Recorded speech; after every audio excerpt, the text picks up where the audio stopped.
I'm back in the saddle again, out where a friend is a friend, where the longhorn cattle feed on the rolling I'm back in the saddle. America's favorite cowboy, Gene Autry.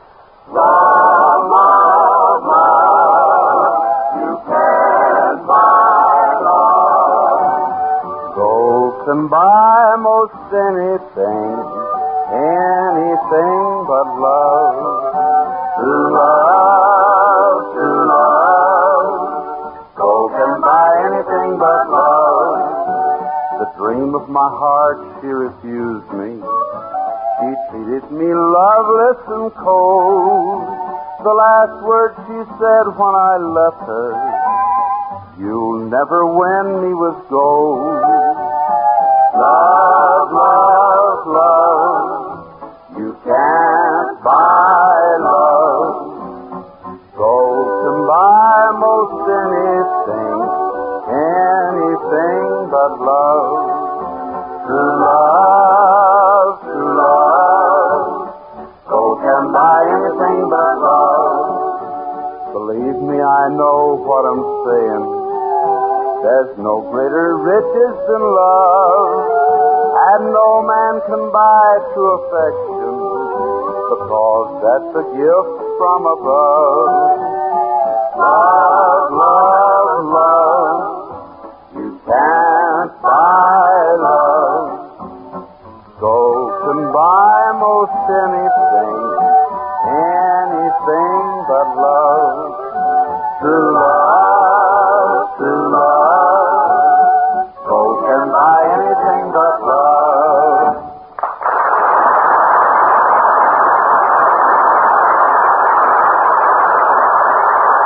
Well, howdy, Western Tomatoes, and once more welcome to Melody Ranch. May the good Lord bless and keep you, whether near or far away. May you find that long-awaited golden day today. May your troubles all be small ones, and your fortune 10 times 10. May the good Lord bless and keep you till we meet again. May you walk with sunlight shining and the bluebird in every tree. May there be a silver lining of every cloud you see, till your dreams with sweet tomorrows, never mind what might have been. May the good Lord bless and keep you till we meet again. May you walk with sunlight shining and the bluebird in every tree. May there be a silver lining like of every fall you see,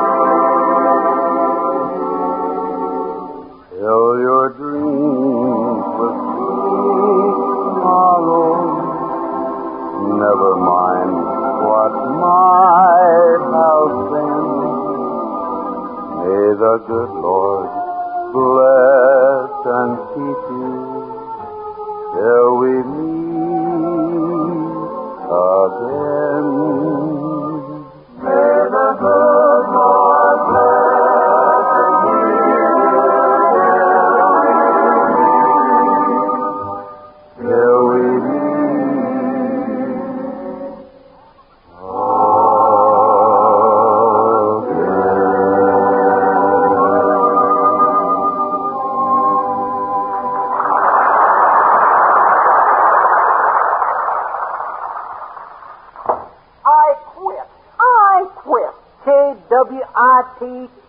quit. Okay, now just a minute, Bub. Simmer down there. Simmer down nothing. Unless I get a raise, you can just find yourself another boy.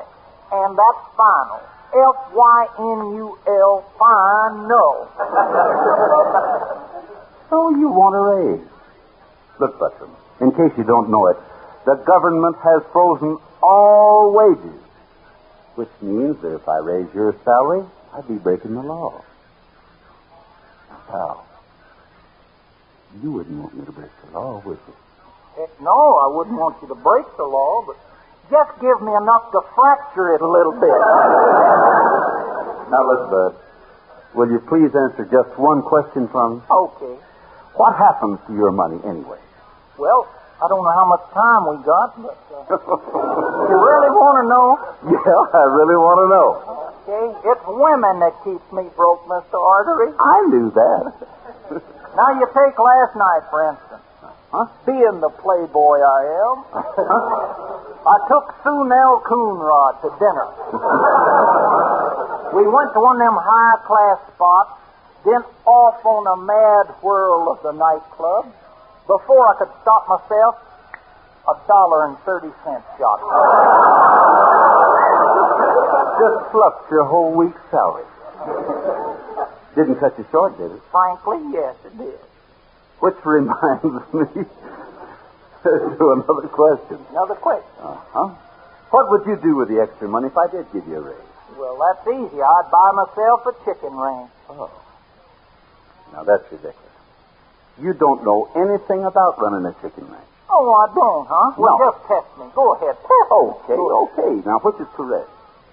A hen is sitting or a hen is setting? Who cares? All I bother about is when she cackles, is she laying or lying?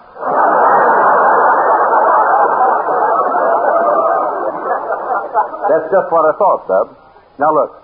Why don't you just forget all of this here nonsense and be happy where you are with what you have? Remember, you can't take it with you. You're right. You're absolutely right. That's why I want to ship a little bit to both places just to play safe.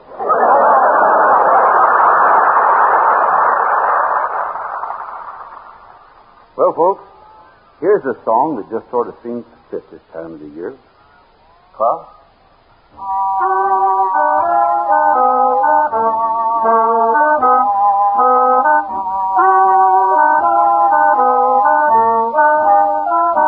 Gone fishing, there's a sign upon his door. Gone fishing, he ain't working anymore. There's his hoe out in the sun, where he left the row half done. He said, "Oh, it ain't no fun." He ain't got no ambition. Gone fishing by a shady, weighty tree. I'm wishing I could be that kind of fool. I'd say no more work for mine. On my door I'd hang a sign. Gone fishing instead of just a wishing. Gone fishing, learning fishing worms to swim. I'm wishing he was me and I was him. Wish I had a plane to fly right in the sky. Gone fishing instead of just a wishing. Gone fishing.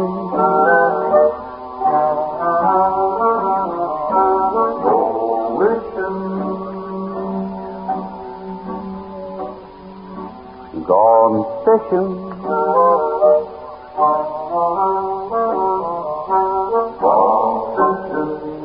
Gone fishing in the Georgian Bay.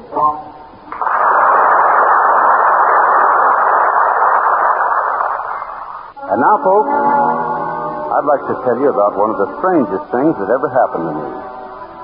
A story about a dead man and a riddle with a $60,000 answer. But to begin at the beginning, I have to go back to one morning several years ago when I answered a knock at my front door. Howdy. You, Gene Autry? That's right. Good. I got a message for you. Okay, come in. Yeah, thanks.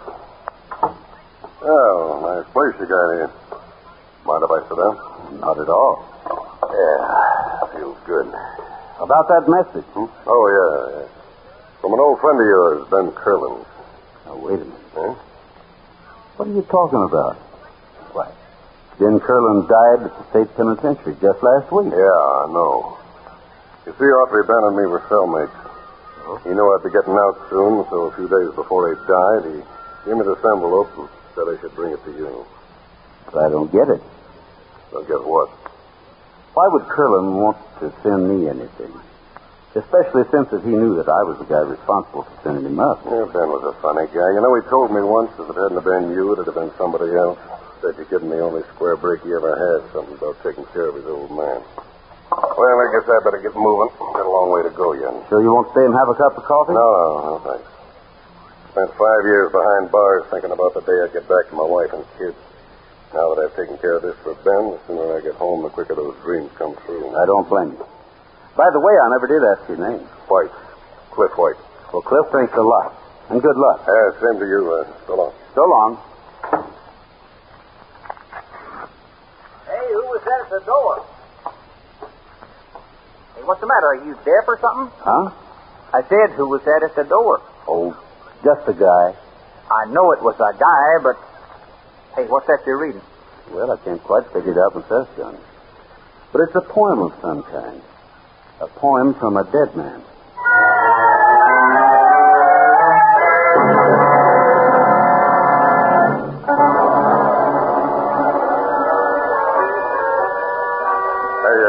Tell me, Nick, did you ever hear of a cowboy named Autry? Are you kidding?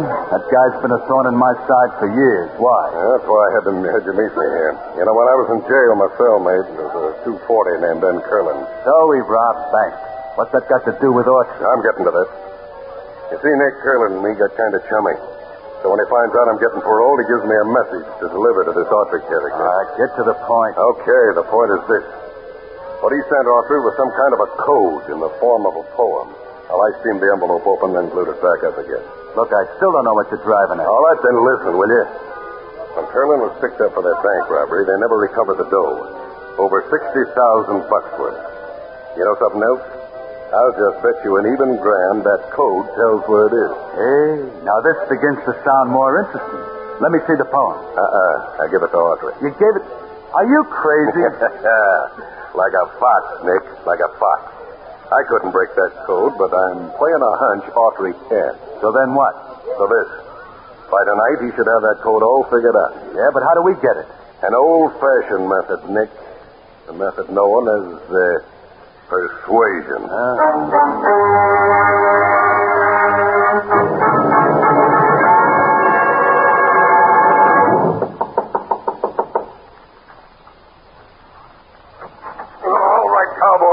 Hey, what is it? You'll find out in a minute. Tie him in that chair, Nick. Right. And don't try anything funny, mister, because this 45 has a feather trigger. Yeah, bet it has at that. By the way, I thought you went home to your wife and kids. Shut up, will you? I'll tell you when to talk. Okay, there. He's all tied up. Nice and tight, Cliff. Yeah, good. All right, wise guy, where's that bank money hid? I don't know what you're talking about. Yes, you do. We know you cracked Curlin's code. Now, where's that dope? I still don't know what you're talking about. Okay, sucker. You asked for it. Hand me that pitcher of water, Nick. Right here you are. Yeah. Now, hold it while I dip this glove in it. There. That ought to do it. Now, Mr. Autry, see how you like the feel of a wet leather glove with a fist inside of it. Yeah, like this. And lift. And lift. And lift.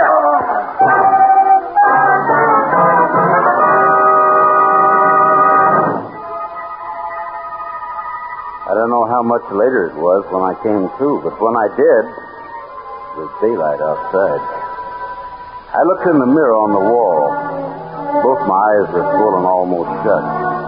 One ear was about twice its normal size, and my face looked like a chunk of raw hamburger. All of which only made me even more anxious to crack Ben Curlin's code. 2 hours later, Johnny and I started to do just that. 1031, a house you'll see, 79 to 43. A bell will tell you what to do. Use 23 instead of 2. 1031.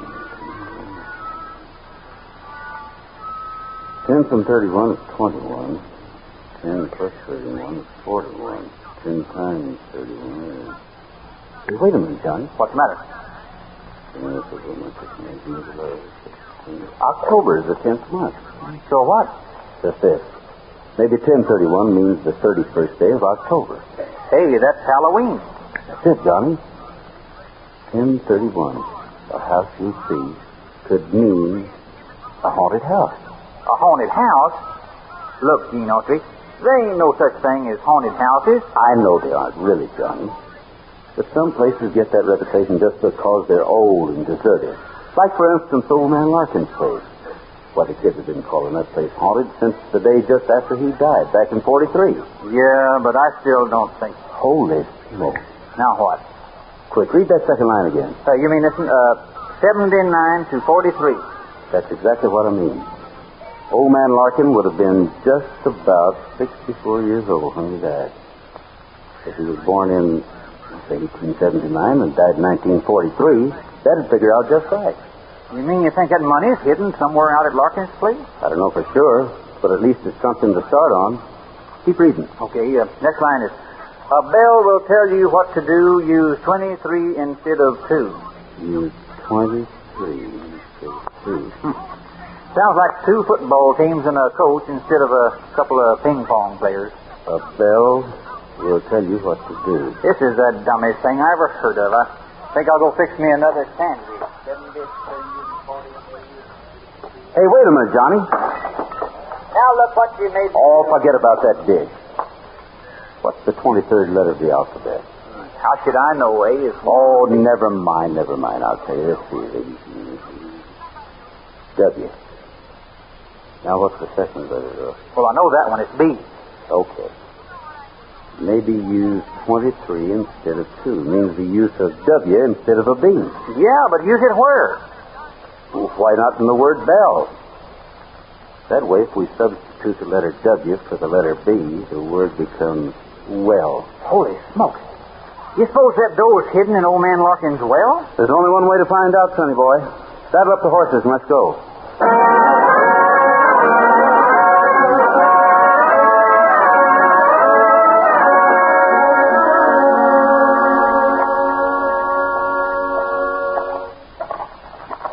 That well should be right behind that clump of trees over there. Brother, that place sure is run down, isn't it? Yeah. Nobody lived here since the old man died. Okay, hold it. Grab that rope. What are you going to do? Right down on that bucket and see if we're right. You're going for a ride, all right, cowboy, but I'm going to watch you. Now reach. Who said that? Well, so it's you again. How's the wife and kids? Shut up. Get in that bucket. Okay. Guess I have no other choice. You're right, you haven't. Except this bucket. Got him, Johnny. Not so fast, there, Buster. Now drop that gun. Drop it or break your arm off. Okay. All right. Better. How you doing, Johnny? Oh, pretty good. One more ought to do it. Oh. There you are. Nice going, kid. Let's tie them both up. Get that money out of the well. And then we'll all go back and pay a little visit on the sheriff.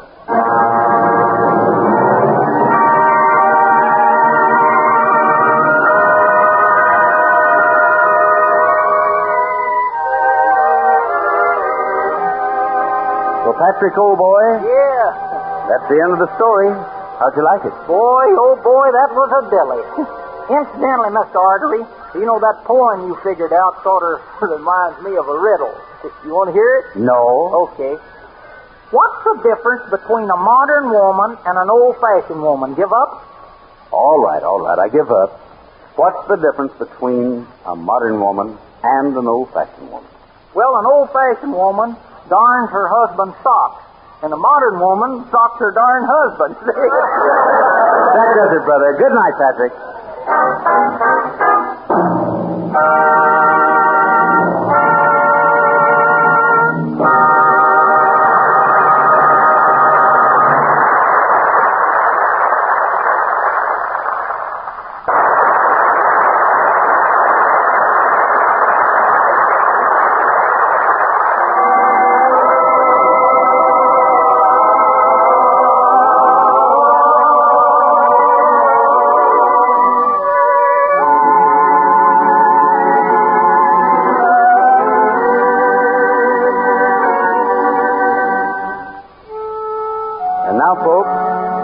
Here in song is many a mortal's idea of heaven on earth.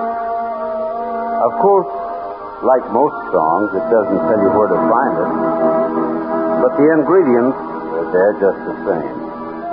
Besides, if you're a dreamer, it makes for some mighty nice dreaming. With someone like you, a pal good and true, I'd like to leave it all behind and go and find a place that's known to God alone, just a spot to call our own. We'll find perfect peace where joys never cease, out there beneath the kindly sky. We'll build a sweet little nest somewhere in the west and let the rest of the world go by. With someone like you,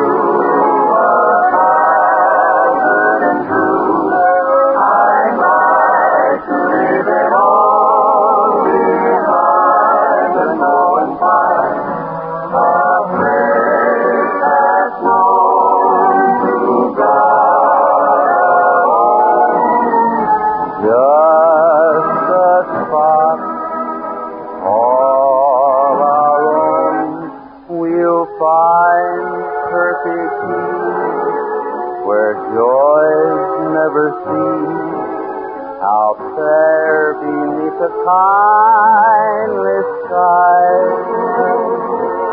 We'll build a sweet little nest somewhere in the west and let the rest of the world go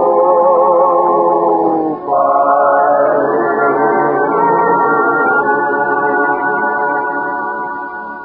Until we're back in the saddle again, out where a friend is a friend, where the longhorn cattle feed on the lowly weed, I'm back in the saddle again.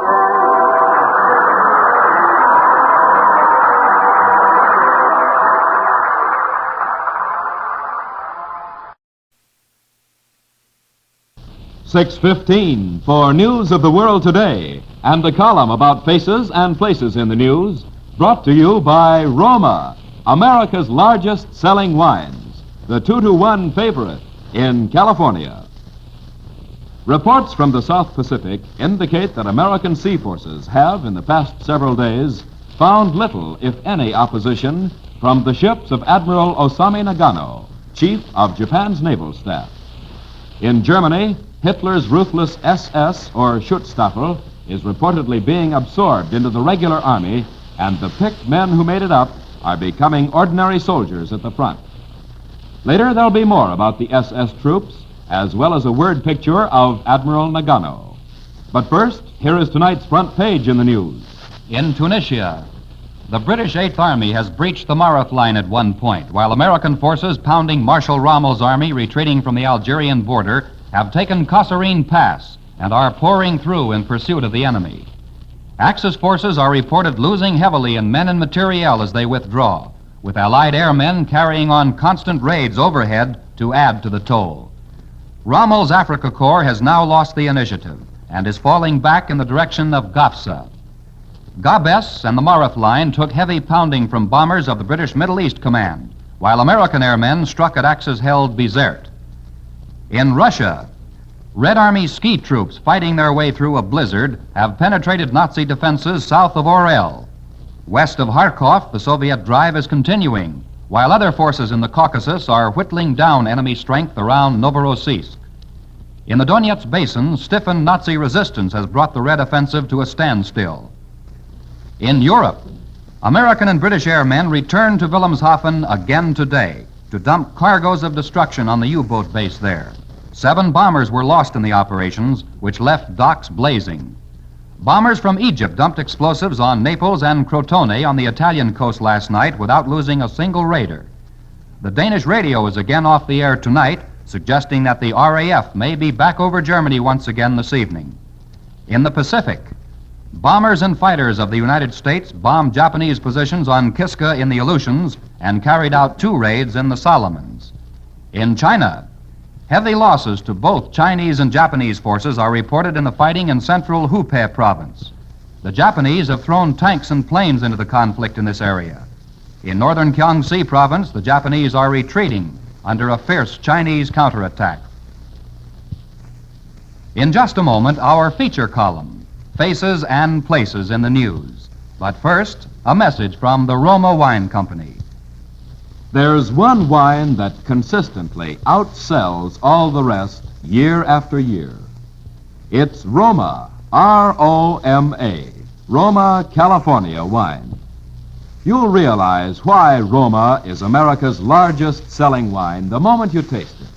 For you'll notice a rich, mellow flavor that makes Roma wines outstanding for quality. Yet you'll be astounded that you can buy such smooth, satisfying goodness for so little money. Just compare any Roma wine with any other brand in its price class, and you'll see how much you benefit when you buy the product of America's largest winery. You'll see how half a century of experience in making fine wines, plus the scientific resources of Roma's great modern winery, bring you dependable, delicious wines at a price you can well afford. So next time, buy for value. Insist on Roma wines. As the United Nations carry the attack with sea and air power to detachments of the Japanese fleet, Admiral Osami Nagano finds it increasingly difficult to explain the growing ineffectiveness of his ships to Premier Tojo in Tokyo. Our columnist tells us more about Admiral Nagano. All the world is a stage, and in the dramatic tragedy of war, there are many men writing plots, directing performers, shifting scenery. Charged with the task of guiding the movements of Hirohito's little waterborne puppets and protecting the Emperor's ill-gotten scenery and props in the South Pacific Theater is Admiral Osami Nagano, Chief of Japan's Naval Staff, rated by those in the know with the best of men of the sea. 62-year-old Nagano, with the characteristic secrecy of his race, plots the movements of an unknown number of ships, directs the actions of countless sons of Nippon, well equipped with much knowledge about the United States he is fighting. At the age of 32, when he was a language officer in this country, he studied at Harvard and the War College. In 1920, he was appointed by his government as naval attaché in Washington and was all smiles and diplomacy at the Washington Conference, during which the 5-5-3 sea power ratio was invented. 10 years later, at the Geneva Conference, Japan's delegate was Osami Nagano. It was there that the true feelings behind the toothy grins began to show themselves. For at this conference, he suggested that the countries involved abolish aircraft carriers and long-range submarines and limit construction of other large ships, a proposal that would have given Japan the free rein she wanted in the Western Pacific area without fear of trans-Pacific intervention. This suggestion was, of course, rejected by the other members of the meeting, but Nagano was not to be forgotten. In the London Conference of 1935, he accomplished the mission on which he hinted his life depended and blasted the 5-5-3 ratio into small and irreplaceable particles. Barrel-like Osami Nagano, large in comparison to the average little man on the island of the rising sun, is a bluff, hearty sailor whose credo in naval operations is attack. And like so many men of his race, his formula for diplomacy consists of the words, "So sorry." In 1937, when the United States gunboat Panay was sunk, his remorse was overwhelming and overdone. With great crocodile tears rolling from his eyes, Nagano apologized, "I am merely an ignorant sailor, but I want you to know that I am speaking from the depths of my heart. I am positive it was an accident." On the 9th of April, 1941, he became Chief of the Naval General Staff in charge of operations, and much of the planning and strategy of December 7th came from the ignorant sailor who spoke from the depths of his heart. Popular among his countrymen, admired and respected by his superiors, his ability to keep a secret is unlimited. His third wife, to whom he is now married, probably knows nothing of his thoughts and plans. However, Nagano's duty is clear to all. In the southern wing of the Pacific Theater, the actors of the United Nations are stealing not only the show, but part of the scenery beside. And the task of strengthening the props that anchor the set to Tokyo falls partly on the shoulders of Admiral Osami Nagano. But the job is daily growing greater for the men of the rising sun, and in the future, the audience will witness the crash of the scenery about the ears of the Japanese and see the curtain fall for all time on the unholy drama of war. He who lives by the sword shall die by the sword, and any disbeliever may look into Hitler's Germany for proof. It was back in 1926 that the Fuhrer began first to realize that he had a capacity for foisting his delusions of grandeur upon other people. Already he had organized the stormtroopers, a motley mob of rabble who decked themselves out in brown shirts and used mobster tactics to break up peaceful meetings that opposed the aims of the Nazis, and to browbeat other meetings into properly acclaiming the Fuhrer when he appeared to enlighten German audiences on the benefits of barbarianism. Government by the law of the jungle was his program, and his mobsters were on hand at all times to see that he got a respectful hearing. But the Fuhrer was not satisfied with the ill-assorted gangs that made up the stormtroopers. Was he not to be the god of the Germans, and should he not have a more appropriate bodyguard than a hoodlum gang recruited from the gutters of Berlin? Frederick I had had a bodyguard befitting royalty, and the Fuhrer would have no less. So he organized an elite guard to see to the safety of his own person. 6 feet 6 inches these men must tower in height. Perfect physical specimens they must be. Their background must be above reproach, and men of military training were to be preferred. And above all, they must be slavishly devoted to Adolf Hitler. And so the Schutzstaffel, known as the SS, was formed. They were a far more impressive group than the stormtroopers had ever been. Huge men of military bearing, clad in funereal black uniforms with a death's head emblem on their caps. Their leader was the coldest, most brutal man among Nazi hierarchy, Heinrich Himmler. And as they traveled with the wolf, so they learned to howl. The great unwieldy body of brown shirts were now snubbed by Hitler as his elite guard and Himmler moved closer to him. Ernst Röhm, leader of the stormtroopers, was murdered and his followers disbanded by order. And the highly trained, much trusted blackshirts took over to do the brutal biddings of Nazism with maximum efficiency. They murdered and plundered the Jews at the Fuhrer's behest. They did his butchering of disgruntled followers when he decided on mass annihilation of former Nazis and government officials. And they officiated at the brutalities for which German concentration camps have won undying infamy. Then war came. Manpower became the prime need of Nazism, carrying its orgy of blood across all Europe. And Hermann Goering's star began to rise. As commander-in-chief of the Nazi Air Force, with the rank of field marshal, he became more vital to the ambitions of the Fuhrer than Heinrich Himmler and the elite guard. Hitler might carry water on both shoulders, attempting to keep both the bulbous Goering and the brutal Himmler content. But if it came to a showdown, the one who wielded military might held the trump card.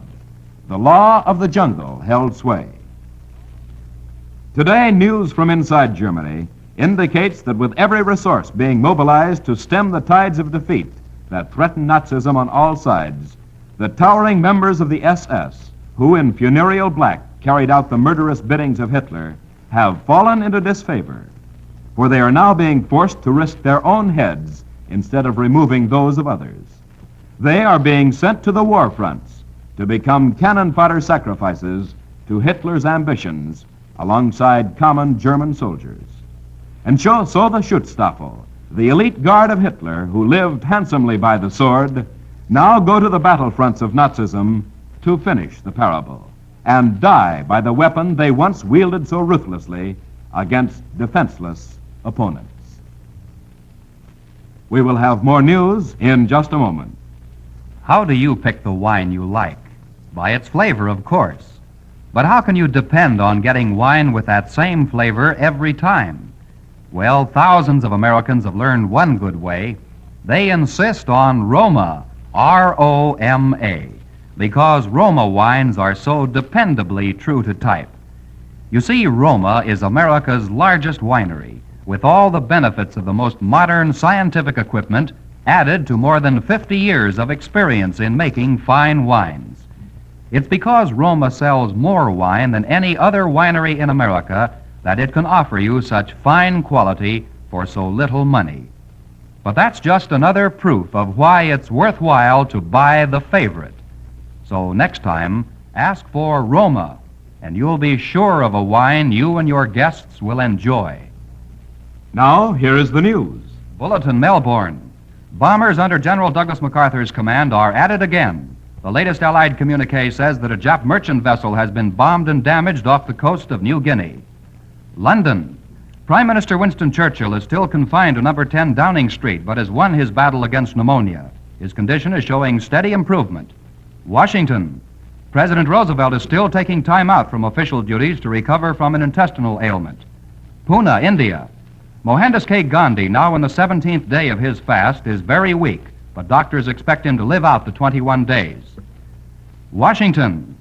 Manpower Chief Paul V. McNutt told a Senate committee today that the war production program and the armed forces would demand mobilization of 62.5 million persons by the end of this year, nearly half of the entire American population.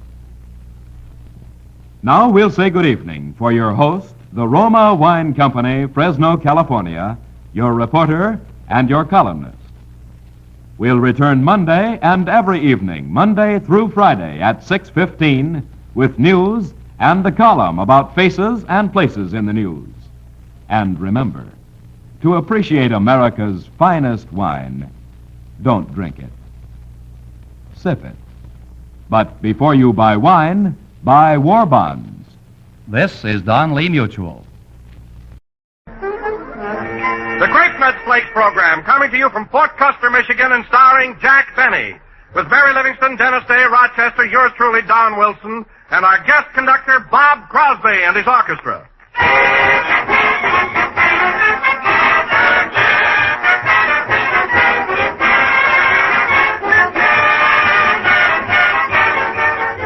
You know, I often suggest to you wives that you give your husbands delicious, nutritious Grape Nuts Flakes at breakfast. But tonight, I have a new idea. My next words are for men only. Listen, fellas. Don't send the girls off to work without Grape Nut Flakes at breakfast. How are they going to hammer rivets? Are they going to drive a taxi cab or run an elevator unless their breakfast stays by them? So see that the gals get Grape Nut Flakes. For Grape Nut Flakes are a whole grain cereal chock full of health-building food essentials. And say, just watch the girls go for that wonderful flavor. The malty rich, sweet as a nut Grape Nuts flavor in toasty brown flake form. A flavor different from any other flake cereal in America. So men, give the girls a hand. Give them a cheerful send-off of Grape Nuts Flakes every morning. And by the way, you'll go for delicious Grape Nuts Flakes yourself.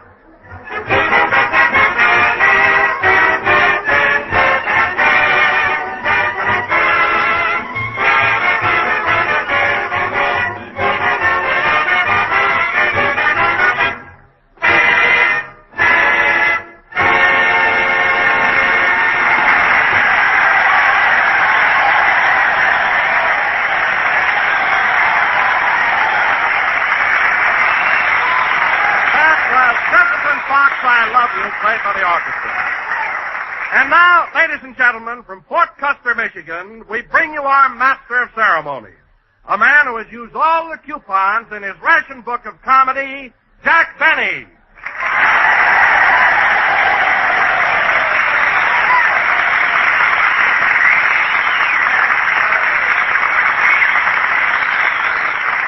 Boys, that's swell. That's swell. Thank you. Hello again. This is Jack Benny talking, and Don. Yes, Jack.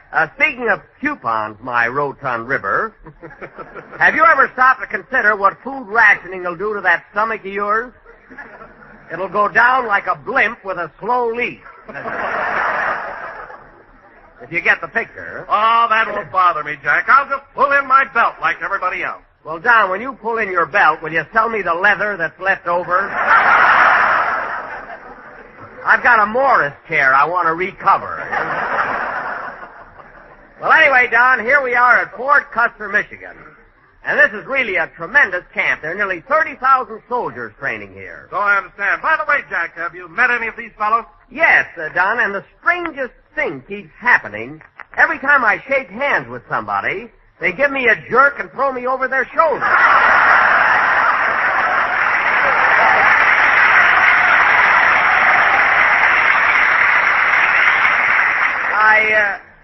I can't understand it. Well, you see, Jack, most of the boys here are training to be military police, and they've mastered the science of judo. Judo? What's that? Well, that's the art of self-defense without the use of weapons. Oh. So when those fellows threw you over their shoulders when they shook hands, they were just demonstrating a very simple hold. Oh, is that it? Gosh, I spent more time flying through the air this week than Jimmy Doolittle, you know? Thank heaven my landing gear can take it. But this judo is very interesting, Don. I imagine you have to be pretty big and rugged to apply it properly, isn't it? Oh, no, Jack. Size and strength aren't important at all. They're not? No, a very small person, by applying the proper leverage, can break your arm. Gee. Or your leg. God. Or even your neck. My goodness. Oh, hello, Mary. Hello, Jack. Shake hands. I wouldn't shake hands with you for $1 million. Just hello, Mary. That's all.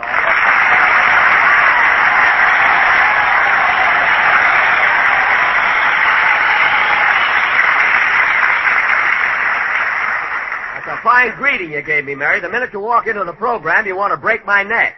Well, I've been reading up on judo this week, and I want to practice on somebody. Listen, Mary, judo is for men.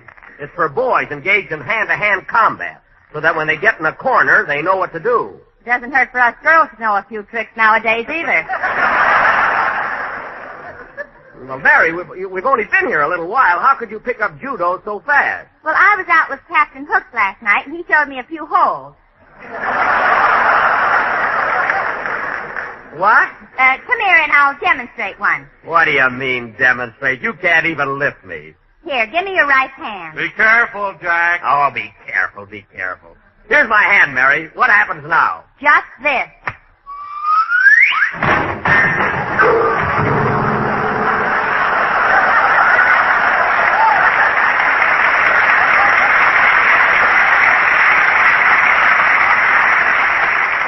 Where'd he go? Hey, Jack, where are you? I'm over here in the piano. Where do you think I am? You didn't have to be so rough. Did you see how I did that, Don? It's all a trick. Say, Mary, I think I got the knack of that. Give me your right hand, Don. What are you going to do? I'm going to work that same stunt on you. Now, give me your right hand. Here you are.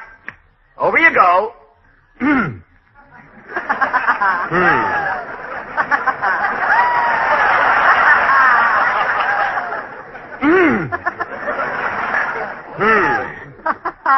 Say, Jack. What are you laughing at? You couldn't lift a midget with a steam shovel.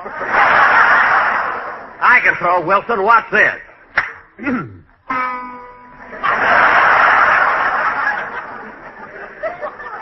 What was that? Your charm bracelet snapped off. Oh, yes. Well, the heck with it. I'll try it. I'll try a little judo on Dennis when he comes in. You know, well, here's the kid now. Oh, hello, Dennis. Fine, thanks. How are you? I said hello. Hello.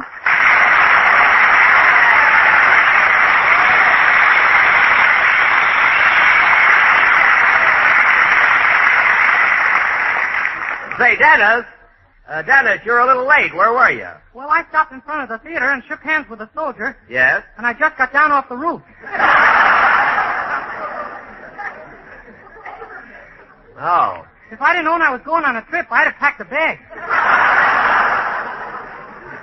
Well, Dennis. Oh, are you, Dennis? But Billy knew what I was going to say. Dennis, look at that's what they call judo, you see. All the boys here are experts at it. That's why that soldier could throw you right up to the roof. Gee, a thing like that might put an end to elevators.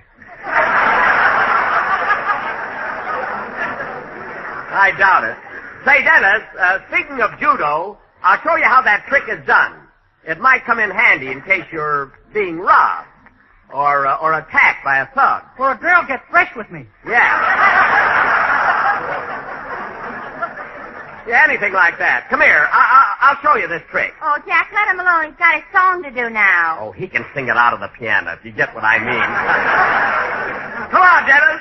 Give me your hand. Okay.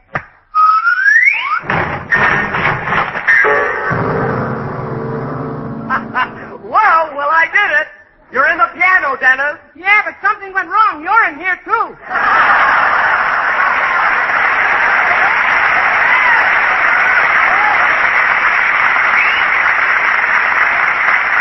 Well, why didn't you let go of my hand, you little dodo?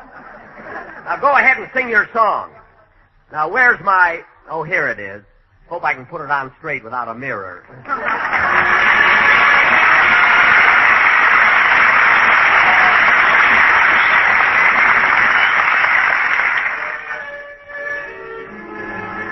I just kissed your picture good night. And now, dear, I'll turn down the light. Your picture neath my pillow works like a charm, it seems. For you steal through my pillow into my dreams. You know we're not really apart, for we're still in each other's heart. Oh, till the dawn, my darling, I'm sure that I'll sleep high, for I just kissed your picture good night. I see your face before me, crowding my every dream. There is your face before me. You are my only theme. It doesn't matter where you are, I can see how fair you are.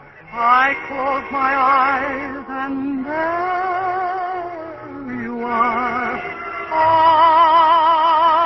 Always, you know we're not really apart, for we're still in each other's heart. So till the dawn, my darling, I'm sure that I'll sleep high, for I just kissed your picture good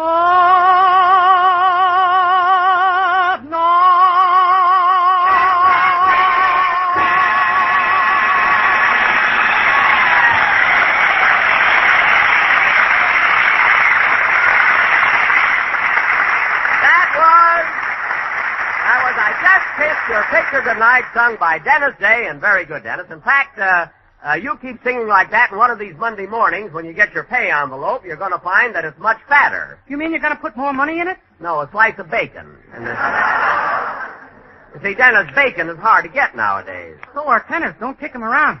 I'm not kicking you around. I'm just giving you the bacon so you can have a nice breakfast some morning. Speaking of breakfast, Jack. Excuse me, Don. I'd like to give you a raise, Dennis, but you're doing all right. I pay you plenty of do-re-mi. Can't we get that up to fa-sol-la? No, listen, Dennis, when I was your age, I made half of your salary. And I was a regular playboy. Every Saturday night, I used to take my girl to the best restaurant in town. And when the waiter brought the check, you'd hide under her hoop skirt. I did not. Oh, pardon me, Don. What were you saying? Speaking of breakfast. Oh, yes. Inasmuch as we're near Battle Creek, I paid a very interesting visit yesterday to the plant where grape nut flakes are made. Oh, I'm going there tomorrow, Don. Now, what's it like? May I Well, ask? first, Jack, you'll see the ovens that bake the golden kernels of grape nut flakes and make them toasty brown and sweet as a nut. Yes, yes. And then you'll see a large, bright, airy room where grape nut flakes are sealed and packaged to ensure their malty, rich freshness. Uh-huh. And you'll also see a room which everybody calls the torture chamber. The torture chamber? What's that? That's where workers sit all day long and paste your picture on the box.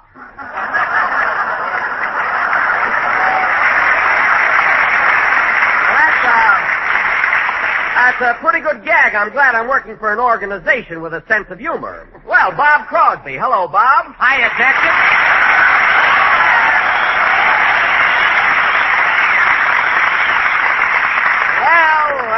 Well, he called me Jackson. You know, Phil Harris used to call me that. By the way, Bob, do you know Phil? Why, sure. Matter of fact, we used to go with the same girl. The same girl? Yeah, I had the swing shift. That's a hot one. You and Harris rushing the same girl. Huh? What's her name? Agnes Crumdicker. You and Phil Harris went out with Agnes Crumdicker? Hey, Mr. Benny, that's our girl. Never mind. Remember we chipped in and bought her a new front tooth for Christmas? I said, Dennis, never mind. It whirls around a little, but it's a beauty. Good old Agnes. First she goes with Bob and Phil, then she goes with Dennis and me. I can't understand it. Why does she always go around with two fellows? He's got two heads. She has not. Oh, say, Bob, your debut with us last week seems to have been very successful. I've gotten a lot of letters about you. You have? Yeah, I got one from a fellow named Bob Welch in Los Angeles, who not only insisted that I keep you on the program, but that I give you a cash bonus. Oh, well, that's my bookmaker. I'm into him a little. Oh, I see. Well, anyway, I'm glad you're getting a lot of fan mail. Now, Bob, what do you say we have a nice hot band number? Okay. Say, by the way, Jack, I got a big bang out of your new picture. I saw it at the Chicago Theater last Thursday. Thanks, Bob, but my picture didn't open till Friday. You saw Frankenstein meets the Wolfman, you know. Well, wasn't that you with the long teeth and the hair all over your face? No, of course not. I always play romantic parts. I'm the lover type. In fact, in my new picture, The Meanest Man in the World, I kissed Priscilla Lane 3 different times. If she knew anything about judo, you'd have never gotten near her.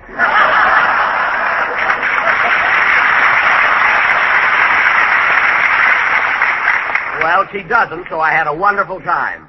Anyway, Crosby, as I was saying, let's give these boys here at Fort Custer one of those Bobcat tunes of yours. Okay. Say, by the way, Jack, what's this judo that everybody's talking about around here? Oh, it's a lot of fun, Bob. Haven't you ever tried it? No, I haven't. Well, here, give me your right hand. Oh, let me take him, Jack. No, he's my pigeon. Come on, Bob, give me your right hand. Okay.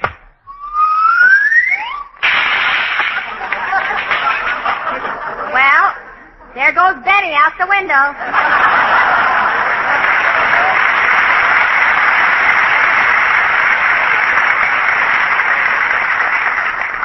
I knew it would happen. Well, what did I do wrong?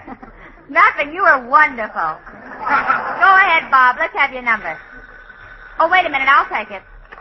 Hello? Hello, Miss Livingston. This is Rochester.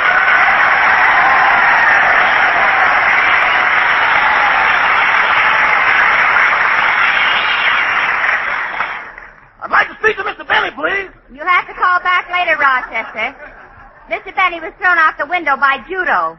Is that the big gal he promised the fur coat to?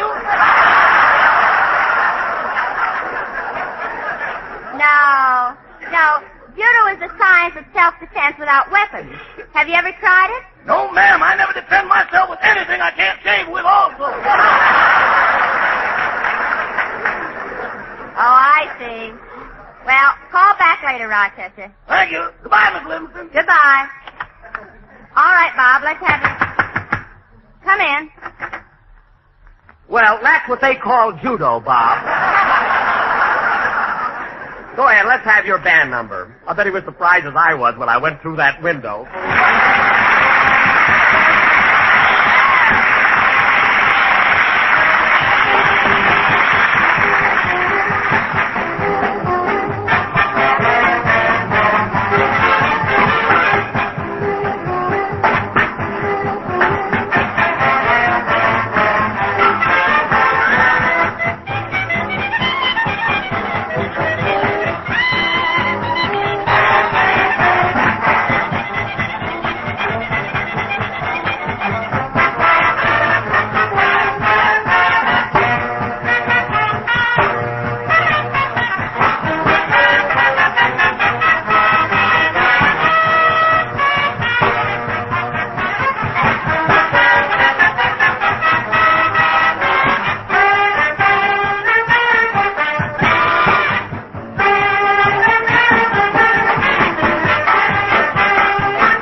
Money, played by Bob Crosby, who a few minutes ago threw the best job he ever had out the window. And his orchestra. Oh, take it easy, Jackson. It was all a gag. Oh, sure, a gag. And now, ladies and gentlemen... My goodness, Jack, I never saw such a sore head. If it was just my head, I wouldn't be mad. And now, ladies and gentlemen, for our feature attraction this evening... Now, Jack, I want you and Bob to kiss and make up. I won't kiss them. Then I will. You get away from them. And now, ladies and gentlemen, you might as well unpucker Crosby. She's not going to kiss you. Now, tonight, for our feature attraction, in honor of Fort Custer, we are going to reenact a sketch based on a true episode in the life of my grandfather. Your grandfather? Yes, because my grandfather, Kit Carson Benny, served in the Indian Wars under General Custer, for whom this fort was named. My grandfather was a baker, and he made wonderful pies. What's that got to do with Fort Custer? They were Custer pies.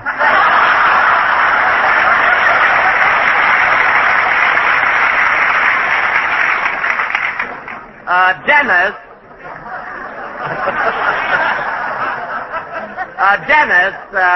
you have just given Fred Allen, who was sitting at his radio with a rider on each knee, the best opening he's had this season.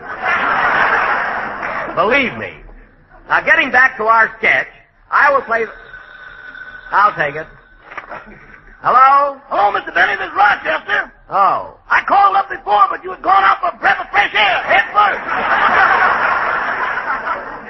I know. Now, what do you want? Well, I made a report of our canned goods to the ration board like you told me to. Good.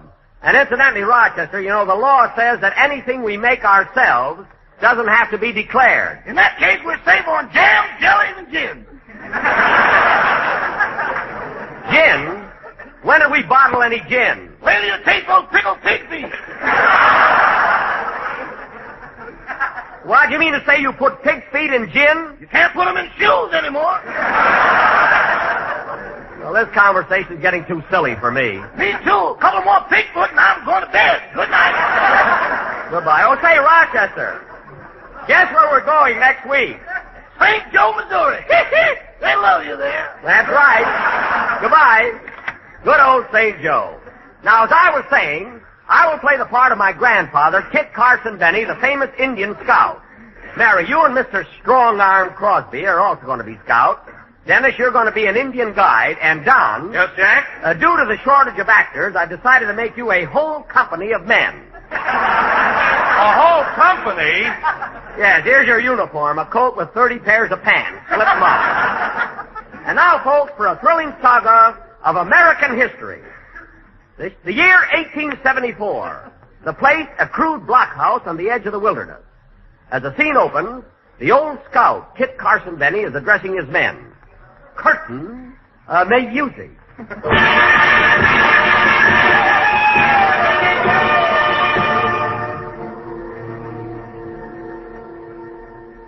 listen, men. Attention for roll call. Wild Bob Crosby. Here, Kit. Wild Bill Morrow. Here, Kit. Wild Ed Baloyne. Here, Kit. Wild Mary Livingston. Here, Kit. Here, Kit. Here, Kit. Stop that! Anyway, I've received orders from General Custer that we're to go out and locate a hostile Indian tribe which has been ravaging the countryside. And we're going to find those Indians, or my name ain't...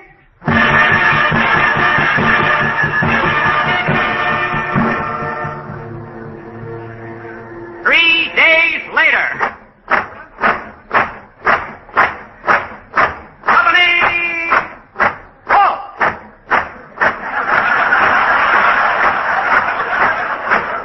I knew this would happen. It always does. Company! Halt! I said company! That's more like it. Well, men, this looks like a good place to make camp. We've got a sheltered location and plenty of spring water. In fact, we may stay here till the 1st of March. Now cut that out! Stop! Well, I better ask my Indian guide where we are. Okankapat. Okankapat. Yes, fool face. That's pale-face. Although with my big blue eyes, my face does look like a shimmering pool of water. Where are we, Kankapot? Have you made a map of this territory? No, I thought we'd stop at a gas station and get one. There won't be any gas stations for 50 years. Automobiles haven't been invented yet. Oh. I wish I knew where we were. Now, let's see. Look, fellas, a wild turkey. What a beauty. That's the only turkey I ever saw with a Michigan license plate. And that cranberry sauce for a taillight is beautiful. Well, let's camp here for the night. But be careful, men. There are probably hostile Indians lurking behind every bush. Oh, don't be so scared. All the Indians around here are friendly. Good. Yikes! Friendly Indians? Then why is this arrow sticking in me? You bend over, they're only human.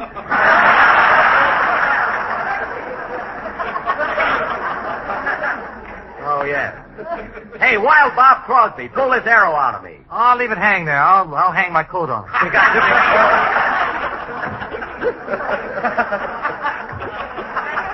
It's only your second broadcast. Read it right.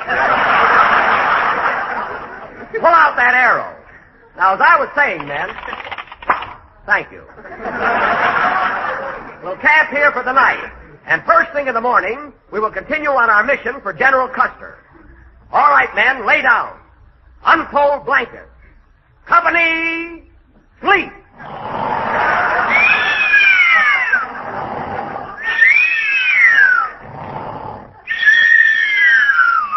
4 a.m. the following morning, and our little band is sound asleep. Company! Halt!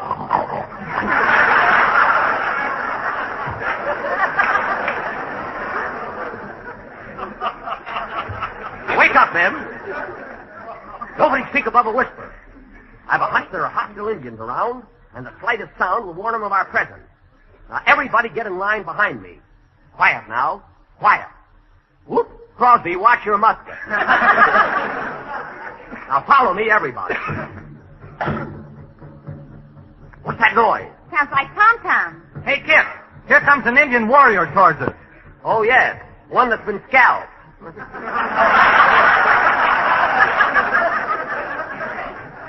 All right, men, put down your musket. I'll talk to this guy. How? How? You been?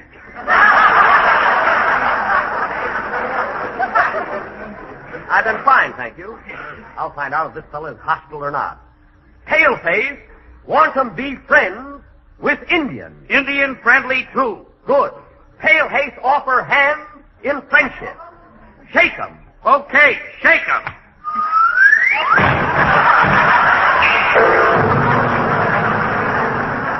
Well, here I am back in the piano. Oh, well, play, Bob.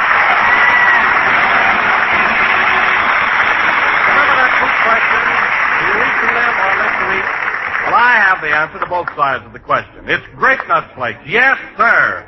You eat them because you just plain downright enjoy their malty, rich, sweet as a nut flavor. And then grape nut flakes are so good for you. They're a whole grain cereal, plentiful, thrifty, and nutritious. Every bowl full of toasty brown grape nut flakes brings you that important whole grain nourishment, including proteins, iron, phosphorus, and 2 important vitamins, niacin and B1. So while you're relishing this crisp, malty-rich breakfast treat, you're also getting grand nourishment. And remember, friends, when you start using those ration books tomorrow, you won't have to give up any of those precious coupons when you buy nourishing grape nut flakes. They're not rations. So better climb on the bandwagon for better breakfast and start off tomorrow with grape nut flakes. St. Joe next week. Good night, folks. This program is presented for the Army personnel and the confidential endorsement of the product by the War Department. The Fred Allen Show, scheduled especially at this time and rebroadcast exclusively for you men in the armed forces of the United States and your brothers in arms by the Special Service Division of the War Department, starring Fred Allen with Portland Hoffa and Al Goodman's orchestra.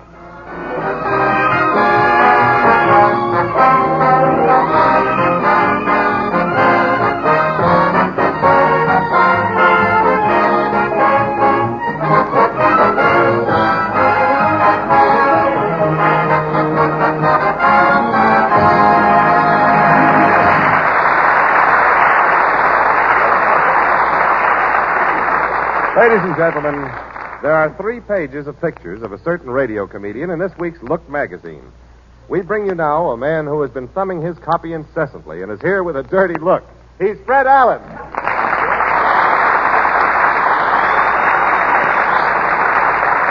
Thank you, and good evening, ladies and gentlemen. And Jimmy, I'm glad that you mentioned those pictures in Look. Say, they must have touched those up. You came out swell. Well, they have a trick lens. They do the whole thing. You know, to save paper, Look is printing fewer copies and asking people who buy a magazine to share it with their friends. Oh, is the idea catching on? Oh, it's sweeping the country, Jimmy. Didn't you read last week that Veronica Lake is combing her hair up so that people can see her other eye? Yeah, but what has Veronica Lake's other eye got? She is sharing her look, Jimmy. That's the... I'm glad that Veronica is going to show her other eye for the duration, Jimmy. Her face is all out for victory, and I think it sort of proves... Mr. Allen! Well, Portland...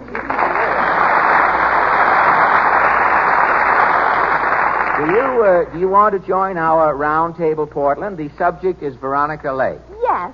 I read about a woman working in a shipyard with a Veronica Lake hairdo. Oh, you mean with her hair down, she couldn't see what she was doing? No. She dropped a red-hot anchor in the Hudson River. A red-hot anchor? Yeah. It boiled all the fish as far up the river as Peekskill. Boiled all the fish, huh? Well, I heard... Well, that's the first time a roe, a fish egg, has ever been laid on the program.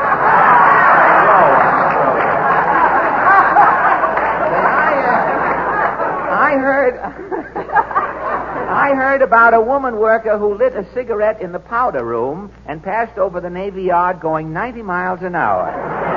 But how? The powder room was on a battleship. You see, that's what did the whole thing. Unlike Veronica Lake, this girl's bang raised her, if you see what I mean. But what else is... all these people are waiting for... What else is new in the paper? Some man bought the Philadelphia National Baseball team. I know. He threw the team away. He just wanted to get the Phillies ballpark to turn it into a victory garden. I saw that. Have you any other hot news? Well, Brooklyn wants to leave New York and become a separate city. Brooklyn does why? Brooklyn wants to become a cultural center. Oh, that's silly. There's lots of culture in Brooklyn, but it's mostly physical. You see, Why, if Brooklyn leaves New York, Somebody's at the door. Excuse me. Come in. Hey, Mr. Allen, will you do me a favor? Well, You got to help me, Mr. Allen. Well, how... I'm supposed to be on Phil Baker's Take It or Leave It program tonight. Now, look, Sonny, Mr. Baker's program comes on right after ours. Well, that's it. I've just heard from my draft board. I'm leaving for Camp Dix. Well, If I'm not on Take It or Leave It tonight, the program can't go on the air. But what? If you'll take my place, you'll save the show. Say you will, Mr. Allen, please. All right. Now, calm yourself. Yeah. What is it you do on Phil Baker's program? I yell, "You'll be sorry!"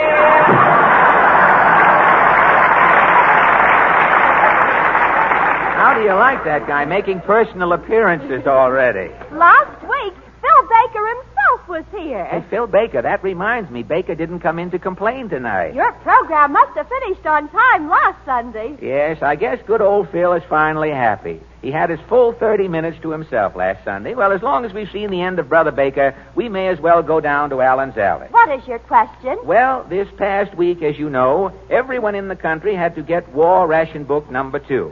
And so our question tonight is, now that you have your new ration book, do you understand point rationing? Shall we take off for Allen's Alley? Why not?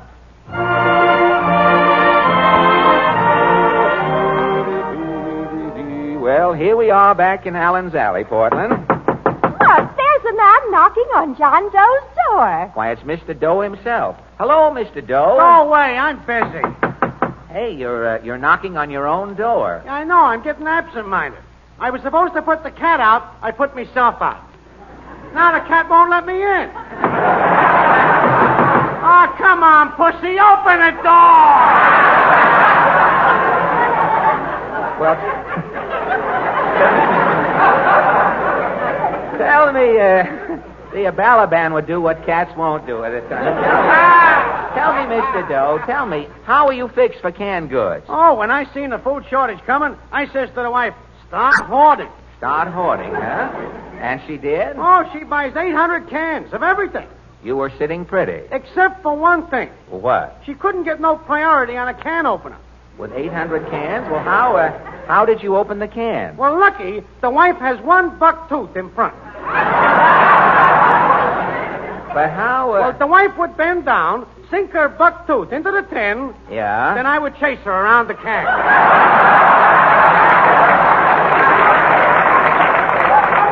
And the top would come off? As clean as a whistle. Yeah?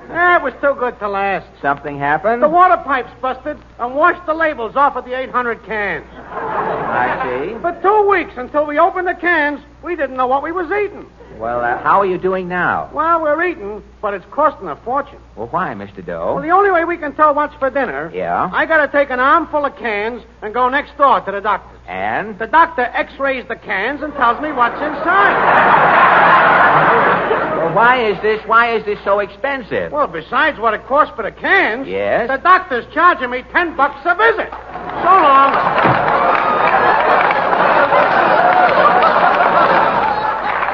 I wonder how Socrates Mulligan is making out. Mrs. Mulligan tonight. Is Socrates in? Socrates got a ticket for a radio program. He's went to see Take It or Leave It. Oh. Well, how is this point rationing affecting you, Mrs. Mulligan? Oh, don't make no never mind to me. You've got your ration book? Who needs it? Well, without a ration book, you can't get food. I can, mister. You can? How? But my grocer's nearsighted. He can't see nothing. Oh, his eyes are bad, hey? Yeah, when he opens up in the morning, he tips his hat and says hello to the cabbage. Well, what about your ration book? He can't tell one stamp from another. I see. I can go in there with a 3-cent postage stamp and get anything I want. Sure. So if food gets scarce... Yes? I'll walk in with an airmail stamp someday and clean out the joint. Well, that brings us to the end of the alley. I'll try this last house again. Hello, bonsoir, greetings, gate. Falstaff's here to nauseate. And I know you won't let us down, Falstaff. You have a fresh set of duds tonight? I have some Lulus. Good. Have you heard things are back to normal? Once again, they're chasing Rommel? No, I haven't heard that. Or Or, since Meyer joined the choir, he's singing 2 notes higher? Oh, no. Or perhaps, there's no sound any louder than my mother slurping chowder? Now, wait. You've finally overdone the thing. Tonight we're talking about point rationing. Precisely why I confront you. I have written a poem. Well, what is your point rationing poem called? The Picture That Never Was Painted. How does it go? The artist paced his garret bare, seeking an inspiration. Eureka, he shouted, I have it. This will make my reputation. I will paint a vegetable dinner with sauerkraut, carrots, and a beet. I can purchase some perfect models at the market up the street. With his ration book, he scurried away, but a little later he returned. His pigments he poured down the drainpipe. His canvas he silently burned.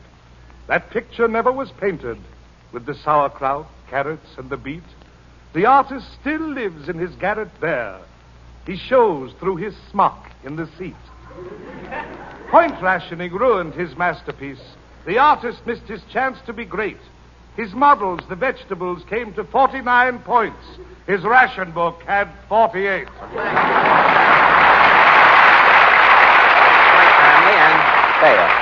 Now,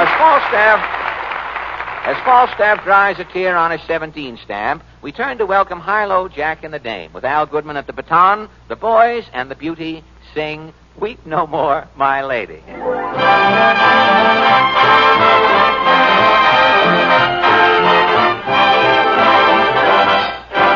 Weep no more, my lady, weep no more. For your love is on a distant shore. When you're feeling low and lonely, don't let him know. Tell him you're so proud of him and give his heart a glow. Weep no more, my lady, weep no more. Get behind the boy that you adore. Then one day you'll look up and see him standing in your door, and you'll weep no more, my lady, weep no more. Weep no more, my lady, dry your tears, my lady. He'll come back, my lady, weep no more. If you feel lonely, don't let him know. Weep no more, weep no more, weep no more, weep no more. Keep your spirit up, weep no more, my lady, weep no more. Get behind the boy that you adore.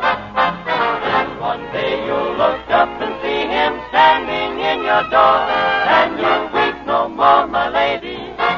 Weep no more, my lady. Weep no more, my lady. Weep no more.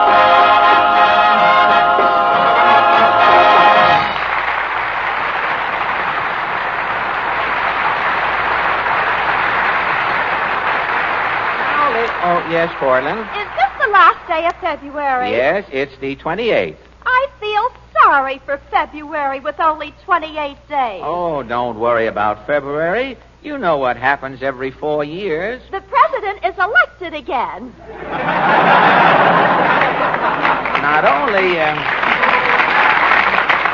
Not only that, but it's leap year. The Republicans start leaping out windows. But why are you so interested in February? Mama says when February is over, spring is here. Oh, it's too early to talk about spring now. Don't you think we'll see a robin soon? Not if a butcher sees it first, you. Mama says in 2 weeks, everything is going to thaw. In 2 weeks, everything is going to Morgenthau. That's what...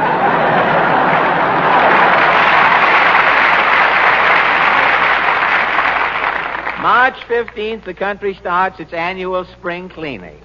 Are they going to use the Rummel plan where they skip a year? No, this year they're just skipping Mr. Rummel at first. If they did... Well, again the door. All right, come in. You dirty dog, Bill.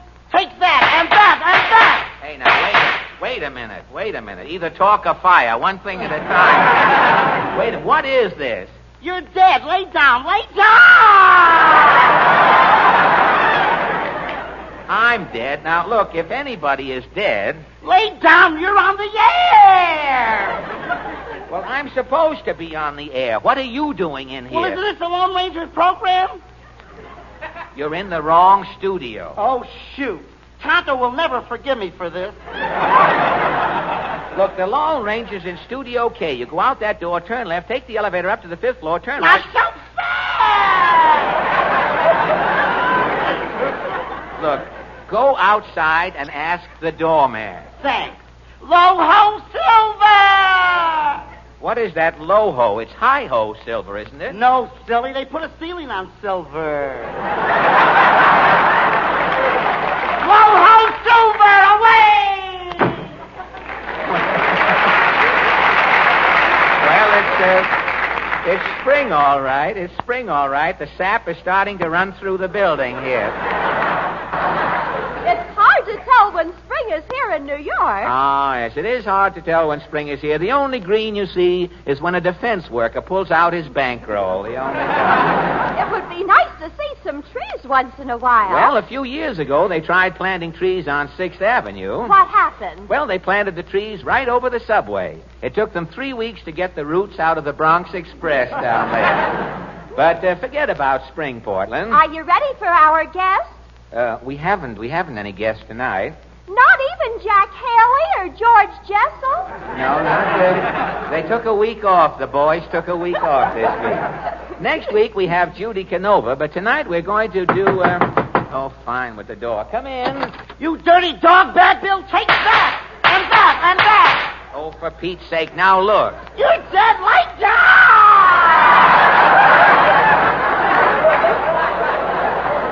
Now look, you. I told you 2 minutes ago this is not the Lone Ranger program. Oh, shoot, I'm in the wrong studio again. Tonto will kill me. Now look, short, stumpy, and stupid. I am busy here. Beat it. Blow. Oh, for 2 cents, I'd haul off and give you a dirty look. Oh, yes? Yeah, you wouldn't talk like that if you knew who I was. Who are you? I'm the boogeyman, Boo. Oh, I'm scared of. You're not scared of yourself.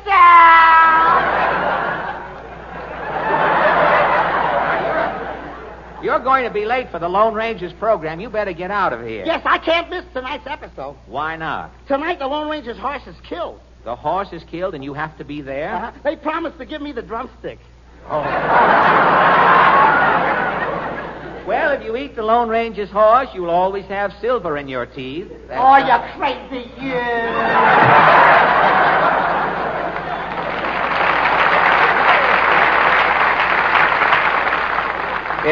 It's jerks like him who give jerks a bad name. And now... Mr. Allen. No, not now, Portland. I have to announce our sketch. Ladies and gentlemen, tonight we present the most baffling mystery ever brought to radio. It's called The Shot in the Penthouse, or Who Killed Carmelita Feingold?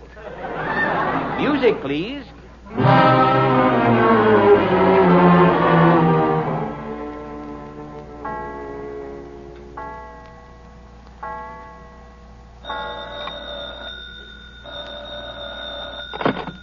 Hello?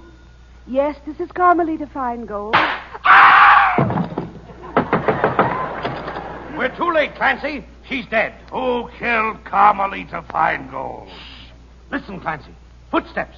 There's somebody coming up the stairs. Quick, we'll hide behind this high boy. Stick him up, mister. Who are you? I'm Phil Baker. Come on in, boys. Phil Baker, how do you...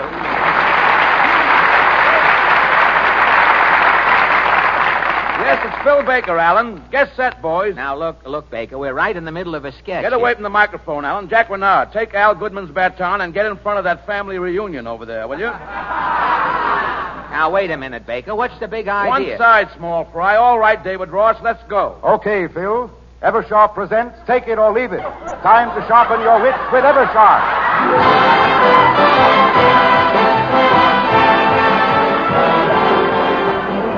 Hey, what is this? Yes, Take It or Leave It. The most exciting game you ever played. The game that doubles in interest with every question asked. Say, what's going on And here? so I give you the man with the $64 questions, Eversharp's distinguished master of ceremonies, and here he is, Phil Baker.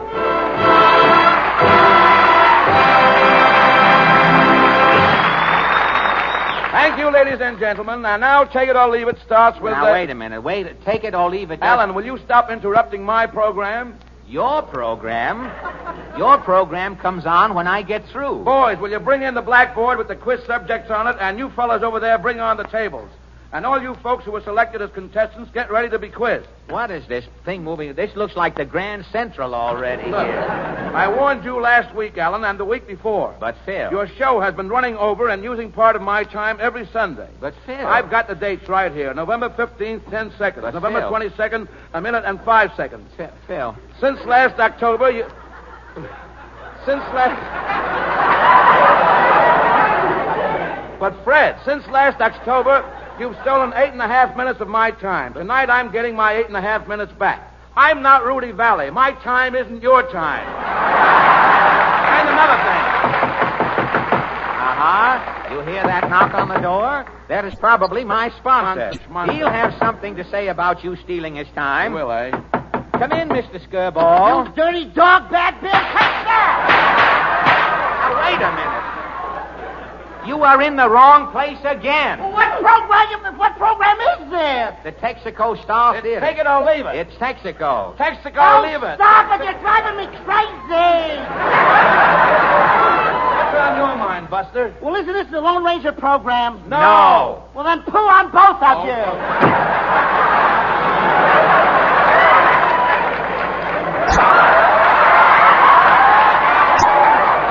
That's all. That's all we need now. Look. Look, Baker. I want to have television. Baker, let me finish my sketch. Look, let me please finish my sketch. Carmelita Feingold is dead. Look, on the floor. Pick up that body and scram, will you, please? This time belongs to me. I've got my announcer here. I've got my contestants. Jack Renard, my orchestra leader, is ready. This is an orchestra leader? That's Jack Renard. He looks like the jackpot in a scavenger hunt. Can he help it if we pay him off in salami?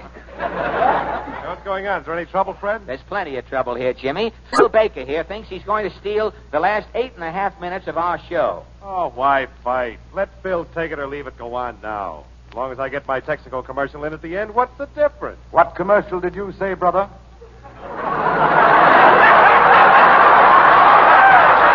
are you? I'm David Ross. Who are you? I'm Jimmy Wallington. What was that crap you made about a commercial? I've got a Texaco commercial to give. Not on this program, brother. I've got an Eversharp commercial. Now listen here, loudmouth. Look here, gravel throat. Don't you get tough with me, you bull of a bait. Why, you stand by for a rinso jingle. Why, you little vocal That's so bad. Driving me crazy. Let's get something going here, Now, Fred. Phil's right, boys. I'll find out who killed Carmelita Feingold. No, you don't. Take it or leave it is on the air. Let's go, Alan. Bring me my first contestant, will you? I'm a stooge already. How... you, sir, are you the first contestant, are you?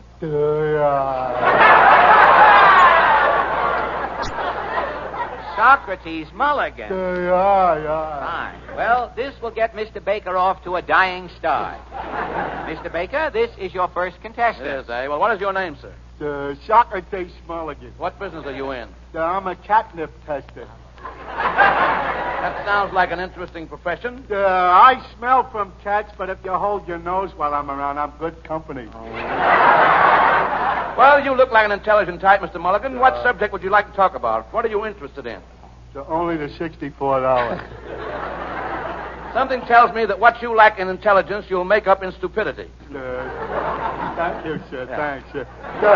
Hey, look, can I skip the other questions and get right to the $64 question? All right. What would you like to talk about? The president. Very good. Presidents of the United States. For $64, Mr. Mulligan, what president is the Lincoln Hotel named after? What is a hotel?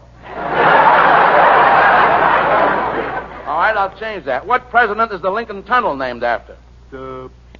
What is a tunnel?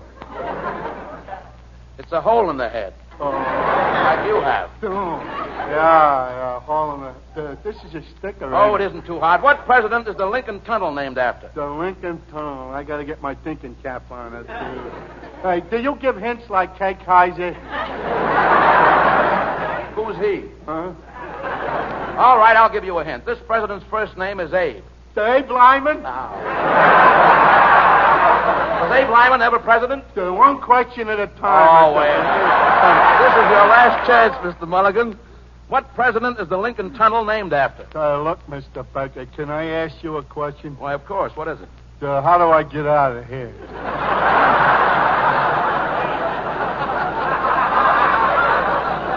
Take the Lincoln Tunnel.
Special Service Division of the War Department of the United States has presented the Fred Allen Show, scheduled at this time and rebroadcast exclusively for you men in the armed forces of the United Nations. Now, a special musical afterpiece arranged and prepared expressly for you servicemen. Here's the orchestra with the sort of music your letters express a preference for. Take it away.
You have just heard a delayed broadcast scheduled expressly at this time for the Armed Forces of the United Nations by the Special Service Division of the War Department of the United States of America.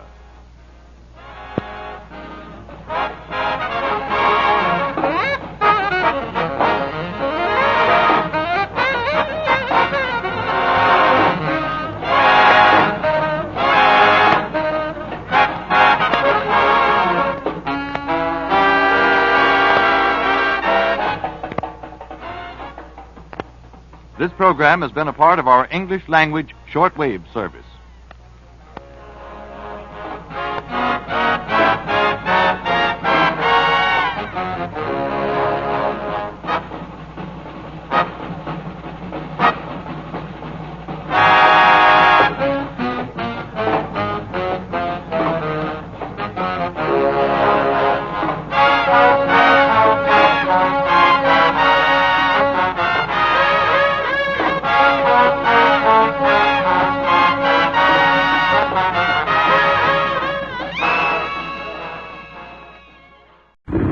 Washington, calling counter spy.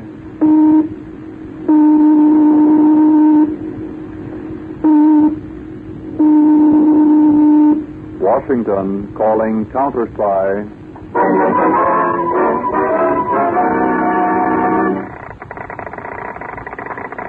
Harding, counter spy, calling Washington.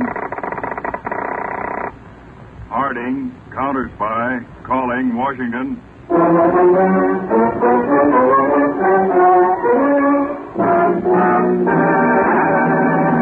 The Blue Network presents Philip H. Lord's Counter Spy.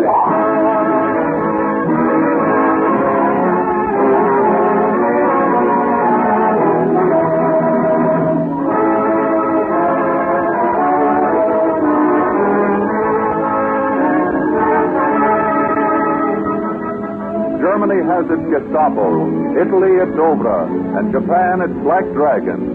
But matched against all of these secret enemy agents are Uncle Sam's highly trained counter spies.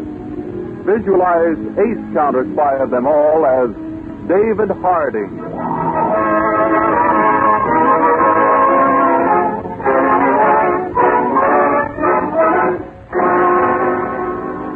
In Washington, Brigadier General Whitcomb sat in his private office at a large oak desk.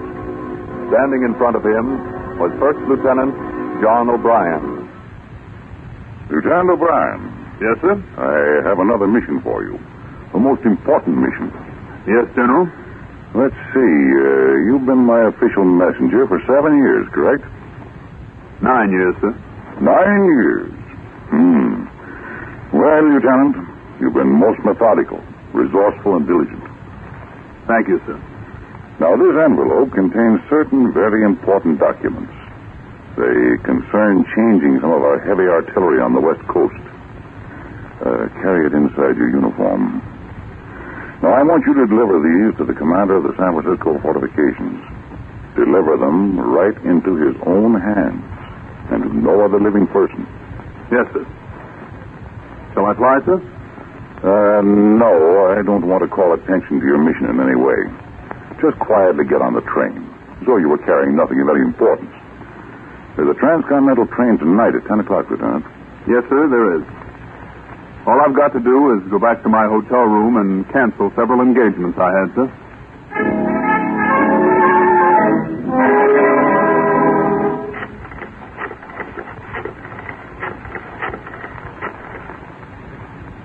Hello?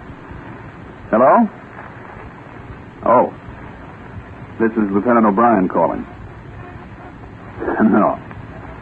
No, I can't take you to the theater tonight. No, I'm not fooling. Oh, a new dress? Honestly, I'm awfully sorry, but I've just received instructions to leave for San Francisco. Yes, San Francisco. Well, I'll be back in about a week, and then I'll see you every night.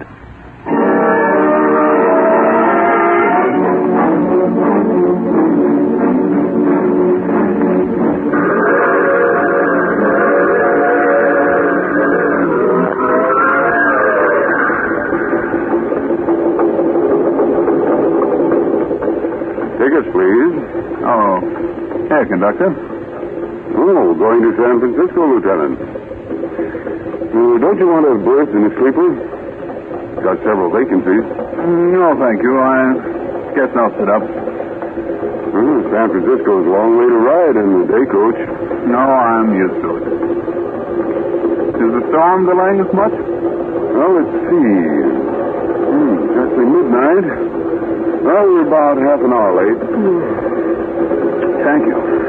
Well, Lieutenant, I hope you don't get...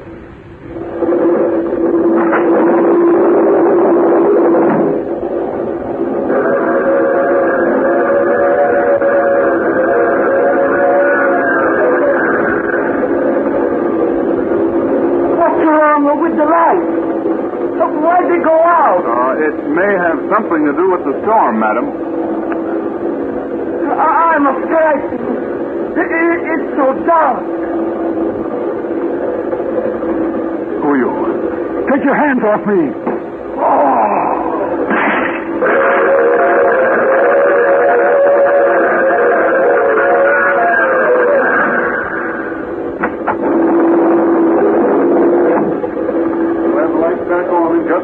Conductor, something terrible has happened. What happened, madam? We heard the fight. A glass breaking. Where? About 3 or 4 seats in front of me. Turn your flashlight upstairs. We can't get the lights on. Somebody's cut the wires. Right there. See? Why, the glass is broken out. And blood. Oh, that's where the army officer was sitting. He must have been thrown out the window. Hold on, everybody. I'm going to pull the emergency.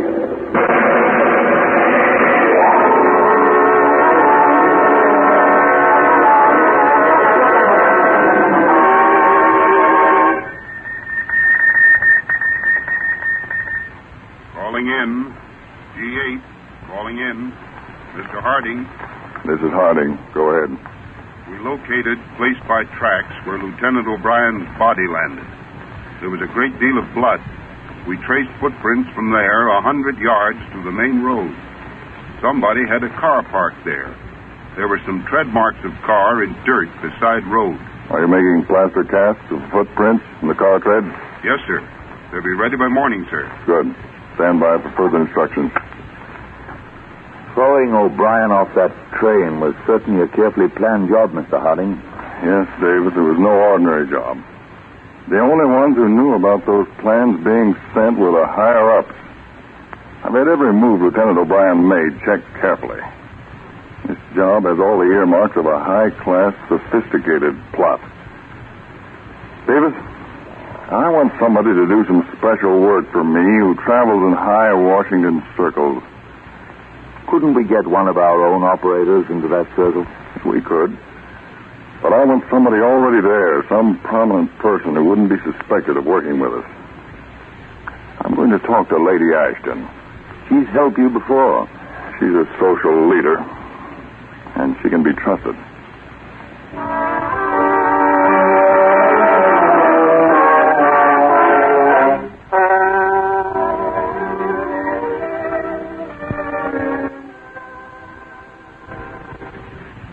Lady Ashton, I need a woman who's fairly young, beautiful, sophisticated, worldly, who travels in Washington's higher social set.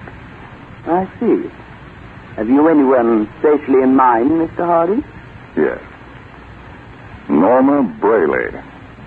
She's a French refugee. She's invited everywhere. She's continental. And very beautiful.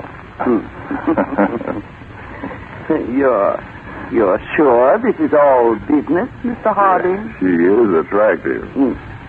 But if Miss Brayley would be willing to work with me and follow my instructions, she could be of great help. And you wish me to give a dinner so that you may meet her? Well, in Washington here, Lady Ashton, I'm often watched very carefully. I'd like to have the meeting appear to be a chance one. How about dinner Friday? I'll see that you meet Miss Brayley socially then. That'd be fine, Lady Ashton. I'll be there.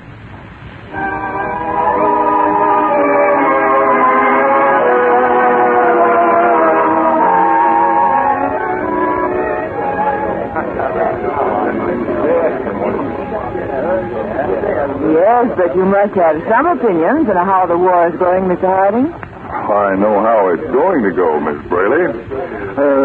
Shall we walk over to the other side of the room for a minute? Yes, certainly. You know, I think Lady Ashton gives the most entertaining evenings of any hostess in Washington. She's a very charming person. Miss Braley. Yes? I don't want to be seen talking to you too long, so I'll come right to the point. Oh, you sound very serious, Mr. Harding. You're a French refugee, Miss Braley. You fled Paris just before it fell. Your entire family is still there. Well, how did you know that? More people are investigated nowadays than they think. Now, Miss Braley. Yes? Would you take some risks if you thought you really could be of help against our mutual enemies? Oh, I'd do anything in the world. Everything is a risk nowadays. I need someone who travels in Washington's best society. I need someone who's never been connected with counter-spying in any way. Someone of courage, insight, sophistication. You mean me? Yes. We're on a very hard and difficult case right now. I need someone just like you. In fact, you. But I don't think I'm qualified for such an important undertaking, Mr. Harding. I've never had any training. You won't need any, Miss Braley. You'll do exactly as I tell you. And you really think I can help? Very definitely. Then I'll do anything you ask. It's the least I can do.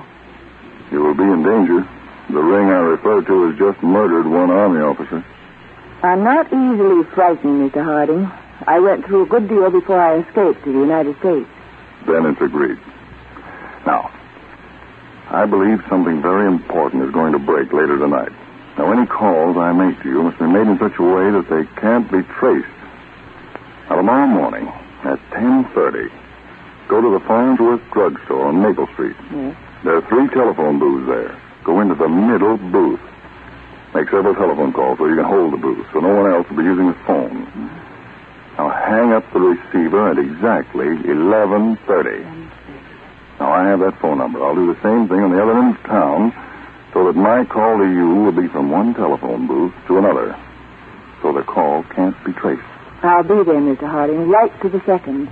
And be sure and don't call me by name over the phone.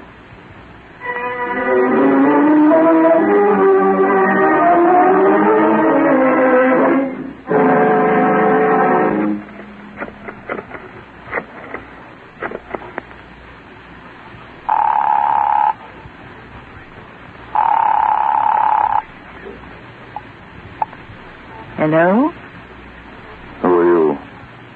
I'm in a telephone booth by appointment for a call at exactly 11:30. Good. Now listen carefully. Sir Harold Palmer arrived late last night in Washington from Ontario, Canada. We've been watching him up there for over 3 months. He's not really of the nobility. We believe his credentials are false, but we've not been able to make sure. Yes? Now, this is the first time that Sir Harold has left Canada. And it's so close to that event which happened on the train 4 nights ago, we believe there may be some connection. Now, I've arranged for Lady Ashton to give a ball on this coming Wednesday evening. Somehow it will be arranged so Sir Harold will be there. I want you to meet Sir Harold Palmer at that ball. Lady Ashton will introduce you to him. Flatter him. Get to know him. I'll do my best. You have a small automatic? One you can carry in your purse? Yes. Keep it with you at all times. That's all for now.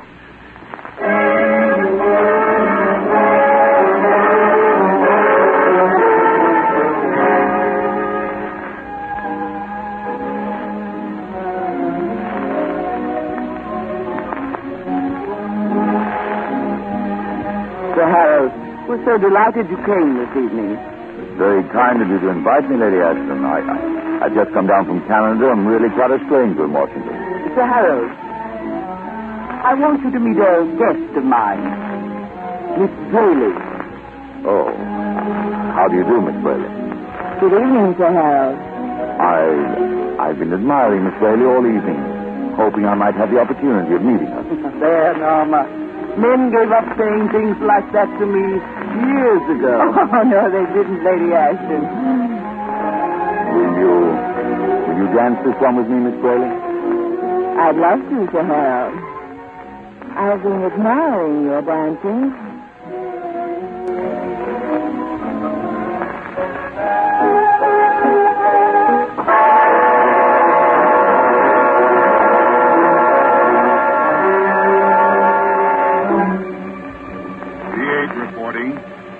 Gentleman in question and lady has spent the evening at the theater, later attended Crescent Club, and he has just now taken her home. Place operator 7 is made on his floor at hotel. That is all. G8 reporting. Gentleman in question and lady went for a drive out of Washington. Stopped at Mayflower Club on Highway 3 for dinner and dancing. Have just returned to Washington. If gentleman orders theater tickets for play opening Friday, she gets 2 A seats in 4th row, center aisle. That is all. G8 reporting. Operator 6 followed couple in question this morning. She went shopping, and he accompanied her. Overheard conversation indicating they are planning to meet this evening in his hotel room. Check.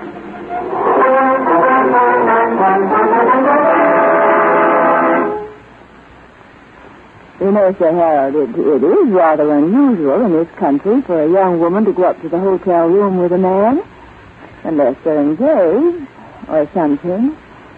Is that so? Very interesting. Well, continuing, we had in our home for many years what I should call as fine a collection of pastoral art as there is outside of a museum.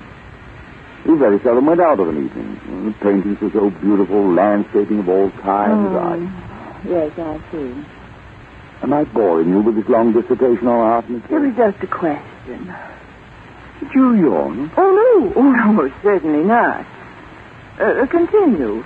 Tell me more about these oil paintings in Dorchester.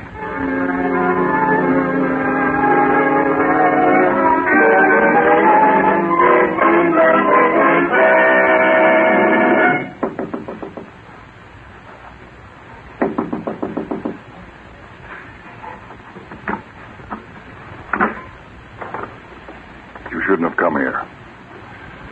Well, come in.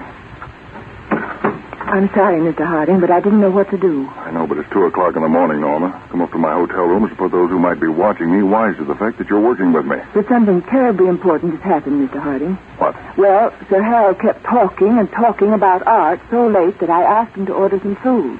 And when he went into the adjoining room to telephone room service, I had a chance to look in several drawers, and I found these papers. Let me see them. I had this little gun with me in my bag, but, well, no woman would ever have to show it to Sir Harold. Here. Have you looked at these? Yes, they're reports. And they state very clearly they concern confidential information between the United States and Canada. Yes. And this one even goes so far as to mention certain fortifications. Well, then it's the information you want? Not the exact information. But it very definitely shows Sir Harold is working against the interests of the United States and Canada. But you should not have come here, Norma. In fact, you shouldn't have taken these papers. Yes, but why? Now you've got proof against Sir Harold. Yes, but he'll miss these papers, and he'll know you've tricked him and disappear. Oh, then I haven't helped. Oh, yes, you've helped. Do you suppose that's someone who saw me come up here to your room? Have I caused you more trouble? Unless I miss my guess, this is a report that Sir Harold has already left. Hello? G8 reporting. Sir Harold has checked out of hotel. Has ordered car from nearest garage. Shall I replace chauffeur? No. It's too dangerous at this point. Drop his trail. Tell operator 37 to pick it up. Yes, sir. I never felt so badly in my life, Mr. Harding. I feel that I've bungled the whole thing. Now, don't feel that way, Norma. You just accomplished so much more than I expected, I wasn't ready for it. You're not just saying that. No. I mean it. Oh. I'd rather hear you say something like that than anyone else. Now, course, the artillery plans which were stolen from Lieutenant O'Brien have already been changed. A new set of plans is being sent to California Saturday night by plane. We'll wait and see if the Gestapo makes an attempt to get those new plans Saturday night. I see. But what can I do, Mr. Harding? Now, tomorrow night, dress very simply. Yes. Take the bus, the Maryland bus, to the end of the line. Get off there and wait for me. Things have taken a pretty serious turn. Tomorrow night should tell us a lot.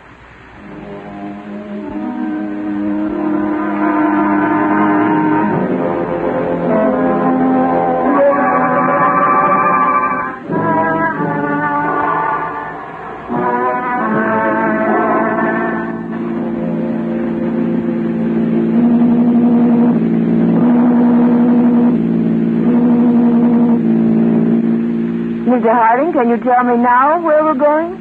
To a little farmhouse about 10 miles further down the road. Well, why are we going there? We have a shortwave listening set there. There's nothing near the farmhouse, but reception's excellent. And you still think I can be of help? Very definitely. Good. But I can't tell how until we hear this shortwave broadcast tonight. See, every Tuesday and Saturday night, from 1:15 to 1:30 in the morning, there's a shortwave broadcast by a bootleg station to Germany.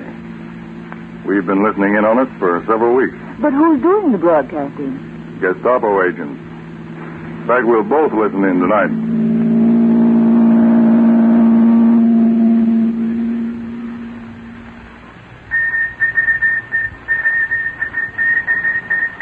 Oh, I've never seen so much electrical equipment, Mr. Harding. Now, you sit down here beside me, Norma. Now, take these earphones. I'm calling another shortwave station of our own. One of my men's operating it. 42B. 42B. Come in on 24.5 megacycles. Come in. Your signal is weak, but I can get it.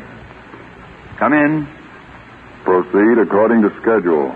That will be 3 minutes and 20 seconds. Then meet me at appointment. You get it? Exactly 3 minutes, 10 seconds, and we'll contact. That is all. Was that a shortwave station in another farmhouse? No, it was a portable sending and receiving set in a car. That's why I didn't have too much power. Oh. Now, you don't understand German, do you, Norma? No, I don't. Then I'll interpret for you. Broadcast we should be picking up right now. Now, take these earphones. He's making contact. You'll hear him in a minute. And this radio station we're hearing is operating illegally in direct contact with Berlin? Yes. But we've got it spotted. Auf Welle 24.500 nach Berlin. Achtung! Geheimbericht von größter Wichtigkeit. He's just saying he's got some real news tonight. Auf Welle 24.500 nach Berlin. Die Pläne zur Befestigungsanlagen der nordamerikanischen Westküstenverteidigung sind plangemäß gestohlen worden. He's talking about the West Coast fortification papers that were stolen from us. Leichtigkeit überwunden. Die beiliegenden Dokumente sind in unserem Besitz. Telling Berlin that the Gestapo have the papers, but the question is how to get them out of the country. Die Überseesendungen sind schärfstens überwacht. Revidierte Pläne werden Sonnabend an die Westküste per Flugzeug gesandt. Now he's saying revised plans are to be sent to the West Coast this Saturday night. Das Problem ist, die Pläne aus dem Lande zu schleppen. Get those hands up, quick! Who are you? Get out of here! You make a move, I'll shoot. We're United States counter-spies. Now get your hands up. Move away from that broadcasting microphone. They're being captured. But this is just an amateur sending set. Oh, yeah? Put the cuffs on him, Frank. We've already got the cuffs on your three pals, the two downstairs and one in the other room. Take them out, boys. Remember, these four are the ones who murdered Lieutenant O'Brien. This shortwave set won't be used anymore tonight or any other night. Well, Norma, you really heard something that time. They were really captured by your men? They certainly were.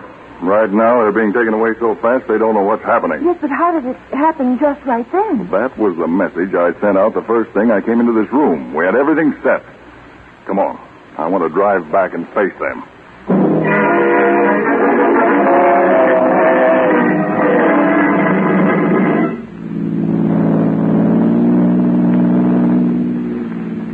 we going now, Dave? We've got a place where we hide people like them away for a while. A prison? Well, sort of a private prison with their steel bars and escape-proof devices. That's what you mean. After that, it's the firing squad.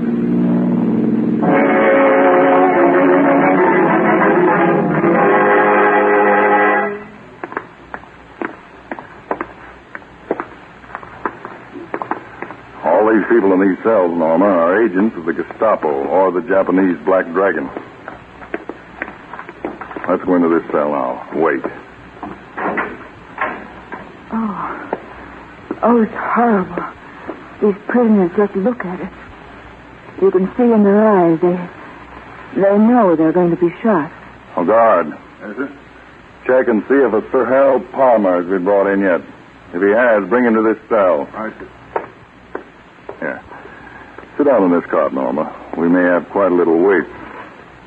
Dave, how did you catch Sir Harold? We'll let him do the talking when he gets here. Now, Norma, let me tell you something, because something very startling is about to happen. Lieutenant John O'Brien was a confidential messenger for the Army. On his last mission, he was murdered in a train while the lights were out. The window was broken, and his body thrown out. Sir Harold, be in just a minute, Mr. Harding. Oh, good. Well, Norma, we checked O'Brien's movements. Everything he did after he received those confidential instructions. O'Brien went back to his hotel room, and the only thing he did besides packing was to put in 5 telephone calls.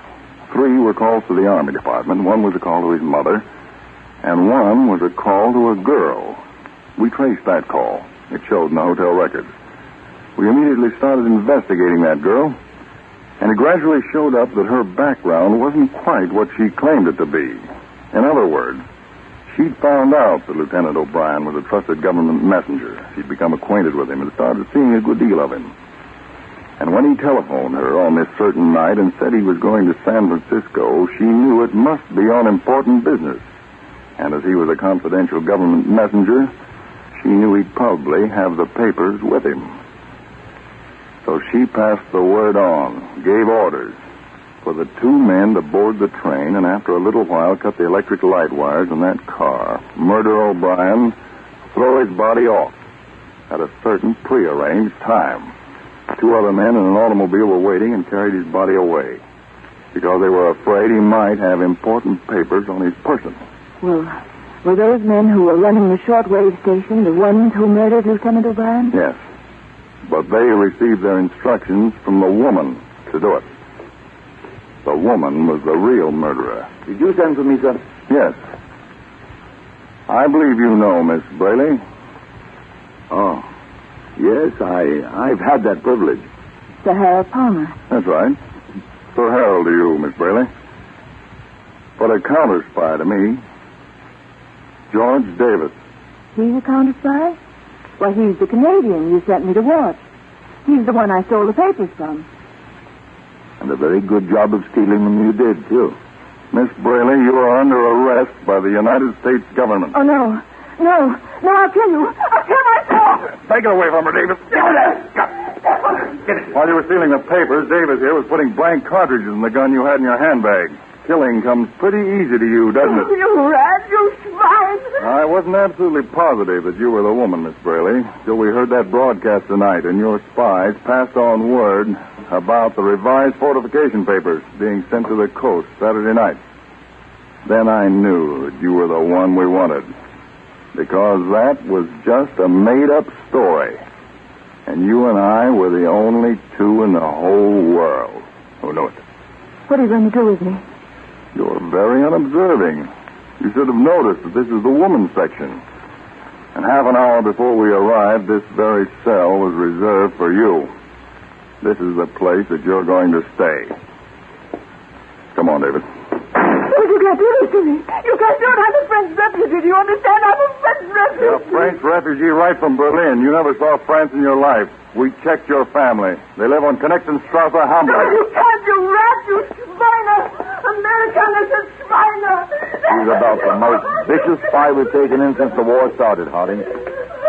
I have a feeling she's responsible for a lot of important information leaking out, David. But one thing's certain, she won't get out.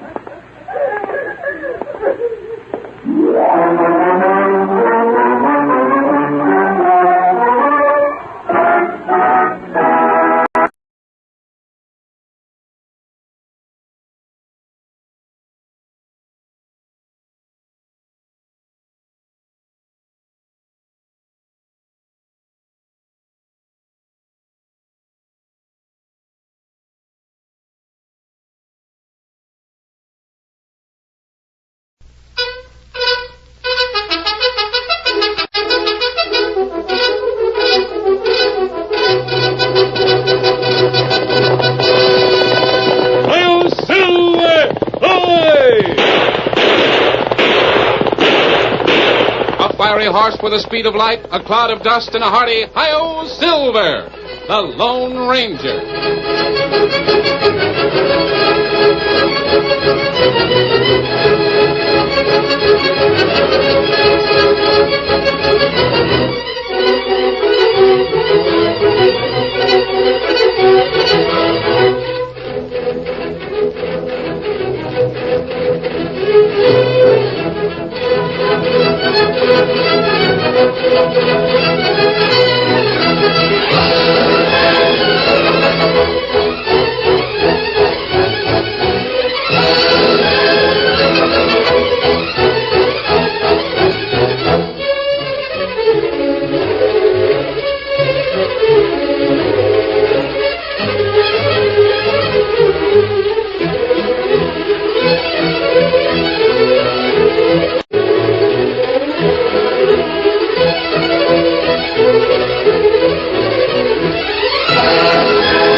With his faithful Indian companion Tonto, the masked rider of the plains led the fight for law and order in the early western United States. The stories of his strength and courage, his daring and resourcefulness have come down to us through the generations. And nowhere in the pages of history can one find a greater champion of justice. Return with us now to those thrilling days of yesteryear. From out of the past come the thundering hoofbeats of the great horse Silver. The Lone Ranger rides again. Come on, Silver! Faster, boy, faster! I'll Silver! Ahoy!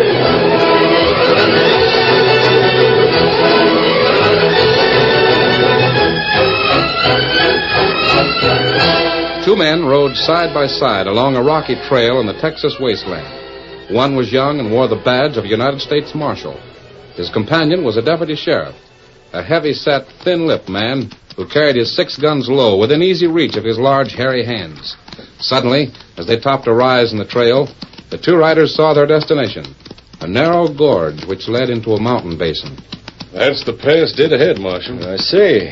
Is there another entrance to the gulch? No, that's the only one. Yeah, if there's no other escape, and Big Mike is hiding out in the gulch, as you say, why haven't you and the sheriff arrested him? Well, mail robbery's a government offense. Me and the sheriff ain't got no call to meddle. Well, Big Mike is a murderer, too. He killed the mail guard. Missouri isn't the kind of a sheriff to let a killer go free. Maybe he figured you'd be coming down from the county seat to make the arrest anyway, Marshal. I wish Missouri was here. I'd like to ask him a few questions. And too bad he was called out of town to fetch back that horse thief. He'd be plumb glad to see you. You're his new deputy, huh? Yep. Outlaws drilled the last one. It's a good thing I ran into you. I'd never have located Big Mike's hideout myself. Glad to be a help, Marshal. And we've almost reached the pass. Yep. Won't be long now. You're the only person I've talked to who's seen Big Mike without his mask. What's he look like? Well, seeing as we're at the pass, I'll tell you. He's got black hair, bushy eyebrows, bullet scar on his left cheek. Bullet scar? Well, that description fits you. Yeah. Matter of fact, Marshal, I'm a dead ringer for Big Mike. I even carry my hardware the way he does, in my hands. I don't understand. Your man hunts over, Marshal. Big Mike. Take a good look. It's your last.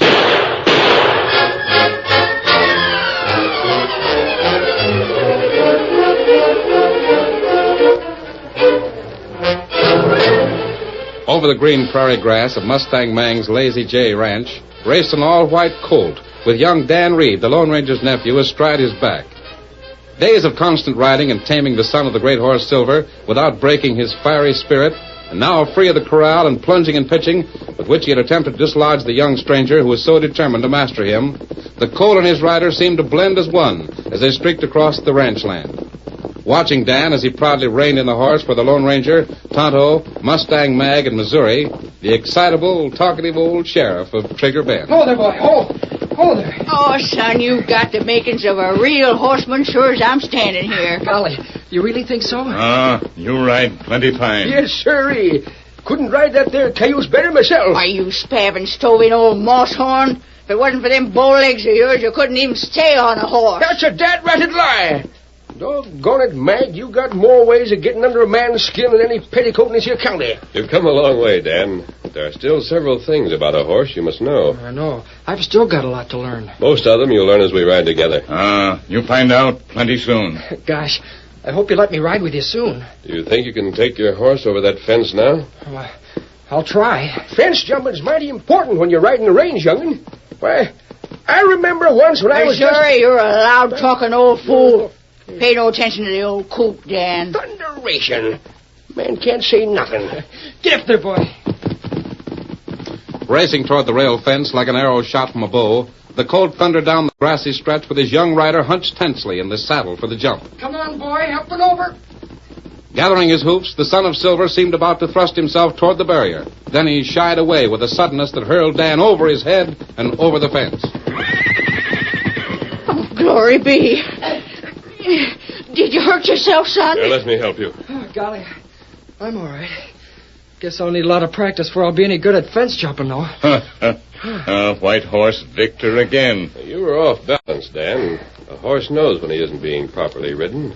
Besides, you should steady your mount before the jump. That's why him shy at fence. Well, next time Thunderation, Mag. Here comes Mayor Squibbs. Oh, that scheming old skinflint. What's he doing on my land? Hold up there.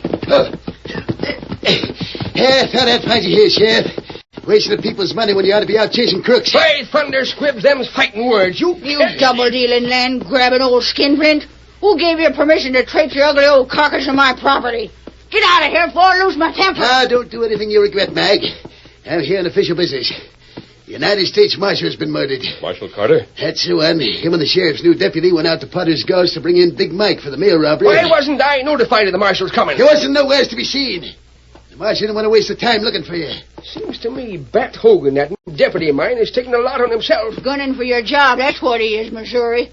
Likely as not, His Honor the Mayor here made Bat deputy so as to run against you in the election. I ain't the only one who thinks Trigger Bend needs a new sheriff. You scheming, tax-grabbing coyote. If it was election time for a new mayor, you'd be voted clean out of the county. Who killed the marshal? Well, I don't know for certain. Him and Bat split up so as to scout for clues. The last Bat saw him alive, he was heading in the notch for Potter's Gulch. Oh? Bat heard the shots and whipped right back. The marshal was dead and his horse was gone. I see. Looks to me like a clear case, Sheriff. Eh? The marshal was murdered at Potter's Gulch, wasn't he? That means a Big Bend didn't drill him. Them renegades who live there did. That's an underhanded lie, Squibbs. They're decent, honest, self-respecting people who settled in the Gulch. They wouldn't murder nobody. Big Mike could have been one of them without their knowing. Nobody's ever seen him without a mask. Who are these people? They're tax-cheating lawbreakers, that's who they are. They hate the law. They're just as likely shoot down the United States Marshal as the sheriff for upholding it. Now, you shut your mealy mouth, you crook.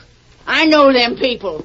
They hate the law because you hid behind it to raise their taxes and grab their land while they couldn't pay. Is that true, Squibbs? Doggone tootin' it's true. 2 years ago, Squibbs taxed us town folks so the whole parcel cleared out, with what few belongings he left them and settled in Potter's Gulch. Squibbs can't touch him there. And now the thieving polecats put through a new tax bill, doubling what we'll have to pay. Public improvements require new taxes. Public improvements?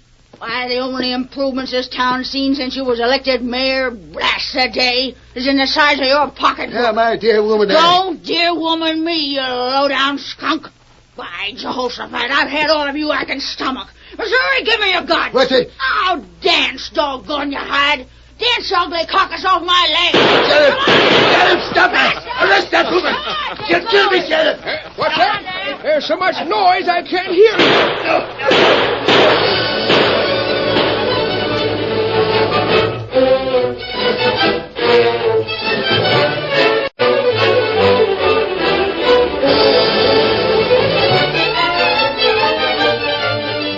Sometime later, while Dan remained in the corral with his new horse, the Lone Ranger, Tonto, and Missouri elbowed through an angry crowd outside the coroner's office in Trigger Bend, where the murdered marshal had been brought. Here, make way. It's the sheriff. The Lone Ranger and the Injuns with him. We want action, Missouri. Yeah. You want to hang on to that sheriff's star? Bring back the killer. Election ain't but a few days off.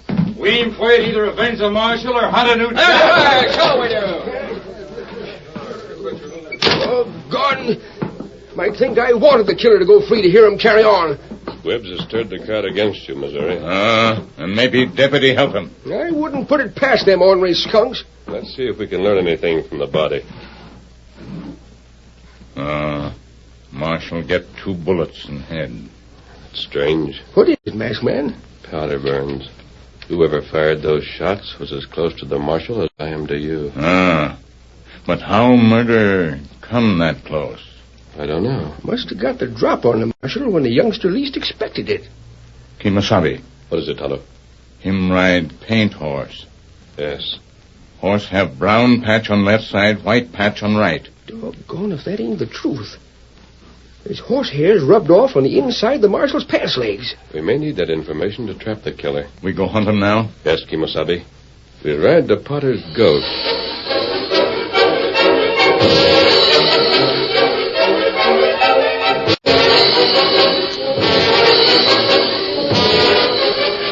From his office across the street, Mayor Squibbs and Bat Hogan, the sheriff's deputy, watched the masked man, the Indian, and Missouri mount their horses and turn them toward the distant hills.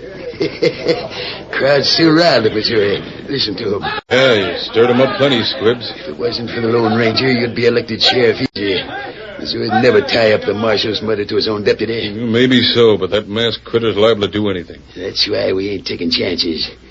After today, the Lone Ranger will be out of our way. Missouri, too. Then you're cinched to be sheriff, Bat. Bat Hogan. That ain't bad for a new handle. Big Mike was getting a mite too hot for comfort with that marshal on my trail. Did you send his horse through the pass? Yeah, just like you told me. Good. That's all we need to pin the marshal's murder on them tax-cheating squatters holed up in the gulch. I don't savvy. Well, everybody knows they went to Potter's Gulch to escape the law. They hate the sight of it.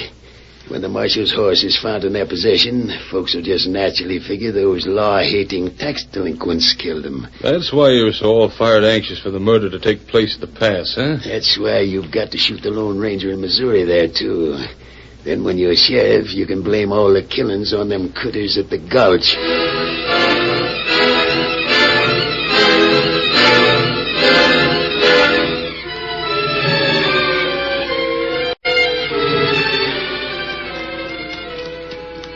Riding slowly, the Lone Ranger, Tonto, and Missouri peered intently at the rocky trail for a clue to the marshal's killer.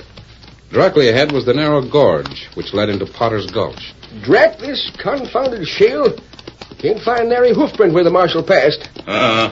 Rock not show trace. Squibb said the marshal and Bat Hogan separated before the murder. That right. But me not find place. All right, Tonto. I wonder... Trail's changing. That's sand up ahead. Now maybe we find clue. We're almost at the pass. Somewhere along here is the spot where the marshal was killed. You think Big Mike was a yellow-livered coyote who ambushed him?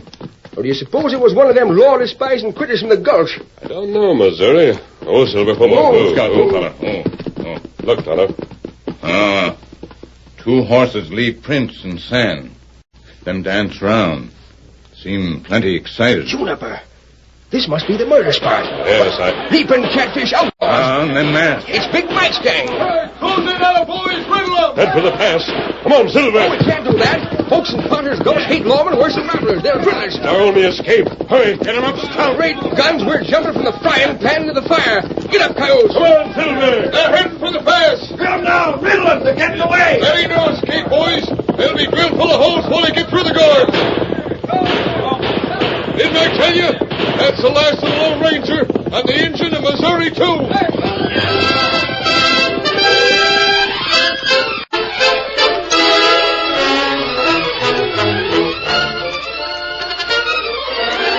The curtain falls on the first act of tonight's Lone Ranger story. Before the next exciting scenes, please permit us to pause for just a few moments.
To continue our story. As the Lone Ranger, Tonto, and Missouri raced through the narrow crevasse away from the outlaws who sought to ambush them, they were met by a fusillade of shots and saw that their new assailants were the settlers of Potter's Gulch. And the lawmen! One of them wanted to sell stuff. Fill 'em, boys. We don't want no law around here. That's the kind of law they serve in Trigger Bend. Riddle them. We got no time for their breed. Hold your fire! We've no quarrel with you. Speak for yourself, mister. We're Potter's Gulch people. And we've plenty of quarrel about with anybody that represents the law. That's a ticket, Jeff. What's the point in palavering? Let him have it. Yeah. Mayor Squibb sent him here to collect them back taxes. Now, wait. No one sent us here. We were ambushed by outlaws. That's right. Doggone it, boys. You remember old Missouri? We don't hold any grudge against you, Missouri. But you're the law. And we swore to get even with the law wherever we found it for robbing us for our land and our homes. You bet we did. I'm killing all three of them critters right now. Drop that gun. Oh! Don't try that again. Rush them, men. Come on. Come on.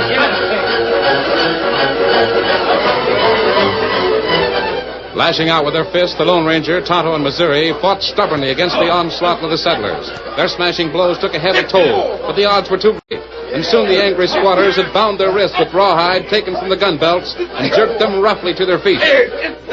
Yeah. You've run this show long enough, mister. I don't know who you are, but I'm aiming to find out. Don't touch that mask. Jeff, what's happened? This is no place for you, Amy. Go on back to the house. Who is this man? We'll soon know. No, Jeff, don't. What? A masked man, a white horse, and... Let me see his gun. I don't savvy. Please, Jeff. It's true. Silver bullets.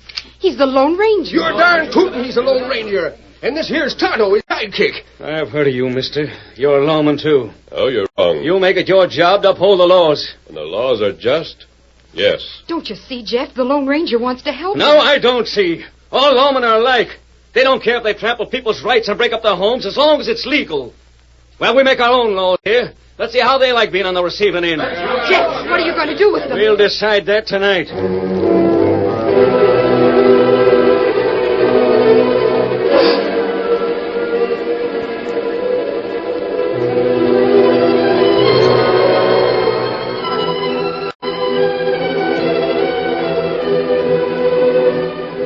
That night, the masked man, the Indian, and the sheriff sat with their hands bound behind them on the floor of Jeff Colbin's barn.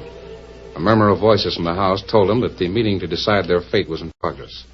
Suddenly, a new sound caught their ears. A faint rustling in the dark. Then a match was struck, candle lighted, revealing Amy's frightened, earnest face. You mustn't make a sound, any of you. I brought a knife to cut the rawhide around your wrist. Then you can get away. Has Jeff decided what to do with us, Amy? Not yet, but he's so bitter. And the men are talking so wild. I was afraid of what they might do. That's why I've come. I see. Jeff isn't the same person he used to be. Losing our ranch to Mayor Squibbs has made him hard and revengeful. The ornery skunk. I'd like to tar and feather him with his own tax papers and run him out of Trigger Bend on a rail. It can't be an easy life for any of you, living in Potter's Gulch like this. It's awful. I'd give anything to go back to town, but Jeff's so proud. And none of us folks can pay our back taxes and have enough to live on, too. Perhaps we can arrange for you to go back to Trigger Bend, Amy. Do you really think you could? There. You're all free. We need our guns. I put them over here by the window. Follow me. Wait. Let me have that candle. Here. Tonto, look. Listen, it's a paint horse.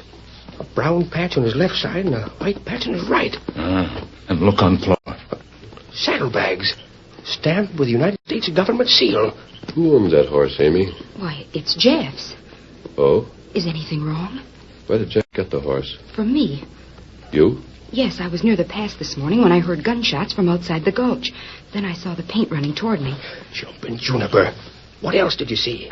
I saw a man whip the horse and wave his arms to make him enter the path. What did he look like? Why, he was heavy set with black hair, and he looked like he was wearing a badge.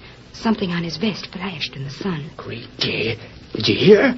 That's the spitting image of Bat Hogan. Are you sure? Well, I should hope to smile. That explain how killer get close to Marshal and make powder burns. Yes. It explains several things, Tonto. Double-dealing polecat. Thinks he can hide behind the badge of my office, does he? Before I'm through, he'll think hanging's too good for him. Wait, Missouri. Yeah? Where we go? To see Jeff and the others who are meeting in the house. No, you mustn't. They might shoot you. We'll take that chance, Amy. Come on.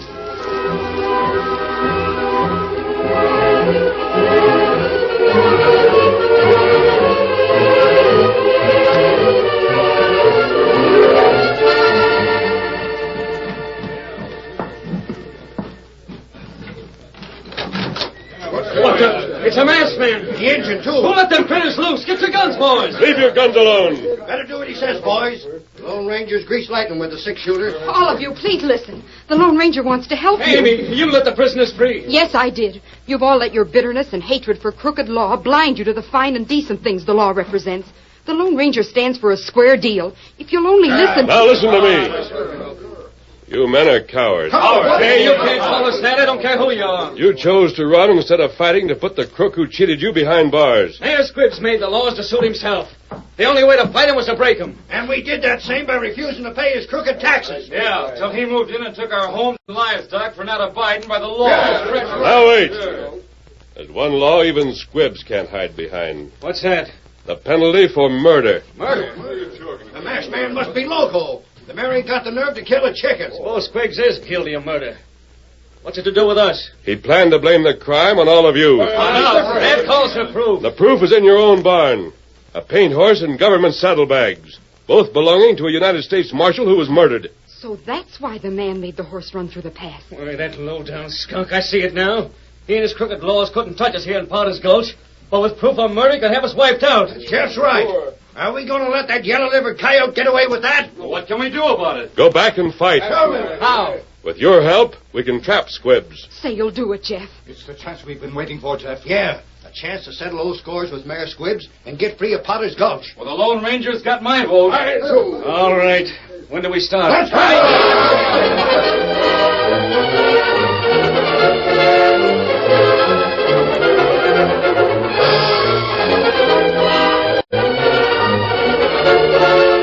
The following night, Bat Hogan and Mayor Squibbs conferred on their plans for the election in the sheriff's office.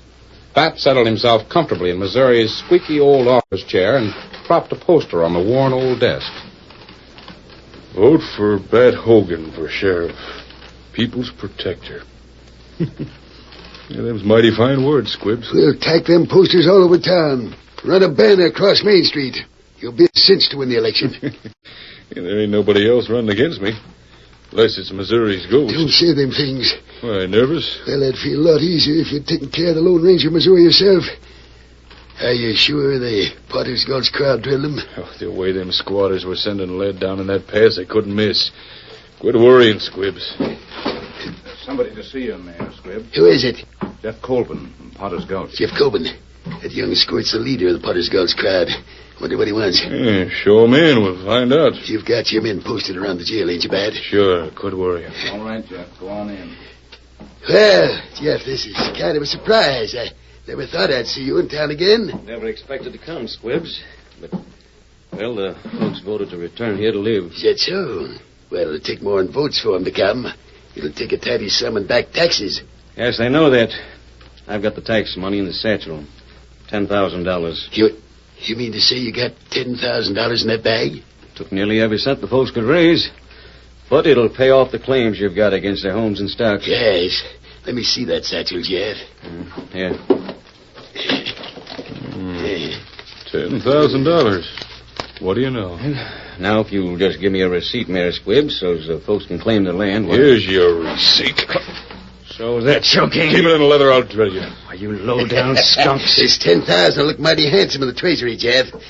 But it wouldn't begin to pay for all them lands I confiscated. You won't get away with it. Everybody in Potter's Gulch will know. Everybody in Potter's Gulch will know you as a murderer, same as everybody else. Murder?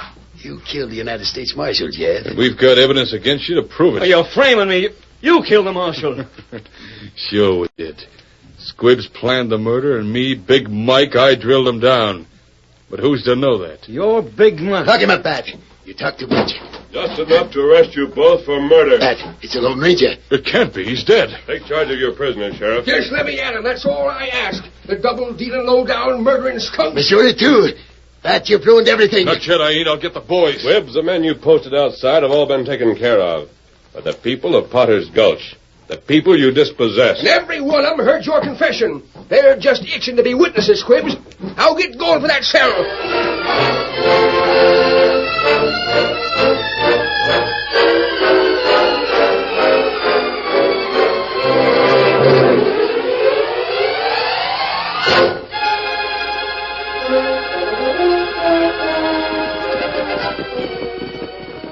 A fiery, all-white colt streaked across the prairie grass of Mustang Mang's Lazy J Ranch toward a rail fence.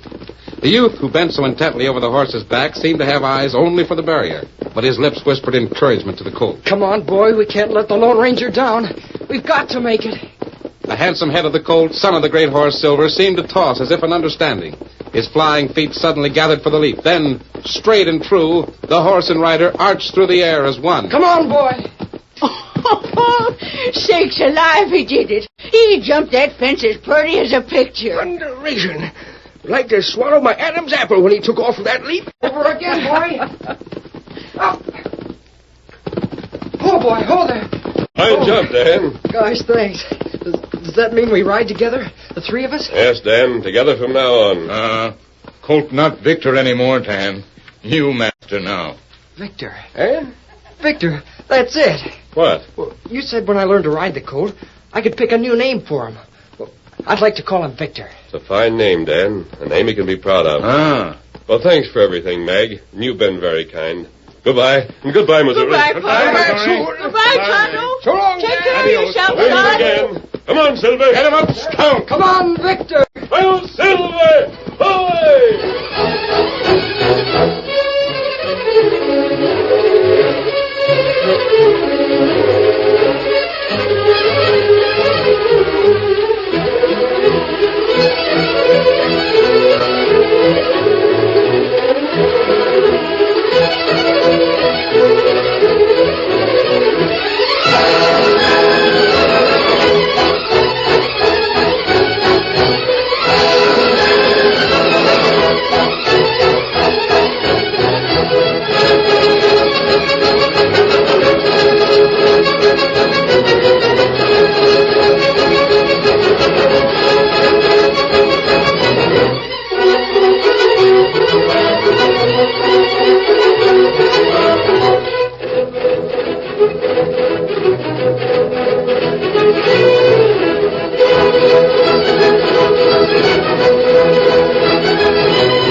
You have just heard is a copyrighted feature of the Lone Ranger Incorporated.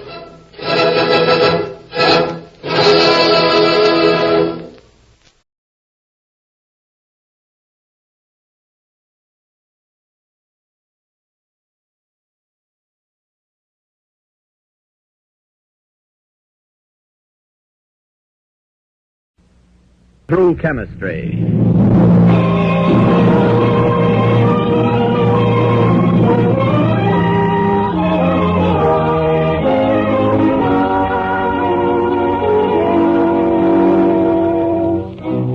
Good evening, ladies and gentlemen. This is the Cavalcade of America, sponsored by the DuPont Company. Tonight we present a new radio play, The Diary of a Saboteur, written by Peter Lyon, especially for Cavalcade. A play that might be taking place in your own hometown. Starring Joseph Schildkraut as the Nazi secret agent and Mildred Natwick as a New England shopkeeper in Diary of a Saboteur on the Cavalcade of America.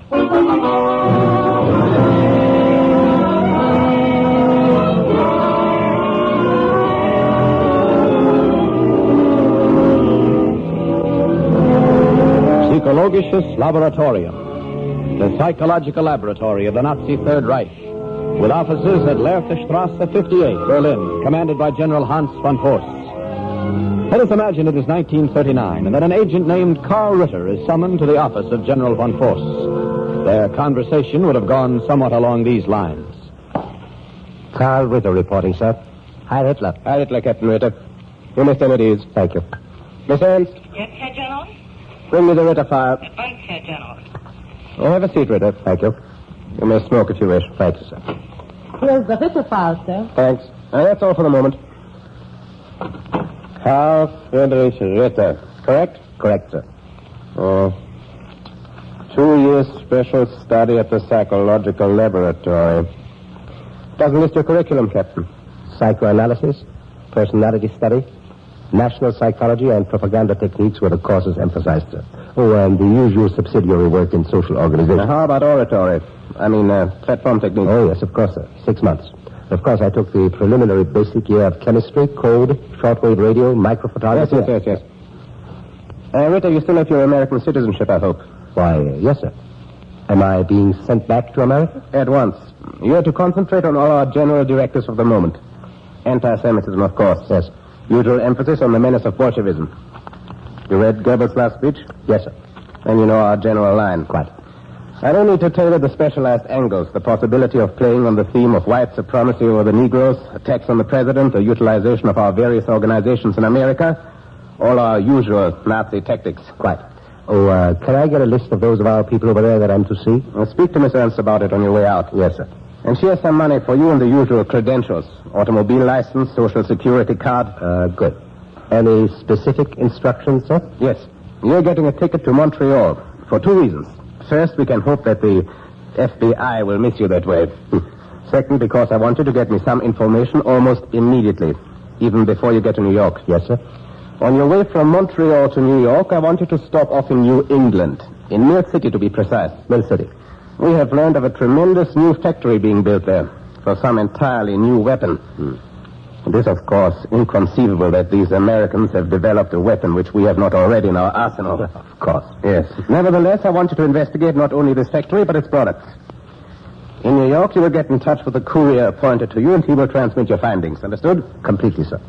And when I'm in New York?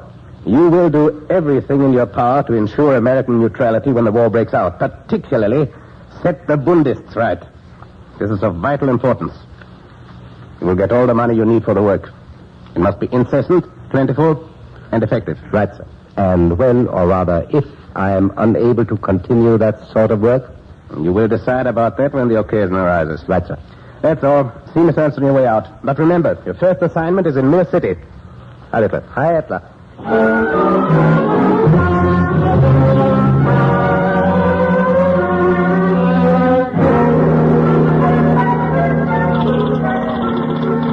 Confidential.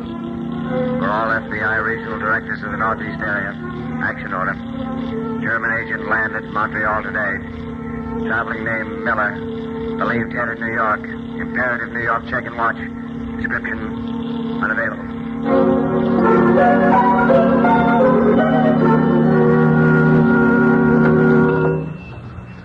Morning, sir. Good morning. What can I do for you?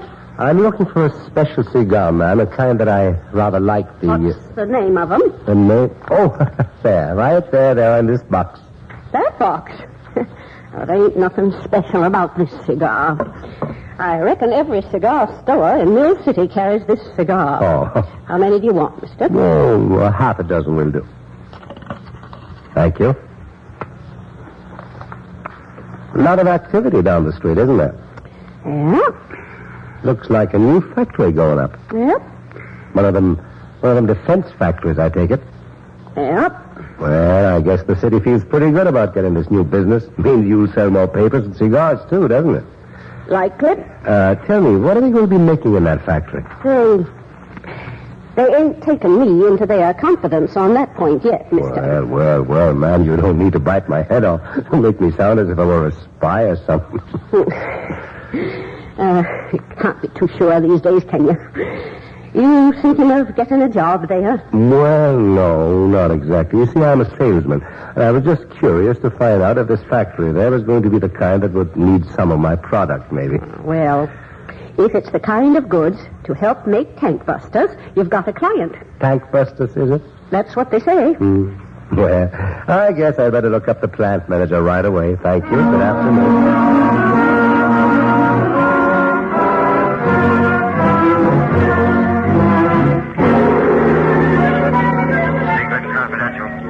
Attention all FBI regional directors, Atlantic Seaboard. This is not an action order. German Agent Miller arrived New York City today. Believe planning to register at Bandorf Hotel. We are checking associates. More later. Mr. Evans. Yes, sir. I should like a corner suite, please, on about the 10th floor. Yes. I expect to be here indefinitely. Here's my card. Thank you, sir. You can attend to any financial questions through my bankers, the Export Mercantile on Wall Street. I shall want an extra and private telephone put in my sitting room. Can you attend to that for me? Oh, yes, indeed, Mr. Jensen. Shall I register you under your business address in Stockholm, sir? Yes, if you please. Yes, sir. Boy, front. Room 1036.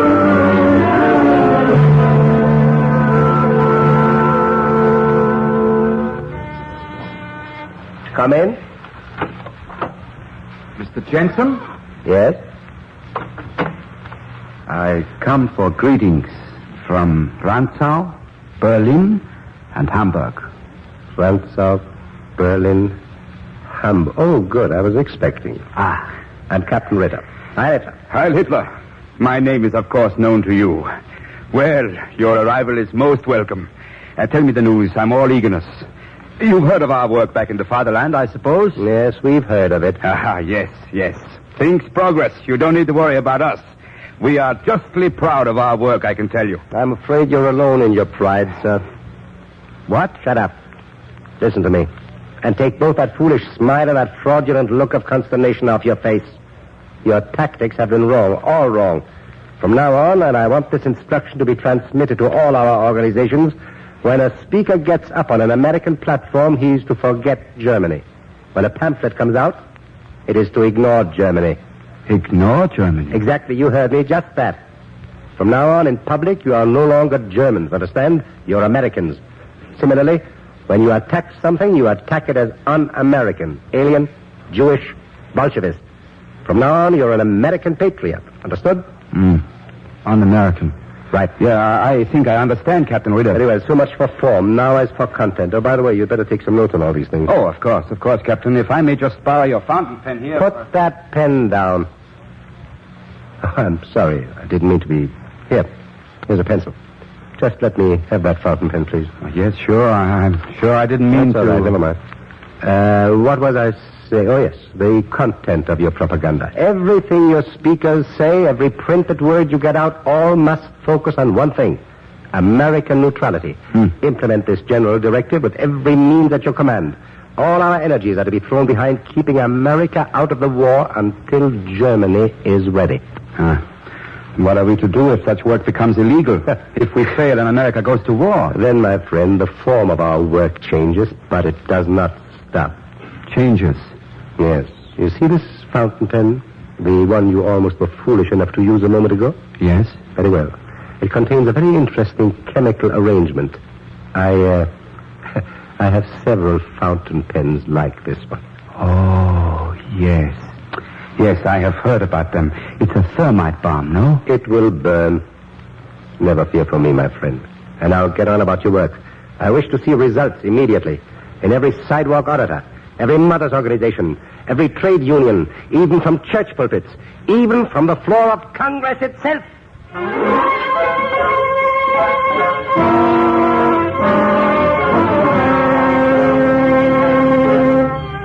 We're being dragged into war by a government that has been taken over by radicals and aliens. I tell you the truth. Mothers, we must stand together. Our sons are to be slaughtered on foreign fields for the profits of Jewish bankers. I repeat. Why, friends, if this keeps up, there won't be any election in November. You can bet on that. Yes, sir. Listen, pal. Germany will never attack us, and Japan is bogged down in China. We're safe now, and we're safe for years to come. December 7th, 1941.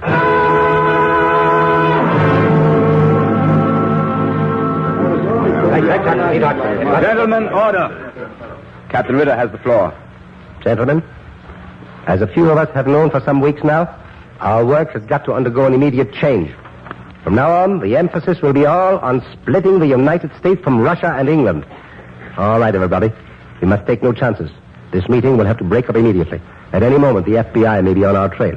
You will know how to get in touch with me at Mill City if you need to. And remember, from now on, we are soldiers of the Third Reich on enemy soil.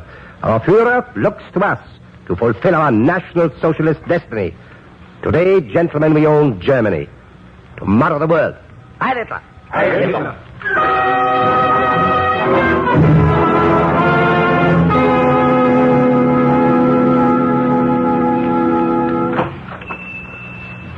Yes, sir? Hello, Mrs. Abbott. Well.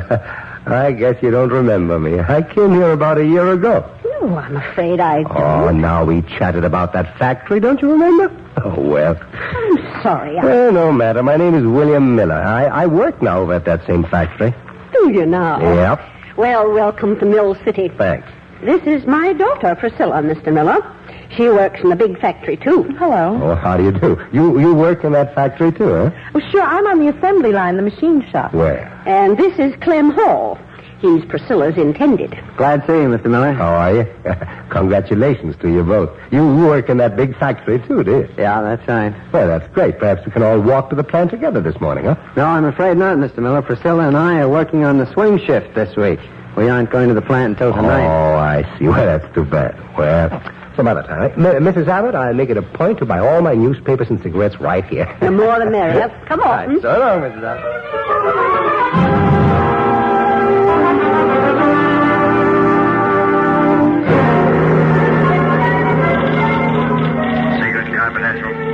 All FBI regional divisional offices. Report on any trace of Nazi agent Carl Ritter, alias John Jensen, alias William Miller. Must get checked soon. Believed to be somewhere in New England. This is imperative. Action order. See file for activities and description.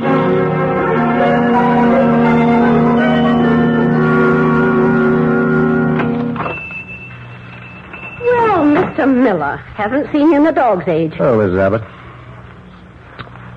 I've been working pretty hard, I guess. Keeping you busy, are they? How are things at the plant? Not so good. Well, I must say, Mr. Miller, you don't sound so chirky these days. Well, a lot of us are beginning to ask ourselves, what are we working so hard for? We didn't ask for this war, did we? No, that's right, we didn't. No. There's lots of folks don't ask to catch cold either. That's right. Wake up on a Sunday morning and sneeze once or twice. There they are with fever and snuffles. That's right. The war isn't going any too well for us either, Mrs. Abbott. Don't kid yourself. Say, any of your friends got sons in the Navy? My Dick. He's in it all right. That's so. Men in our family have been going to sea for 6 generations. Lots of folks around here are the same. Why? Well, I wouldn't want to worry you or them for that matter. It's probably nothing. Why, what is it? Well, you see, Mrs. Abbott, I got a sister down in Savannah, Georgia. And she wrote me that the 3 ships have put in at the harbor. They're all loaded with coffins. Coffins? Yes, they say we've suffered a terrible naval disaster in the North Atlantic, Mrs. Abbott. I guess the government in Washington is trying to hush it up. Well, I suppose that's why they had those ships put in at Savannah, not in Boston or New York. Well, I imagine the government knows best. But it does seem a little bit funny, doesn't it? My Dick was on Atlantic patrol. Well, I tell you, I wouldn't tell your friends about it, Mrs. Abbott. They just worry. Oh, Miss Abbott. Oh, hi there, Miller. Hi, Clem. Priscilla around? Afraid not, Clem. But she said she was going to meet you here at 8 to go to the movies. Yeah, that's the trouble. I have to break the date. I've got to go to a safety committee meeting tonight at the plant. Well, I'll tell her. I'd like to leave her a note. Can I borrow a pencil? Pencil. Oh, I'm sorry, Clem. I lost mine. I was looking for it just a minute ago. Coffins. That's terrible. What? What's that about coffins? Oh, nothing. Just a rumor, Clem. I wouldn't spread it. Oh, a rumor. Oh, say, Miller, you have a pen there. May I borrow it to write Priscilla a note? Well, this pen? Yeah, but I won't hurt it. I just want to write a little note. Well, it's this way, Clem. You see, I'm left-handed, and the point of this pen is delicate. You don't mind, do you? It's a peculiarity of mine. Oh, all right. Never mind, Clem. I'll give Priscilla your message. Oh, you'll excuse me, please. I'm late for an appointment. So long, Clem. So long, Mrs. Abbott. So long. He's a funny guy. It's a terrible, shocking thing he told me just before you came. Terrible, shocking thing.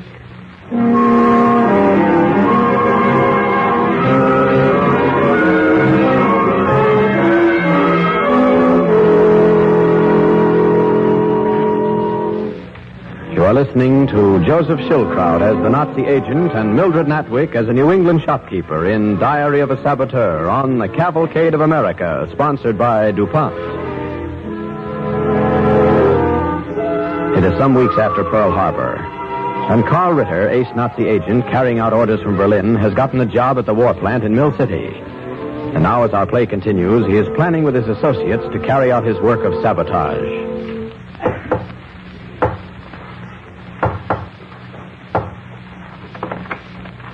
Aren't you coming? Evening, Charlie.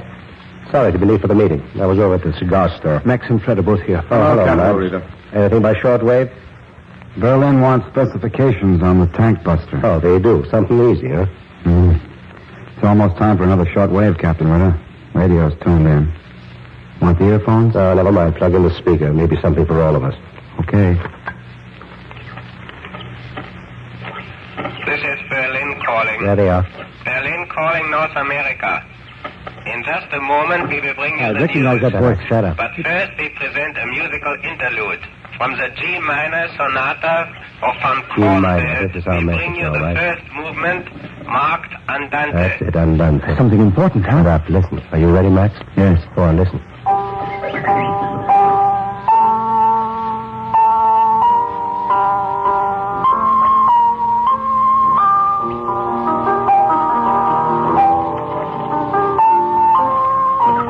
That's enough. Turn it off.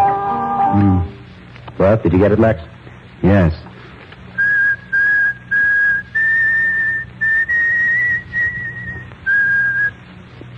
Well, come on. Decode it. What's it say? Wait.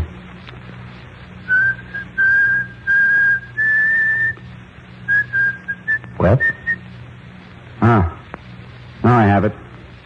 It's an order that the plant must be destroyed. Oh, this could change our plans. No, it won't. Our plans are all made. I made them. What are they? Oh. This little pen here. I almost had an embarrassing time with it a half hour ago.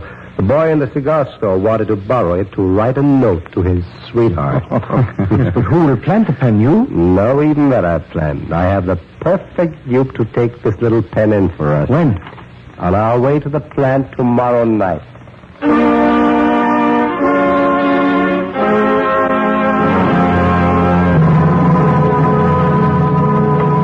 Hello, Clem. Oh, hello, Miller. Going to work? Yep. Thought I'd look in first, Mrs. Abbott, for a cigar. Oh, good enough. I'll go with you. I'm going to have my hands full tonight. Oh, yeah? Yeah. Foreman asked me to tell the machine crew the new safety rules. Well, I guess there's work for all of us these days. Boy, you're not kidding. Now, here we are. Go ahead. Thanks, Clem. Well, hello. Howdy, Miss Abbott. Didn't Priscilla get here yet? Oh, she'll be here any minute. Now, Mrs. Abbott, I believe I've run up quite a bill at your store the last 2 or 3 weeks. Oh, don't bother, Mr. Miller. Of course, if you do have a little cash with you, I can always use it. Well, I have no cash, Mrs. Abbott, but I write you a check. How much does it come to? Papers, magazines, cigars? Well, it's right here in my account book. Yeah? So let's see. LM. There, $4.62. $4.62. There you are. I think you'll find it's Good. Well, if it isn't, I know where to find you, eh? Yes. Oh. What's the matter? Oh, silly, my factory identification badge. I left it at home. Now I better run for it. So long. So long. That's funny. What? Oh, it's not important. Still. Oh, Mom. Hello, Priscilla. Hello, honey. Clem, that man Miller just hollered at me that he'd left his pen here. Oh, yeah, it is. Sure has a dropsy tonight, ain't he? Oh, he was running for the bus. He wants you to bring it to him at the plant, Clem. Okay. What's the matter? You look worried. Oh, I'm all right. I just don't like that guy. Don't like him? Something. Oh, I don't know. Well, forget him. Yeah, that's what I'll do. Well, forget Miller if you want to. But don't forget his pen.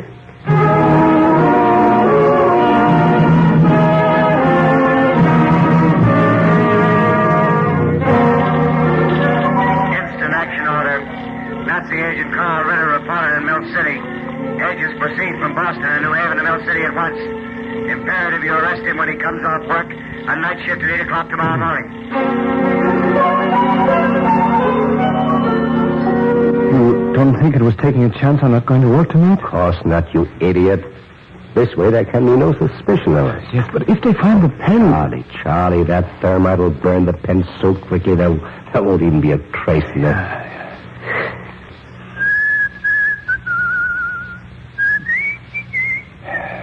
Why don't we hear the fire engines? It's 10 minutes late already. How long a delay did you put in the time mechanism? Well, it was to go off at midnight. The boy's working on the night shift this week. It's better that way, The fire will have a chance to get really going. Enough chance to get to the turpentine barrels next to the locker room, and after that... Listen. Yeah. There you go. Success. That mechanism went off fully 10 minutes ago. Well, that is a fire which is by now well underway. Go on, Charlie. You got 20 minutes to catch this. You hold the door. Yeah, you go first. Open this door. Yeah. Ooh, look at that smoke in the sky, kid. Beautiful. Yes, come on, Rita. We'd better hurry, huh? These Americans, they think they can fight a war against No, us. we'll miss our train, Rita. That's right. Come on, hurry. What's the hurry for, Ritter? Why? Who are you? What's this about? I said, what's your hurry? Where's the fire, Ritter? Is it Jensen? Or is it Miller? Or is it Neal? Keep your hands away from your pockets, you there. Just keep holding those suitcases. I don't know what you're talking about, either of you. Do you want to tell him, Mrs. Abbott? Oh, good morning, Mrs. Abbott. What are you doing here? So early? Who are these men? Just some gentlemen from the FBI, Mr. What's your name? That's right, Ritter. FBI. Come along, both of you. It took a little time, Miller, but we caught up with you. Very well. But at least I've carried out the orders of my Führer. It'll be some time before you Americans will build any more tank busters in that beautiful plant of yours. Well, as usual, I guess the lady gets the last word. Go ahead, Mrs. Abbott. Oh, yes, Ritter. We had a little fire in town tonight. Some old newspapers in my backyard. Why, you're lying. My pen set fire to the plant. Oh, no, it didn't. You should know better than to make out your check with your right hand when you told Clem and me you were left-handed.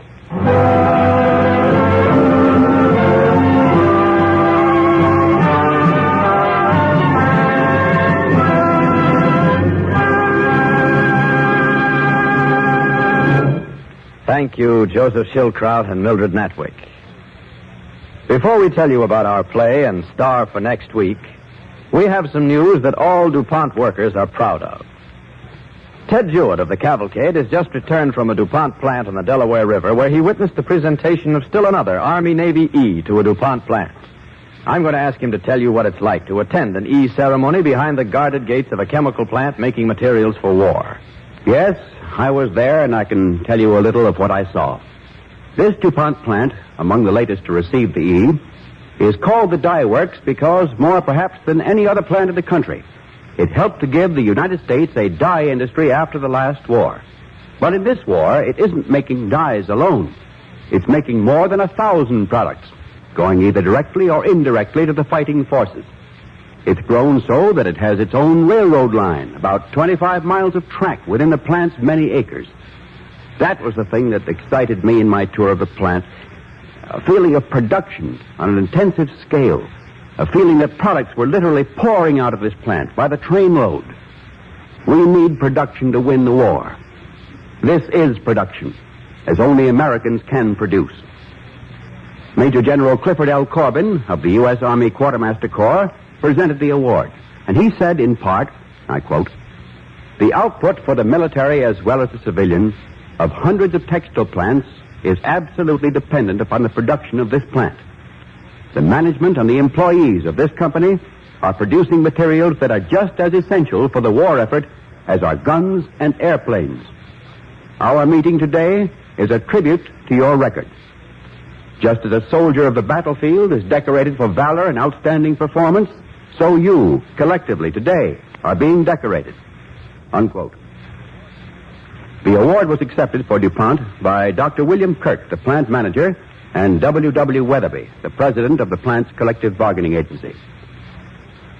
Now, standing beside me in the studio is a man from the dye works who was a member of the employees committee to receive the Army-Navy E pins, Mr. Al Brown. Mr. Brown has been with the DuPont Company for 43 years. Al, how do you feel about this E award? I feel proud, especially when I remember that 25 years ago, the place where the dye works now stands was just swampy marshland. And the one big building I worked in 1917 has become 700 buildings today. What a change in the last quarter of a century.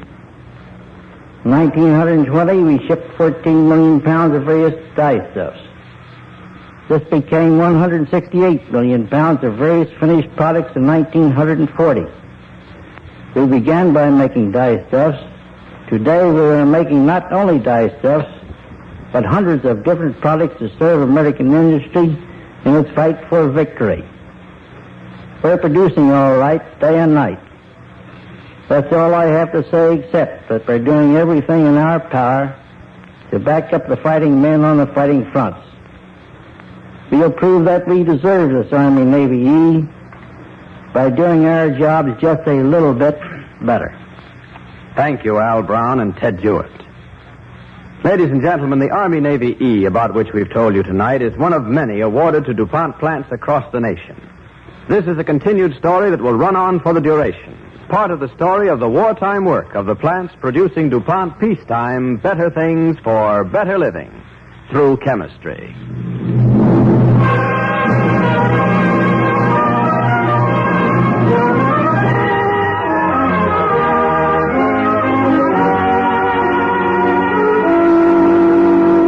In the finest traditions of the United States Naval Service. All of us thrilled to that citation, heard so often today.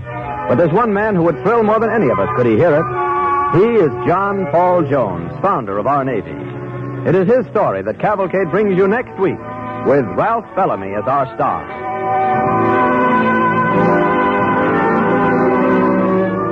Be with us next week when DuPont again sponsors the Cavalcade of America. Our star will be Ralph Bellamy. Our play, called The 18th Captain, is the exciting and ever-timely story of our Navy's rise to glory. Cavalcade is pleased to remind its listeners that Joseph Schildkraut, heard on tonight's program, is now starring in Uncle Harry, and that Miss Mildred Natwick is co-starring in Noel Coward's Blithe Spirit, both plays currently Broadway successes. Tonight's play, written by Peter Lyon, was based on original material by Michael Sayers and Albert Kahn, authors of the recent bestseller Sabotage. The orchestra and musical score for tonight's program were under the direction of Don Voorhees.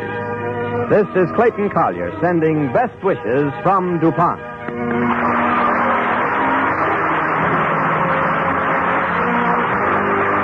This program came to you from New York. This is the National Broadcasting Company.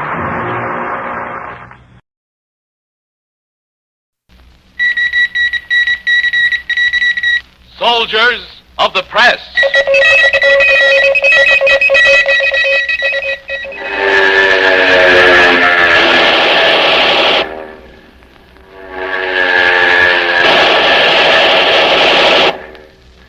This week, a son of Bushido. Search forward to 1500. Forward to 1500. Left 3 mils. Left 3. All batteries 1 round high explosive. Ready on 1 round HE. Fire! Fire!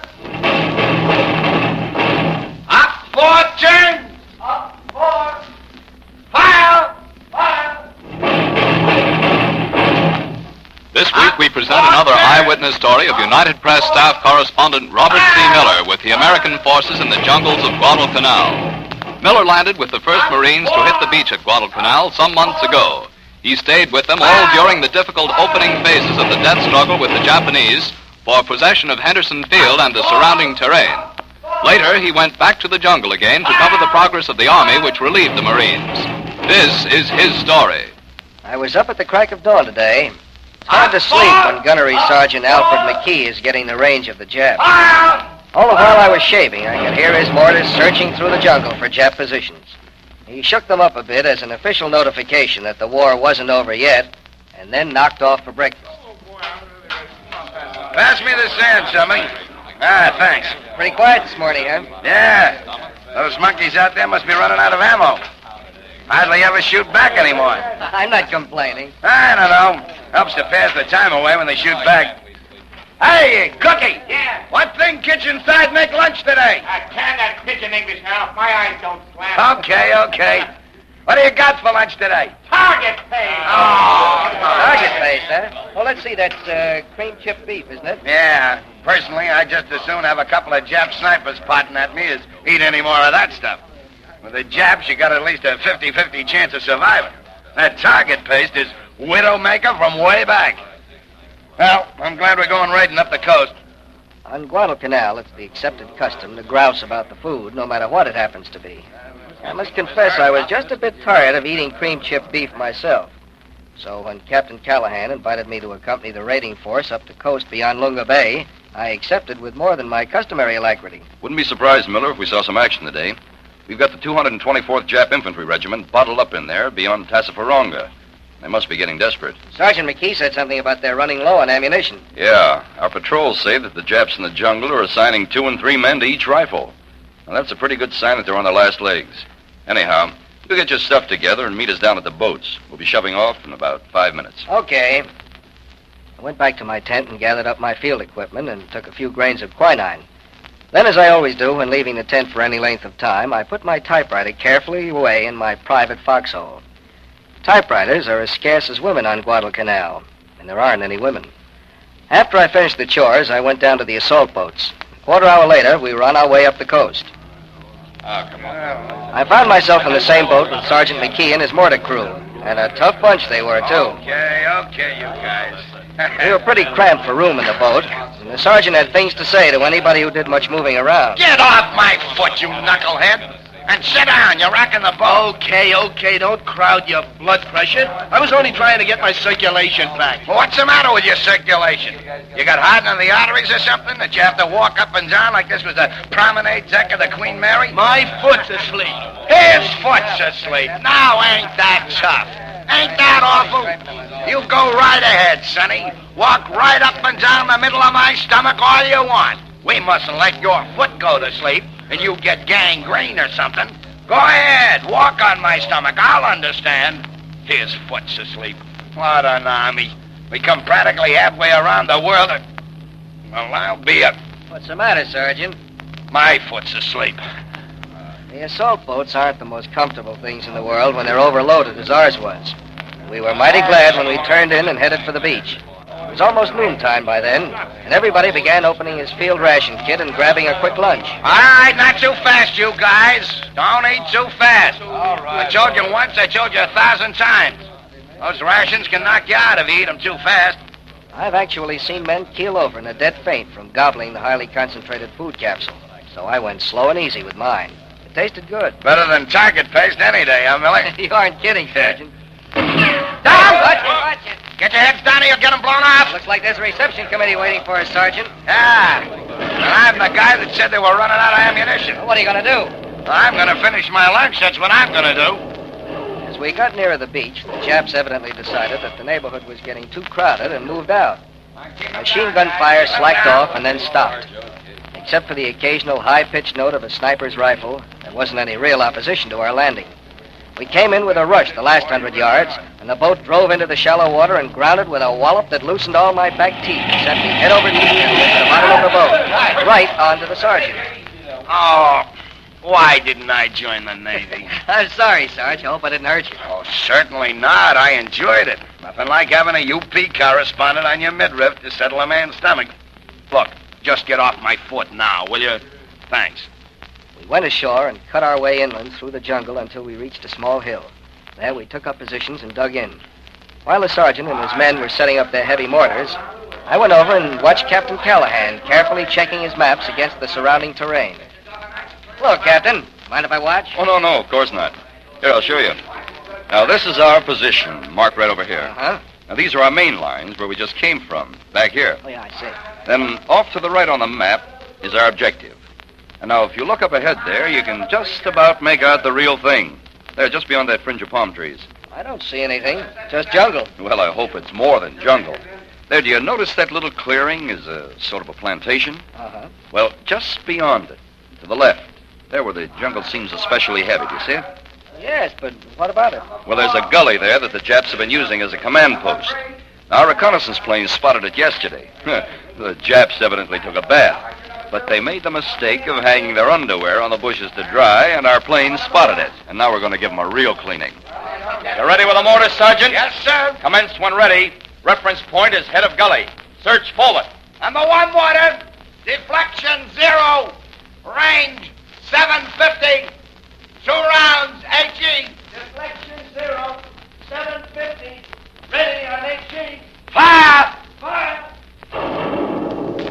Down 4 turns. Down 4 turns. Fire! Fire!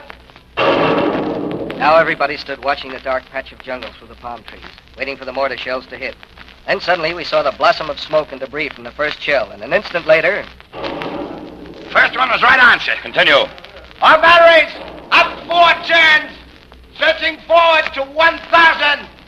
HE, commence firing. Commence firing.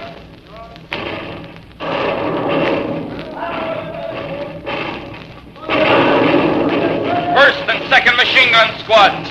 Range 750. Sight on stake. Reference point for number 1, head of gully to crooked palm tree. Number 2, crooked palm tree to clearing. Commence firing.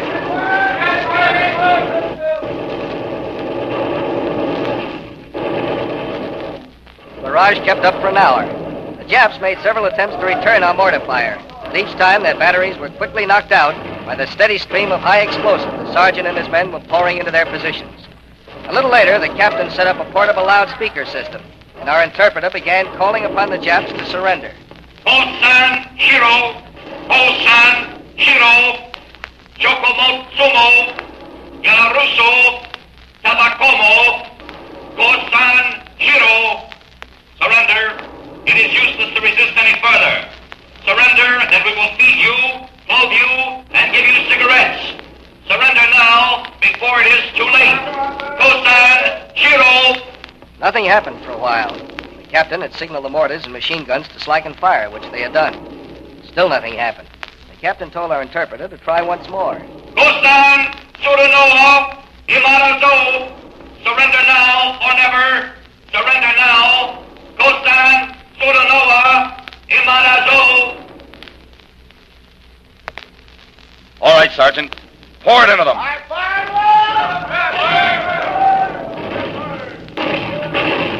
The barrage started up again even heavier than before.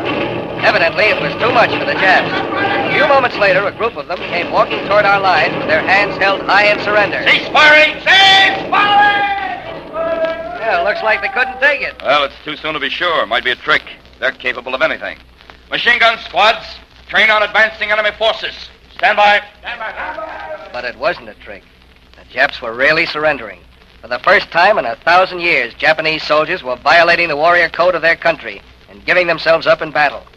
It was an exciting haul and a good day's work, and my first big story since returning to Guadalcanal. I rode back to camp on the boat carrying the prisoners. The Australian interpreter gave me their story on the way. 私ですか。私は笠本明吉です。フィリピン、シナおよびマレー半島で激戦しました。年は23です。This one says he's Private Asamoto Akiyoshi. He's 23 years old. Says he fought in China, the Philippines, and on the Malayan Peninsula. 私たちは荒野第224連隊の所属です。 They're from the 224th Jap Infantry Regiment, a crack outfit. They've been decorated by the Emperor. Does he he say why he surrendered? I'll ask him. Naze, Kosan Shitanoka. 私たちは一木少佐指揮のもとに8月の上旬、テノール川で激戦しました。5日間食わずのまれです。ほとんど全滅です。He says they haven't eaten for 5 days. Says that his outfit came here early in August. Many of them were killed in the landing. Later, he was under Colonel Ichiki at the Battle of the Tenaro River. Ichiki's battalion was almost wiped out. 一木少佐は連隊機を焼却の後、名誉の殺を遂げられました。Yes, well, he's telling how Colonel Ichiki burned the regimental flags and then shot himself because of the disgrace of being defeated. They were pretty badly cut up at the Tenaro. Yeah, I remember. I was there. Many of them got out alive. Those that did had to swim for it. なかなか正確です。He says that they were told that the Americans on Guadalcanal would be easy to defeat. And he says they were not told about American artillery, which was a complete surprise and which killed and wounded so many of them. He says they couldn't escape from it. Why is he pointing at your rifle? 水面不足およびタバコ、食料の欠乏です。普段の砲撃には全く耐えられませんでした。He says American riflemen can always hit the target and are better shots than the Japanese. He says the constant shelling and rifle fire from the American lines has shot up their best outfits. He says they surrendered to get some food and tobacco, but most of all to get some relief from the constant barrage. Poor devils, I almost feel sorry for them. Yeah, so did I, until I found this. What is it? A souvenir one of the prisoners was wearing, from the Philippines. An American soldier's identification bracelet.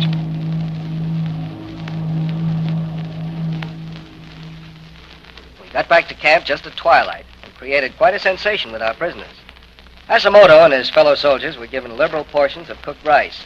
And the way they pitched into it, I could believe they hadn't eaten anything for 5 days. Afterwards, they were given cigarettes and clean clothing to replace their jungle-torn rags. Hashimoto conducted himself with military bearing and apologized for his appearance when he was photographed. Then they were all taken away to prisoners' camp. The excitement over capturing them died down. Finally, we went in for supper just in time for a real treat. The cook had saved us some creamed chipped beef. Like Robert Miller, other men of the United Press are standing beside our troops on every fighting front. They go into battle with them aboard our warships and our bombers to see with their own eyes the actions of which they write. Your local announcer will tell you when you may hear the next in this series of programs, dramatizing the experiences of the men of UP. Be sure to listen. And meanwhile, look for United Press dispatches in your favorite newspaper. Listen for United Press news on the air. It is your guarantee of the world's best coverage of the world's biggest news.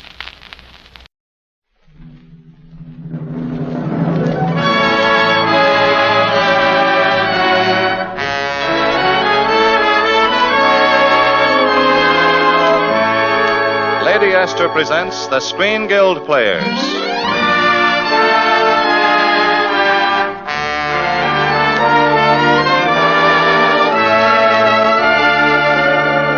The Screen Guild play tonight, This Above All.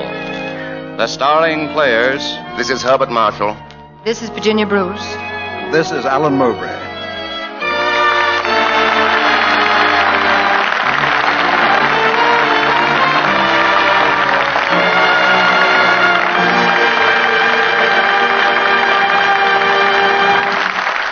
Tonight, Lady Esther presents the Screen Guild Players in the 20th Century Fox production of Eric Knight's heartwarming novel, This Above All, starring Herbert Marshall as Clive Briggs, Virginia Bruce as Prudence Cathaway, and Alan Mowbray as Monty Montague.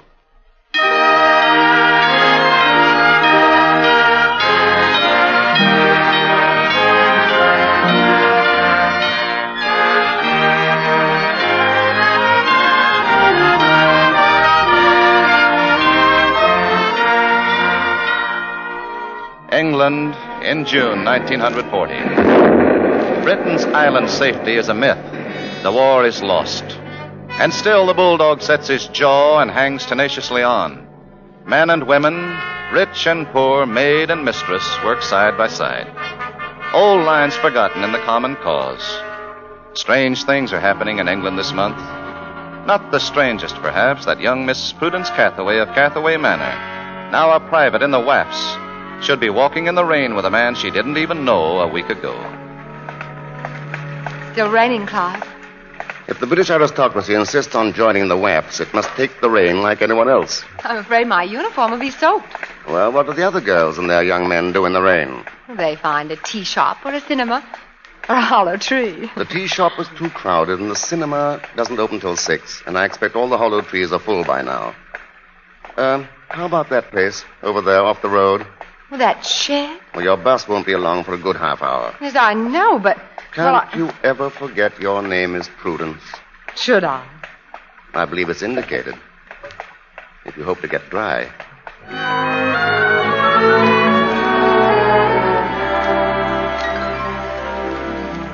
No, it is rather snug in here, Clive. You're lucky to find a nice shed like this. By the time you get back to camp, you'll be dry as toast. I hope so. Well, what's the matter? You cold? A little. I don't mind. Oh, that's silly. Here. I've got a flask. Oh, no, thanks. Never touch it. Oh, go on. It'll do you good. Here. Well, just to get warm. How was it, huh? Wonderful. I believe I'll have a touch of the same. Goes down easier for you. It should. Did you ever get blotto? Blind, unconscious blotto? No. Did you? 2 nights ago. Blind, blotto, out. Why? Why not? People generally have good reasons for going blind, blotto, out, don't they? I suppose so. Anything else you'd like to know? A lot. After all, it was so strange the way we met. Just because Violet's young man brought you along. That's not strange. I might have been anyone. Oh, but you weren't. You know, when I met you there in the dark by the camp gate, I couldn't even see you. And yet somehow I knew exactly what you'd look like today. Well, how do I look? That's just it. Now I'm not sure. Oh, you're quite good looking, really. A nice sort of face. But there's something else. It's more of a mood. Almost as if you were bitter about something. Clive. You're still cold. You better have another nip. No, thanks. Clive, I know so little about you, really. Why aren't you in uniform? You're forgetting your drink. But, Clive, Come on, just a little one. No, thanks. It makes me talk. Why, last Christmas I had 1 glass of port, and even Aunt Iris couldn't get a word in. Couldn't she? Oh, no, Clive, you kissed me. Did I? Kiss me again, please. Come on, we better go. Oh, but Clive, I said we're going. Come along now. You'll have to be getting back to camp.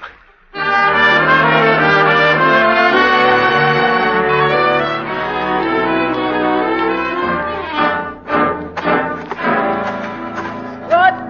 Halt! Stand at ease. The bus will be here in a minute. Drop your kit bags and stand nearby. 10 chumps! Dismiss. Oh, Prue, get away. My Clive. Oh, they passed me through the gate. I had to see you. I had to say I was sorry for the way I spoke to you the other night. Oh, that's all right. I heard you were leaving today. Yes, we're going to Boxgrove. How long will you be gone? 3 weeks. 3 weeks? That's not very long. And when I get back, I'll be due for leave. You will? Oh, let's go away then, please. I know a place on the coast at Leaford. But I couldn't. I'll have to go home to Tunbridge, I promised. Why don't you come with me? Well, me? To Tunbridge, to the ancestral home of the Cathaways. The pride of the family bringing home the man she met in the dark. Oh, don't joke. I mean it. Squad, hold in. Clive, I'll have to go. I'll write you. Let you know when I'm getting back. You can meet me at the train to Tunbridge. Leaford. Tunbridge. Leaford. Tunbridge. Goodbye.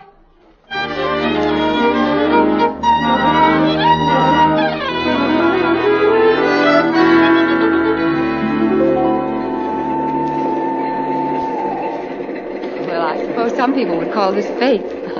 My first leave. They'll be rolling out the red carpet at home. And here I am going in the opposite direction with a tall, dark stranger.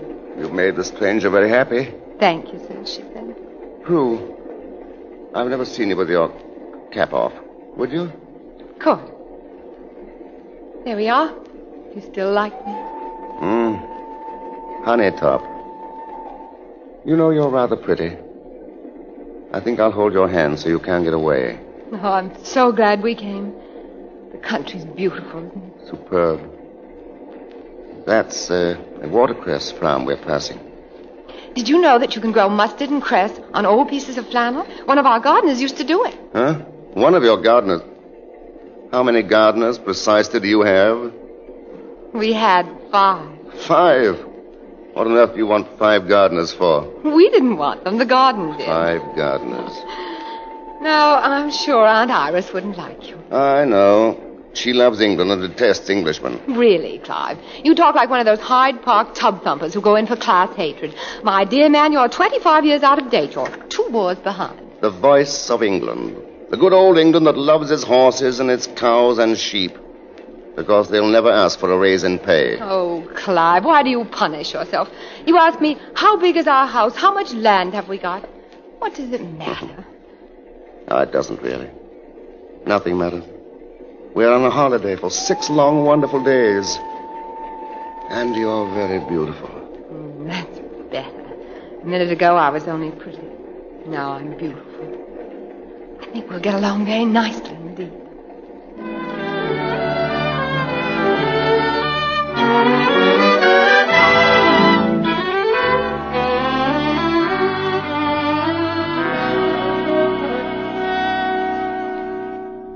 This is it. Prue, it's the Coach and Horses Inn. Do you like it? Oh, Clive, it's beautiful. Is it very old? Very. Dates back to smuggling days. Well, there you are, Mr. Briggs. Oh, Ramsbottom, it's good to see you. Expected you on the early train, sir. Telegram came for you this afternoon. It's at the desk. Oh, I'd better have a look at it. I hope you'll like it here, miss. I'm sure I will. Do our rooms face the sea? I saved 2 of the best, though we're fair empty the way they've been leaving us today. Your guests have been leaving? Been a bit on the jittery side since the Huns took Calais. They were over Portsmouth last night. Some folks think we'll get it here. Oh, I hope not. Couldn't make no guarantee, miss. Last one went this morning. Mrs. Cathaway, it was. Cathaway? Mrs. Iris Cathaway. Cathaway Manor. You know her, miss? Well, you see, Well, Prue, we're in luck. They're going to rustle us a bit of late supper. Ramsbottom will need our bags, you know. Yes, sir. Just going for them, sir. Quite a character, isn't he? Clive, when is the next train out? Well, tomorrow noon, I think. Why? I'm going back. Back? But we just... Please, I can't explain now. I think I'll go to my room. I'm sorry. Won't you have any supper? No, thanks. Good night. I'll see you in the morning.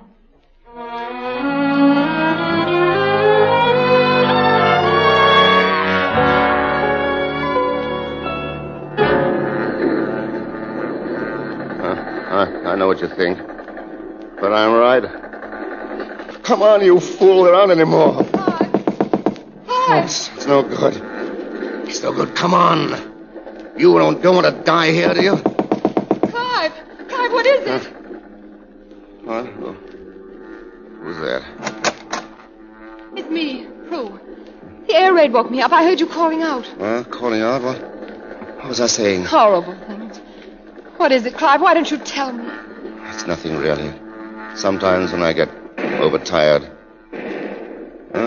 Ack-acks. Pretty heavy. We're in for it, I think. Listen. You can hear the planes. About 6 of them flying low. How can you tell? By the sound.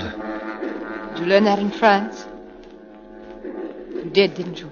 You were in the army. Doesn't matter. I'm out of it now. Were you wounded? No, I was ill. Oh, Clive, I'm so proud of you. Proud? I'm proud you were there. We're getting closer. I'm afraid I'm not very brave. Nonsense. You are brave. And very beautiful. No. I'm even afraid of Aunt Iris. That's why I wanted to go. You mean just because of Aunt Iris? We nearly ran into her here. Funny how lovely and innocent a thing like this can be when no one knows about it. And then suddenly Aunt Iris appears and it all seems sordid and shabby. That was very close. The closer the better. It's 1 chance in a million for 2 bombs to land in the same spot. It was worse than this at Dunkirk, wasn't it? Yes, it must have been 100 times worse. Clive. Yeah? I'm so glad you were there. Is that all? No. I'm glad you're here now. Glad we're both here. Everything seems clean and fine again. No Aunt Iris around? She doesn't matter now. You see, I've changed my mind. We're going to stay.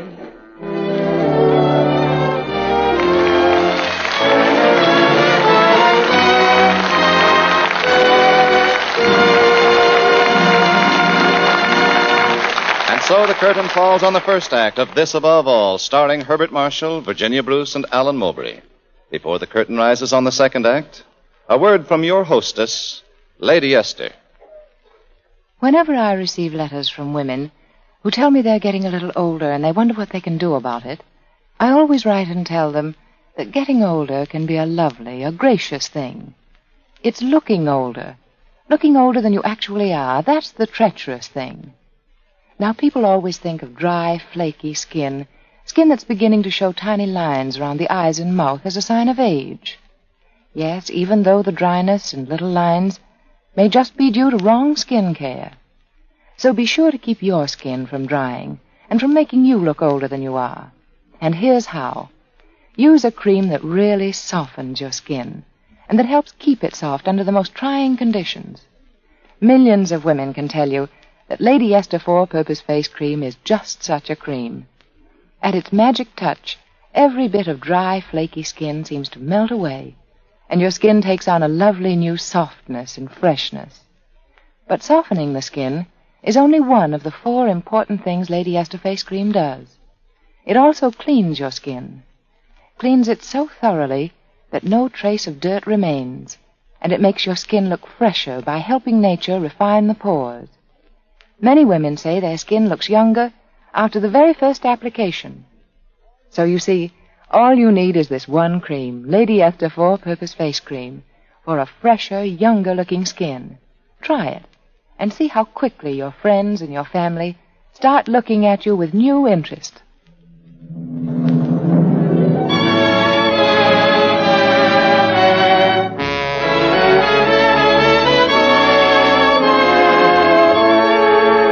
And now the curtain rises on the second act of This Above All, starring Virginia Bruce as Prudence Cathaway, Herbert Marshall as Clive Briggs, and Alan Mowbray as Monty Montague.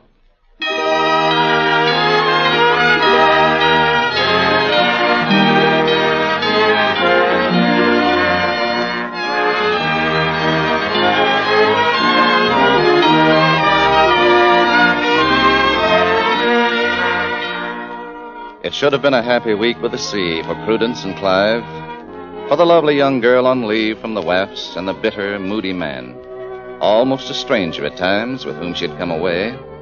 But there was Monty, you see. Monty Montague, private in the King's Leicester Regiment. Monty had sent that telegram to Clive, and late the next day he arrived in person. That evening, in the tap room of the inn, filled with soldiers and their girls. Clive, I'm glad we've had this chance to be alone. I've got to talk to you, chum. You'll have to hurry, Monty. She'll be right down. Do you understand? I don't like talking this way, but it's your last chance. I mean... Go on. Well, say it. All right, you may as well face it. Absent without leave is one thing. Desertion is another. You had a month's sick leave. It was up 3 weeks ago. Clive, we've been pals a long time. You can save your breath, Monty. I'm not going back. Oh, but now listen to me, Clive. I've had affairs like this myself. She's a nice enough girl, but... She's a very nice girl. And don't forget it. Besides, she's got nothing to do with it. Nothing. I'd made up my mind before I met her. Well, if it isn't her, there's no sense to it at all. You must be crazy. I don't think so. Oh, now let's talk sense, Clive. Every one of us gets sick and tired of it sometimes, ready to clear out and never go back. But when the time comes, we always go back. They all do. Oh, but you don't understand. It's not what you're talking about. It's nothing to do with being afraid or tired or sleeping in the mud or going without food. It won't even be put into words. It's just there, inside, and nothing can change it. Well, I don't know what I'm going to tell the captain. Monty, he says. Monty, you're his pal. Go and find him and bring him back. If he's not here by Monday, I'll have to post him as a deserter. And he's too good a man to have his life ruined. I'm sure it's very kind of the captain. Too good a man to have his life ruined. Those were the captain's very words. I guess he hasn't forgotten what you did at Dunkirk. You're up for a medal, you know. I'm sorry, Monty. It's good of you to go to all this trouble, but I'm not going back.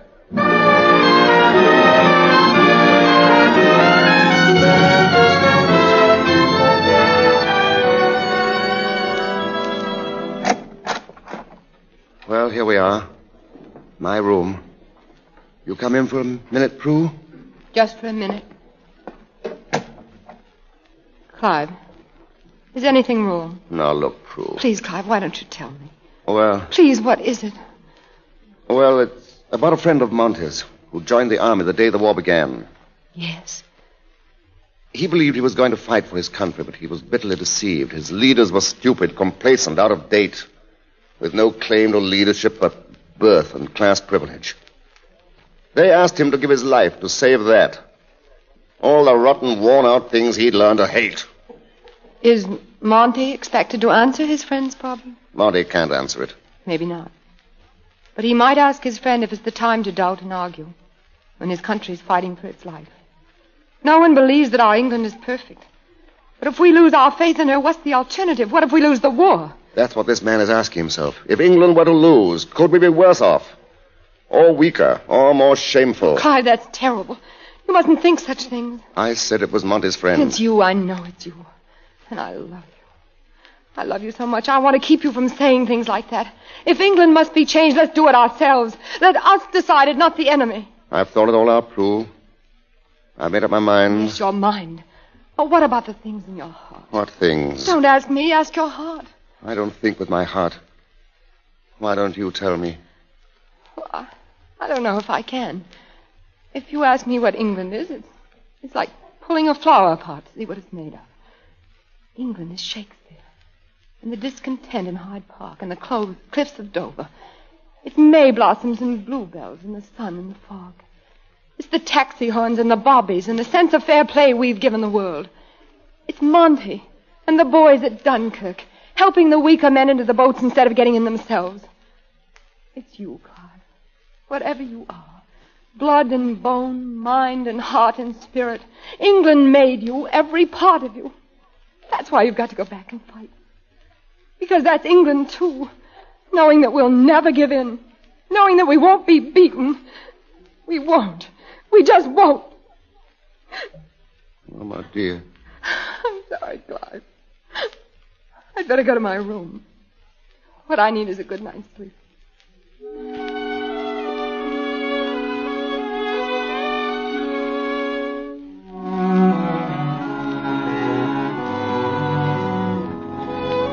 This is goodbye, Prue. I have to write it because I couldn't say it. I would no more attempt to decide what you believe than tell a child that Father Christmas didn't exist. I'll be gone when you get this in the morning. I don't know where I'm going. I don't think I care. But our coming from the darkness into the light of knowing each other was very, very sweet. Yours, Clive. Oh, Prue, darling, goodbye.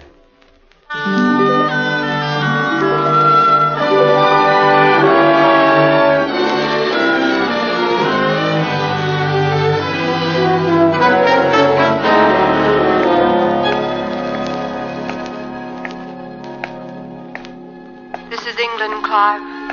Bluebells and May blossoms and sun and fog. Buy some asters, mister. Only a shilling the bunch. No, thanks, no.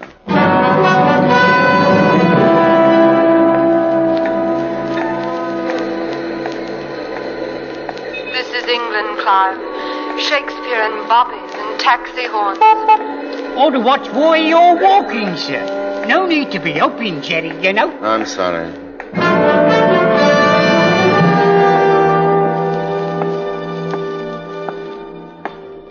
This is England, Clive. Monty, the boys at Dunkirk. You, Clive, you. Here, Rain. Mind your shoulders. Look like they're coming over again. We've got to find some cover, sir. Oh, thanks, sir. Yes, what is it? I'm sorry to trouble you. Oh, no trouble at all. Come right in. You're welcome to what shelter we have. Thank you, but it isn't the raid. I'd like to use your telephone.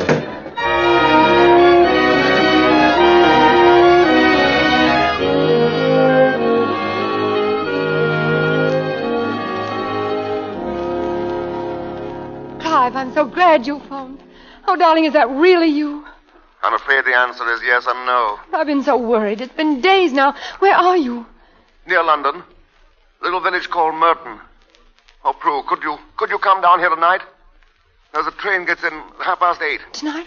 Well, I don't know. Oh, darling, you must. You've got to get leave. It's our only chance. We'll be married before I go back. Back? Clive, you're going back? I've talked to the captain already. It's all clear now. Clive, darling. I walked and walked. Sometimes I heard your voice. Oh, Prue, I love you so much. Clive, say it again. You know, you've never said it before. I love you. And you will come down. Yes, I'll get away somehow. It isn't every day a girl gets proposed to. And on the telephone with hundreds of people listening in. Clive, what was that? Nothing much. They're having a bit of an air raid down here. You'll be careful, won't you? Don't worry, Prue. Oh, I can't help it. I love you so terribly. Clive, are you still there? Clive, say something. Clive!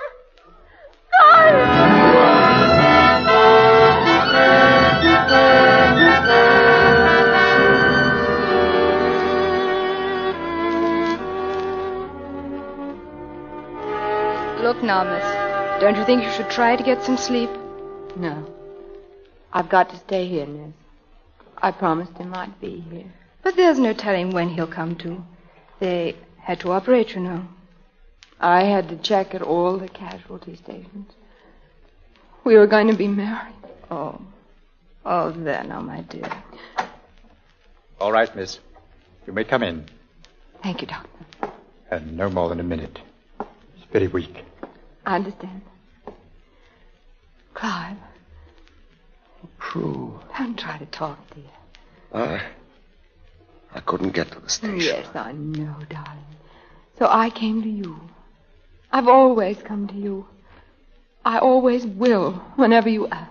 Prue. My darling. Clive. I'm afraid he can't hear you. Doctor, he can't. You were going to be married, weren't you? Yes. And suppose you get some sleep and come back again, say, the day after tomorrow. And if you'll bring the minister along, I'd like to give the bride away myself.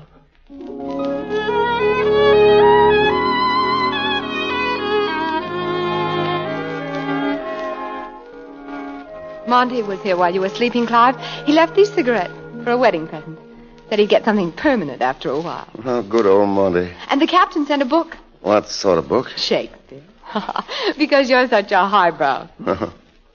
You know, Prue, all that time, I seemed to be two men struggling against each other, heart and mind. And the mind had always been stronger. Clive, listen. They don't leave us alone, do they? Early warning, miss. You'll have to go. But I'd rather stay here with my husband. You better go. Nonsense. I always feel safest with you. But miss, please. I'm afraid she's very stubborn, nurse. Oh, very well. But it's most irregular. She doesn't understand. Prue, would you like to read to me? Of course. Shakespeare? That would be nice. Almost anything. This above all, to thine own self be true, and it must follow as the night the day. Thou canst not then be false to any man. This above all, to thine own self be true, and it must follow as the night the day. Thou canst not then be false to any man.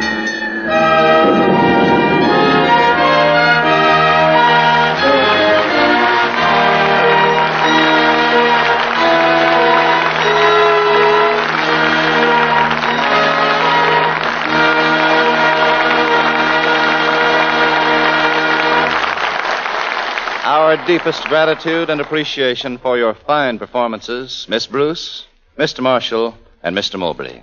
Thank you, Mr. Bradley. Just to have a hand in the telling of This Above All is an exciting and heartwarming experience. And I think our audience will be interested in what Mr. Marshall will tell you about tonight's play and its author. But first, I would like you to listen to a word from one of our best-known beauty authorities, Lady Esther. Thank you, Miss Bruce. I have an important word for our listeners. When you look in your mirror, does your skin say, "Hello there, see how smooth and fresh I look today"? Or does your skin seem to reproach you, seem to ask you to please do something about the dryness, the flaking, the rough spots here and there? Now, if that's the case, well, I don't say that Lady Esther Four-Purpose Face Cream will give you a gorgeous skin overnight, But here's what I do say. If you use Lady Esther four-purpose face cream twice daily, you'll soon have a softer, fresher skin. A skin that makes your heart sing for joy when you look in your mirror. And remember, this one cream is all you need, even if you're doing war work and your skin is taking extra punishment these days. Because Lady Esther face cream takes care of 4 important needs of your skin all by itself. 1, it thoroughly cleans your skin. 2, it softens your skin. 3, it helps nature refine the pores. And 4, it leaves a perfect non-sticky base for powder.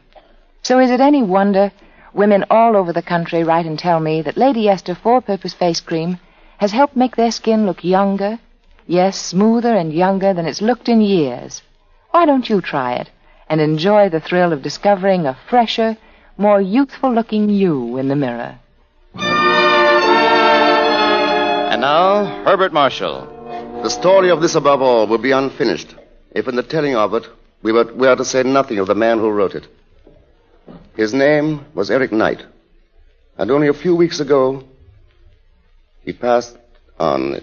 He died in the uniform of his adopted country. The title of his story becomes the finest tribute to his memory, for, above all, Eric Knight was true to himself and to all the things in which he believed. Next week, the Lady Esther Screen Guild players will present Stand By for Action, the most exciting story of the Navy ever written. It will star Brian Donlevy, Chester Morris, and Charles Lawton. The stars appearing on tonight's program have donated their services for the benefit of the Motion Picture Relief Fund. Herbert Marshall can soon be seen in Metro-Goldwyn-Mayer's production Faculty Role. Music on tonight's program was arranged and conducted by Wilbur Hatch. The Screen Guild players are presented every Monday night at this time by Lady Esther. This is the Columbia Broadcasting System.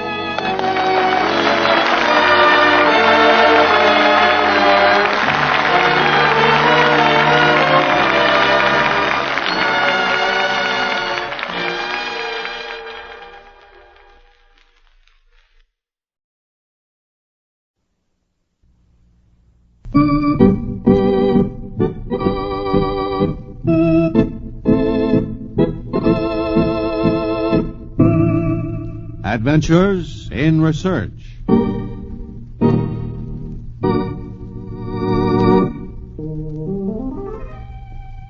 Science has performed some unusual experiments. A Dr. Pavlov made news some years ago by ringing a bell to call dogs to dinner.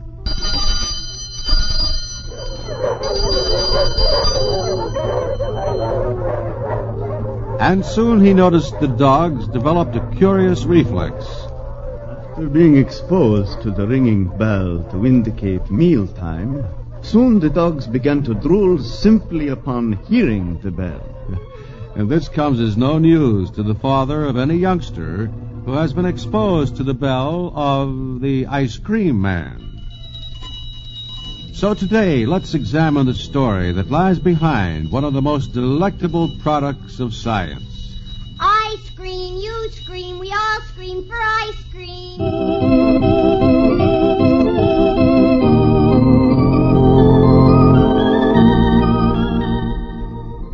This is Paul Shannon bringing you another transcribed story of science, produced as a public service in cooperation with the Westinghouse Research Laboratories. And today telling you the story of ice cream. A story that should interest you whether you're young enough to recognize the sound of the ice cream man's bell or mature enough to remember the candy butcher who walked through the railroad cars shouting, "Ice cream! Get your ice cream here! Freeze your teeth and give your tongue a sleigh ride! Freeze your teeth and give your tongue a sleigh ride!" Now, strange to relate, Dolly Madison didn't invent ice cream. No doubt Mrs. Madison was an amazing woman, but no matter what the legend says, Dolly Madison never made any remark like this. You know, James, for dinner tonight, I believe I will have something different. I think I will invent ice cream. No, ice cream was known long before Mrs. Madison brought her delightful presents to the White House. Considerable credit should be given to the Emperor Nero some 1900 years ago. I understand, my dear Navarro, that the banquet tonight is to outdo anything that Nero has yet accomplished. No, indeed. Well, surely it will have to be sumptuous to banish from my memory the last state banquet I attended. Oh, 100 donkeys bearing grapes. Roast pork crowned with a goblet and garnished with cheesecake. And hen's liver done to a turn. But the dinner tonight will be even greater. I hear the mighty emperor has a surprise in store. A surprise? But even Nero could not have a more richly laden table than before. Oh, the sweet memory of it. I was ill 3 times. I am beside myself with curiosity. What rich treat can Nero be planning? Well, one thing I know. He shall spare no expense to see his guests are rewarded. Until tonight, Principio.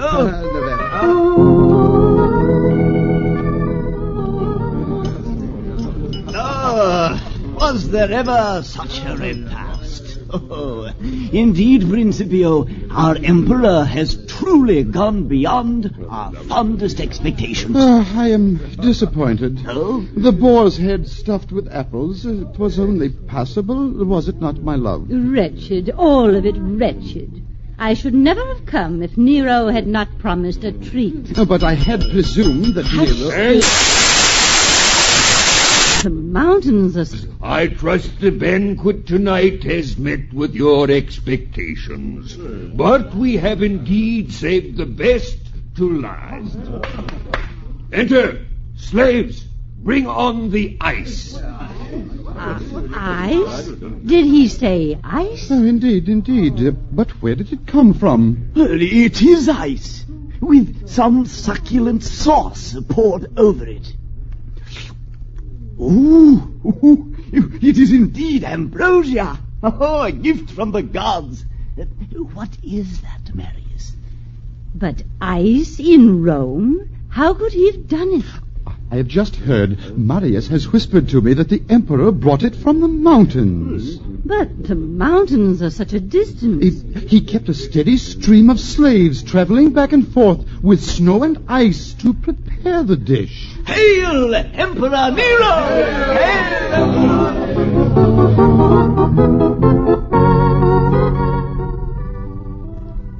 Flavored ices were known back in the days of Nero. And records disclose that ancient nomads of the Hebrew tribes made a similar discovery. They carried their wine in skin pouches, and as they wandered to regions with snow banks, they would stop to cool the liquid. When left in the snow too long, the liquid would freeze. The result was an icy drink that they recorded as having a most pleasant taste. The next record of the ancestors of ice cream dates back to the 14th century, and a renowned Venetian traveler named Marco Polo. Yes, my friends. In Cathay, the noblemen served milk frozen. They proffered me the goblet. I tasted of it. It was indeed a strange and wonderful taste. But how do they make such a milk, friend Marco? Alas, I do not know. The mysterious secret they would not reveal. Frozen milk. Marco Polo, that is too much. Frozen milk. It is simple. Obviously, they simply freeze the cow.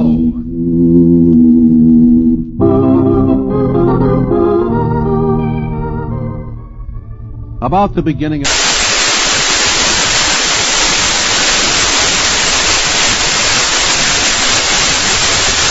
spread to France, and then to England, where Charles I honored the French chef, who prepared it by giving him an income for life. Ice cream showed up in the United States in the year 1700. By 1750, recipes for it appeared in cookbooks in the colonies, and by 1774, the New York hostesses could say, "Oh, my dear, use no other caterer. Phineas Gadsden is the only one I would even think of. He makes ice cream."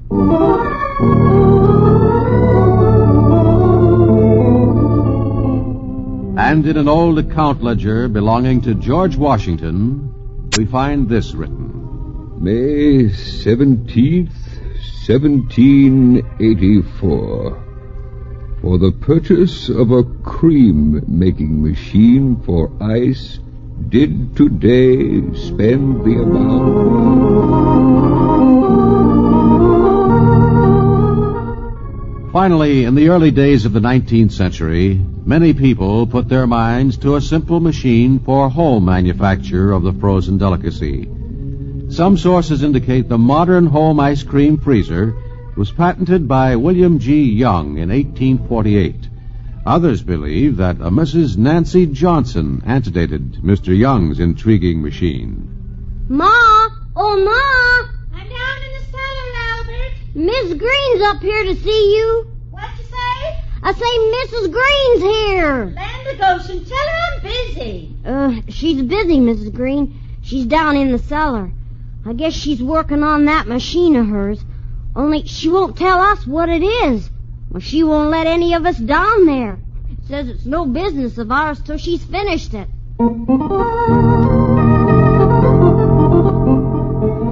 Mrs. Nancy Johnson did have a surprise in the cellar. A machine. And finally came the day for the great display of it. But golly, Ma, what's it do? Now you just keep your hands off, Albert. I'll show you in just a minute. Did you skim the cream off that pail of milk? Yeah, Ma. Put it right there on the bench. Well, now, Albert, you'll just see what I'm up to. I just put these paddles into this pail, see? But what's it good for, Ma? Now you just watch now. I pour in the cream and the sugar. And now then, I'll put this pail inside the wooden bucket here. Now what did I do with the snow? Snow? Albert, don't you be laughing at your ma. Here, pack that snow in around the bucket. Oh, it's cold. Yeah, that's right. Now pack it in hard now. There. Now you just start a-cranking that handle on top. And before long, you know what we'll have? No, what? Ice cream, Albert. Genuine homemade ice cream. Now you get to work a-cranking there. Ice cream? Gee, this ain't work at all.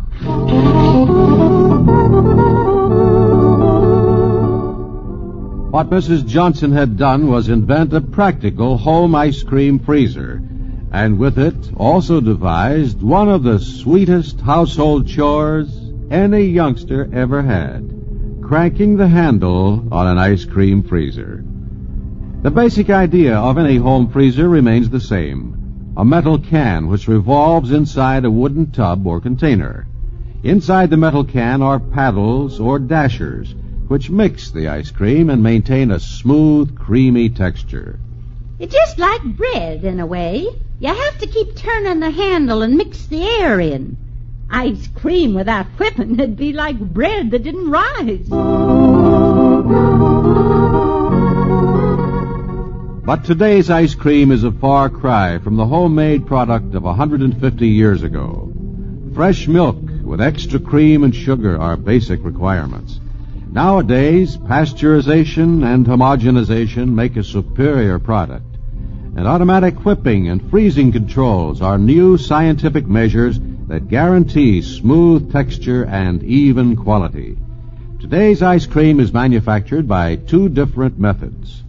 One is the batch freezer, which means just what its name implies. That's right. Make up a batch at a time. It's a refrigerated container in which a revolving beater whips the ice cream mix to make it smooth. Around the freezer is a closed jacket where a refrigerant keeps circulating, causing the mix to freeze. And the flavoring and berries and nuts have to be added at just the right time. The other method in use is the continuous freezer.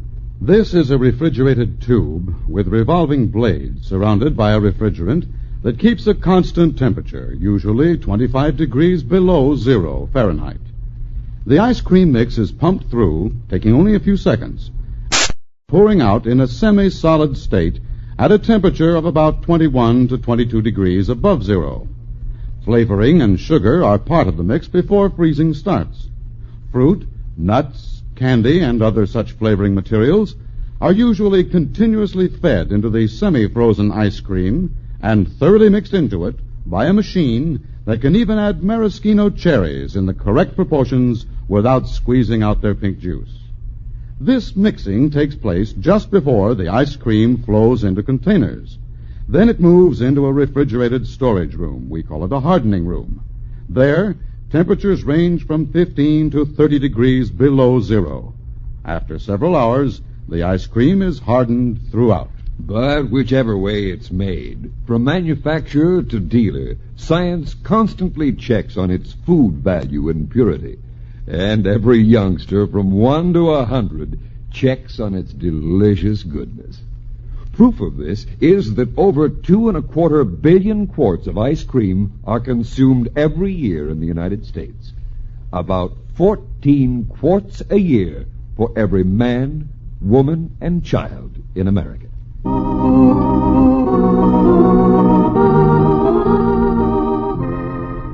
Yes, it's been a long road from frozen water to a super special chocolate sundae. And Nero, Marco Polo, George Washington, Dolly Madison, Nancy Johnson, and William Young have all had a hand in it over the years, helping bring to perfection one of America's and the world's favorite foods and greatest delicacies. I scream, you scream, we all scream for ice cream.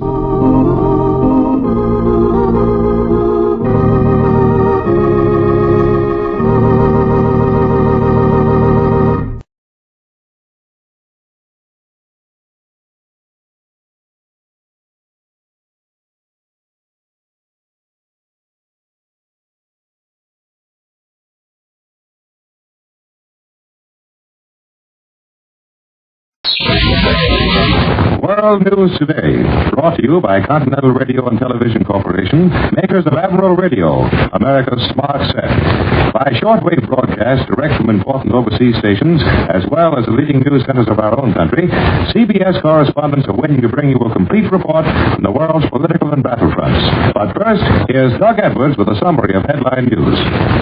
Allied forces have repulsed a new Axis attack in northern Tunisia, and they've captured hundreds of enemy troops as well. The Germans issue optimistic claims on the Russian fighting, reporting the recapture of 2 strategic strong points. Moscow maintains the Red Army is pushing westward.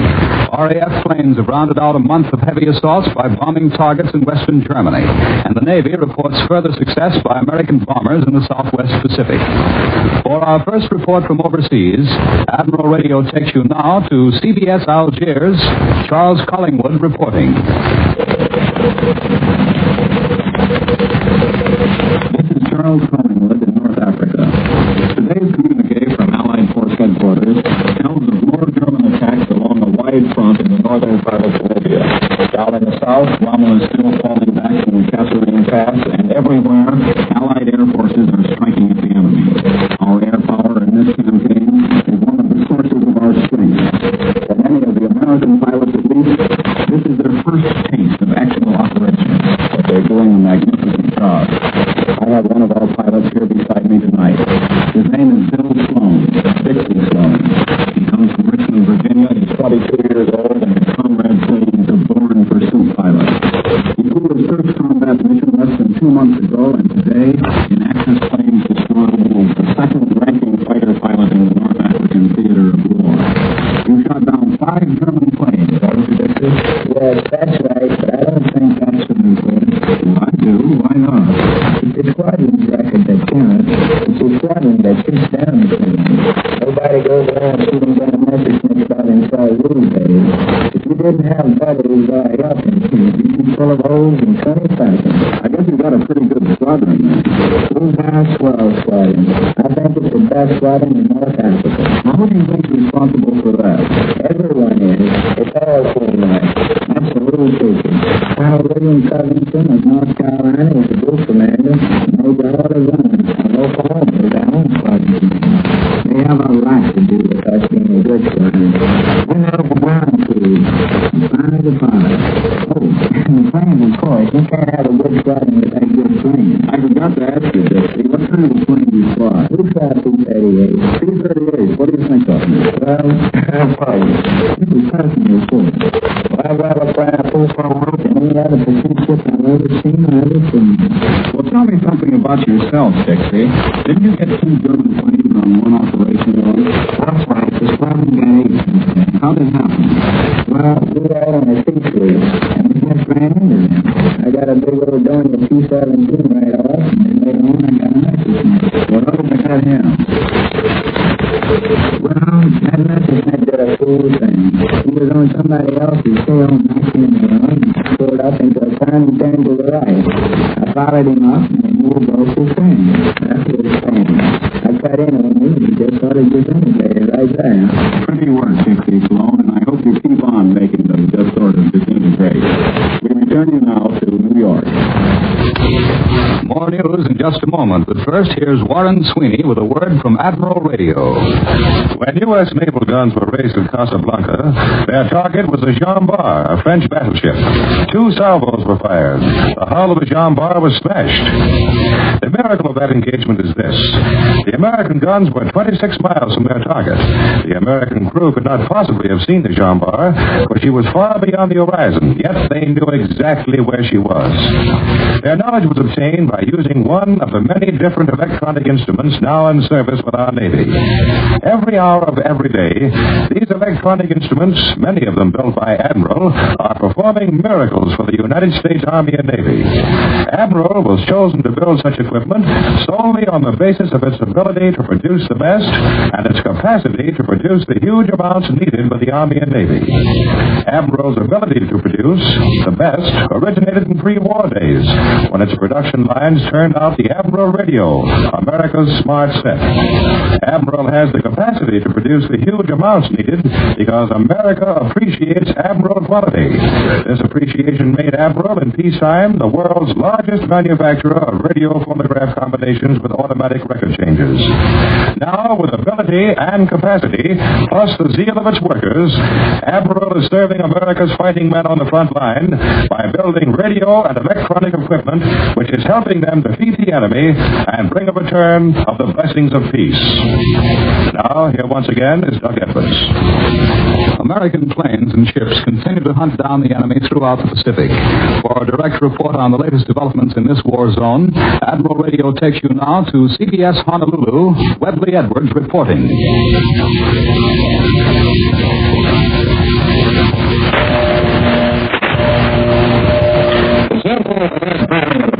Stepped up again this week with raids on 4 successive nights in Rabaul and New Britain Island and flat-like raids on flat-held bases in the Upper Solomons. Smashing in Mundo on New Georgia, Piscine Point on Broken Field, Vila on Conmangara, and Raquel Bay on Santa Isabel. Also at Gasmata Airdrome down the coast from Rabaul. A surprise attack on the Kai Islands north of Australia. And at Cape Town and Timor of the Dutch East Indies. There was one raid as far north as the Admiralty Islands. On New Guinea there were raids by American and Aussie planes at Mugu, Lae, and Salamab. The Japs made nuisance raids on us at Fort Mosby, attacks us at Tulagi, and the second raid on our third Santo in the Hebrides.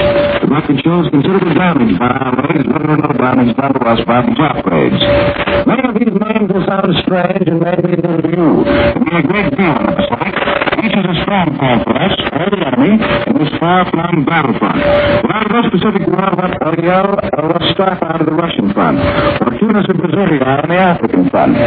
Each point controls hundreds, even thousands of square miles of area, and our object must be not only to capture them to use against the enemy, but also to keep him from using them against us and our supply lines. We can now hit the Jap Islands all the way from Timor and the Dutch East Indies through New Guinea, the Bismarck Archipelago, to and beyond the Solomons. And we have been hitting him with Admirals Nimitz and Halsey and General MacArthur getting great results with their air power, which, while stronger than it was, is still limited. Nevertheless, we are pounding the Jap bases regularly, and it must have the Jap worried. But there's a feeling in the air that the United States Pacific Fleet will not stand idly by on the South Pacific. That our raids on the widespread Jap bases may be for more than just to hold them down. Possibly the means of keeping his strength scattered while we are preparing for another powerful punch by Halsey's ships, planes, and guns. There is, right now, making of an epical naval battle. At the time the Japs were pulling out of Guadalcanal, we have the largest fleet ever assembled by the United States, ready, willing, and able. That fleet was trying to get the Japs into fighting position, but Halsey couldn't provoke them into the measured battle that he wanted. It was strategy on the Japs' part not to fight, or our Pacific Fleet probably would have taken the Jap fleet. But do not mistake that Jap reticence for weakness. They are powerful with lots of ships and planes. Heretofore, though, they have come out and asked the target, and we accepted the invitation each time winning. Now they seem to have decided to hold back, perhaps forcing us to show ourselves in a disadvantageous position. That makes a sparring match out of the current naval action thus far. But Halsey is no two-down. He's a slipper. It should be only a matter of time until he wades into them. It may be similar to a ball. But that strong Japanese base is a threat at our side, threatening as it does both our new getting at our side and air bases as well as our supply line. Halsey cannot very well look further enough until that storm is eliminated. Remember what Powell has had fair facing from the air this past week. This is Robert Edwards at Pearl Harbor. We return you to CBS in New York.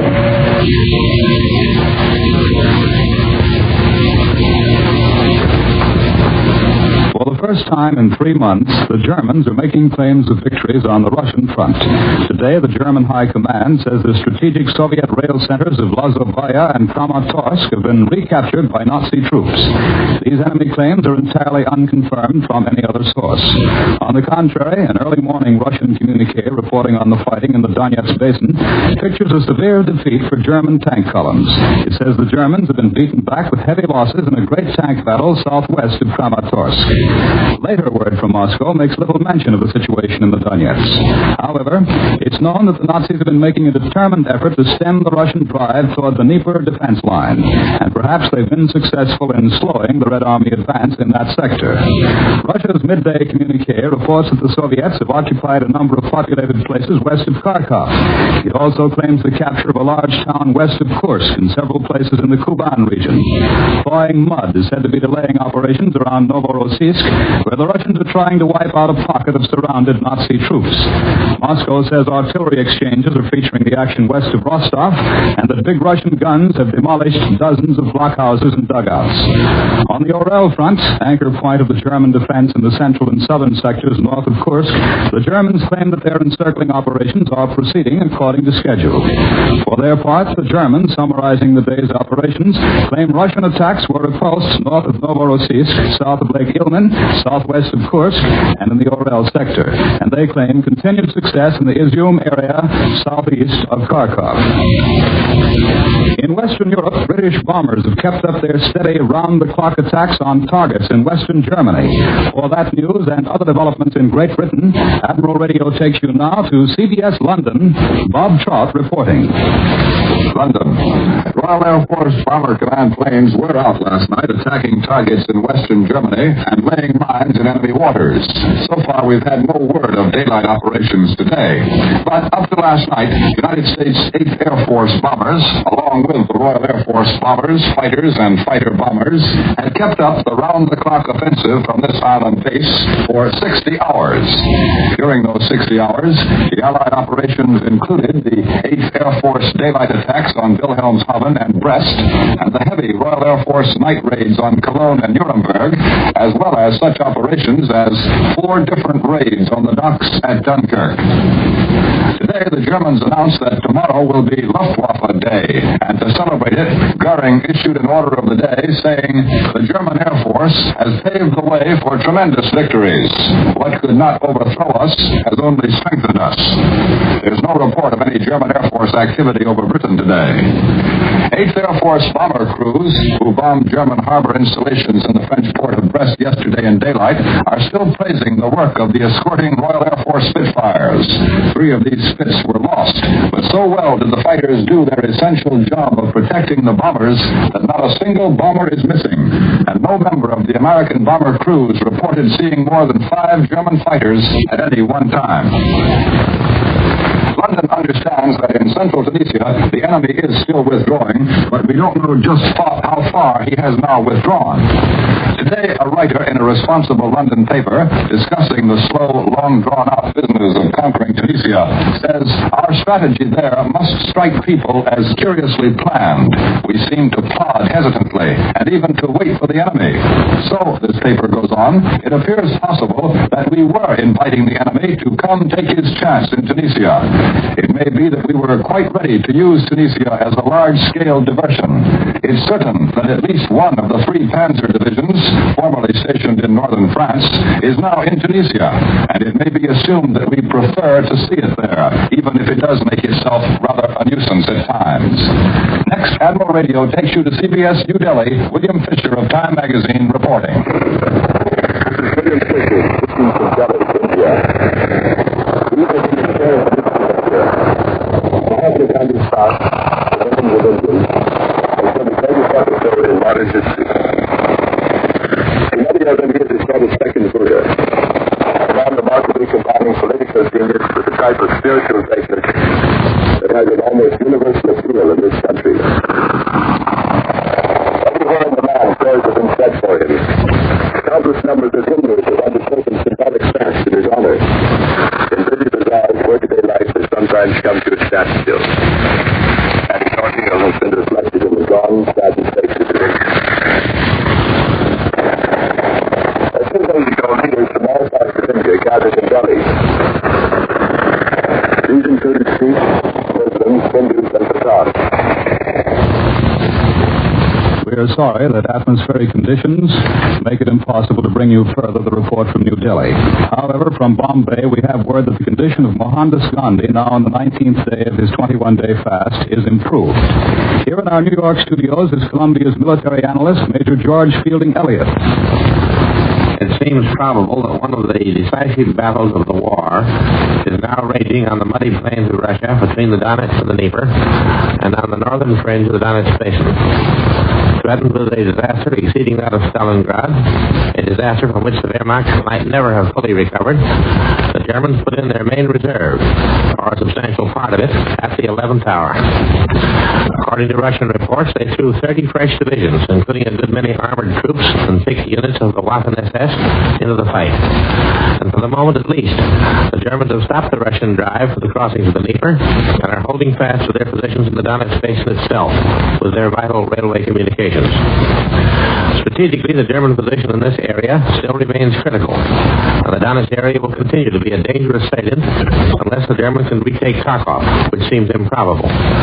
The German effort at the moment is just to check a Russian offensive, which, had it continued with a few more miles, would have cut off perhaps 500,000 German troops and restored the Russians to full possession of the Donetsk Basin and probably the Crimea as well. From another Allied battle zone, North Africa, we've been hearing much lately about the activities of the new American M4 tank. Admiral Radio takes you now to an M4 tank at the Aberdeen Proving Ground in Maryland. Bill Slocum, Jr. reporting. I'm sitting now in an M4 tank, and in a minute we'll go bouncing along on a rather rugged test run, which will be concluded in 2 minutes or sooner, depending entirely upon the resiliency of my molars. Big as the M4 is, I'm convinced it is nothing more nor less than an improvement on the old circuit stunt, wherein 30 clowns piled out of an automobile built for 4. There is within this 30-ton monster a revolving turret holding a 75-millimeter cannon, 3 men, shells, 3 machine guns, hand grenades, and radio gear. Below them are 2 more men and a terrifically large transmission. The tank runs up to 30 miles an hour, and it not only can hit the side of a brick wall, it can go right through it. For all its compactness, I notice that the crewmen get floating around inside it like eels in a bucket, and none of them were ever in any danger of being classified 4F. We're all wearing Buck Rogers crash helmets, and the tank is heavily padded. Whatever padding will not interfere with its main job, which is the rapid movement of firepower over any terrain. Here at Aberdeen, they have a bit of terrain designed to test the tank's toughness and a man's bridge work, and we're going to have a go at it right now.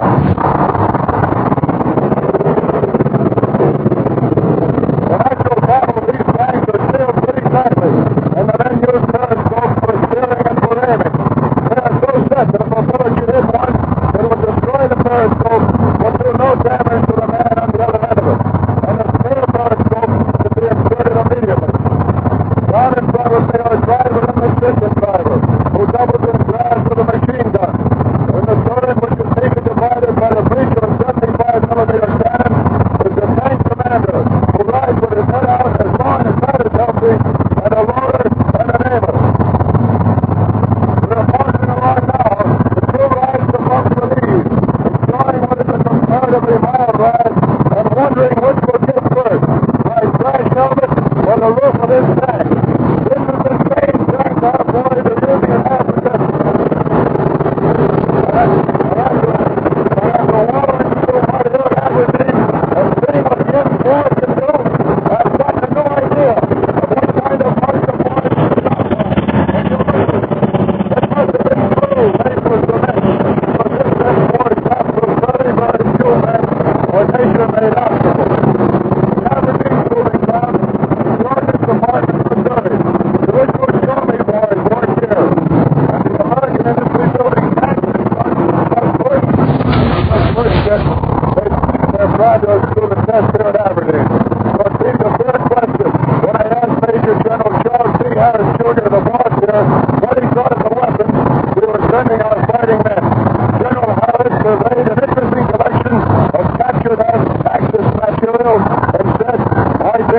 Is the best in the world. And I would like to add my unqualified endorsement of the crash helmet used by tank troops. I return you now to CBS in New York and Doug Edwards.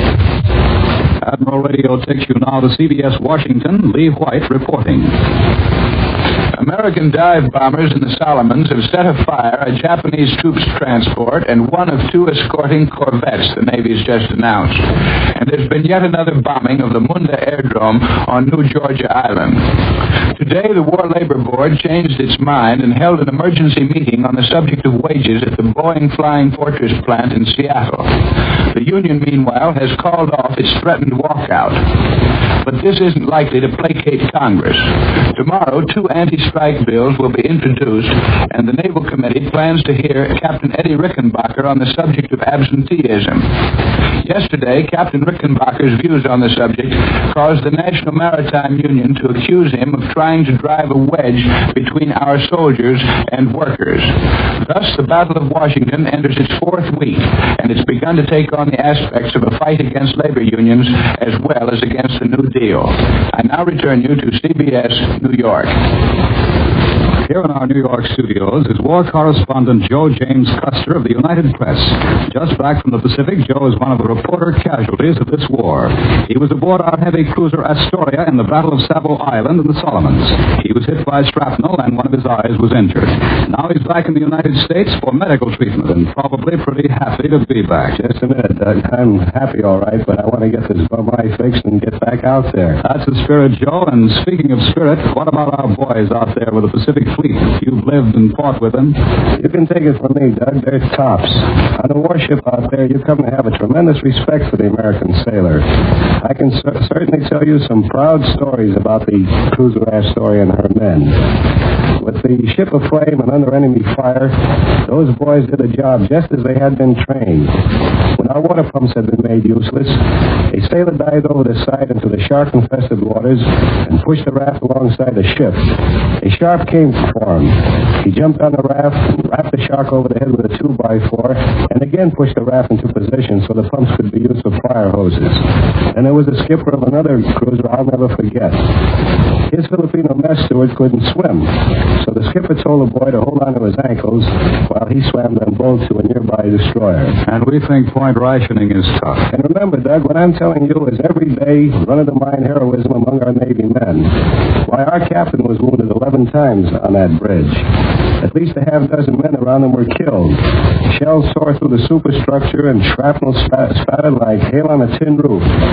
And here's what the captain told me later. There we were, he said, with the ship a mass of flames and our power shot away, our water pumps useless, our guns destroyed, and the Jap ship with her searchlight on us firing away. We were dead in the water and helpless. I asked the captain what he did then, and this is what he replied. I thought of all the wounded men on the forecastle and below decks, and I prayed. I prayed to God to stop it. Just then one of our guns, which had been out of action, suddenly fired, and the Jap searchlight went out, and suddenly it was all over. And Doug, our boy's sense of humor I recall once when we had dispersed 27 Jap bombers and learned that another wave was on its way to attack us, we got ready and our guns were ready and manned.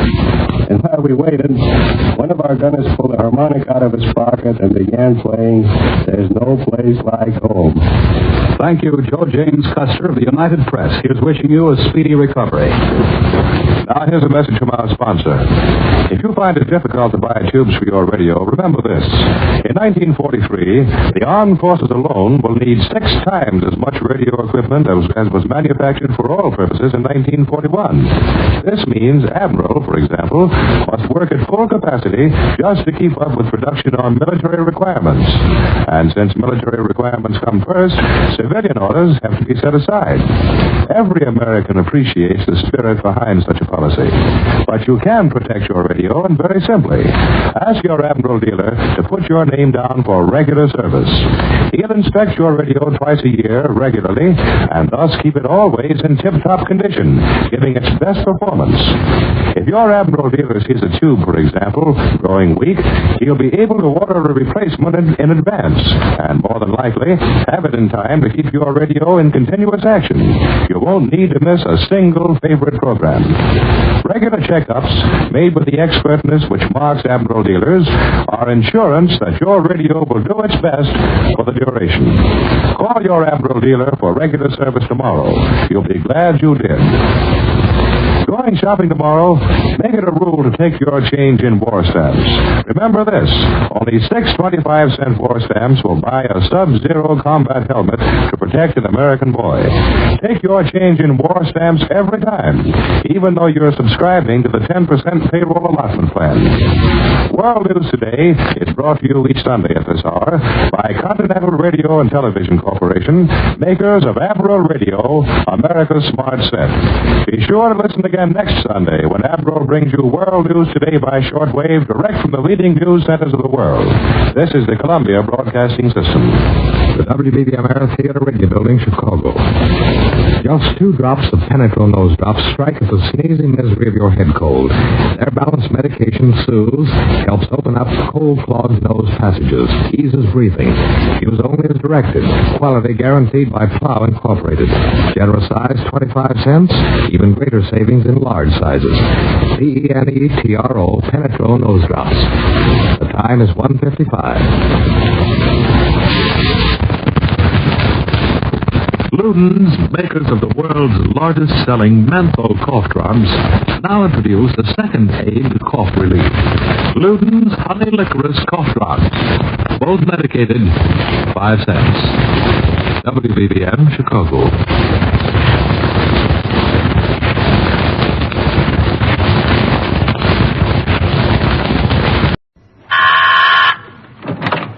Well, hello. Come right in. Oh, George, we've got company.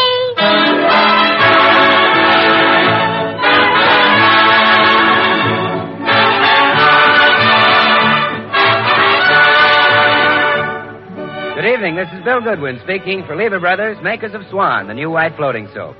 Well, it's Tuesday night again. Time for another pleasant visit with George Burns and Gracie Allen, their guests, Madeline Carroll, Jimmy Cash, and Paul Whiteman and his music. And now meet the people who live in the Burns house, George and Gracie.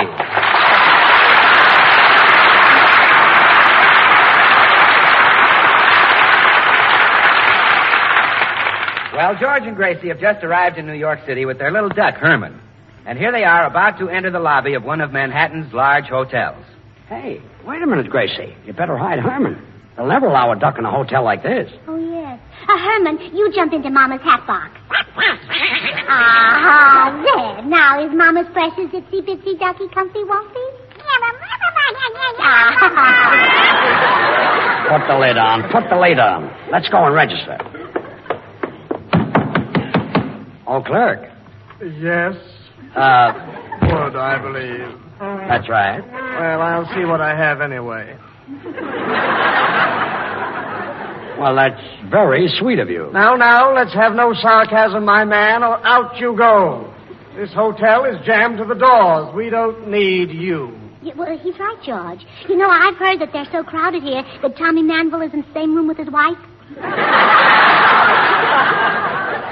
Well, that's pretty crowded. Boy, take this luggage up to 3311. Oh, give me that hat box. What's made that noise? George, you better take some bicarbonate. Oh, yeah. Madam, what is in that hat box?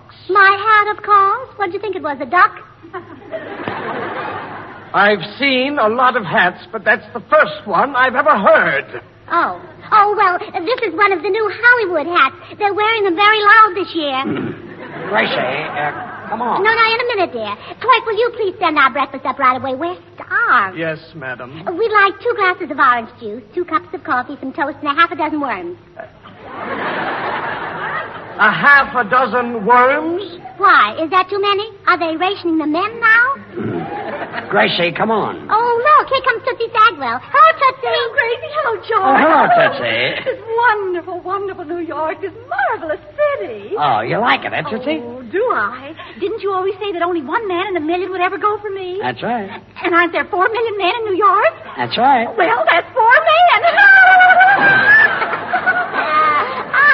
Tootsie, are you going to stop at this hotel? Yes, they wouldn't take me at the YMCA.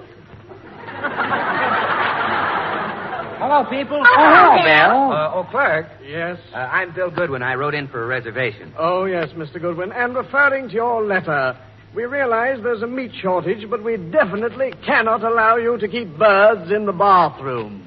Well, now, wait. Who wants to keep birds in the bathroom? Well, you do, according to your letter. It says here, I cannot consider staying at your hotel unless there is Swan in the bathroom. Oh, well, you see, that's Swan, the new white floating soap that's purer than finest Castiles, the regular Suds and Whiz. Oh, I see. Well, Mr. Goodwin, we're rather crowded, so if you're going to be with us a while, I'd suggest you reserve a table in our dining room. Oh, no, thank you. I want every meal sent up to my room. Every meal? Oh, yes. You see, the minute I finish eating, I like to jump right up and wash the dishes with Swan. Swan is great for washing dishes, you know, because it suds faster than other white floating soaps. And Swan is purer than finest Castiles. It's mild and kind to your hands. Helps keep them soft and lovely. So Swan should be used for every soap and water job around the house. Well, I must say, you're a rather unusual guest, Mr. Mr. Goodwin. Oh, boy, show Mr. Goodwin to his room. Yes, sir. Right this way, sir. Well, you just take my bags up, son, and you'll probably need another boy to help you. Here, this is for your trouble. Split it with the other boy. Split it? Sure, break it in 2 and give him half. Swan breaks in 2 with an easy twist of the rest, you know. So you can use half in the kitchen for dishes and cleaning and half in the bathroom for your hands and face. Well, I really can't take all this, Mr. Goodwin. No? No, you get 3 bubbles change. Well, this will go on for days. Come on, Gracie, let's go up to our rooms.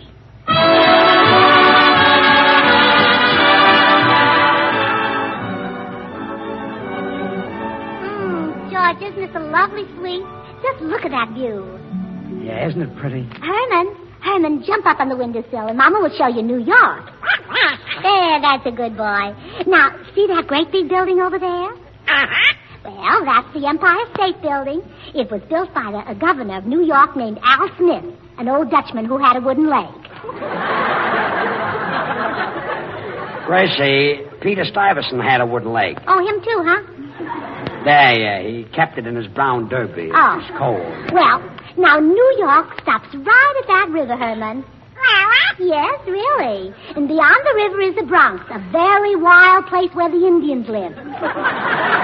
Gracie, there are no Indians in the Bronx. Okay. The Bronx is full of Indians, and they wear feathers. Turkey feathers. Some wear chicken feathers. But most of them wear duck feathers. Yes, and they sneak up behind little ducks and pull the feathers out of their tails. Oh, now, George, that was me. Yeah, I feel awful there. Come in. Mr. Burns? That's right, boy. I have an epistle for you. Epistle? Yes, that means a letter. Well, thanks. Gracie, here's a letter for you. Yes, boy. Oh, I suppose you're waiting for a tip. Quite. The $1 is the usual amount. Well, here's a dime. You've just had an unusual experience. Oh, dear. Sometimes I wish I had never left Dartmouth. Oh, George, this is a note from Madeline Carroll. She has a room right next to us, and she's coming in to say hello. Oh, good. Oh, Madeline Carroll is awfully pretty, isn't she, George? Uh-huh, yes. Prettier than I am. Huh?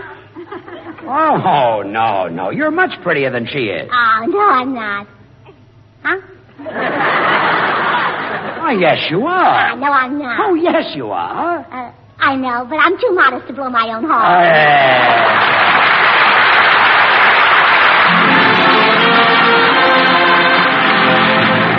This is Paul Whiteman, and here's what we consider a mighty smooth arrangement by Jimmy Mundy of one of America's favorite tunes, Moonlight Move.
Judge. Come in. Well, hello, Gracie. Hello, George.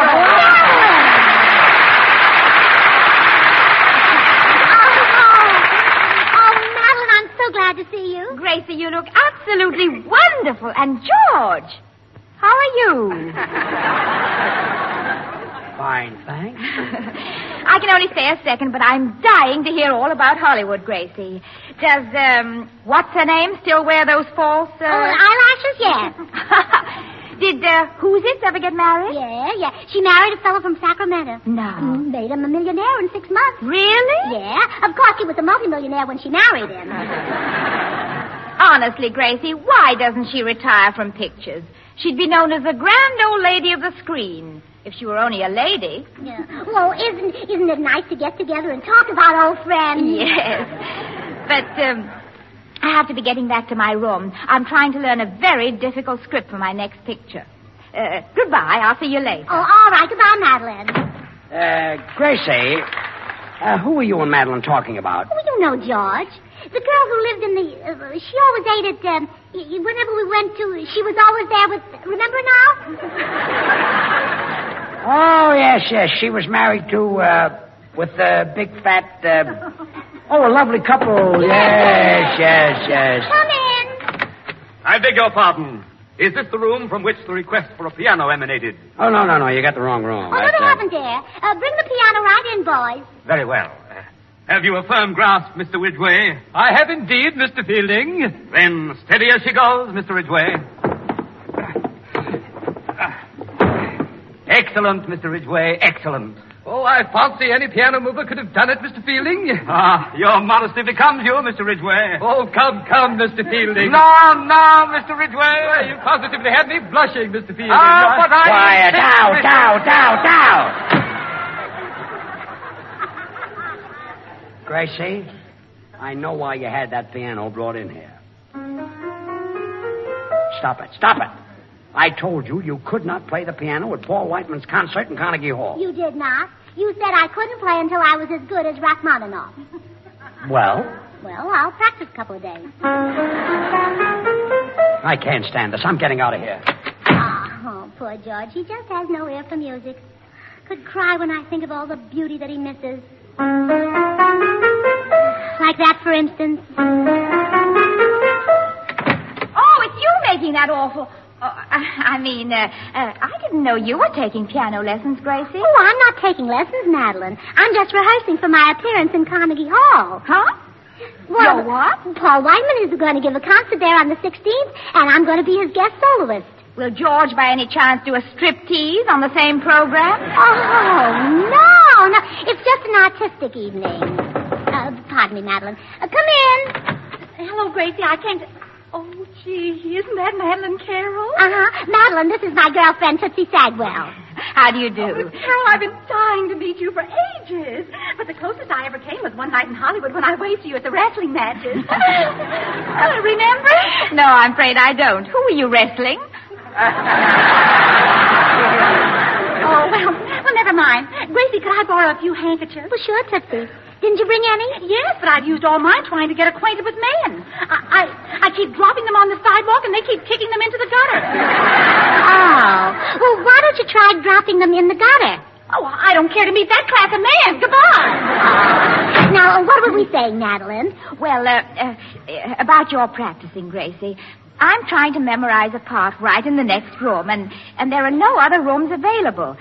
You understand, don't you? Oh, yes. You can't help listening when I pour my soul out on the keyboard. I knew you'd understand. You know, I'd stop in a minute if George wasn't so stubborn. George? Yes. He doesn't want me to give the concert until I'm as good as Rachmaninoff.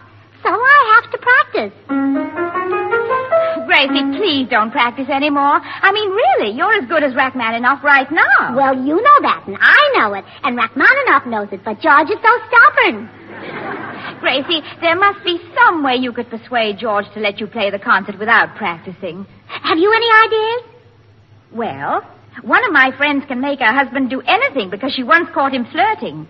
Did you ever catch George? Oh, no. He never looks at another woman. And it's mutual. But I've got to learn my part for that picture. Well, wait, I've got it. We can help each other. How? Well, let me catch you, Freddie, with George. Oh, no. George isn't exactly my type. Oh, well, it's too bad. Now, Madeline, I know you want to concentrate on your part, and I do get tired of this. On second thought, George isn't so bad.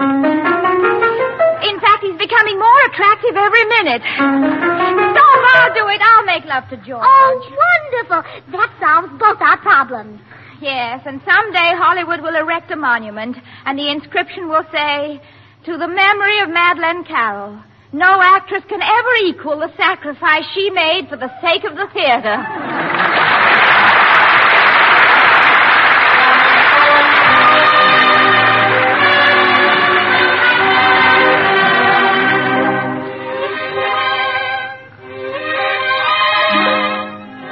And now here's Jimmy Cash, and his song is "You'd Be So Nice to Come Home To." You'd be so nice to come home to. You'd be so nice by the fire, while the breeze on high sang a lullaby. You'd be all that I could desire. Under stars chilled by the winter, under an August moon burning above, you'd be so nice, you'd be paradise. Under stars chilled by the winter, under an August moon burning above, you'd be so nice, you'd be paradise to come home to.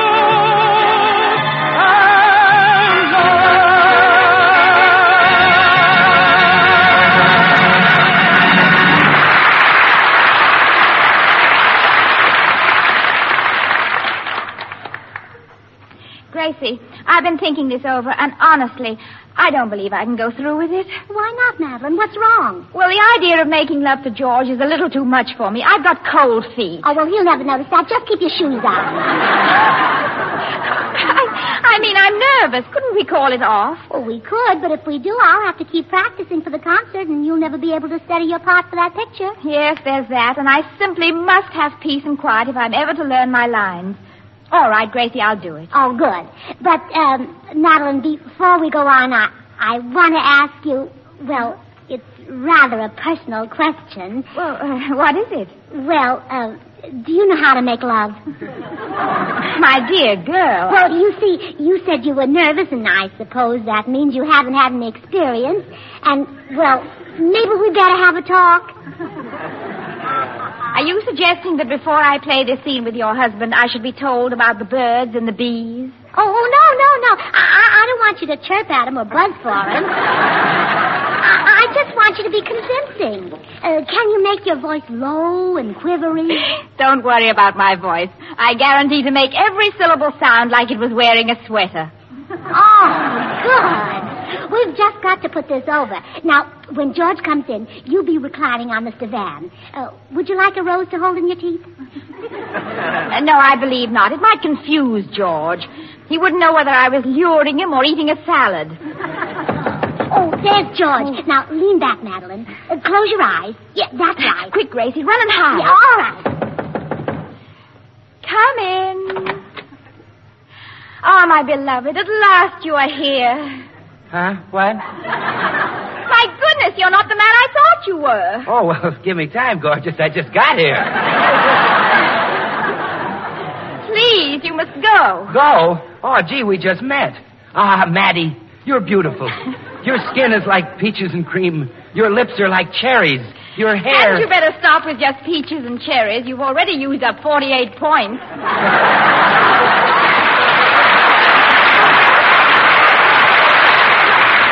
You know, Madeline, I'm crazy about blonde hair. Beautiful, soft, lustrous, curly blonde hair. Really? Yes, and the reason I've got that kind of hair is that I wash it with Swan. That's Swan, the new white floating soap that's purer than finest Castiles. Money can't buy a purer soap. Well, look, Blondie, you better go. You see, I'm sorry, Madeline. I know I acted impulsively, but I'm really not like that. At heart, I'm just a simple boy, the home type. I want only 3 things from life. A little cottage, a baby, and, well, I guess you know the third. What? Bar Swan to bathe the baby. Swan is great for bathing babies, you know. It's so mild that it's kind even to a little baby's tender skin. So you know Swan must be great for your hands and face, your tub or shower. Now, really, young man, you must leave this instant. I'm expecting someone. Oh, I get it. You lead me on and then toss me aside like an old shoe. I should have listened when Father told me about women. What did he tell you? Well, he said, Willie, my son, women have long considered Castile soaps the standard of purity. But Swan is even purer than finest Castiles. That's what my pop said. Oh, Bill, if you don't hurry up and leave, you'll spoil everything. Oh, really? Well, say, what are you girls up to, Gracie? Well, I'm trying to catch George, and Madeline Carroll is the bait. Madeline Carroll is the bait? Well, gee, what a sucker I am. You know, all my life I've gone fishing with worms. So long. Oh. Madeline, isn't he cute? Well, he might be fun in a soapy sort of way. Well, look, George will be here any minute, so I'll go and hide again. And when you've got him trapped, I'll rush out. Hey, shouldn't we have some sort of a signal? Oh, yes. Look, when you're ready, why don't you say something to him in French? All right. What about l'amour? Toujours l'amour. Oh, well, that's wonderful. It sounds even better than French. That must be George. Good luck, Madeline. Come in. Hello, Madeline. Oh, my beloved. At last you are here. Who? Me? Yes, George, darling. George, my dearest. Didn't you know? Why, who? Me? It's useless to pretend any longer, George. I've tried to hide it, but I can't. You can't?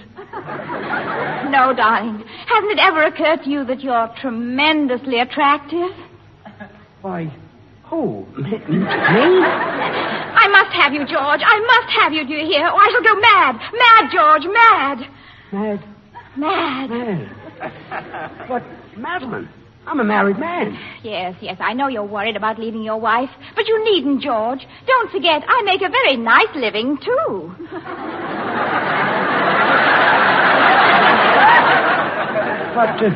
But I love my wife, Madeline. No one shall stand in my way. Come here, to my arms. Hey, cut it out, Madeline. Let go, don't do that. L'amour, toujours l'amour. Huh? L'amour, toujours l'amour. You just said that. I know, but it doesn't seem to be getting results. L'amour, toujours l'amour. Aha! Oh, now, Gracie, You wolf, you cad, you two-timer. Sorry I was late, Madeline. I had to run in my stocking. Oh, that's quite all right. Oh, you beast, George Burns. To think that you would... Wait a minute. So you framed me, huh? Oh, I don't know what you're talking about. I just happened to walk in here and find you in the arms of a woman I'm absolutely certain is not your wife. Uh-huh. Gracie, it won't work. You're not going to play the piano in Carnegie Hall March 16th. And that's final. Well, Gracie, I guess our scheme was a failure. And I'm sorry I made love to your husband. Oh, well, that's all right, Madeline. And, Gracie, you know that stuff you wanted to tell me about the birds and the bees? Uh-huh. You better tell it to George. Goodbye.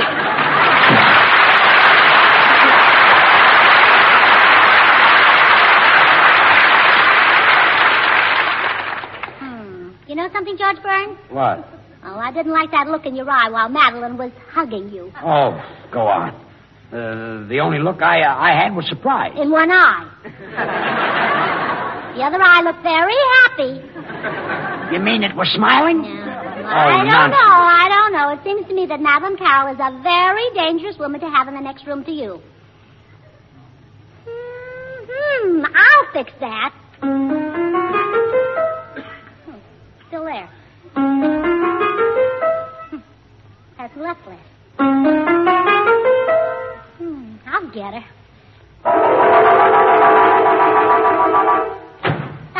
That did it. Well, I got rid of her.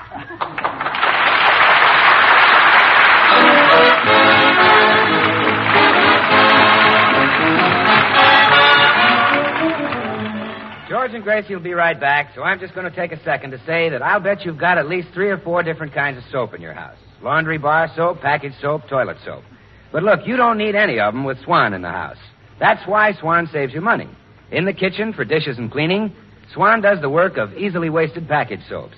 And in the bathroom, well, Swan gives you more soap per penny than any leading toilet soap tested. And gives you a soap that's purer than finest Castiles. So look, get Hep, get Swan. Well, here they are again, George and Gracie.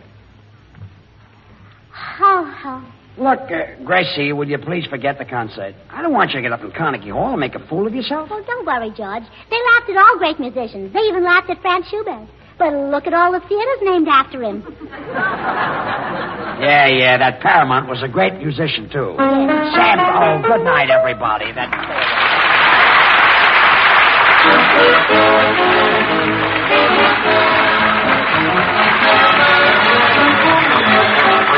The makers of Swan, the new white floating soap, join George and Gracie in inviting you to tune in to your CBS station again next week, same time. Their guests at that time will be Jose Iturbe and Deems Taylor. Remember, George Burns and Gracie Allen, CBS next Tuesday night. And don't forget to listen to Swan's other show, Tommy Riggs and Betty Lou, over another network. And now till next week, this is Bill Goodwin saying, well, I, Swan, how about you? Good night.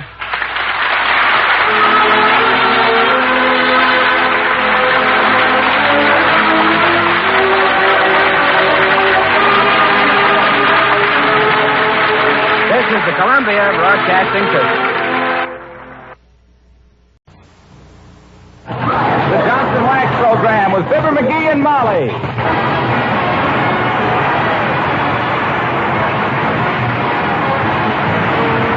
The makers of Johnson's Wax and Johnson's Self-Polishing Glow Coat present Fibber, McGee, and Molly, written by Don Quinn, with music by the King's Men and Billy Mills Orchestra.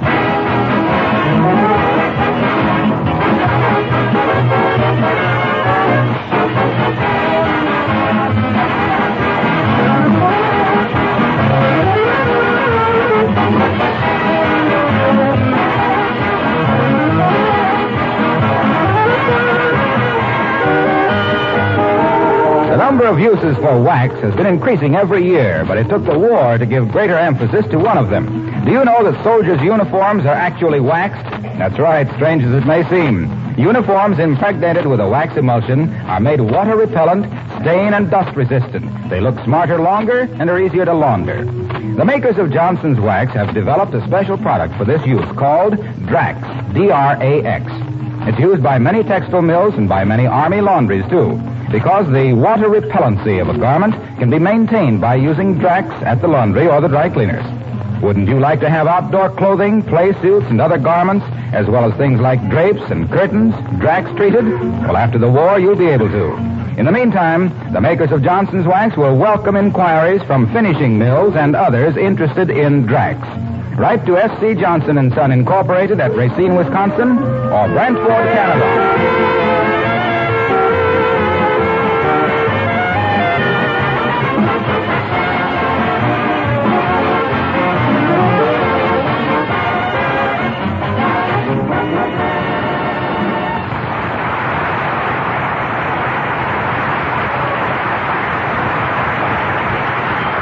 Well, they say that early to bed and early to rise makes one healthy, wealthy, and wise. Which probably explains why the residents of 79 Wistful Vista are neither too healthy, too rich, nor too smart. Because here it is almost 9 a.m., and just waking up, we find Fibber, McGee, and Molly.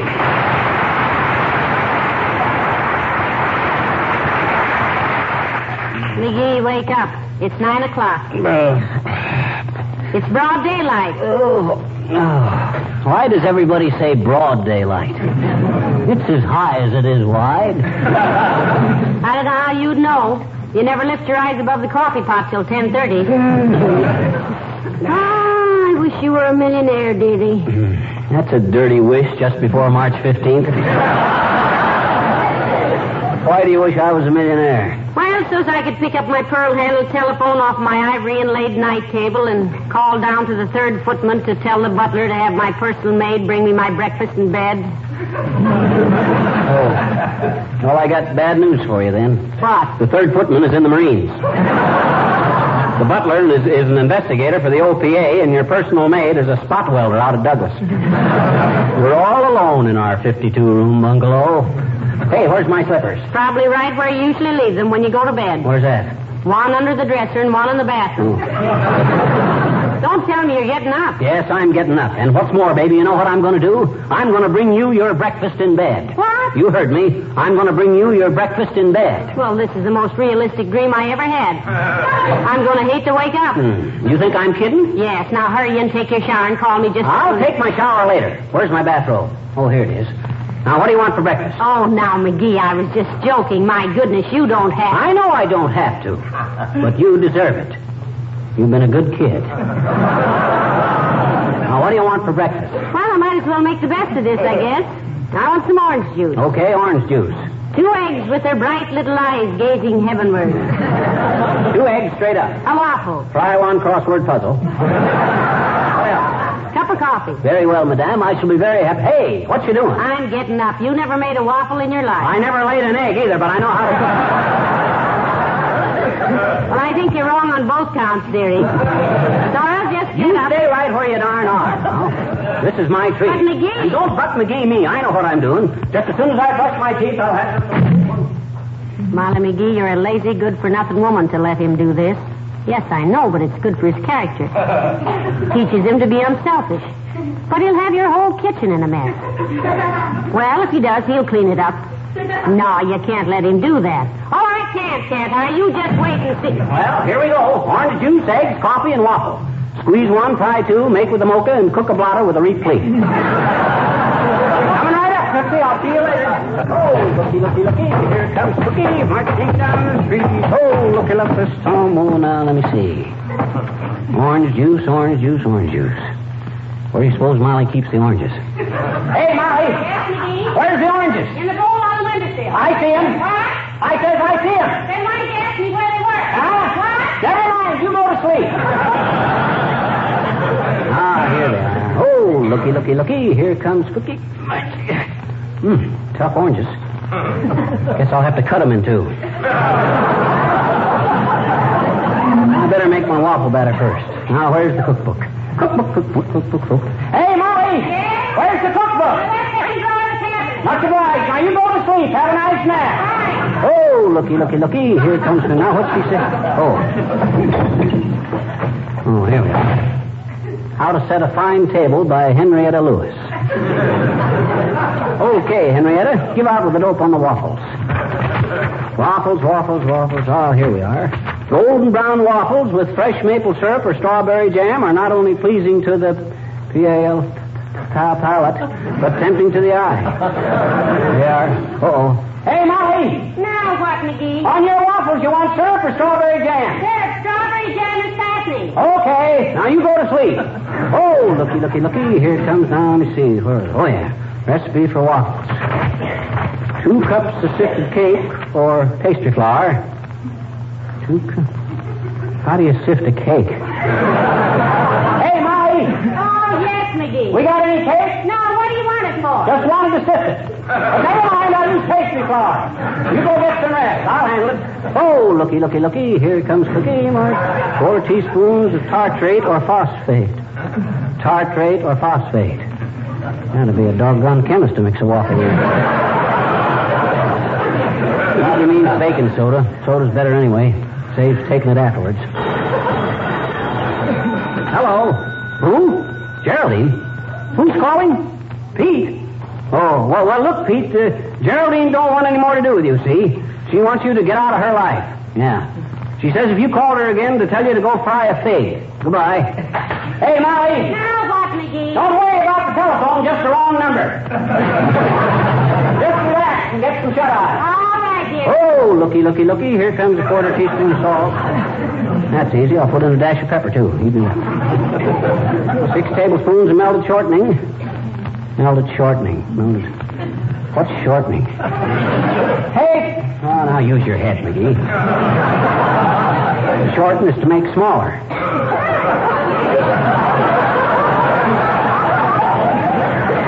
To make smaller is to shrink. To shrink, aha, water.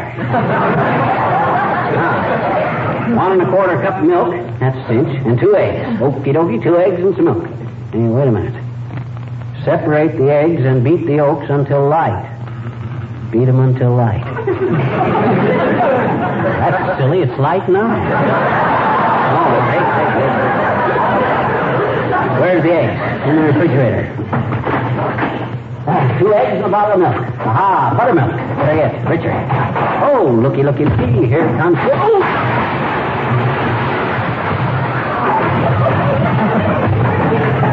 McGee, what happened? Are you hurt? No, I guess not. I got thrown, that's all. Thrown? How? I shut the refrigerator door on the tassel of my bathrobe, started to walk away, and boom, flat on the hen fruit. You go on back to bed. You have a nice sleep while I finish getting your breakfast.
McGee, I wish you'd... Hey, look, Molly, why don't you go back to bed?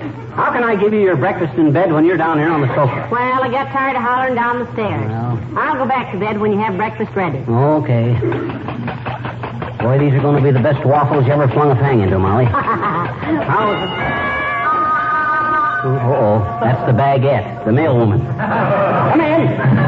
Well, Mr. McGee. Hello, Mrs. McGee. Good morning. Well, what you got for us this morning, sis? And excuse the bathrobe. I just have a postcard for you, Mr. McGee. Do you mind if I give it to you tomorrow? It's clear down in the bottom of the bag. Oh, that's okay, sis, but I'd kind of like to know who it's from. It's from somebody named Aunt Sarah, and is just wishing you a happy George Washington's birthday. Good old Aunt Sarah, bless her heart. Yeah, good old Aunt Sarah, darn her hide. Forgets we're alive on Christmas and then wishes us a happy George Washington's birthday. And she's worth $90,000. That old skinflint has pinched pennies so long her fingerprints look like Indian heads. Now, McGee, don't talk like that. Aunt Sarah worships the ground you walk on. Sure she does. That's real estate. The minute I get in the house, she hates me. Well, I'll be sure and give it to you tomorrow or the next day, Mr. McGee. Oh, it's no hurry, sis. Just stick it in the mail for me. All right. Good morning. Good morning. I'm giving you your eggs first, Molly. They're cooking now. These waffles will take a little longer.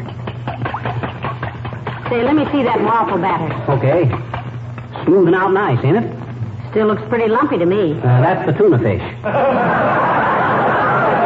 Tuna fish. Sure.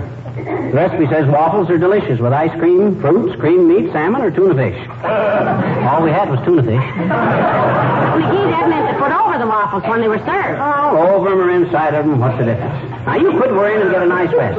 I'll handle this. Come in. Hello there, Johnny. Hello, Doc. Hey, you sick, Doris? Oh, no, Mr. Oldtimer.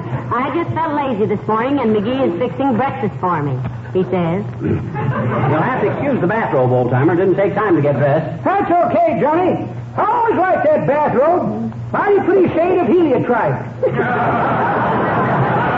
I can get one of those for on the honeymoon. Say, when are you and Bessie going to name the day? Ain't decided, daughter. Can't do it till Bessie's brother gets out of jail anyway.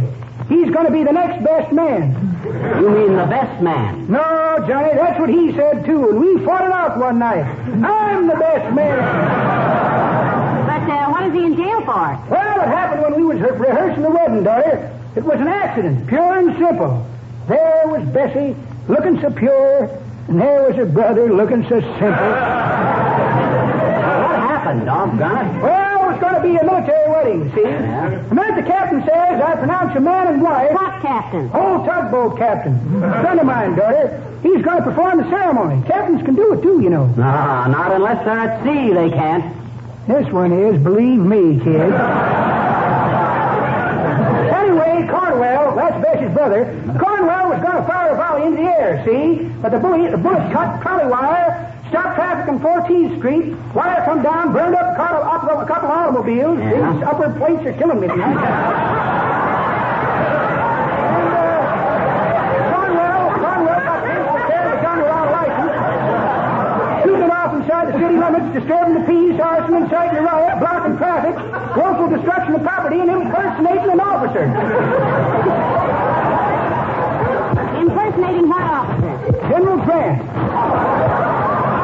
Cornwell's got a little beard, see? Good image of Grant. You're still going to go on with your plans, then? Bet we are, Johnny. Bessie's father gave us a shower party last night. Chartered the whole Empire room at the bus depot. This was one of the... Hey, I smell something burning. Oh, my gosh. My head. Say, do you have to hurry away, Mr. Oldtimer? Yes, I have, daughter. Gotta go down to the haberdashery and learn to tie one of them silly apricot ties. Wear one at my wedding. Not apricot, you mean ascot. That's it. One of them silly ascot ties. Well,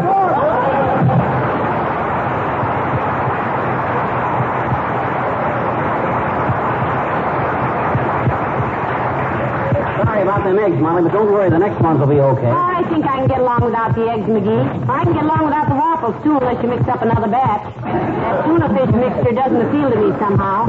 Maybe I'm just fussy, though. Well, this is your day, baby. You can be as fussy if you want to. I'll mix up another batch right away. Oh, boy, this is smoothing out awful good. You sure you don't want to tie them? I'm positive. Have you got any? Hello, folks. Well, what's this? Are you ill, Molly? Oh, no, Mr. Wilcox. I'm just lying down waiting for Oscar the Waldorf here. He's giving me my breakfast in bed. Good for him. Well, she deserves it, Junior. She's been a good kid. You ever give your wife breakfast in bed? No, but I've only been married 3 years. She's a sweet girl, and I don't want to spoil her. What are you beating to death in that crock, pal? He's making some waffles, Mr. Wilcox. Waffles? Where did he learn to cook? Oh, he just picked it up. And I can hardly wait till he sets it down again. I learned how to cook in the Army, Wilcox. I was company cook for 6 weeks. Officers' mess? Some of them did, but most of them are pretty new. Don't you cook?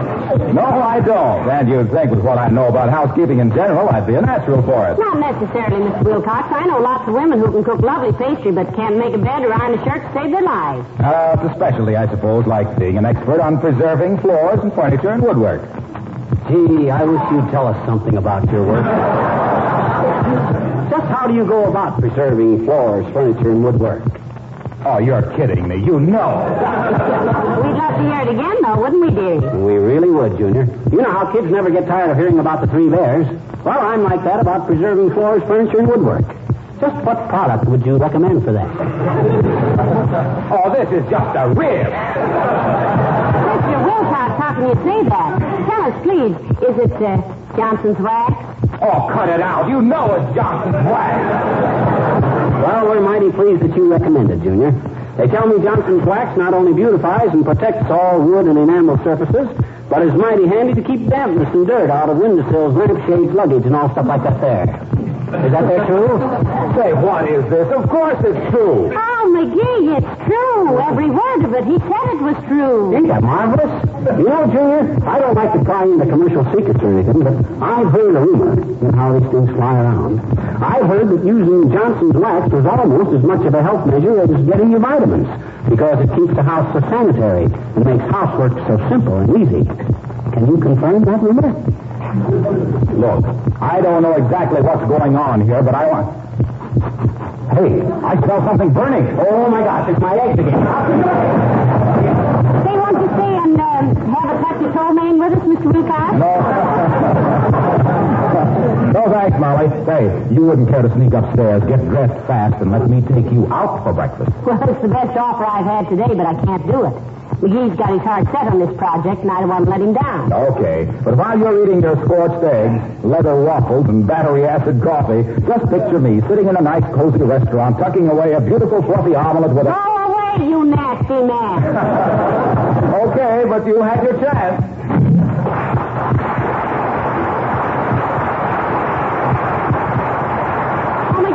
What are you doing? I put some more eggs on and I'm mixing up a fresh batch of waffles. Wilcox gone? Yes, and he invited me out to breakfast, too. Snake in the grass. You don't think I can cook? Boy, this batch of waffles is going to be slightly terrific. But I gotta let the batter set a while. Gotta go up and get dressed. I'm going out for about a quarter of an hour. What for? The cookbook recommends it. What do you mean? Well, the instruction says when the waffle batter is mixed, beat it for about 15 minutes.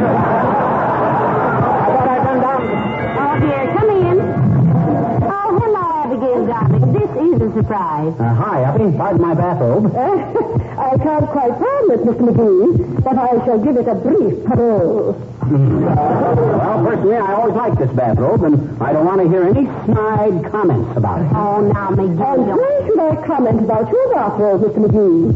This is a free country, and if you choose to wear a horrible sort of nightmare like that fits like an old slipcover with sleeves, it's really not my affair.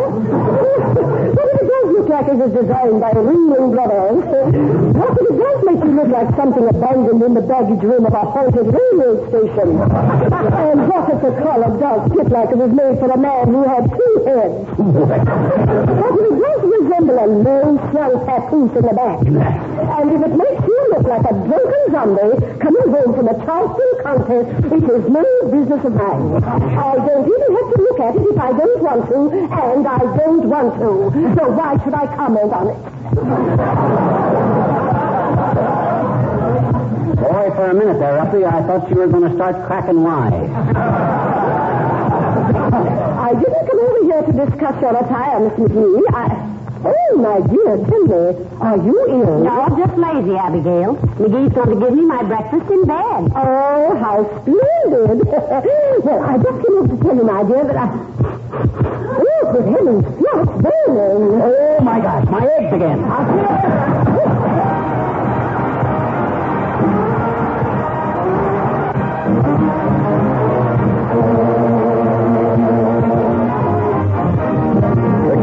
And Rosie the Riveter. Factory wheels are grinding everywhere. Rattle, rattle, rattle through the land. The lady who was yesterday so fair now has a riveter in her hand.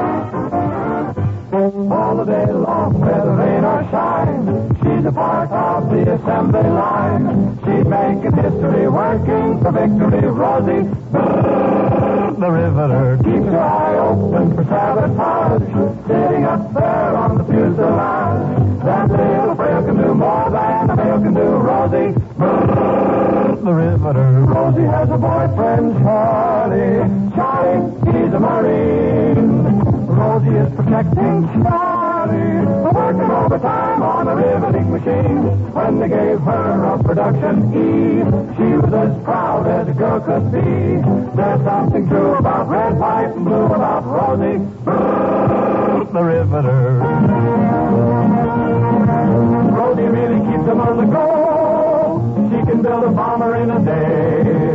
Every time you hear the whistle blow, she sends another one on its way.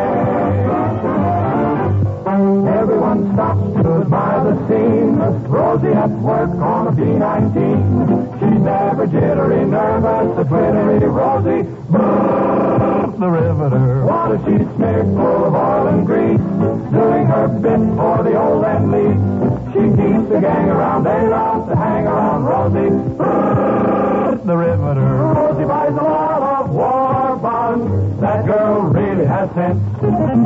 Wish she could buy some more bombs, putting all her cash into national defense. Senator Jones, who was in the know, shouted these words on the radio. Berlin will hear about brrr, Moscow will hear about brrr. Rosie's a rivet.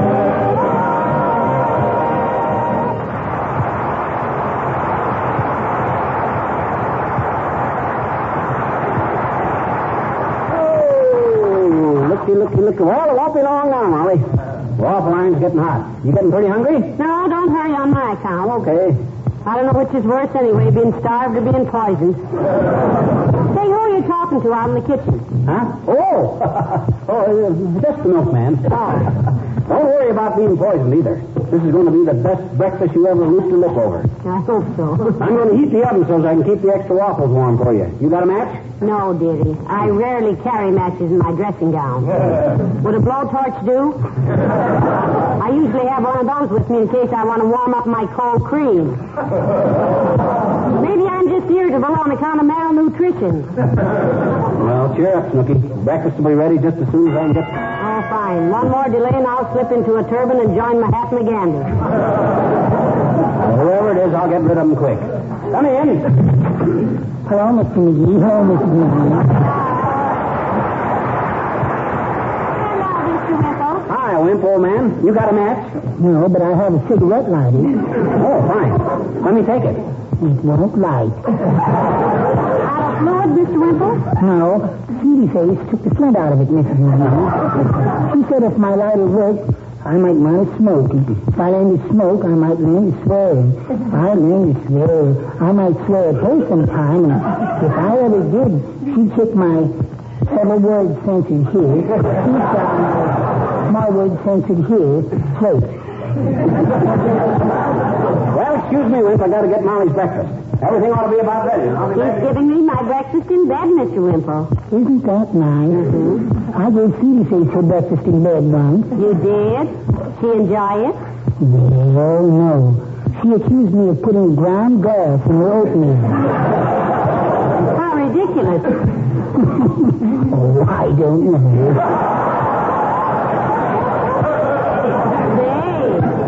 She was pretty sore about that, wasn't she, Mr. Wimple? Well, I don't know, Mrs. McGee. She was terribly hurt about it. So was I when she caught me. Pardon my morbid curiosity, but what'd she do?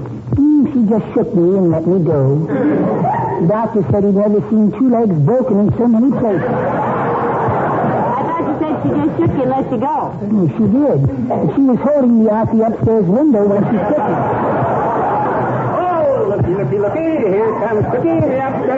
Well, here you are, Molly. Breakfast is all served. Pull that table over here, Wimp, old man, so I can put this tray on it. Why, McGee, this is beautiful. Look at those waffles. Yeah. Oh, and does that coffee smell good? Where did you ever learn to fold a napkin like that? Oh, shucks. That's nothing. Want to see me put pants on a lamb chop. Have some breakfast, Wimp? I believe I will, Mr. McGee. My, this looks good. Oh, dear. Well, I never would have believed it. Yeah, how'd she like the breakfast, boss? Hey, get out of here. Who are you? Yeah, I'm the A1 catering service. I forgot to leave my card. Here you is, A1 catering service. Call us again anytime you're in trouble, boss.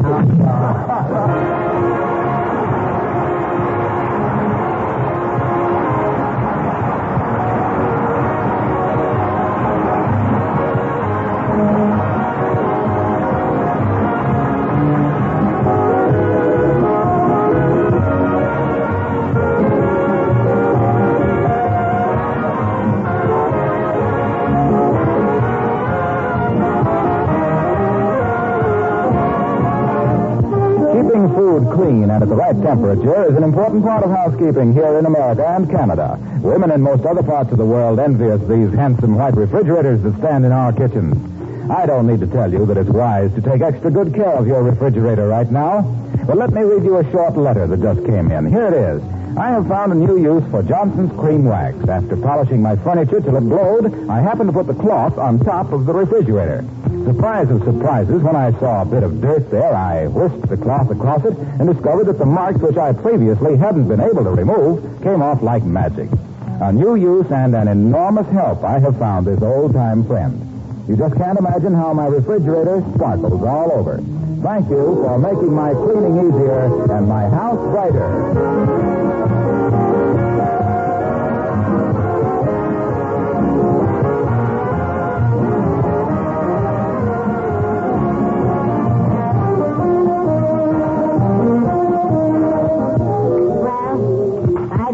You did call in the caterer, McGee. This was a beautiful breakfast. No, I don't know. I thought the waffles were kind of soft. You did? Yeah. You know what I'm going to do? As soon as I get the dishes washed, I'm going to mix you up a real... Oh, no, not that. Huh? Oh, okay. Good night. Good night, all.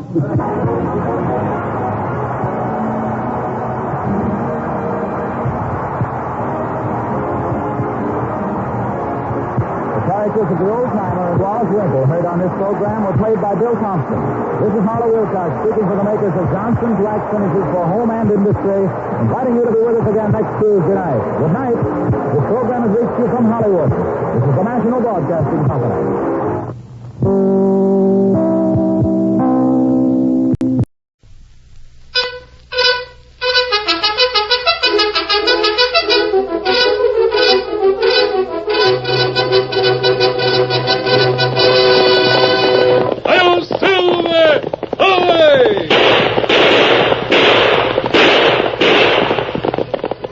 Fiery horse with the speed of light, a cloud of dust, and a hearty Hi-Yo Silver, the Lone Ranger.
With his faithful Indian companion Tonto, the masked rider of the plains led the fight for law and order in the early western United States. The stories of his strength and courage, his daring and resourcefulness have come down to us through the generations, and nowhere in the pages of history can one find a greater champion of justice. Return with us now to those thrilling days of yesteryear. From out of the past come the thundering hoofbeats of the great horse Silver. The Lone Ranger rides again. Come on, Silver! Let's go, big fella! I'm Silver!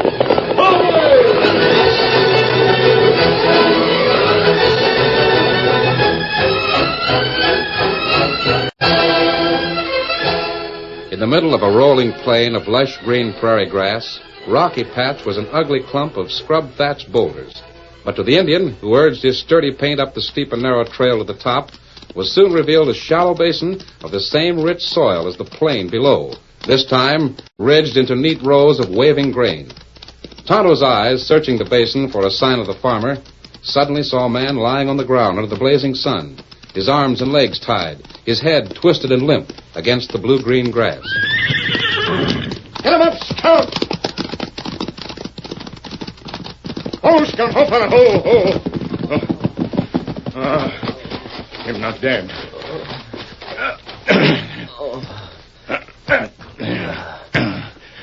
Now you free. Yeah.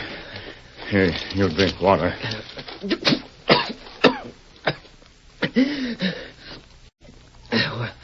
Oh, you get bad blow on head.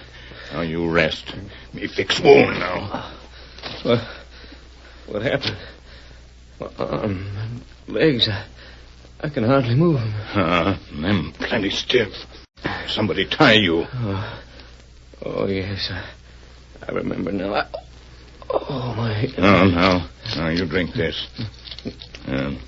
You feel better by and by. Oh, thanks, Injun. If you hadn't come, I'd been a goner. Oh. What's your name? Me, Tonto. Who you? Whit Saunders. I own this farm. That is, I soon will, unless Tom Hunt and his waddies run me off it. Him feller who tie you? He's boss of the Bar X Ranch. Spread runs all around the foot of Rocky Patch. Me see it. I've sweated for more than 6 months to make a home up here. I've cleared the land for crops and built a cabin and barn with just my own hands. But that don't make any difference to Tom Hunt. He hates homesteaders. Today he came to see me. And I'm telling you straight, clear out. I don't want nesters on my land. Technically, I reckon Rocky Patch is your land, Mr. Hunt. But it's too steep for your steers to climb and graze, and you never paid no attention to it before I filed my claim. That ain't here nor there. You're a farmer. And I'd rather be hog-tied and see your kind within miles of my ranch. I'll give you your answer now. It's no. What? I like Rocky Patch. In 2 weeks, my claim will be proved. This is my home, and I mean to keep it. Why, you young whippersnapper, I'll have my waddies run you out of here so fast you'll make your head swim. Now, Dad, you know what the doctor said about your blood pressure. Nancy, what in thunder are you doing up here? What's the trouble? Won't Whit follow orders? You mean to say you know this land-grabbing maverick? Your daughter's been here before. Whit and I are old friends now, Dad. Blast it, Nancy, I won't have you palavering with a nester. Your range boss has been here, too. I'll thank you to order Monk Myers to stay free on my farm. Order my... Why, you young buckaroo, Well, why won't you let Whit stay? It's not Keep really... out of this, Nancy. You've got no business up here with this ornery coyote anyway. I think you've said all you came to say, Mr. Hunt. Whit. You're darn tootin' I have, and I'm saying it again. Vamoose. If you ain't cleared out inside of a week, by Juniper, I'll turn the boys loose. And they hate nesters worse than rattlers. Ed, you've got You're to coming listen. with me, young lady. If your ma was living, she'd skin you alive before she'd allow you to mix with a farmer. Get up, horse. Get along there. Goodbye, Whit. Goodbye, Nancy. Say it while you can, you young squirt. It's your last goodbye. Monk. Keep your hands clean. I got you covered. You ought to know I've got no reason to carry a gun up here. Sure. I saw you wasn't wearing a gun belt. I figured maybe you was the knife-throwing kind. Why, Easy. I've got a nervous trigger finger for nesters. What do you want? Well, I've been listening to your talk from behind them boulders. You seem to have a notion that you're... It's more than a notion, Monk. It's a fact. Neither you nor any other Tom Hunt's waddies can stop me. Oh, I'm right sorry to hear that, Whit. You don't frighten me. That's because you haven't got much imagination. If you had, you'd see how easy it'd be for me to drill you without anybody ever knowing. A killer, huh? That's right. When somebody steps between me and what I want... Meaning Nancy Hunt? Yeah. Her and something else. I thought I saw you skulking in back a few of the times she came to see me.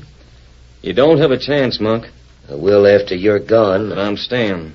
Well, there's 6 bullets in this gun that say different. And it's up to you how you go. Perpendicular or horizontal?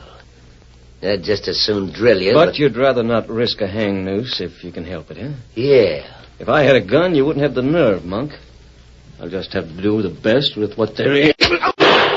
You won't fire again. Give me that gun. Hey, get... Oh. You ornery coyote. Lead's too good for you. I'm sending you 6 feet under. But slow. You'll bake under a blazing sun by day, and at night you'll freeze. No food, no water. Just a slow, torturing sleep. His voice sounded like it was miles away. And then I came to for a minute and saw he tied me. The way you found me. I guess I must have dropped off again. Him hit you plenty hard. Reckon it all happened not more than a half hour ago. And you feel better now. Yeah. Thanks to you, Look. Smoke? My crops are on fire. They'll all be destroyed. Come, Scout. Now, you get up and saddle, quick. Get him up, Scout.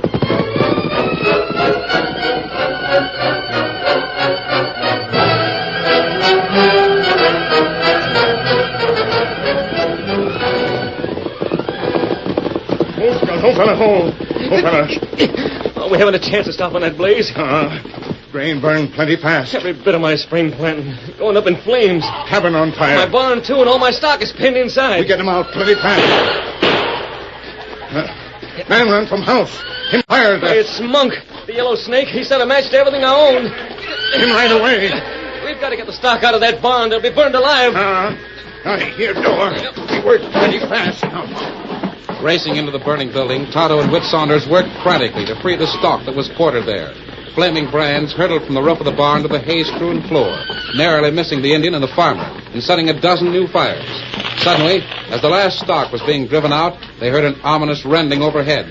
Looked up to see the flaming roof about to crash upon them. Look out, Tonto. We'll be trapped. You come. We'll just get this stock clear of the door. Roof not hold up much longer. Oh, I know it. Come on, here. Animals out of danger now. Look out, here it comes.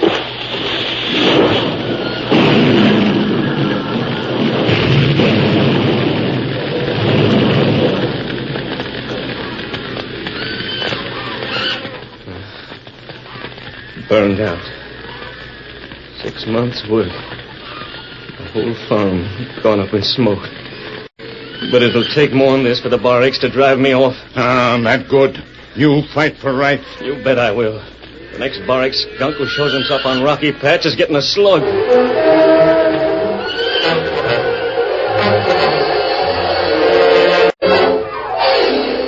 Some time later, the thick smoke from 3 signal fires billowed toward the sky from the rim of Rocky Patch. It was the traditional sign of the West that help was needed. In scanning the trail toward the nearby town of Bear Ridge, Tonto was confident that the Lone Ranger would answer his signal. He did not know that at that moment, Monk Myers was conferring with Cal Judson in the latter's office. You're a fool, Monk. You had that nester set for a pine box, but you had to do it the hard way. Now he's more alive than before. Well, how'd I know that blasted redskin had come nosying around? Except for Tom Hunt and Nancy, nobody takes the trail up the Rocky Patch. Who is the Indian? I don't know. Never saw him before. Fine mess you've made. Now we'll have to do it all over again. Maybe not, Cal. Before I left, the Nester's whole farm was a mess of flames. There wasn't a chance of stopping the blaze. Now there's nothing to keep Whit on his claim. It'll take more than a fire to drive him out. I know that young pup. He's proud and full of fight. I reckon you're right. If we don't act fast, somebody else will get wind of the gold buried on Rocky Patch. Maybe even Whit Saunders himself. You're sure there is gold up there, are you, Cal? Of course I'm sure. Got a map that shows the exact location. But it's on the Nester's claim, and as long as he's alive, we can't dig for it. The half-breed might have made the story up. I don't invest cash without proof that I'm going to get a sizable chunk more than my investment back. No offense. I just wanted to be sure I wasn't risking my neck for nothing. I wouldn't have told you about the gold if I didn't need you to get rid of Whit Saunders. Tom Hunt has threatened to have the boys run the Nester off in a week. Now, Tom Hunt's daughter wraps the old coot around her finger. You know that. She wants Whit to stay. He'll be there come doomsday. All right. I'll go gunning for him again. When? Tonight. Looks like it's going to be cloudy. It'll give me a chance to sneak into the patch without being seen. Now, this time, don't get any fancy notions. Give him a straight taste of lead. Don't worry. I don't make the same mistake twice. I'll drill him full of so many holes, if he don't pass out from lead poisoning, he'll die of pneumonia.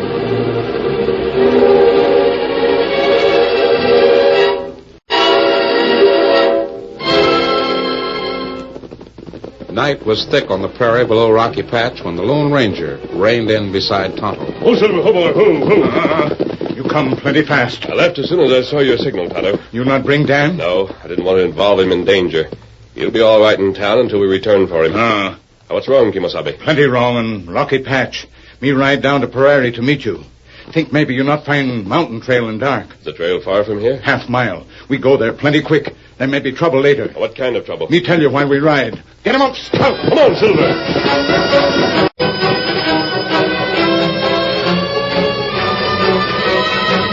As the powerful Silver and the sturdy Scout raced across the prairie toward the mountain trail, Tonto revealed the nature of Whit Saunders' trouble to his masked friend. Then they began the short but steep ascent. Set fire to his farm, huh? Him lose everything but livestock. I see. We come to Rocky Patch.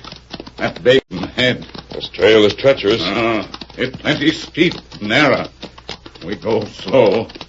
Watch out for loose rocks. Steady, Scout. Easy, Silver. Easy. Listen.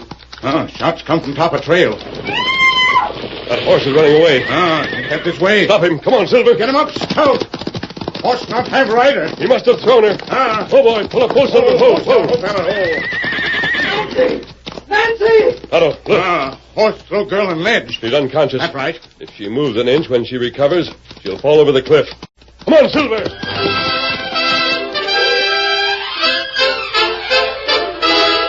The curtain falls on the first act of our Lone Ranger story. Before the next exciting scenes, please permit us to pause for just a few moments.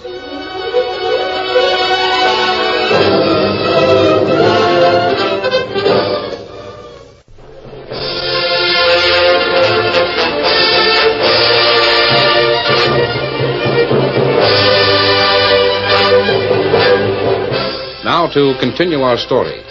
Whit Saunders stood staring with horror at the still, huddled figure of the girl he loved. Nothing short of a miracle had saved her from instant death. The ledge where her body rested was not more than 2 feet wide. A narrow shelf which jutted from the scrub-thatched face of Rocky Patch some distance down from the rim. Beyond it was a sheer, breathtaking drop to the prairie. Racing to the top of the trail, the Lone Ranger and Tonto quickly drew rein. Oh, Silver, boy. Scout, Hurry, Tonto. Bring your rope. I didn't know it was Nancy. I wouldn't hurt her for anything. Why, your mask. There's no time for talk. Run both of these ropes through the fork of that scrub. Yes, sir. Fasten the end of your rope to Scout, Tonto. I'll fasten mine to Silver. Me savvy. You're going down to it? Yes. Let me go. After what I did, You'll be needed up here. Hurry with those ropes, man. They're through. I'll arrange this noose around my waist. You take plenty care. I will. Are the horses ready, Kimosabe? Whit, give me that other rope. Here it is. Keep an eye on those ropes. Make sure they don't snag after they go through the scrub. You can count on me. Good. Ready, Tonto. Lower away. Held by the noose in the rope, which on the cliff above him, Silver was slowly lowering by stepping backward, the Lone Ranger braced his feet against the sheer wall of the cliff. In his hand, he carried the looped end of the second rope. For one breathless moment, it seemed that the lariat would be too short to reach the ledge on which the unconscious girl lay. Then, the masked man's feet touched the narrow shaft. He bent carefully and slipped the second noose under the girl's armpits. The rope tautened, and at Tonto's signal, Scout hauled the slim, still figure toward safety, while the Lone Ranger, hoisted by Silver, steered her clear of jagged rocks and scrubs.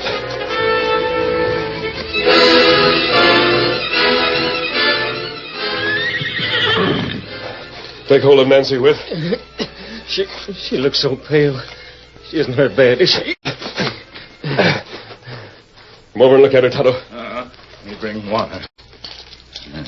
Near their face. Maybe me see. What is it, Kimosabe? Bullet grazer. Bullet? But I didn't shoot to kill. I shot high, just to scare whoever it was into hightailing it back down the trail. How many shots did you fire with? Well, one. Though it echoed just like there were two. I see. Oh, she's coming around. She feel fine by and by. Me not find broken bones anymore. Steady. Hoist your hands, Whit. What? Nancy. Where? Your daughter will be all right. No thanks to you. And you land grabbing nester, you shot her. I couldn't have shot her, Mr. Hunt. You fired at her, didn't you? No, not The directly. story's too thin, young fella. You're coming with me, Whit. The sheriff in Bear Ridge is mighty accommodating to gents who are too free and easy with their shooting irons. When he hears how you took a shot at a defenseless girl, well, he'll likely give you room and board for keeps. You smooth-tongued snake. I'll take my chances with the sheriff against yours any day. Whit. Oh, Nancy.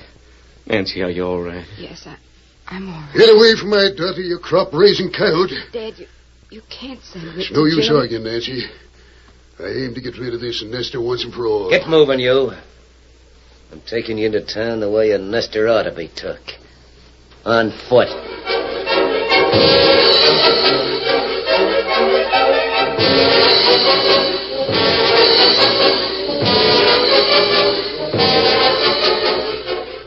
Later that night, a masked man who wore a white hat and 6 guns hung low trailed Monk Myers from the jail to Cal Judson's office. As he crept closer, the door opened suddenly. 2 men came out. The Lone Ranger flattened himself in the shadows of a building as they strode toward a nearby barn. Then he stealthily followed suit.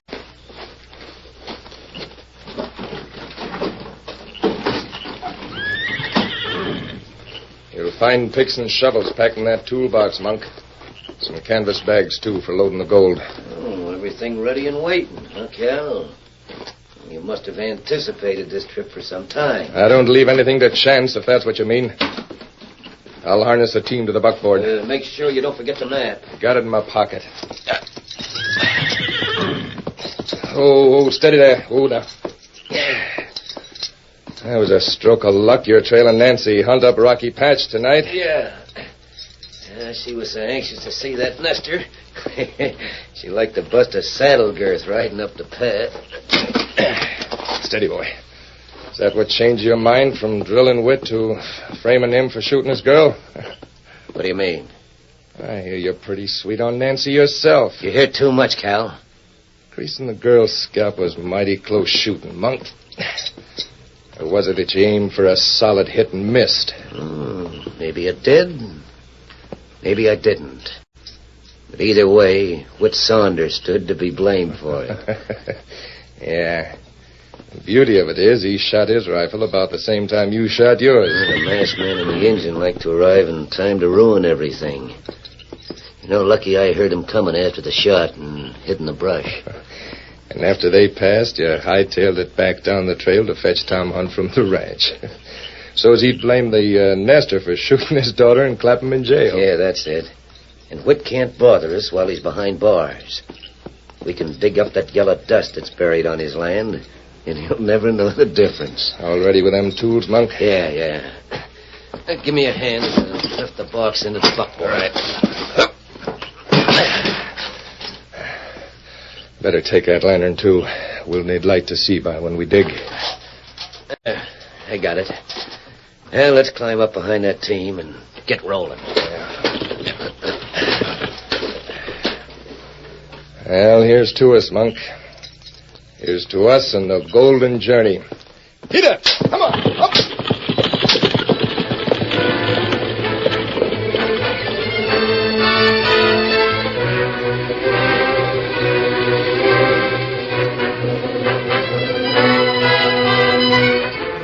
A short time later, the Lone Ranger crept to the window of Tom Hunt's ranch house on the Bar X spread and looked in. Sitting in the parlor were Nancy, now recovered from the shock of her recent ordeal, and Tonto, whom she had insisted accompany her despite her father's objections. The masked man rapped softly on the window.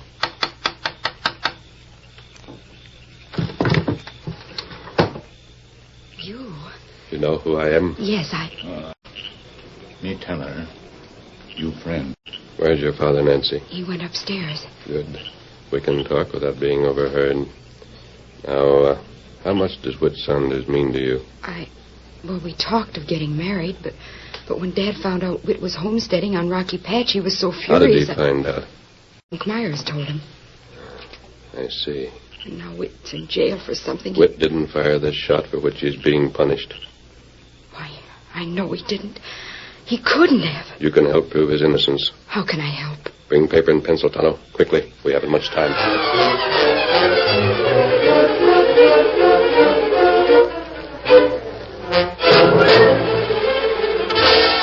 Tom Hunt stormed into the sheriff's office. A hastily written note in Nancy's handwriting clenched in his fist. He thrust the note under the startled sheriff's nose. Where is she? Oh, my daughter, you confounded fool. If you've married him, I'll... Nancy. Masked. An Indian. Reach for your guns. It's a hold-up. Keep your guns in leather, Sheriff. We're not outlaws. Got the drop on me. Maybe you're right. They're kidnappers. That's what they are. They kidnapped my daughter. That's not true. I'm here of my own free will. You can't mean what you say in this note. You ain't really going to marry Whit Saunders. I certainly am, if you'll have me. Nancy, did I hear you say... You mean... I'm asking you to marry me, Whit. Marry you? Oh, gosh, Oh, there would have to be cell bars between us at a time like this. Hey, someday no daughter of mine's going to marry a nester. You'll do nothing, Dad. I'm 21, and there's nothing you can do to stop me. But he's in jail. There's no law that says a prisoner can't be married. Is there, Sheriff? Let me see now. Let me see. Nope, don't know as it's ever been done, but there ain't no law agin it. You tongue-wagging old marsh horn, you. A jailbird for a son-in-law. He doesn't have to be a jailbird, Dad. What do you mean? Well, you had Whit arrested. You can free him. Free that homesteading maverick after he almost murdered you up there on the trail? Monk Myers fired that shot, Hunt. Huh? Then he rode to the ranch to bring you. It's true, Dad. I noticed that Monk was following me shortly before the bullet grazed me. That don't prove Monk did it. Free wit, and I'll give you further proof. Turn that land-grabbing farmer loose so he can roost in the middle of my ranch. It's better than my marrying a jailbird, Dad. Oh, by thunder, Nancy, don't give me no choice. Unlock that cell, Sheriff, you loose judge, stove-in, bow-legged galoot.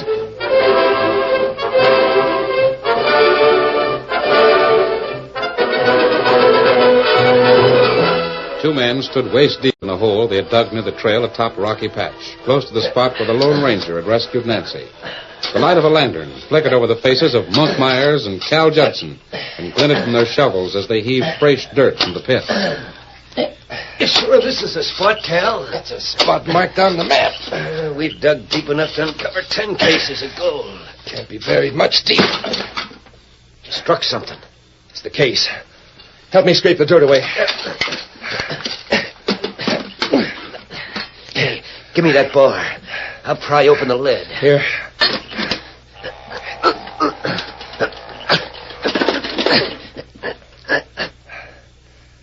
Gold. I told you it was here. Just look at that yellow dust, Monk.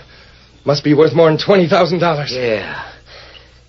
And it's all ours. You're wrong. What the? It's that masked critter you mentioned. You're trespassing on Whit Saunders' property. This gold belongs to him. Why, you... Don't try it. You won't use that hardware again, you polecat. Persuade me to run with Saunders off Rocky Patches so you can get your ornery fingers on some gold. Nancy wasn't here, Monk. Break every bone in your body for tying me up and burning my buildings and crops. You can't prove it. Yes, he can. And also that you tried to murder Nancy. That's a lie. You told Tom Hunt you heard the gunfire, Monk. How many shots were fired? Why, one. The one that wounded the girl. And I remember it was followed by an echo. That's all I want to hear, Monk. You're under arrest. What do you mean, Sheriff? The masked man told me there were 2 shots fired. One on Wits and one by you. They were so close together, they fooled Wit into thinking that yours was an echo. I don't see. I listened when the masked man shot your gun out of your hand. There weren't nothing following it, but dead silence. There ain't no echo here and never was. I'll Silver! Away!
You have just heard is a copyrighted feature of the Lone Ranger Incorporated.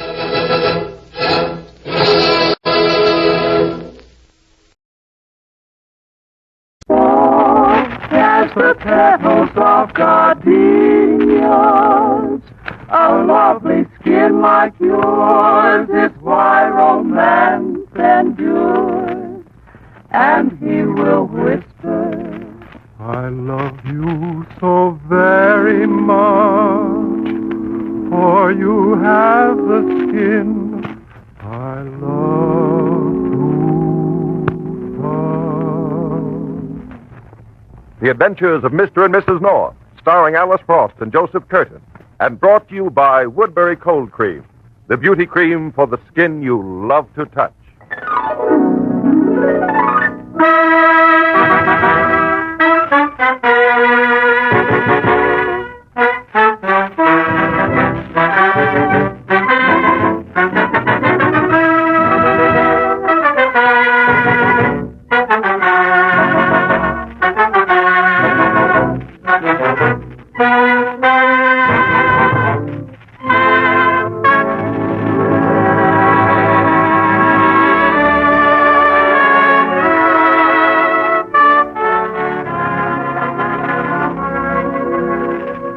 And Jerry North are house guests of Martha Gilroy, a young authoress who has invited the Norths to her uncle's palatial estate on Long Island for the not very subtle purpose of persuading Jerry to publish a novel.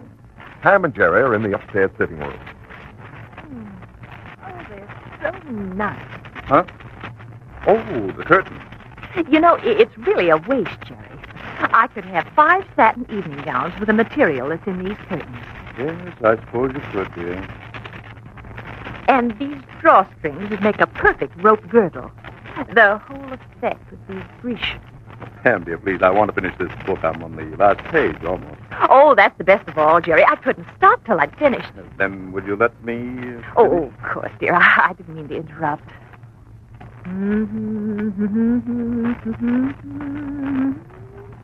I think I'd like Grecian. It's so dignified.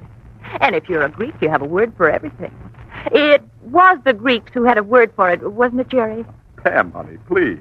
Oh, Jerry, just answer one question. All right. What is it? Would you love me if I were cold and austere, like a Greek maiden? Pam, honey, I'd love you anyway. Even dressed in those curtains like a Greek maiden. Jerry, you're so nice. All right, darling. Now, just let me finish this page. Isn't it an exciting book? I'll say it is. You know, it's beyond me how a girl as cultured as Martha Gilroy ever dreamed up murders like this. And it's so well written. Jerry, it'll be a bestseller. You bet. I'm going to get this into print as fast as the type can be set. It's a gold mine. Isn't that just the way, Jerry? A girl like Martha writing a book that'll make money, and she's got so much already she doesn't know what to do with it. Well, she hasn't got the money, Pam. It's old Uncle Gordon. Oh, really? Mm-hmm. Oh, I wish we could meet him. I'd just like to tell Beatrice Van Sickle that I was hobnobbing with Gordon Gilroy, the millionaire banker. Oh, she's keen. Well, you won't meet him on this trip. Martha said he had to go to Chicago on business. Jerry, do you think maybe we could wangle another invitation? Mm. You know there are real silk sheets on the bed. No. Mm-hmm. Well, come on, let's go downstairs and find Martha. She's probably anxious to hear our verdict on the book. Oh, I told her already, when I finished reading it this afternoon. Why, you precocious little brat. Ouch, Jerry. Well, come along. Let's go and tell her that I like it, too.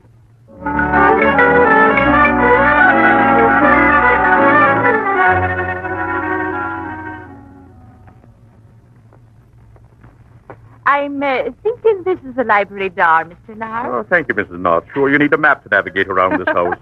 Yes, you certainly do. Uh-huh. It's the library. Come on, Jerry. Martha said that she... Oh. Well? Excuse us, please. We didn't know that... 1 minute, young lady. Who are you? Good evening, sir. You're Mr. Gilroy, aren't you? Yes, I am. Much more to the point, who are you? I'm Gerald North. This is my wife, Pamela. How do you do? May I ask what you're doing in my house? Why, we were invited by your niece, Martha. We understood you were in Chicago. This is a pleasant surprise. We have the big front bedroom and the lovely sitting room with the white satin curtains. Oh, a party, huh? Minute my back's turned. Well, we're not exactly party guests, Mr. Gilroy. We came on business. Business? What business? Your niece has written a book I'm interested in publishing. So you're the publisher, huh? You may have read I it. have not. Very good. For your information, Mr. North, I disapprove of Martha's so-called literary efforts. She writes very well, Mr. Gilroy. And you've read the book? Oh, yes. North, that book is not for publication. But, Mr. Gilroy... When I give an order, it's to be obeyed. It seems to me, Mr. Gilroy, the business is between me and your niece. She wrote the book. I'm going to publish it. And I say that you're not. Mr. Gilroy, nobody tells me what I can and can't do. Why, you insolent book peddler, you... Jerry, we'd better go. Yes, I think we'd better. Wait a minute. I said that book was not to be published. Now, beg your pardon, sir, but I say it is going to be published. Good night. Come back here. Jerry! I want that manuscript. Now give it to me. Oh, You'd better give it to him, Jerry. it's a little difficult to argue against a gun. Hand it over. All right. Here you are, sir. No. That gun. Look out, Give Jerry! me that Hold his gun! Let's go. Oh, Jerry! Be careful. Oh. Jerry! You killed him!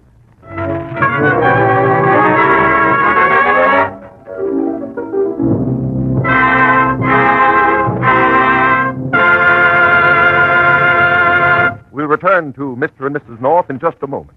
But first, let's listen to the story of Mary.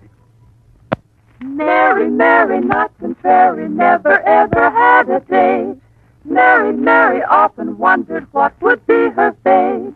Would she be single forever, woe alas, or would she hear? Mary, darling, darling Mary, you're so lovely, marry me. Well, things looked pretty sad for Mary. Then one day she saw the new Columbia picture, Something to Shout About, starring luscious Janet Blair. And just afterwards, as Mary was looking through a magazine, she found these words from Janet Blair bang in front of her eyes. You'll never sigh for popularity if you follow Hollywood in our new beauty discovery, Woodbury Beauty Nightcap. This 3-minute bedtime care with Woodbury cold cream has all it takes to help skin look dazzling. I've never known any other cream so effective in giving a girl's face the luscious smoothness that makes men pay attention. So Mary rushed out and got Woodbury cold cream. That night, she started giving her skin the Woodbury Beauty Nightcap. And listen, a certain young man Mary had been secretly adoring, who'd never noticed Mary before, suddenly looked twice, started pursuing, started wooing, and now they've named the day. Well, the moral is simple, girls. If your life is dull, manless, and dateless, doubtless it's because your skin needs the delicious smoothness that makes a man stop, look, and pursue. So, If you want the chance to say yes to romance, if you need a plan to captivate that man, if you wish he would woo, use Woodbury too. why don't you tonight? That's Woodbury cold cream.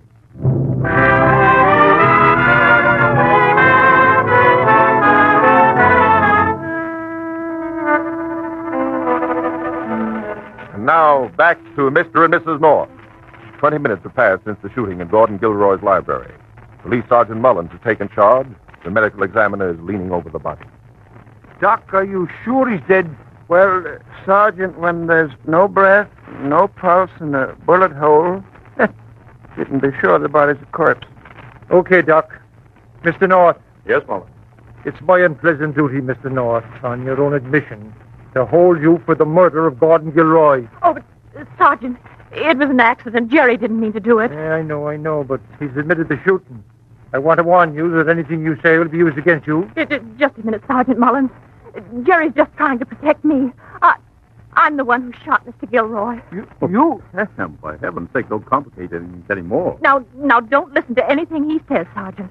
When Jerry and Mr. Gilroy were fighting, the gun dropped on the floor, and I picked it up and shot him. Pam, will you stop this melodramatic nonsense? Oh, dear, this is terrible. Now I got to hold of both of you. Oh, say, hey, Mullins, would you come here a minute? Yeah, Doc. Is there any sign of life? Well, no, there ain't that, but there's something else here. What's that? I just turned the body over. Look. Oh, for crying out loud. Stabbed in the back. Yep, that's what did it. He was knifed after he was shot. And the bullet lodged in the shoulder. But it wasn't fatal. Where's the knife? Well, of course, I'm just the doctor. You're the detective. Well, thanks heavens he was stabbed. That clears Mr. and Mrs. North. What does it? Say, Mr. North. Yes, Mullins. Did you use a knife on the deceased? A knife? A knife? There wasn't any knife, Sergeant. Oh, my goodness, I'm glad to hear you say that. Of course, he was stabbed to death. Well, just a minute. I'm going, Mullins, now, and your men can take pictures. Oh, thanks, Doc. And if Lieutenant Wigan wants me when he gets here, I'll be at the laboratory. So long, Sergeant. So long, Doctor. Jerry, it must have happened while you were out calling the police, and I was getting the first aid kit from upstairs. Yes. How long was you out of the room? Oh, not more than 3 or 4 minutes. Did you see anybody drifting around the halls about then? No, the phone's in the alcove in the hall. I could see the library door all the while. Nobody went in or out. Jerry, the murderer must have come in those French doors. Say, that's about the size of it. He could have come right in here and gone out again, and nobody'd been the wiser. Where does that door lead to, Mullins? There's a terrace out here that runs the length of the house. The murderer must have been waiting out there while we were in here with Mr. Gilroy. That could be. Brr, it's cold as an Eskimo's nose outside. Well, we've got a job in our hands. We got to find that knife. May I come in? Oh, hold on now. Wait a minute. I told you to stay in the other room. Well, I can't stay there with the servants. I'm so nervous I can't sit still. Martha, did your uncle have any enemies who'd want him out of the way? What do you mean? That shot didn't kill your uncle, Martha. He was stabbed in the back. Oh, good Lord. Have you any idea who could have done it? Well, I'm afraid he had a good many enemies. He was pretty ruthless in business. Yes, I can imagine that. Well, whoever did it knew something about the house. It was an inside job. I suppose you're right. Of course I'm right. Only somebody knowing the terrace and... Say, wait a minute. Why did you say that? Well, it was just that nobody knew Uncle Gordon was here. He was supposed to be in Chicago. Whoever did it must have known he was in the house. All right. Who was in the house? Well, the servants. And anybody else? There's my aunt, Mrs. Gilroy. Where is she? I don't know. She was upstairs earlier in the evening. You never mentioned your aunt to us, Martha. We seldom mention her to anyone, Sam. She walked out on Uncle Gordon about a year ago. This afternoon, she suddenly appeared and said she wanted to talk to him and was going to wait until he came back. I guess we'll have to look up this lady. Anybody else? No. Oh, wait. Norman Crosby. Who's he? Uncle Gordon's private secretary. He must have come back with Uncle Gordon. He was supposed to go to Chicago, too. Did you see him? No, I didn't even know Uncle Gordon was back until after the shooting. Well, there's another guy to round up. Where does he live? There's a room on the ground floor in the servants' wing. And well, there's something you'll find out about him sooner or later. He embezzled $10,000 from Uncle Gordon. $10,000? Why didn't Gilroy turn him over to the police? He was going to, but he couldn't afford to until after the Chicago trip because, Crosby had compiled some lists or papers. Well, there's your motive. I'm going out and find this. Oh, Lou, I'm glad you got here. Hello, Sergeant. Why, Pam. Jerry. Oh, Hello, Bill, I'm so glad you got here.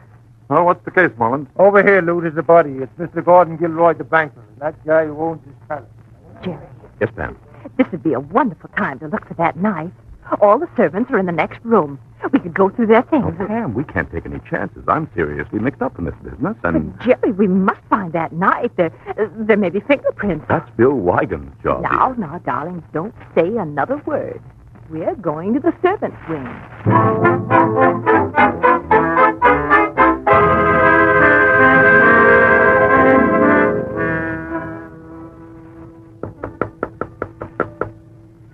Silly, Jerry. We don't have to knock. The servants are all in the living room. But we can't just open doors. Here, I will.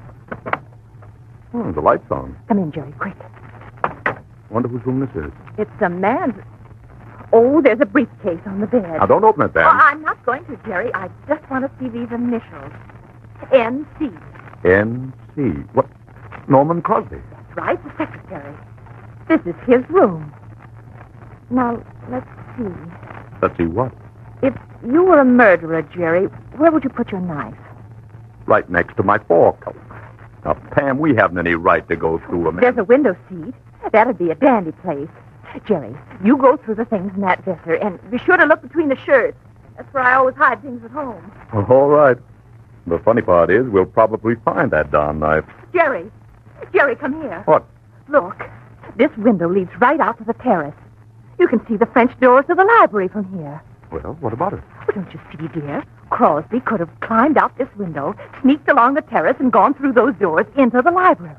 Yes, I suppose he could. And after he'd done it, he came back here. You're certainly putting together a wonderful case. But, Jerry, don't you see? Everything fits.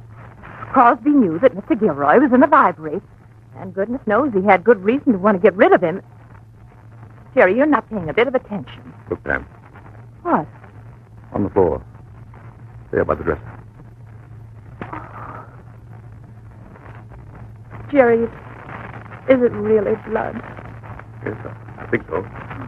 Trails over to this door. Jerry, don't. Don't open that door. I'm afraid I must have. Look the other way, dear. All right, Jerry. Go ahead.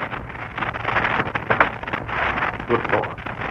Is it Mr. Cross? Yes. He's been stabbed, too.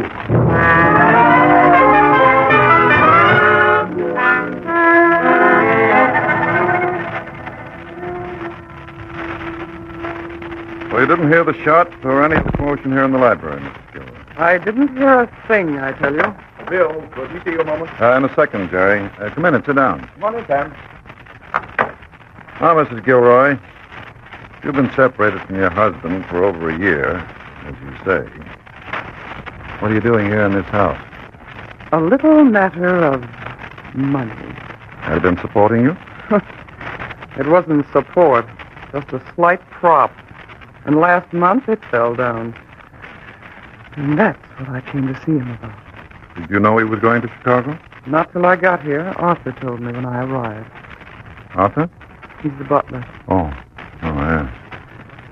So he went up to your old room to wait until Gilroy came back. That's right, Detective.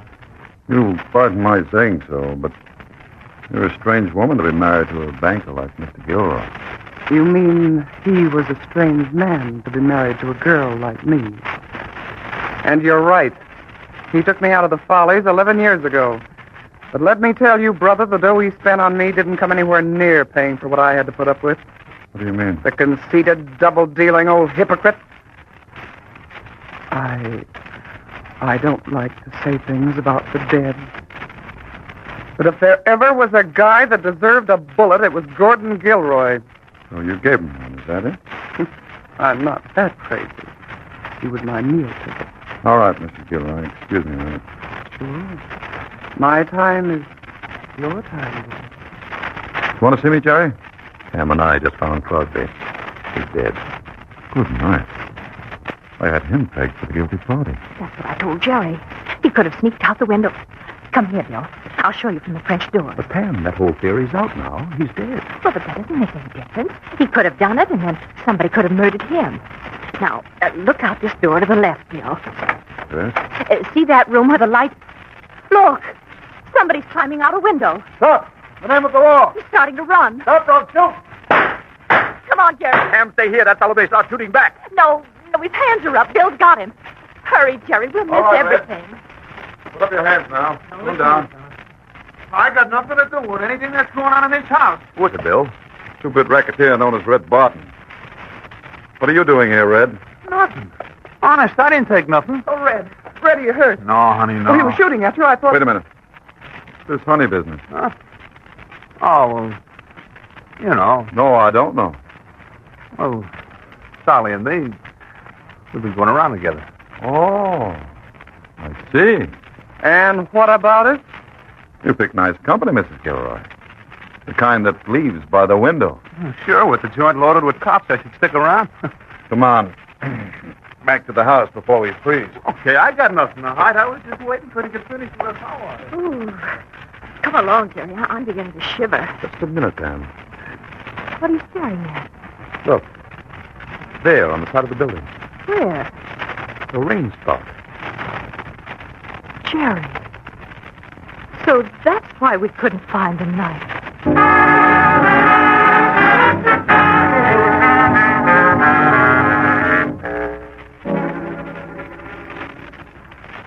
Listen, Lieutenant, I don't care if you lock me up or what you do. I didn't have nothing to do Red with was this. with me all the time. Sure. We were upstairs. Quiet, both of you.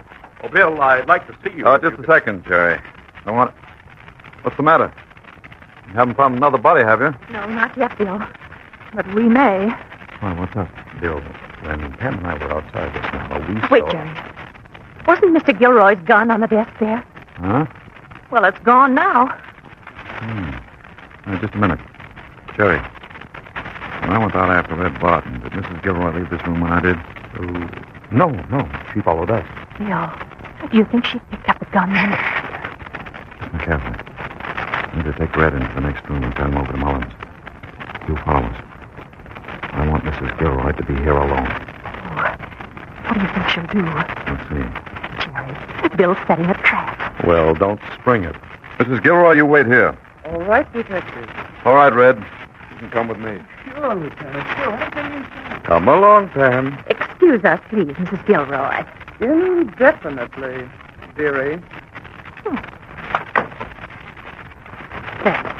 That Mrs. Gilroy. You'd think I came here to borrow a cup of sugar. Come on, Pam. Bill's gone in the living room. I wonder what that woman's going to do now that we... Jerry, What is it? look. Across the hall, behind that screen. I can't see anything behind the screen. Even nearer, silly. It's Martha. She's got her hat and coat off. We'd better stop her, Jerry. Playing hide and seek, Martha? Oh, no, don't tell anyone, please.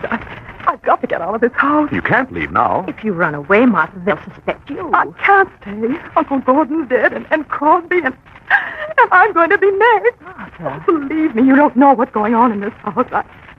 I'm going to be next. I haven't a chance. Martha, don't. Come into the parlor and lie down. You're shaking like a leaf.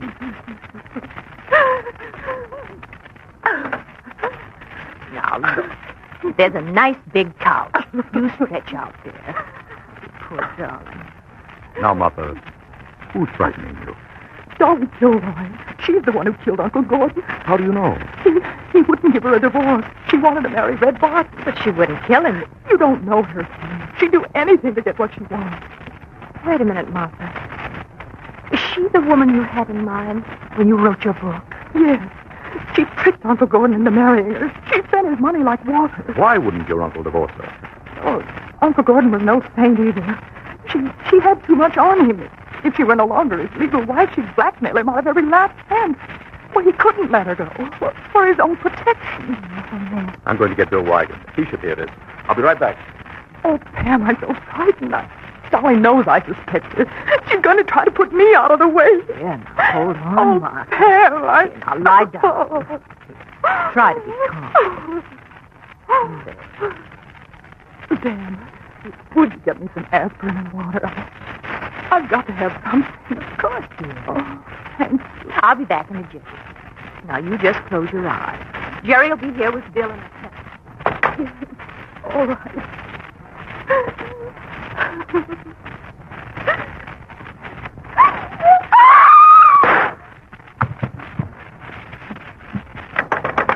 Martha! Great. Look out. Don't touch anything. Oh, she's... Up steady, Pam. All right. She only fainted. Oh, thank you. Look, Bill. The sofa, right over her head. Bullet hole. That was a close call. What a... You're all right, dear. She almost killed me. She? From the French doors. I saw the gun, and I ducked. Are you positive it was Dolly? Did you see her? Only her hand, holding the gun. I've got to get out of here. She'll kill me. Oh, no, she won't. I'll take care of her right now. Bill, wait a minute. Don't go. What is it, Pam? There's something I want to ask Martha. What? In that book you wrote, Martha, wasn't the character who did all the killing patterned after Dolly Gilroy? Yes. And one of her victims was a political boss, an unscrupulous man who controlled millions and killed others for money. Yes. Was that man your uncle? No. It was just an imaginary person. That's not the truth, Martha. That man was your uncle. No. Pam, I see what you mean. You're right. Of course, Jerry. That's why Gordon Gilroy didn't want the book published. What are you talking about? Every crime Gordon Gilroy ever committed was described in that novel. Detail by detail. It was taken from real life.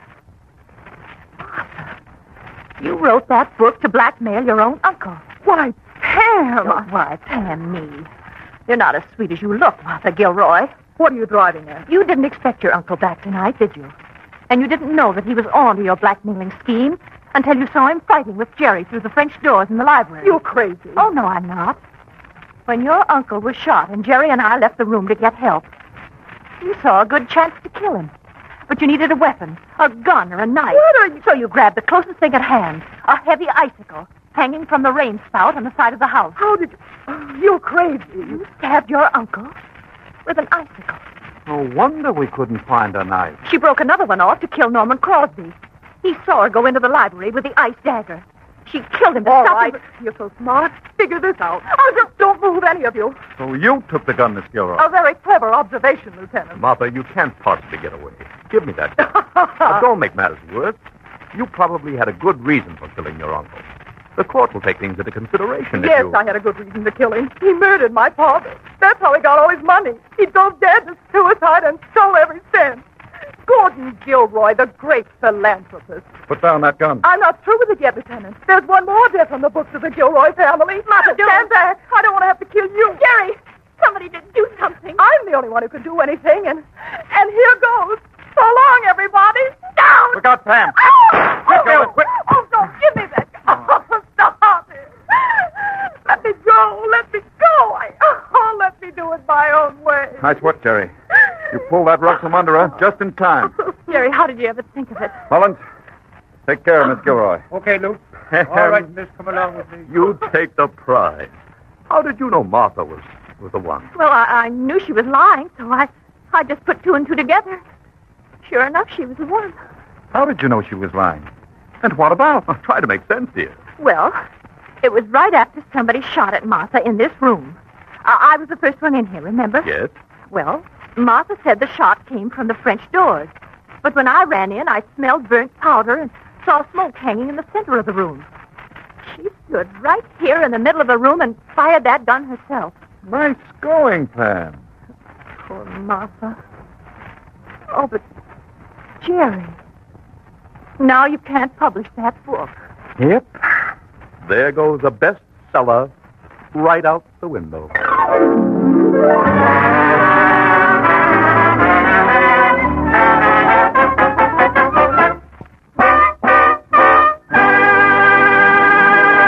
Ladies, a mink coat costs a lot, but the luxurious-looking, luscious complexion that goes with it can be yours for so little. Use Woodbury Cold Cream. You just can't give your skin better care at any price. A test by more than 1,000 women proved that. They used Woodbury in some of the costliest creams, all in plain, unlabeled jars. And a majority preferred Woodbury Cold Cream. For beauty results, they found it outstanding. Now, don't be surprised. Remember, Woodbury Cold Cream is made by skin scientists, experts in skin care for more than 60 years. It contains 4 special softening and smoothing ingredients, plus an element that works to keep the cream in the jar pure to the last. The world's costliest creams don't bring you that. You can try wonderful Woodbury Cold Cream for a mere 10 cents, or buy the big economy jar. You get over 10 times as much for just 75 cents. If, after using Woodbury only 7 days, your skin isn't softer and smoother, lovelier, then return the jar to Woodbury at Cincinnati, Ohio, and you'll get twice what you paid. That's Woodbury. You'll save by switching from your expensive cream to Woodbury. Buy war stamps with that saving. Why not get Woodbury Cold Cream right now?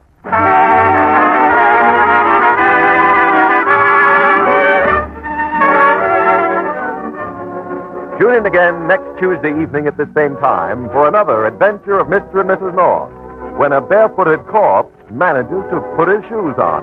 For thrills and for laughs, be sure to listen, won't you? This is Ben Grauer saying goodnight for Woodbury Cold Cream, the beauty cream for the skin you love to touch. This program came to you from New York. This is the National Broadcasting Company.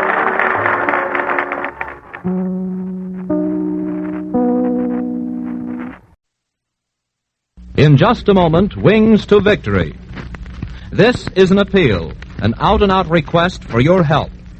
This month, the American Red Cross opens its annual appeal of the year for the War Fund. The Red Cross needs your help. It needs it so badly that we are asking you, after hearing the facts, to give to the Red Cross. No government aid comes to the Red Cross. It is supported by your contributions. Contributions that made possible the gathering of over 1.5 million pints of blood plasma this year. Contributions that will make it possible to collect over 4 million pints this coming year. The Red Cross provides for the comfort and well-being of American boys who are prisoners in the hands of the enemy. These are but two of the vital functions performed by your Red Cross. Give to assure yourself that you are doing your utmost for the boys who are doing more than their utmost. Don't fail. Give to the Red Cross War Fund. And now, Wings to Victory.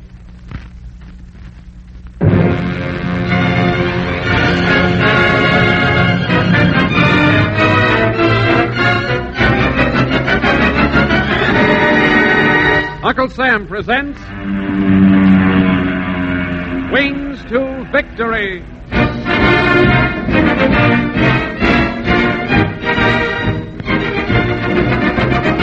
Attention, Mr. and Mrs. Thomas Jones, USA.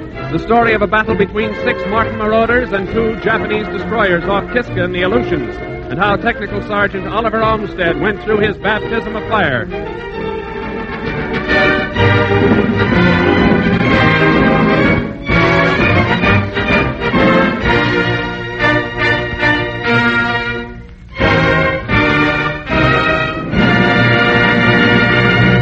West Coast, ladies and gentlemen, the Army Air Forces present Wings to Victory, the dramatization of American heroism based on combat reports from the fighting fronts.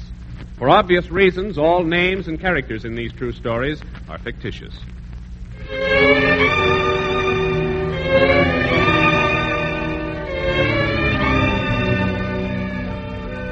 Our Army Air Base on the Andrianov Islands is a small patch of frozen tundra lost in trouble. The weather is an idiot's dream of winds that blow up and down and sideways, of fogs that form and disappear willy-nilly, of rains and blizzards that come belching from the North Pole in a senseless sequence. The mountains are cruel, and the sea is without mercy. Our Army airmen live there in iron huts. They fight Japs and sleep, Japs and loneliness, Japs and boredom, Japs and death. But in this, the dreariest and most rigorous combat area American boys have had to endure, the worst enemy is mental, not physical. Flight surgeons call it melancholia. Our men call it the long sweat. And on that morning, when Sergeant Oliver Olmsted arrived in camp, there was ominous talk in the iron hut occupied by Sergeant Red Galvin and Sergeant Jock Belair. Throw 'em. Throw 'em. Oh, with 4 5s to beat, I gotta shake these guys. Nah, I quit. You win. Take the orange. Huh? Quitting? What's the idea? I don't want to hear no more dice rattling in a tin cup. Put 'em away and fire the stove. It's your turn. Oh, I fired it last, Red. You're a liar. I fired it right after breakfast. That was 2 hours ago, pal. Look, my mark right here on the door. We should go back to the coal oil stove. Wood scraps are no good. They don't burn long enough. I'm going back to GI coal oil. Okay, then I'm moving out. Why bother? You know my stomach can't stand that coal oil. The stuff stinks. You won't have to stand it long, Jock, old kid. Our number's up. Starting that again. Yeah. You better be writing your letters home. That's my business. Sure, so get it attended to. We got an airplane named Ginger. She gets it in the next mission. Oh, lay off, will you? Hey, listen to that wind. Guys shouldn't have to take it. Not every minute for 3 months. So they stick us in a tin shack where it sounds twice as loud. It sounds worse in wood buildings. It moans in wood buildings. Yeah, well, I hope we have the mission today and get it over with. For good and all. You're nuts. You better go to Doc Prentice like an honest man and admit it. I'm the only sane guy in the crew. When Hank got killed, that was the tip-off. There ain't never been a bombardier killed in a B-26 without the whole crew going down on the very next mission. Happened that way 3 times straight in New Guinea, and twice in North Africa. Says who? Says who? That C-54 pilot, Captain Rhodes, that's who. He's been in both places. He has personal eyewitness accounts. He's a transport pilot. Well, he wasn't trying to scare me. He told Mickey. Look, all transport pilots are liars. They like to get your goat. They blow in here for a few hours and spread atrocity stories just to be funny. Well, look, Jack. I've been getting ready for this. I've been praying a little nights. You better be doing something like that. Strictly on your record, you're no bargain. Where's Doc Prentice apt to be this time of morning? In his office, mate. Oh, no, you don't. Don't you go nearby. Come here. Let go. I've stood about enough of this. Yeah, well, I was just kidding, honest. Can't you take a rib? Kidding, yeah? Don't lie to me. If you tell Doc, I'm going to... Pipe down. Yeah? Who is it? Do Sergeant Galvin and Sergeant Belair live here? Yeah, come in. Oh, how do you do? I'm Technical Sergeant Oliver Olmsted, the new bombardier. In our ship, in Ginger? That's right. You must be Sergeant Galvin, aren't you? Yeah. His name is Belair. Jock Belair. Red Galvin and Jock Belair. I meet two famous guys all at once. This'll be something to write home about. You know, you look just like I imagined you would, judging from your pictures. Our pictures? In the Duluth, Minnesota Daily News. Didn't you see him? Lieutenant Morse, our skipper's a Duluth boy. You got all written up by an AP man, with a whole-page spread.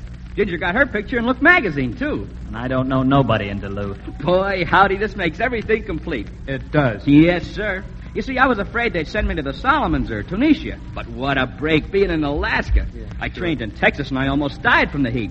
I'm used to nippy weather like in Duluth. I still can't believe it.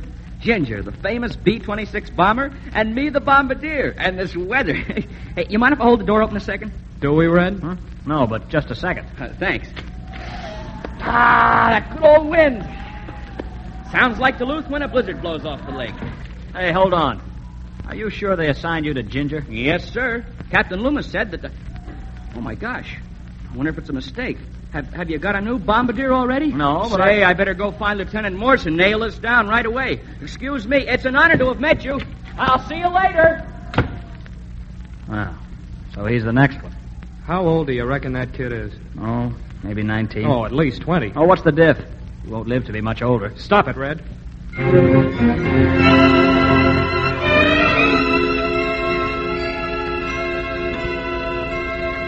Ginger's skipper, Lieutenant Morse, was feeling the strain of the long sweat in the Aleutians as severely as Sergeant Galvin.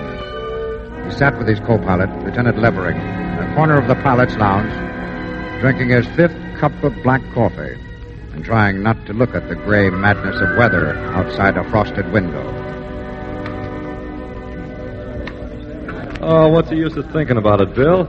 Can't you see it doesn't get you anywhere? Oh, I should put it up to the old man. Put what up? I killed Hank Peters. Now, that is absolutely and positively the screwiest idea you've had yet. But I could have saved him. Oh, Bill, now why... Oh, the Jap was coming on head on. I could have dived or rolled or turned aside.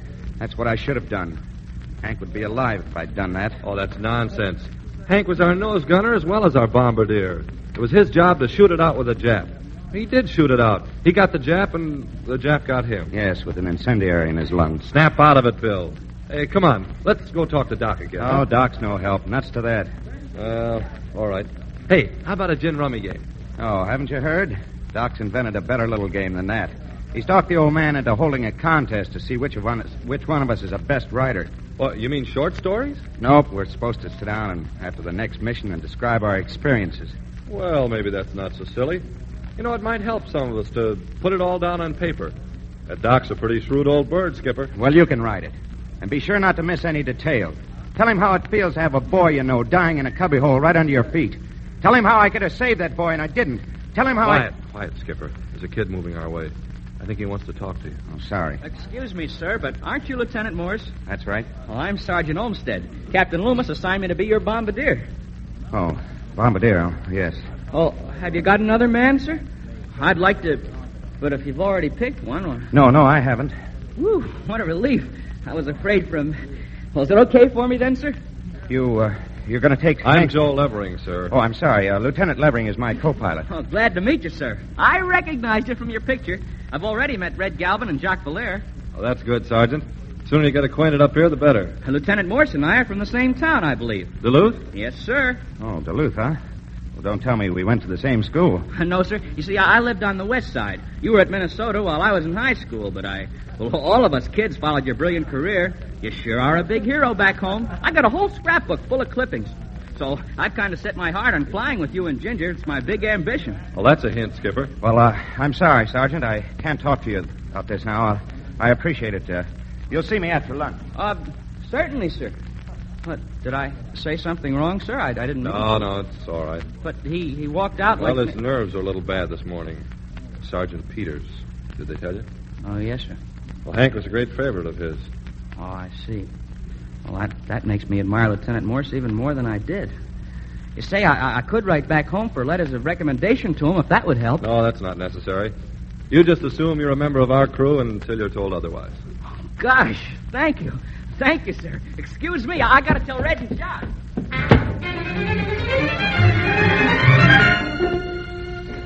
Well, That was Oliver's introduction to the members of his bomber crew. Superstition-haunted Red, stolid Jock, friendly Lieutenant Levering, and tense, overwrought Lieutenant Morse, the skipper. All of them veterans, pushed to the ragged edge by the strain of war. The first real meeting between Oliver and the Martin B-26, nicknamed Ginger, was equally ominous. Crew Chief McGee Dolan acted as master of ceremonies. Hey, Sergeant Dolan. Sergeant Dolan. Yeah? Oh, hello, kid. Would you mind moving to one side just a little? I want to take her picture with you, but you're covering up her name. Hey, put that camera away. Oh, isn't it allowed? Now, look, Oliver. There's two things you don't ever want to do with a bomber. Don't take a picture while any repairs ain't finished yet. And don't take a picture before you've flown your first mission. Either one is asking for it. Oh, is that the tradition? I don't know about the tradition, but it's the rule. Gosh, I'm sure glad you stopped me. A guy'd be a heel to put a jinx on Ginger. Have you ever stopped to think that she's the prettiest and most efficient airplane in the whole world? Ginger? Go on, she's ugly as sin. Ugly? Well, how can you say such a thing? Oh, you must be kidding me like the rest of them. I said she's ugly. Her wings are too stubby. And look at her belly. It's too fat. And she's mean, too. All B-26s are mean. But this one is the meanest we got. You shouldn't say such things, Sergeant, even in jest. Sonny, I'm only warning you. Why, I got a kid your age in the Marines. You've come breezing in here full of schoolbook notions. You're a pink little pig in a slaughterhouse. We're in the business of killing Japs. It's nasty, filthy work. Say, you ought to know what it's like to kill Japs over at Kiska. I want to know. What is it like? Well, I've only been in 3 raids as a spare gunner. But I didn't have to go. I was in the last war and wanted to refresh my memory, so to speak. Well, war ain't changed a bit. Except maybe for the worse. Oh, what's it like? Just a fancy little hell. This Ginger ship. Well, she coops you up behind glass and tin and takes you right into it, doing 300. You can't run and you can't hide and you got no dirt to dig a hole in. It's just like Ginger was saying to you, man, you made me a killer machine. You done it. It's too late to change your mind now. I'm going to give you a bellyful. Then she ups and runs away with you. She goes insane. That's wonderful. Huh? What did you say? I said it was wonderful, the way you describe it. Say, you getting smart-aleck with me? No, Sergeant. I'm complimenting you. You see, I hope to be a writer someday. Of course, I'm just an amateur, but I think you've got remarkable descriptive powers. Holy smoke and little Molly. What were your personal impressions of actually being shot at? Go on, Oliver. I'm busy. I've got to finish this classic cat. Now, just one more question, please. You see, I once read a book that said the thought you ought to console yourself with in battle is that nothing can happen that hasn't happened to other men. What they endured, you can endure. Now, is that sound psychology in your opinion? No, it ain't. And what's more, the Jap should shoot the pants off the guy who wrote that story, whoever he is. Well, what should a man turn to for... Well, if he gets scared? God. Over Kiska, God. Say, that's great, Sergeant. That's really swell. Yeah? It's my own personal and private theory. I'm sure glad to hear a man of your experience express it. You see, in my opinion, Lee, Sherman, and Jackson were our greatest soldiers, and they were all religious men. Hey, so... Oliver! Oliver! Excuse me, Sergeant. Red's calling me. I'm right here, Red. Why don't you stay in one place? Does the guy have to hunt all over Alaska for you? Oh, I'm sorry, Red. I just wanted to look at Ginger, and Sergeant Dolan and I got into a philosophical discussion Well, the about... skipper wants to see you. Lieutenant Morse? Yeah. Honest, no kidding? Cross my heart. Well, how did he look? What did he say? He looked grouchy, and he said, where the blankety-blank is that Olmsted kid? Find him somebody. Uh-oh. I guess he's decided against me. Well, I'll have to try to take my medicine like a man. Take it on the double. Skipper don't like to wait. Yeah. Well, should I give him an argument, maybe? No, don't say a word. Well, okay. Couldn't I even ask Lieutenant Levering to put in a word for me? No. Yes, sir.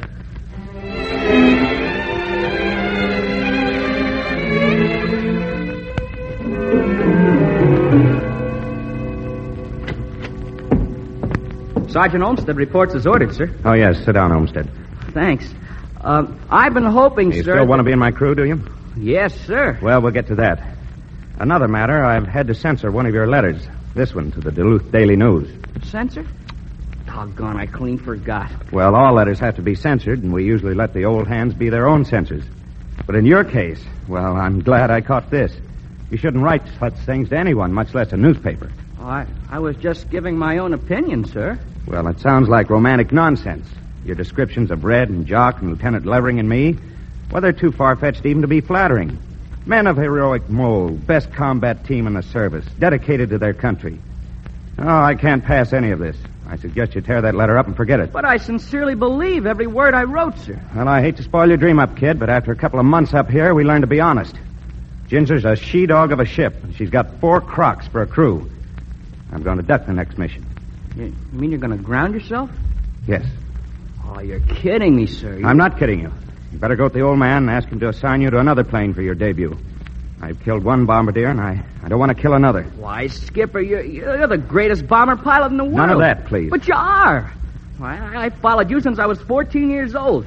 Since the day you beat Michigan with a busted jaw and your ribs stove in. When you started to be a flyer, that was the signal for me. I swore I'd be one, too. I prayed to fly with you someday. Oliver, you're a screwball. Lieutenant Levering and Jock and Red, why, they're part of it. And Ginger, too. You're my team. No, it's just a dream-up, kid. Your 5 combat missions too late. We haven't got it anymore. I don't want to contradict you, sir, and I don't want to act fresh, but I've got to. You're heroes, and I believe in heroes. They couldn't talk me out of it, and they couldn't sneer me out of it. They say it's just the drums and flags and swanky uniforms and patriotic hokum that got me. Well, I know better. I'm no jerk. I know it's mud and guts and blood and watching your pals die. But it's the difference between a brave man and a coward, too. The brave guy fights, and the coward calls him a sucker. You joined the guys who fight. That's me, too, and you got to show me how. Nope. They've shot it all out of us, kid. I don't believe it. I won't believe it. Sorry, that'll do. You're a brave guy, the bravest fightingest guy I ever At knew. ease, Sergeant. Yes, sir. Now, beat it. Get out before I... Please get out. Yes, sir. I'm sorry, sir.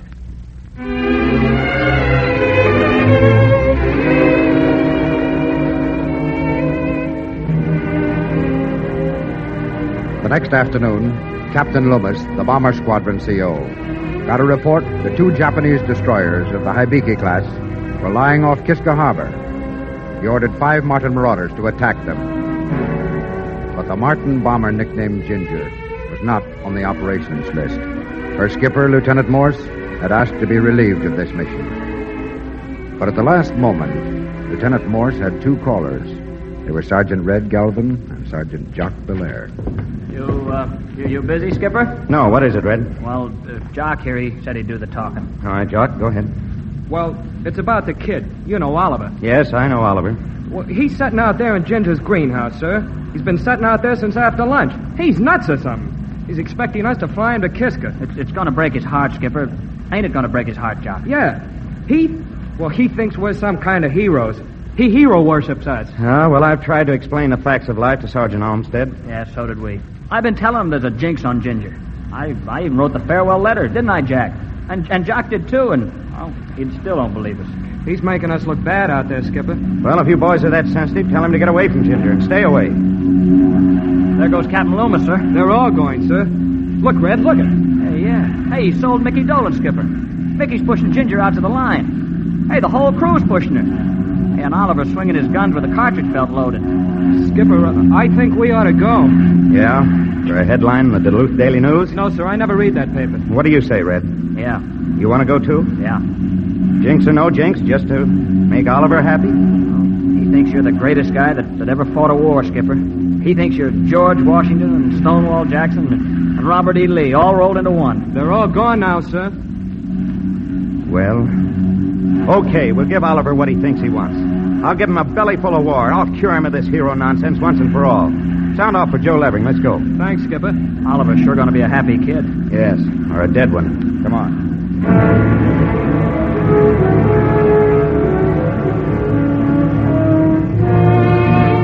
Sergeant Oliver Olmsted is off to the war. This is his first mission, his baptism of fire. Ginger is going round the mountain and making knots, trying to overhaul the other B-26s. She flies at 500 feet, but soon she will be flying much closer to the cold gray ocean than that. Our B-26s hop the waves to Kiska, and they're after Jap warships. But Oliver isn't thinking of lateral ack-ack fire and shell geysers that can tear the wings off Ginger. He is huddled over a bomb site in her greenhouse, with the grips of a .50 caliber machine gun poking him on the shoulder. Lieutenant Morse's voice on the interphone is exceedingly grim. Hello, young Lochinvar. Oh, you mean me, sir? Yeah, he means you, Oliver. You're a gallant knight. That was Sir Galahad, Sergeant Galvin. Sir Lancelot was always my favorite. Him and that Guinevere. Well, that's enough on chivalry right just now. Sergeant Olmsted. Yes, sir? I suggested you fire a burst from your machine gun. On my first mission, I didn't even have the thing loaded. All mine's loaded, sir. It functions perfectly. The bullets came out of the barrel, Skipper. Well, that's something. Now, Oliver, are you sure you pulled the pins on your bomb? Yes, sir. Okay. You see that rock off the island dead ahead? Yes, sir? We'll make a test run on that rock. Drop one bomb. Roger. I open the bomb bay doors. I wait for the red light to go on. I put the control lever into selective. As soon as the bomb bay is open, you fall out, Oliver. That's a joke, Oliver. Don't do it. Almost did. I guess I'm kind of nervous. Get set, kid. We're on the line. Roger. Now I sight and toggle off one bomb. Gosh, if I've just got the right rock. Bombs away, sir. Did you hit it, kid? Did you hit it? No, it's just short. That's bad. Jet destroyer stack is smaller than that, Oliver. Lay off, you guys. You'll get him rattled. I'll calm him down. Hey, Oliver. Yes, Skipper? Observe how Ginger's flying. The right wing engine is rough. She may conk and bounce us into the water as we go down. On the other hand, we may hit a shell splash and lose a wing. Then again, a piece of flak may take her tail off. I want you to be prepared to ditch ship. And you must also be prepared to strafe the destroyer with one hand and work the bomb toggles with the other. Are you prepared, Oliver? Yes, sir. I got my left hand on the bomb door control, right hand on the gun. You still want to go to war? Yes, sir. All right, it won't be long now.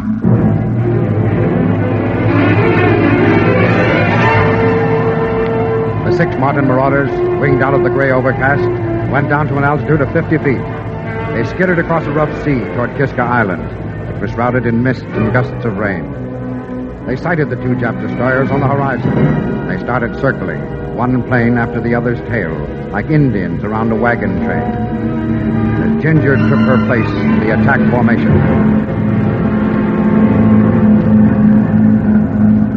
All hands, everybody ready? Ready up here, sir. Ready back here, sir. Oliver? Yes, sir. They're shooting at us. Look, sir, it's like sheet lightning. Look at Captain Loomis. He's going in to get the big one. Oh, it's a beauty, a beauty. A big destroyer. Red, Doc, look. He's dropping bombs like sowing corn. He's got it. Blowing up. Oliver, keep your eyes on our target. We're going in. Oh, yes, sir. Excuse me. Shoot, kid, shoot. Pour it on him. Yes, sir. Now I gotta drop my bombs. Hold it, sir. I'm right on. On the way. Hot. Woo. 2 hits, kid. Good work. You got 2 hits. Did I? But I dropped 3 bombs. Where's the other one? I know I toggled 3 times. Only 2 bombs fell, kid. The other one must have hung fire. So look, will you, Red? I must have 3 bombs left. Roger. Everybody okay? Well, they're okay. How about you, Oliver? I'm okay, but we didn't sink the ship. It's on fire, but it isn't sunk. Aren't we going to make another run, Lieutenant Morse? You really want to go back in there? Captain Loomis sank his. We ought to sink ours. We've ruined that ship, Bill. Let's pull out of here. No. Oliver wants to drop the other bombs. Get set. Oh, Oliver, think a minute. Too hot in there. They're shooting at us from the forward turret gun. I want to sink that ship, Red. Okay. You'll be the first one they get. Come on, Skipper, let's go. Well, hold tight, kid. Maybe I'm nuts. Maybe we're all nuts. How about it, gang? Take her in, sir. Okay by me. Red? I said okay, but I've been hero enough. Let's get it. Hold it. On the way. But look out, Skipper, you'll ram the mast. Okay, we go home now. Everybody okay? Galvin okay. Belair okay. Levering okay. Oliver? Hey, Oliver, you okay? I'm sorry, sir. I lost my lunch. I feel better now. Well, don't get scared, kid. It's all over. I'm scared, but I'm proud. I sure thank you all for taking me through. I better thank God, too. It isn't every guy that can get into his first battle with a shipload of heroes. Heroes, he says. Come up here and watch me shake, Oliver. But thanks for the compliment. Yeah, that's right. Thanks for the build-up, kid. But I'm entirely and utterly sincere. Oliver. Yes, sir? Oliver, you're a screwball. And what you think of us just ain't so. But we thank you for thinking it. Don't call him a screwball, Skipper. He yanked us all out of a tailspin. That's right. I stand corrected, Oliver. You're not a screwball. You're a great big shot in the arm. Gosh, thanks, Skipper. And say, anybody got a pencil? Pencil? What for? We've all got to write about this heroic action for the old man. The winner gets a 2-week furlough in Seattle. Say, that's right. 2 weeks leave. Boy, where's my pencil? And how do you spell heroic?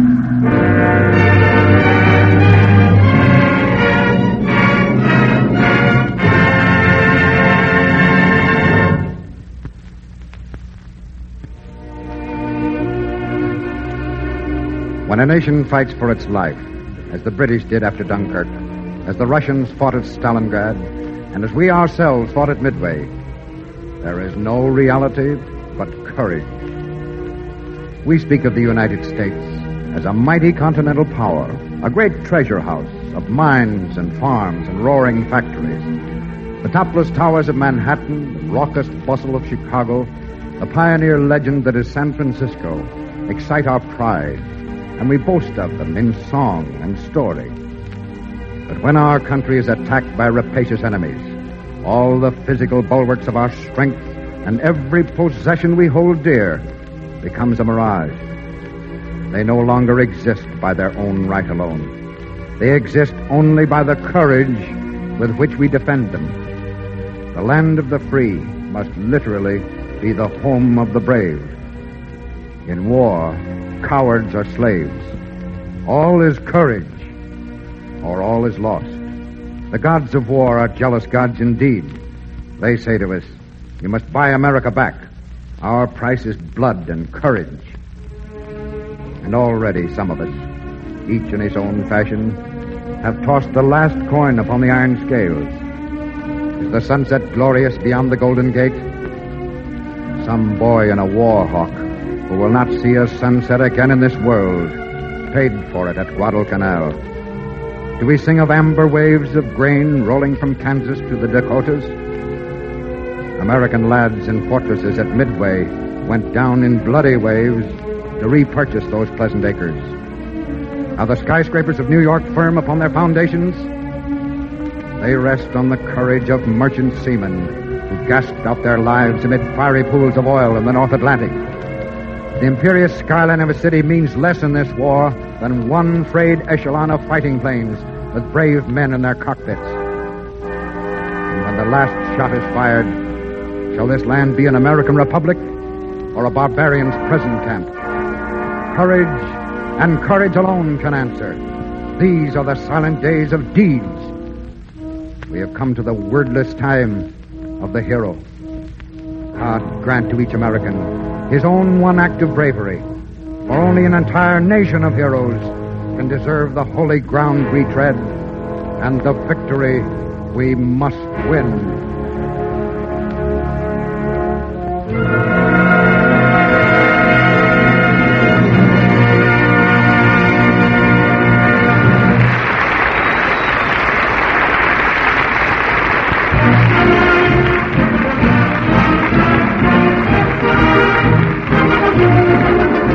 Listening to Wings to Victory, presented by the Army Air Forces.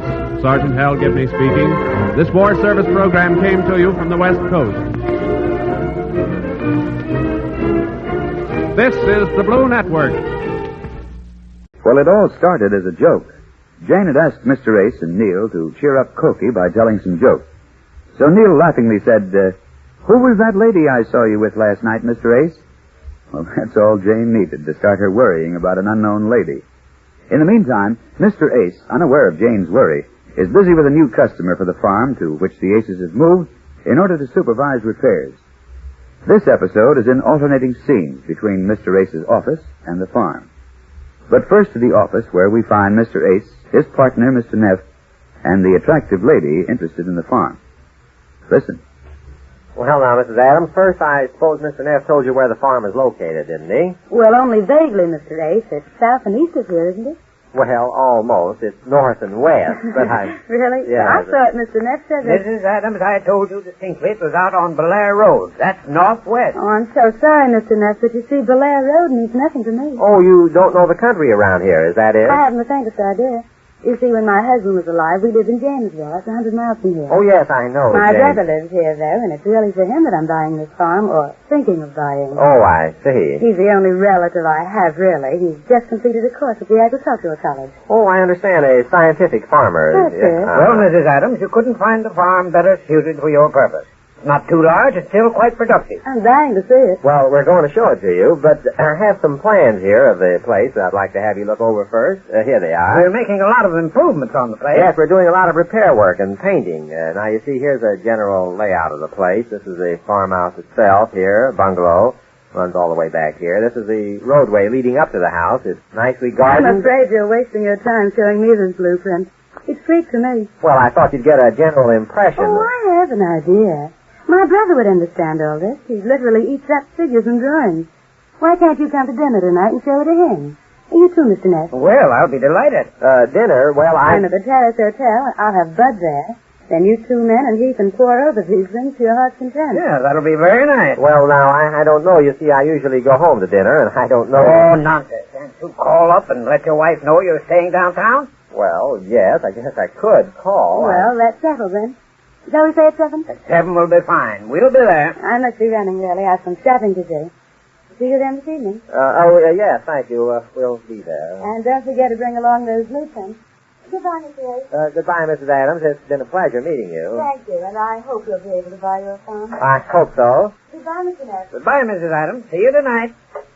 I didn't know she had a brother we had to sell. What of it? I'm not ashamed of that farm. It's one of the finest places out that way. Oh, yes, I know, Mr. Neff. It's not that. It's just that you didn't tell me. You just said a widow with some money. No, don't worry. You'll tell her brother tonight at dinner. Well, and that's another thing. I always go home to dinner. Well, it don't hurt to miss one night. This is business, man.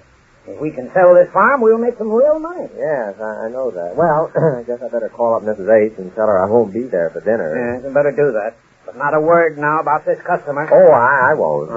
Don't even let her know we have a deal on. I don't want to take any chances of losing this customer like we did that last one on account of her. Don't worry. I told you, Mr. Knapp, that 496 Party J. Yes, thank you. It's going to be a surprise to her, my not coming home to dinner. I don't think I ever missed a night. Tell her it's business.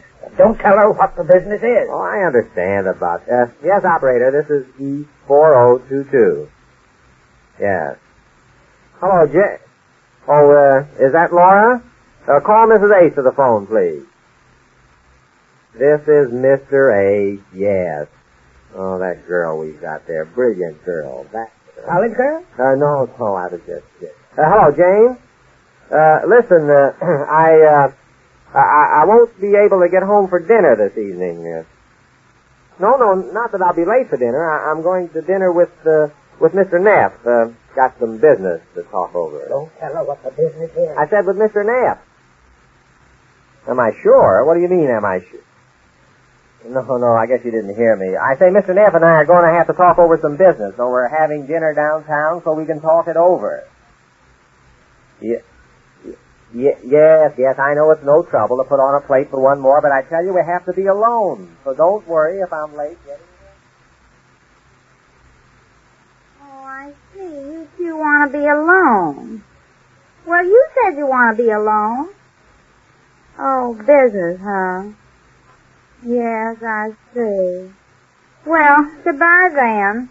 What is it, ma'am? What? You look kind of worried. Is something the matter? Worried? Who looks worried? I look worried? Well, I thought it was bad news or something, ma'am. Oh, you mean the telephone. Oh, well, what was that he told me? Oh, yes, Miss Grace won't be home for dinner tonight, Laura, so just set the table for Betty and Marge and Pokey. Yes, ma'am. And you, ma'am? Well, I won't eat dinner tonight. You won't eat dinner? Well, no, because this is the first time he's ever called up and said he won't be home for dinner. I don't think I'll eat without him. Oh, I see, ma'am. I'll probably eat a little snack if I get hungry. Yes, ma'am. I guess you'll get used to it, ma'am.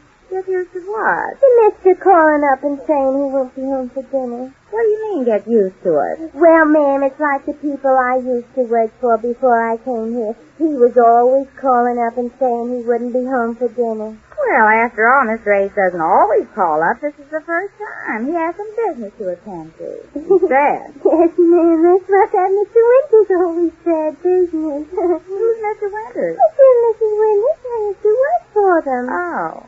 1 week he didn't come home for dinner all week. All week? Was business that good? Business. What? And she was so nice. Honest, the things she said from him. I don't see how she did it. But she's happy now, since she married again. Married again? Yes, ma'am. I left just after the divorce. Divorce? Yes, ma'am. It was all for the best, I guess. Ma'am, you should have heard some of the things I heard, the way they used to fight. Why, one night... Laura, don't be a rattletail. Oh, yes, ma'am. I just thought you might be interested. Well, just this once, then. What happened? Go ahead. Well, one afternoon he called up and said he wouldn't be home for dinner, just like he always used to. Just like Mr. Ace did just now. Well, Mr. Ace said he had some business to talk over with Mr. Ness. Yes, ma'am, and Mr. Winters said he had some business, too. He always used to say he had some business. Well, this afternoon, tell me that, he called up and I answered the phone, and it was him. And he said to me, tell Mrs. Winters I will be home for dinner tonight. I have some important business. And I said, you won't be home for dinner? And she heard me. And she grabbed the phone right out of my hand, and she said, what was that?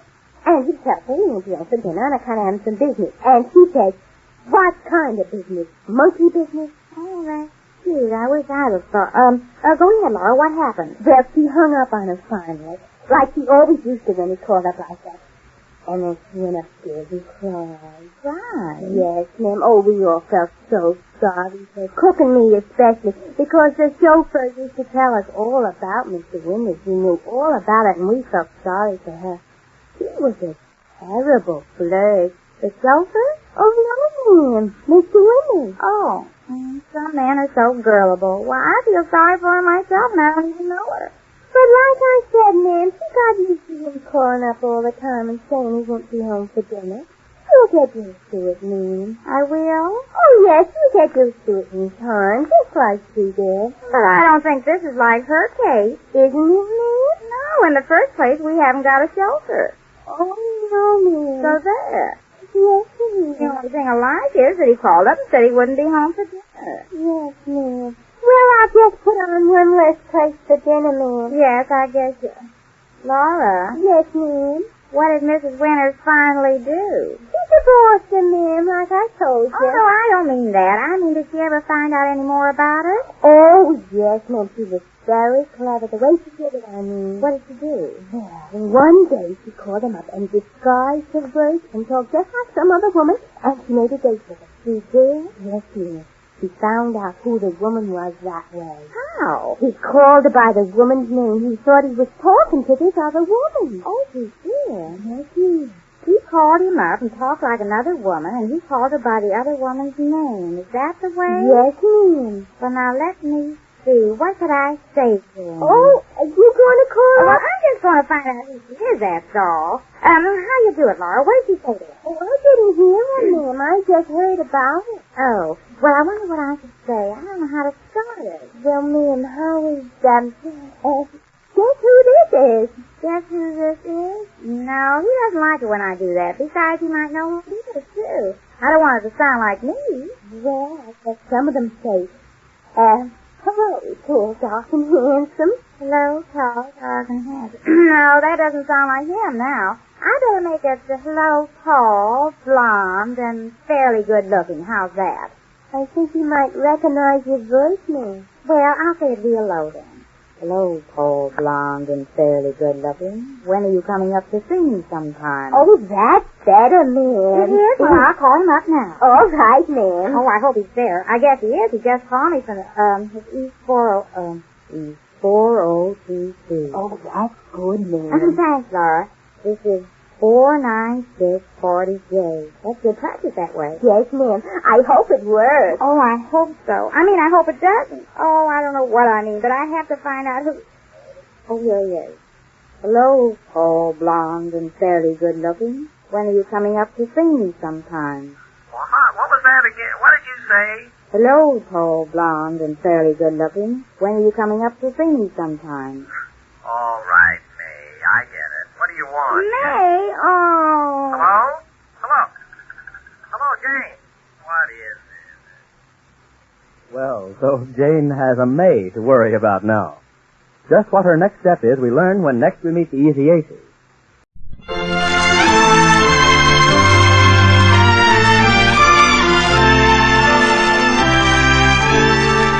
Intermezzo.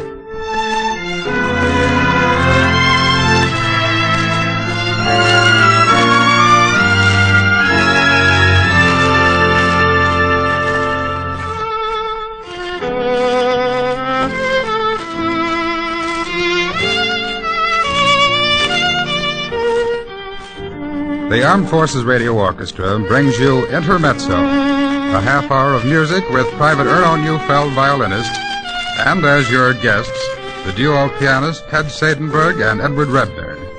During this half hour, we won't intrude with any announcements, but we'll tell you the titles at the end of the program. Here, then, is Music Without Words, Intermezzo.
You have heard Intermezzo.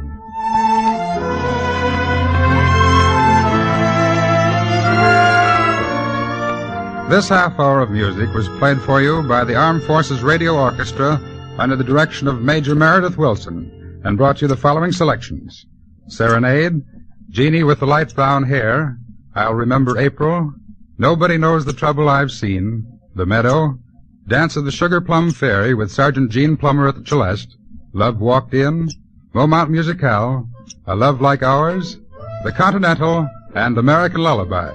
Your guest soloists at the two pianos were Ted Sadenberg and Edward Rebner. This is the Armed Forces Radio Service.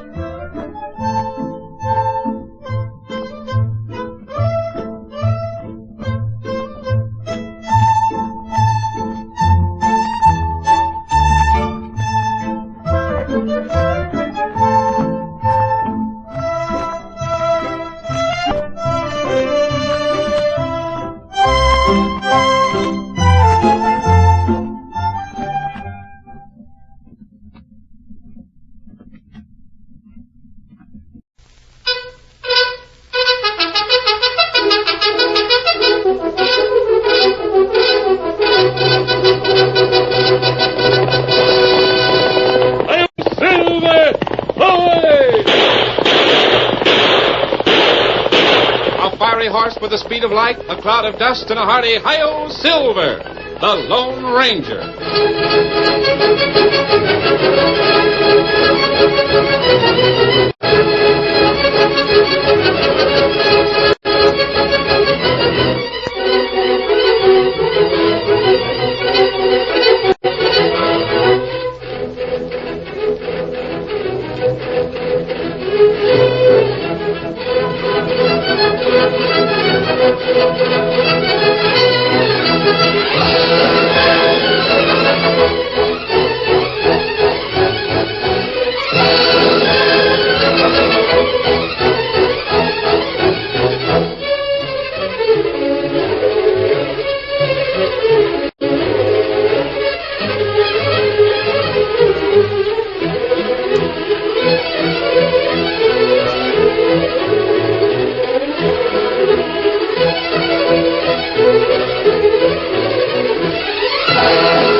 Faithful Indian companion Tonto, the masked rider of the plains, led the fight for law and order in the early western United States.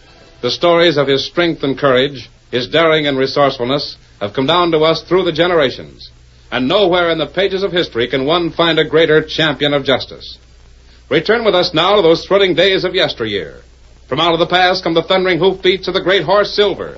The Lone Ranger rides again. Come on, Silver. There's danger on the trail ahead. I'll Silver!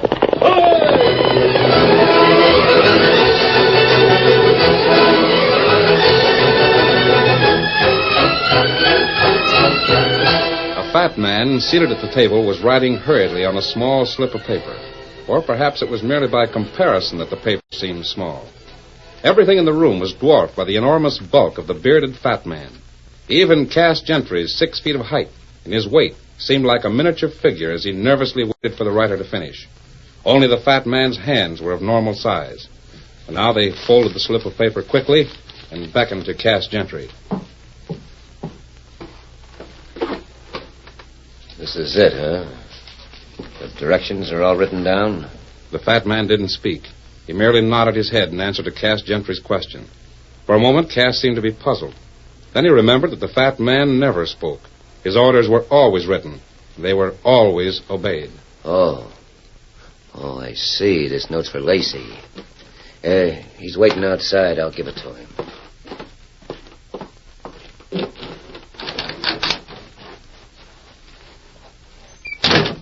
Lacey. Yeah? Come here. Well, what'd the fat man say? You know he never says anything. It's all written down right here. It's for you. Let me see it. Well? Guess this is that gun job I've been waiting for. When do you do it? Tomorrow morning, out on the trail near Red Rock Basin. Well, do you know what he looks like? I mean, the gent you're supposed The fat man's got a good description of the critter. He says he'll be riding a white stallion, that he's tall, kind of lean-like, and he'll be wearing a black mask. That's right. This is the beginning of the job the fat man's been planning for a long time. He's had techs working on it for over 6 months. You'd better not miss. Listen, I've been pumping a Winchester for 20 years. I never miss.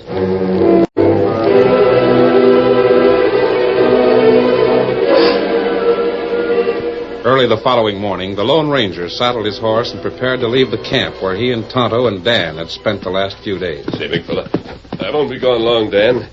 You and Tonto can pack everything, and when I come back, we'll head south. Well, couldn't we go with you to see the sheriff? Then we could all go on together. No, Dan. The note that was given to Tonto yesterday, Sheriff Corbin wants me to meet him alone on the trail by Red Rock Basin. Why does he want to see you alone? I don't know. Red Rock isn't so far from here. I'll be back within an hour. There are 2 trails at Red Rock Basin. Which one lawman say to meet him? He didn't say, Tonto. I'll take one trail going over and the other coming back. I can't very well miss him that way. Come on, Silver.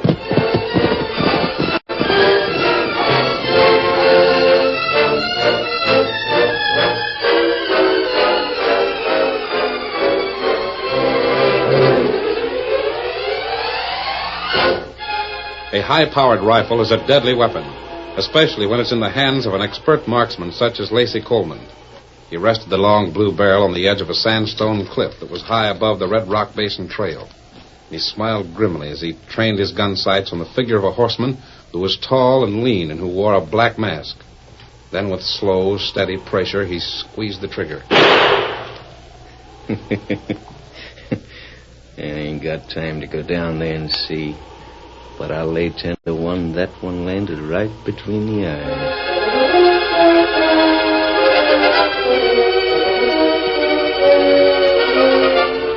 Something must be wrong, Tonto. He said he'd be back within an hour, and that was 3 hours ago. It's almost dark. Well, maybe Lone Ranger talked to lawman long time. He might, but we've got everything packed. Let's ride down toward Red Rock. We'll meet him on a trail. Him say we wait here. Oh, I know, but we'll save time by meeting him halfway. Come on.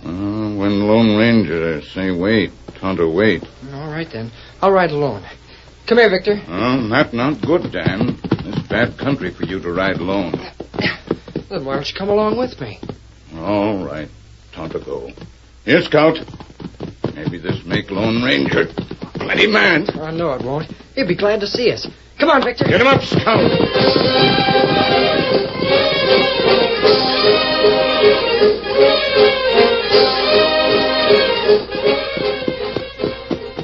It seems funny. We haven't seen any sign of him. Tonto, look. Man lie on trail. And look. His shirt. His hat. Come on, Victor. Hurry. Get him up, Scout. Hold, Scout. Hold, fella. Hold, fella. Tonto, Now we see pretty quick. Oh. Kimasabi. He's dead. Bullet hit him in head. Oh. No, it can't be. I won't believe it. True. The Lone Ranger. We can't leave him here. No. Silver. I wonder where he is. He wouldn't run off like an ordinary half-trained horse. It's dark now. We put body on horse. Go back to camp.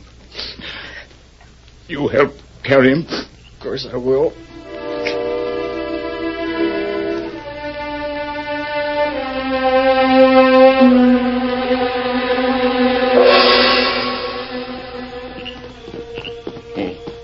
Oh, Victor.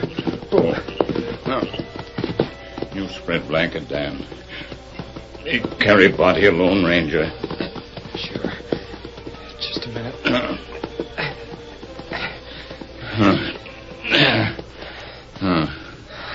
What can we do, Tonto? Oh, Tonto not know. Me not... Oh, somebody come. I don't care. Oh, Silver, hello. Tonto! Kemosabe! Steady. Well, you two seem to be Is in a... it you? Is it really you? What's the matter, Dan? Face is as white as a ghost. One of us must be a ghost. Well, what do you mean? Kemosabe, for first time in life, Tonto not believe eyes. I'm sorry I'm late getting back. The sheriff didn't meet me. I waited for him on the upper trail, but then I find... What's wrong? If you're really you, who's he? Who? Over there. Ah. It's a man, dressed exactly like I am. Where did you... We find him on trail, dead. He looks like you, and he... The most amazing thing I've ever seen. With this mask on, the man's a perfect double for me. Look, his hair grows exactly the same way as yours. And that line by his Bullet mouth... wound in the forehead. He died instantly. Where did you find him? Golly, Dan, can't you talk? Gee, I guess I'm just too glad to talk. Where did you find this man, Tonto? On trail to Red Rock. We go there to meet you. His shirt, hat, guns, the mask, everything is an exact counterpart of mine. If I didn't see it, I wouldn't think such a thing could be possible. And why this happened, Kemosabe? Why man try to look like you? He's done more than try. It's a perfect job. So perfect that I think he's fooled a murderer. He must have stopped a bullet that was intended for me. Gee, that's right. Oh, me not savvy. Neither do I, Tonto. But I'm sure the note I received and the fact that this man was killed on the lower Red Rock Trail is more than coincidence. Me get note from man in cafe. Him say it from lawman. The note must have been faked. That's easy enough to understand. Why would crooks go to all this trouble and then kill the very man who they... Sure. This fella even fooled Tonto and me. Maybe his pockets will tell. There's a knife just like mine. Gee. Every other pocket is empty except a key with a metal tag on it. What's that for? A hotel key, Dan. The tag has a room number on it. Number 210, Cattleman's Hotel, Sand Springs, Texas. Ah, Sand Springs, town where me get note. Yes, I know. Well, maybe when you tell the sheriff about this and about the No, note... Dan, I'm not going to see the sheriff right away. There's time enough for that later. Well, how about this dead man? We'll bury him here. Pretend it's me. You? Tonto, you're familiar with the town of Sand Springs? Ah. Is there a back entrance to the Cattleman's Hotel? Ah. Good. Then tonight, as soon as it gets dark, I'll go to room number 210 and wait. Wait for what? Whatever or whoever my double was going to wait for.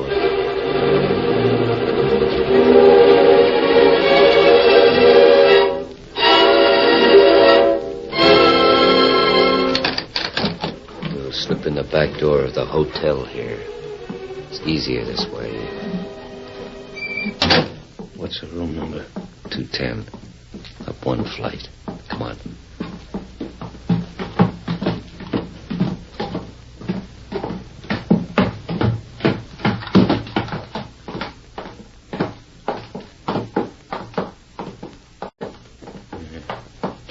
Here it is. Let's go. Wait a minute. I'll take a squint through the keyhole. There's a lamp lit in there. Is he there? Yeah.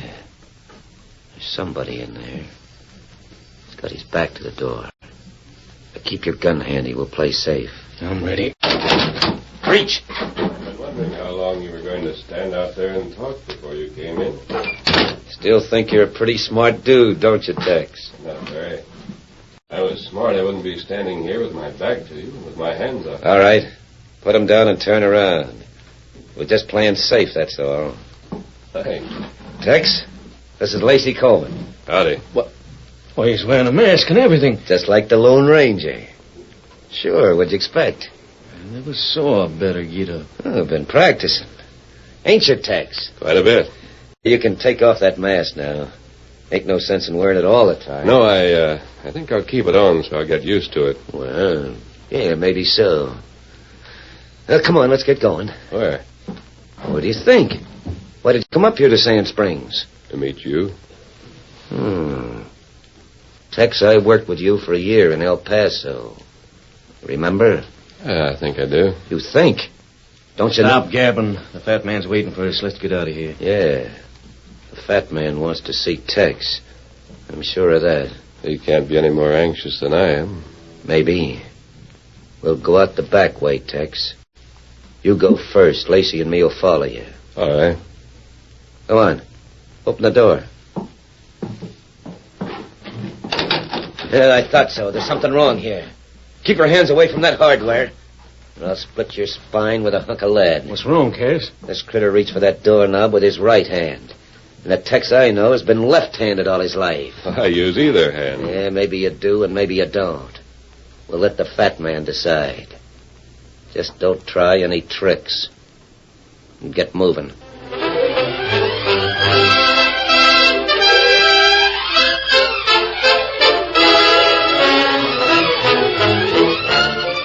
The curtain falls on the first part of our Lone Ranger story. Before the next exciting scenes, please permit us to pause for just a few moments.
To continue our story, under the drawn guns of Cass Gentry and Lacey Coleman, the Lone Ranger was led through back streets in the town of Sand Springs.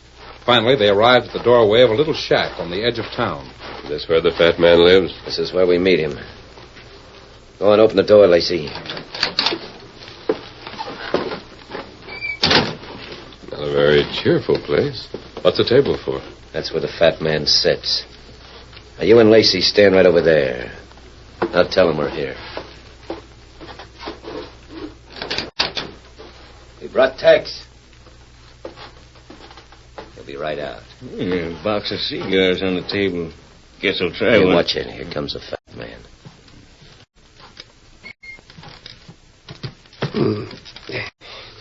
This is Tex. At least he says it's Tex. Personally, I got my doubts. Can't the fat man talk? He never talks. Why? That's his business. Whatever he wants to say, he'll write on a piece of paper, and I'll tell you about it. Well, I'm listening. He says you look like Tex. And he wants to know why I'm suspicious. Are you? I told you. Because Tex is left-handed. And you... I said I use both hands. Look at this. Go on, light that cigar, Lacey. Well, sure.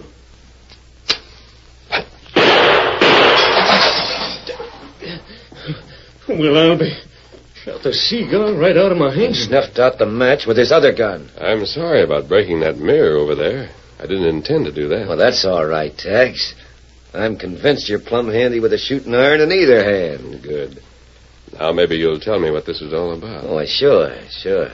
Now, the fat man here's got a plan. That's why he wrote you the letter and told you to practice like the Lone Ranger. I see. Sheriff Corbin here in town knows the Lone Ranger. But I think your get-up will fool him. What am I supposed to do? Did you ever hear of a gent named John Blanding? Yes, he's a rancher, isn't he? He's a millionaire. That's more important. Why? Because he's coming in town tonight. And he'll go right to Sheriff Corbin's office. Then what happens? You walk in, the sheriff introduces you, and you tell Blanding you want to sell that white horse of yours. Now, he's crazy about horses, so we want to see the critter. Then you bring him over here. I'm to be the decoy for a kidnapping. Is that it? Something like that. What do I get out of it?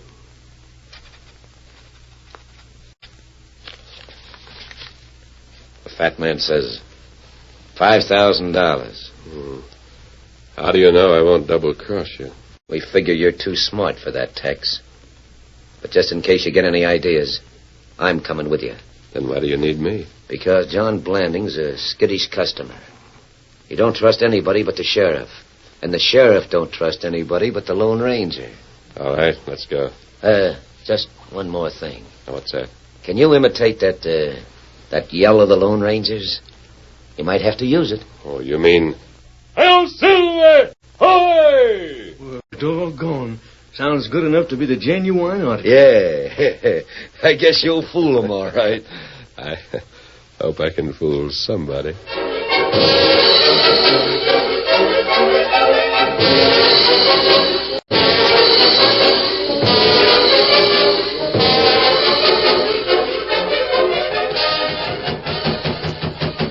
Come in. Good evening, Sheriff. Why, the Lone Ranger. I didn't know you were in this part of the country. I just rode in. Meet a couple of friends of mine, John Landing and Mark Hamish. Howdy. Hi. Excuse me, this gentleman who stands so close to me is named... Gentry. Well, I'm sure glad to see you. We were just talking about a band of outlaws that are working around these parts. Outlaws? They've been rustling cattle, robbing banks, and running hog wild. I can't seem to find any trace of them. That's strange. The only report I can get is that the head of the gang is a Jasper who weighs about 300 pounds. Somebody they call the Fat Man. That's nothing but gossip, Sheriff, and you know it. As the mayor of Sand Springs, I think you ought to organize a posse and run those outlaws down. It's a disgrace. Well, I would if I could, Mark. You know that. So the head of this gang is the Fat Man. Don't forget why you're here, mister. Oh, yes. Sheriff, I want to sell silver. Do you know anyone who might be interested in buying him? Sell silver? Is that the white stallion I've heard so much about? That's right, Mr. Blanding. Where can I see the animal? Well, he's in a stable on the edge of town. You want to walk over there? Yes, I'd like to. I'm interested in horseflesh. Can I come along? Why, of course, Mr. Hamish. How about you, Sheriff? Shut up. Well, no. I've got to stay here in the office. Going to line up that posse the mayor's talking about. I'm going to keep on talking about it, Sheriff, until you arrest a few crooks. Shall we go? Lead the way.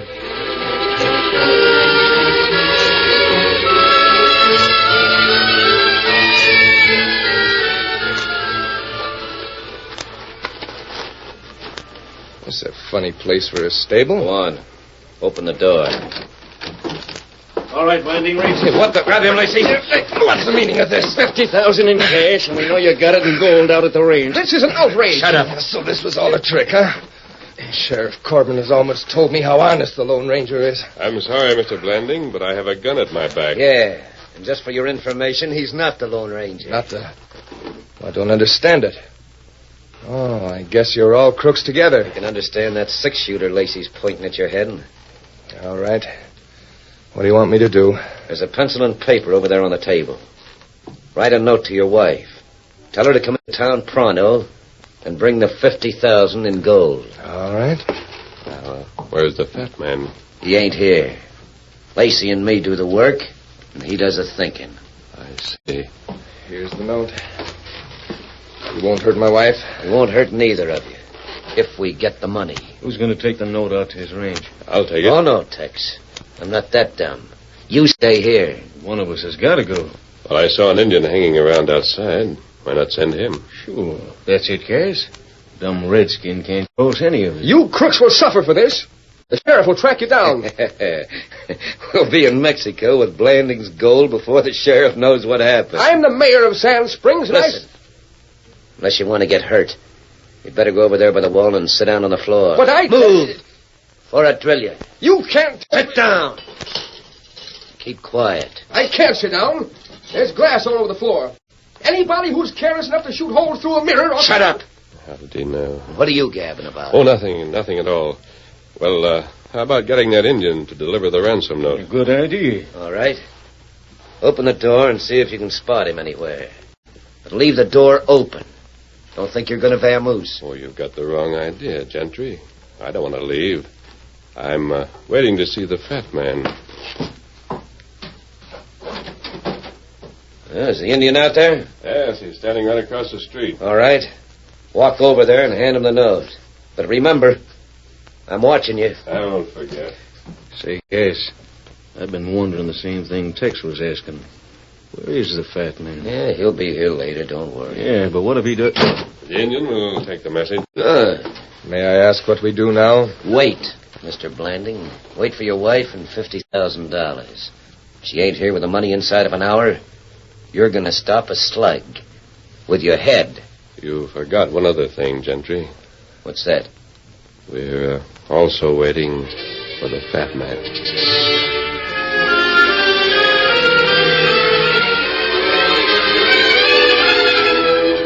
Ain't the hour almost up, Cass? Yeah, we'll wait a few more minutes. I know she'll come. You'll get your money. We'd better. Now, Mr. Hamish, you look uncomfortable standing over there. Why don't you walk up here by the table? I'm all right. There's no telling what these outlaws... They won't hurt you. Come on, you can stretch your legs. You walk very quietly, Mr. Hamish. How much do you weigh? About 115. Why? Oh, no reason. I just... Oh, that must be the woman with the money. Yes, Stay where you are. Open the door, Lacey. Wait. Stand still, all of you. I've got the house surrounded. Sheriff! Why, you... Outcast, the masked man's got you covered. You asked for it. You, put up your hands. Stand it up. I ain't arguing with the kind of shooting that masked hombre does. You saved all of us, Sheriff. An Indian and a young kid told me what was going on down here. Then my wife... Don't worry, Mr. Blanding. That note was never delivered. Oh, that's a relief. But I thought that So you did were... these two outlaws. Hey, tell me, what happened? I think we've located the headquarters of the Fat Man, Sheriff. Fat Man? I was here earlier in the evening. I saw him. He's the one who ordered me killed. Then you... You murdered my double, Lacey, not me. I don't understand. I'll explain that part of it later, Sheriff. The important thing now is to arrest the Fat Man. He's the brains behind this gang. Well, sure, but there's no Fat Man here. I'm not so sure about that. Why, I've heard he weighs almost 300 pounds. That's almost twice as big as any man in this room. Did Tonto and Dan come over here with you? The Indian and the boy? Well, yes, I think they're waiting outside with some of my deputies. Tonto, Dan. We here. We got it. We had to break into his house, but we found it. Is this what you mean? Yes, Dan. I thought it would look something like that. What in the tarnation is that? Looks like a bloated suit of clothes. That's exactly what it is, Sheriff. A large coat and a pair of pants that are cleverly stuffed with cotton. Why? So that an ordinary-sized man could wear them and look like he weighed 300 pounds. A fat man. You mean there never was a real fat man? Just somebody wearing these clothes? That's right. Well, I'll be... He wore this overstuffed suit and a false beard. He never spoke, even to the men who worked for him. He knew his voice would give him away. Well, I'd sure like to find that critter. You have found him, Sheriff. If we can just get Mr. Hamish, the mayor of Sand Springs, to try these on. I never heard of anything so ridiculous. Sheriff, I'm going on home now. Just a minute, Mr. Hamish. I think you could have gotten away with this trick for a long time if you hadn't been so anxious to come over here tonight. I won't listen but to you such... were afraid that Gentry and Lacey might double-cross you. Run away with a Blanding ransom money. Sheriff Corbin, I demand... You tripped yourself with a poor memory. I would never have recognized you if you hadn't mentioned that the mirror over there had been broken by a bullet. No one knew that but the fat man. And if a man who really weighed 300 pounds walked across a floor as squeaky as this one, he'd make a noise. The fat man didn't. Neither did you. Mr. Hamish, it sure... No, you don't. I'm leaving Look here. out, Sheriff. I'll get him. I'm sorry. I hated to do it. But it was either me or him. You shot in self-defense, Sheriff. You'll take care of these two prisoners? I'll handle them. Good. Come on, Dan. Adios, Sheriff. So the fat man's dead. Well, at least we've got one thing to be thankful for. Two things, Mr. Blanding. The fat man's dead, and the Lone Ranger's still alive.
you have just heard is a copyrighted feature of the Lone Ranger, Incorporated.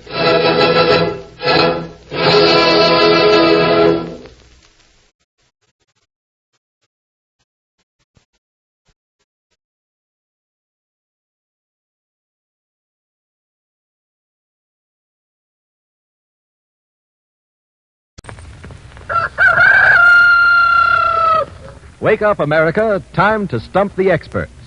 Each week at this time, the H.J. Heinz Company, makers of the famous 57 varieties, gives you Information Please. A quartet of experts is on hand to answer your questions.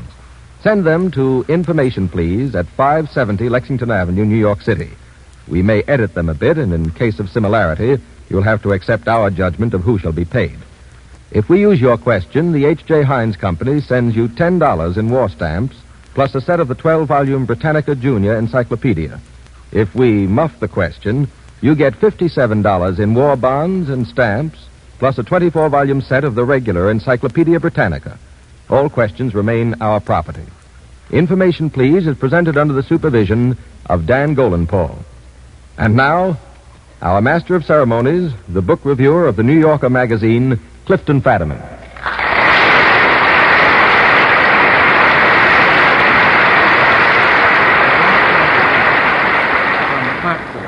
Constitution Hall in Washington, D.C. As you may know, Information Please has been engaged lately on a bond-selling tour. We interrupt that tour temporarily to do our part in helping the Red Cross campaign, which begins today. This appearance for the Red Cross is contributed by the H.J. Heinz Company and Dan Golenpaul, our producer. And it means, very simply, that every person in this gigantic and filled-to-capacity auditorium has made a personal contribution to the Red Cross tonight. Now, tonight, Information Please, spontaneous and completely unrehearsed as usual, offers as its panel of experts the composer and pianist, Oscar Levant, the genial essayist, John Kieran, the learned versifier, Franklin P. Adams, and as our guest, the baby congressman from California, the Honorable Will Rogers, Jr. Now, our first question is an off-the-record question, gentlemen. Some time ago, we asked this one, and you muffed it, as is often your pleasant custom. Here's the off-the-record question. Who is the president of the American Red Cross? We have two eager hands. Mr. Levant. President Roosevelt. Very good. You have learned something since last time. I knew that a long time ago. Maybe you weren't on when we... I wasn't on. Oh, that's it. Mr. Swope rehearsed me in that 4 years ago. Yes, Franklin Delano Roosevelt is the president of the Red Cross, and, of course, the president of the United States is always the president of the Red Cross. Now, how about this one? This comes from Mrs. Dan E. Edgerton of Portland, Maine. Gentlemen, what would you feed each of these real or fictitious animals? Let's get 2 out of 3. What would you feed Daniel Webster? The devil. No, this Daniel Webster is an animal and not a man. Oh. Daniel Webster. Mr. Kieran? Mr. Rogers? Mr. Rogers, there's a look of intelligence on your face. Give me a minute. A minute? Whiskey. Pardon? Whiskey. No, that's just a pleasant thought that might come to you. That's the real Webster. No, Daniel Webster. Daniel Webster was the frog in Mark Twain's story. Oh, all the experts are shaking their heads now in shame. He's the frog in The Jumping Frog of Calaveras County by Mark Twain, and you'd feed him, Mr. Kieran, what? Well, you wouldn't feed him shot, which the trickster did. That's right. You'd feed him flies. Yes, flies or other insects. You did get that, but a little late, didn't you, Mr. Kieran? How about this one? What would you feed Elsie? Elsie, Mr. Kieran. I would, I'd give her clover and silage and maybe a grain mash now and then. Yes, why would Elsie you the do cow. She's a cow. Belongs to whom? Well, used to be Borden Company. The Borden Company. Yes, I think so.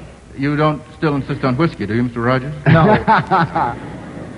How about this? Might get milk punch. How about this one? What would you feed Archie? Archie? Mr. Adams. Type. Type? I don't get it. Oh, you mean Mr. John Marquis' Archie? Yes, Archie the cockroach. Yeah. You'd feed him type? Why would you feed him type? Because that's what he ate. He didn't eat type, did he? Well, you might feed him type, but I should think you'd feed him what if he were a cockroach? Flies. Oh, you don't feed cockroaches flies. If they're big enough. water and stuff that doesn't go down the sink. I should think you'd feed him cockroach poison. That's not if you wanted him to live. No, but then you wouldn't want cockroaches to live ordinarily. You would Don Marquis's cockroach. That's right. But I think you would feed a cockroach poison. I have to call that wrong. And send $57 in war bonds and stamps to Mrs. Edgerton and a set of the Britannica. How about this one from Blake McElwain of Pensacola, Florida? What's the military significance of each of these symbols? M1. M1. M as in Mary. Mr. Rogers. M1? I think it's the light tank. Military intelligence. No. I made that up. Rogers says it's the light tank, I believe. Apparently not. The Garand rifle, unless I'm mistaken. Oh. Is that right? Right. You're losing your constituency pretty quickly, Mr. Rogers. That's why a congressman won't appear on the show. Don't worry, you're doing all right, as compared with what I can imagine other congressmen might do. I'd name them for a trifle. How about G2? Oh, we have 3 hands. Mr. Adams. General Staff. G2, General Staff? G2 is the General Staff or the intelligence part of the General Staff. Adams, the intelligence part. Yes, now you're talking. That's part of the General Staff. Intelligence Service. What were you going to say, Mr. Kieran? I was going to say that's correct. G is divided into 1, 2, 3, 4, and 5, I believe, of which 2 is the Intelligence Department. That's what Mr. Adams meant. I'll call that right. You can further subdivide that. G is for General Staff. S is for anything lower than a General Staff with the same numbers. 100%. I can add to that. GI means a haircut, General Inspection. How about M17? M again as in Mary. M17. St. Patrick's Day. It's a wild guess. M17, Mr. Levant. Is that a plane? No. Well, what did you ask me? It's, Mr. Rogers? Well, I'll take another shooting guess at it. I would say it is some type of an armored vehicle. Well, it's an Army tank destroyer. No, well, they run from M10 on up, and I don't know how high they've been going. Well, however they run, they escape you slightly, Mr. Rogers. It's an Army tank destroyer, and that sends another $57 in war bonds and stamps to Mr. McElwain and a set of the Britannica. How about this one from T.J. McGraw of Pittsburgh, Pennsylvania? Complete the quotation about a name. A quotation in which the phrase a name appears. Mr. Rogers? What's in a name? Attaboy. Yeah, you got all those voters back, Mr. A name Rogers. is as good as its bond. Mr. Kieran, what were you going to say? Just that. How does it go on? A rose. A name by any other rose. That which we call a rose. That which we call a rose by any other name would smell as sweet. Mr. Rogers, do you happen to know where that comes from? Why ask me out of all these? Well, I thought if you knew, you might run That's for Shakespeare. Senator. Mr. Kieran? Romeo and Juliet. Yes, Romeo and Juliet. How about good name? Complete the quotation about good name, Mr. Adams. Good name in man or woman. Dear my lord. Dear my lord. Yes. Is the immediate jewel of their possession. I think that's right. And there's another quotation. He that filches from me my good name robs me of that which not enriches him, but makes me poor indeed. That's Very the good. same quotation. Yes. Mac W. Beth. How about grand old name? Grand old name. Mr. Adams again. Mary Izza. Mary Izza. Grand old name, yes. And who's the author of the sentiment, Mr. Adams? George Michael Cohen. Right. That gives us 3 out of 3 on that one. How about this one from Arthur Thompson of Orange, New Jersey? This is a question about Washington, our hosts this evening. Can you identify these famous residents of Washington? What Johnson was the pride of Washington, though he never lived at 1600 Pennsylvania Avenue? What was? In case you don't know what 1600 Pennsylvania Avenue is, it's the place in which the I know where have a it is. 99-year lease. Mr. Waller Johnson, the pitcher. Who? Waller Johnson, the pitcher. Yes, he was a pitcher for the Senators. Quite right. The pride of Washington. How about this? What Coolidge made a lavish gift to the Library of Congress? Mr. Levant again. That's Mrs. Coolidge, who has done very, very much for music. She endows chamber music and has given gifts to the congressional She also backs quartets like the Coolidge String Quartet. Yes, that's She's quite a composer, incidentally. Yes, distinguished music patron, Elizabeth Sprague Coolidge. And what Hoover spent 42 years in the White House? Mr. Kieran. Ike Hoover. Ike. Who was Ike Hoover? He was the general factotum down there at the... I think he was head usher. Yes, head usher in the Well, he White did House. about everything. That's right. He wrote a very good book called 42 Years in the White House about the presidents and other dignitaries that he'd associated with. How about this one from Lawrence H. Singer of New York City? This is a musical question, gentlemen. Each of the songs you're going to hear should suggest a familiar date in March. Can you identify the date from the song? Let's get 2 out of 3, and let's have the first. I had Mr. Levant's hand at once. Mr. Levant. You should have seen me dance that in tights. That's the can number. Yes, I just as soon not have seen you. Well, that applies to today, March 1st, on the can rationing. That's right. That's a perfect answer. Yeah. What's it from, Mr. Levant? It's by Offenbach, and it caused a furore with the dandies in Paris. And it's Orpheus, I think. Yeah. By the way, Mr. Levant, this is the first time I knew that you cared for such pleasant music as that is. I don't, but you see it in Le Gate Parisien by Offenbach every year, whether you want, like the Rhapsody you like in Blue. it or not. Yeah, I see. And now the second of these snippets of music, please.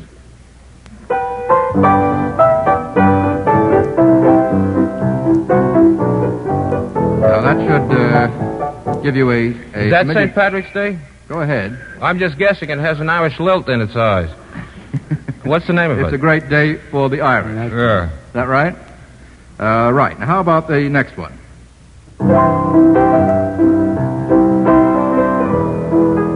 Mr. Kieran. That would be March 15th. Why? All of me. Why not take all of me?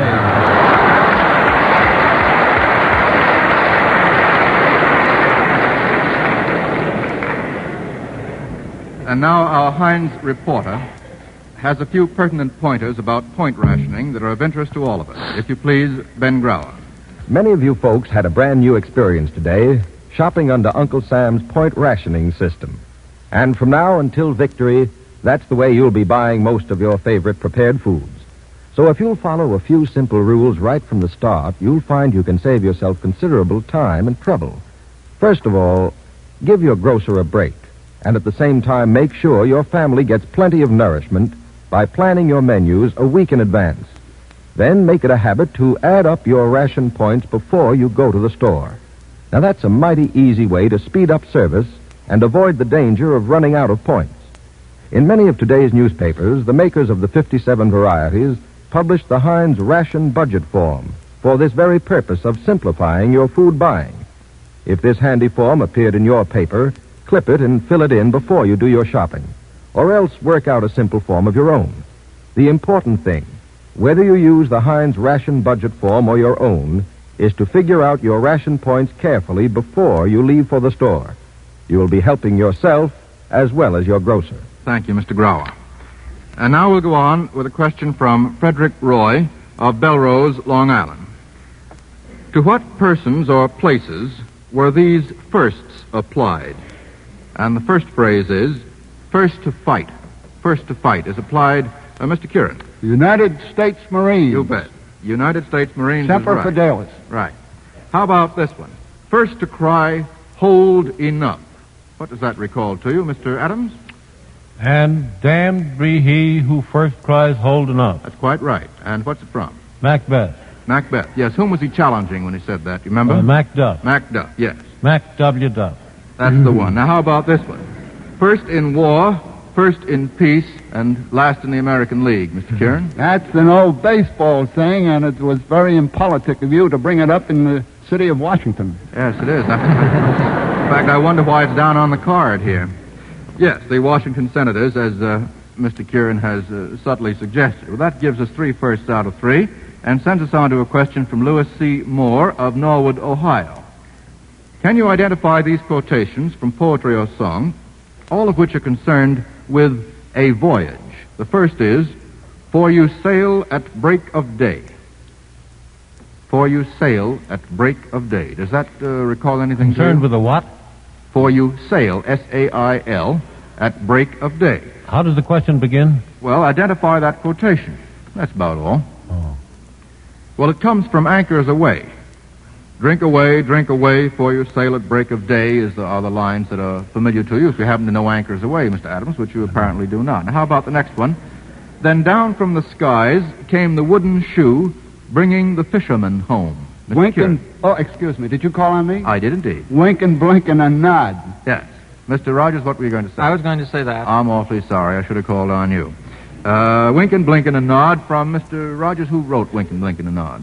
James Eugene Field. Eugene Field. Eugene Field. You were going to say James Whitcomb Riley. Well, when everybody makes that mistake at the beginning. After a while, you begin to separate them. How about this one? I've flown around the world in a plane. I know that one. Mr. Levant. I've flown around, but I can't get started with you. Don't look at me, Mr. Levant. That's the song. That's the song. Right. Flown around the world in a plane. I've settled revolutions in Spain. The North Pole I've charted, but I can't get started with you. Very good. Well, that gives us 2 out of 3. How about this one from Eugene Dvorovy of Blue Island, Illinois? If you were in the Army, gentlemen, and heard these bugle calls, what would you do? There are going to be 3 of them. We have to get 2 out of 3. Let's have the first.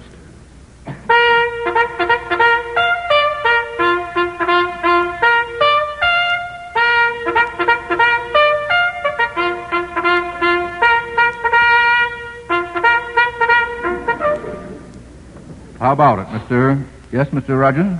You'd stand at attention. You do what? Retreat. Well, which?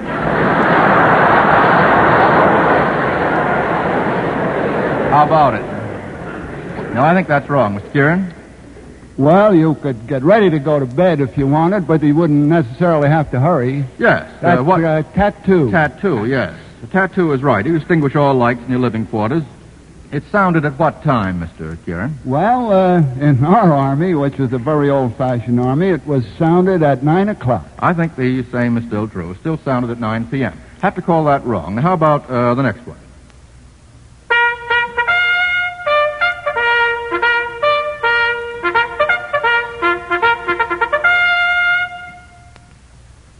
Yes, Mr. Rogers. Well, there you would stand at attention. What does that mean? That is, I don't know what you call it. It's when they lower the flag. Yes, that's quite right, Mr. Rogers. It's retreat. You stand at attention. It's the call for the official lowering of the flag. That's absolutely right. And now the third and last.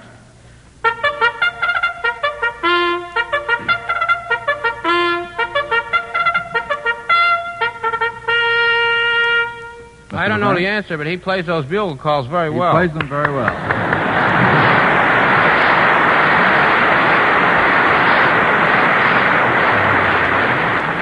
Well, I'll take a chance. I don't remember that, and I think it's a call that is infrequently played, so it might be pay call. No. Mr. No, Rogers, I know that. Got another idea? Oh, you would know pay call. You must have been in a good army. That isn't a news weekly, is it? No, it's fatigue. It means it's a call to ordinary post work, shoveling snow or some similar task. Well, I guess we lose $57 in war bonds and stamps, Mr. Dvorovy, and a set of the Encyclopedia Britannica.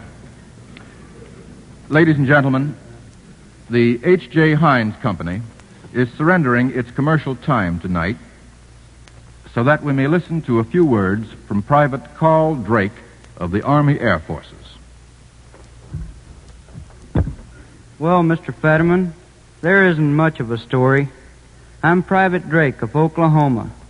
I served 8 months in the British Isles, and now I'm back here for hospitalization.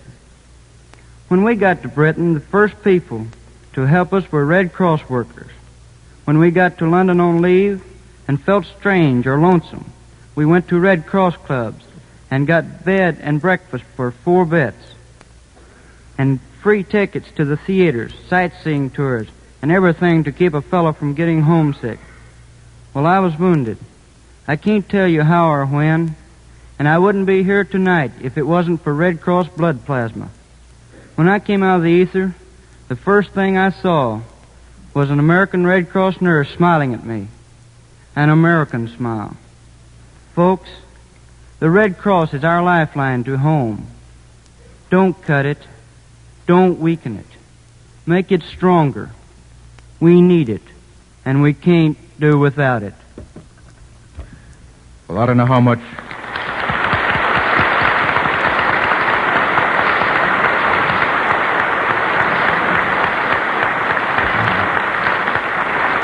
I was going to say that I don't know how much that American smile was worth to Private Drake. Suppose we figure it at $125 million.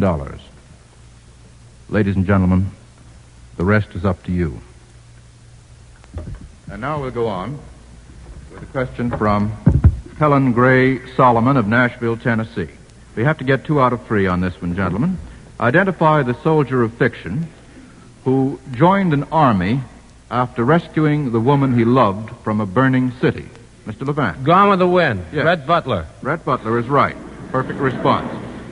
How about a soldier who joined an army while on a year's leave from the university where he was an instructor? Oh. Mr. Levant again. Is that Mrs. Garson again? Who? Mrs. What's her name? Greer Garson? No. She was in that. No. It's understandable that you have her on your mind, but it wasn't Greer Garson. No, it was the hero of Hemingway's For Whom the Bell Tolls. The hero's name was what? Jordan, Robert Yes, Jordan. Very good, Mr. Levant. Robert Jordan. And what side was he on? He was on the Loyalist side. Yes, otherwise known as the Spanish side, Mr. Levant. Now, which soldier of fiction joined an army because all his classmates did at the urging of his teacher? Well, this goes that's back quite Leslie a way. Howard. Remember that? No, I don't remember it. You can't afford pictures, incidentally. No. That was can't the afford invaders. these. No, not the You invaders. can't afford books.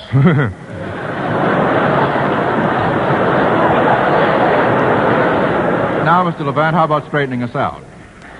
Well, that was the story with Leslie Howard, whether you could afford it or not.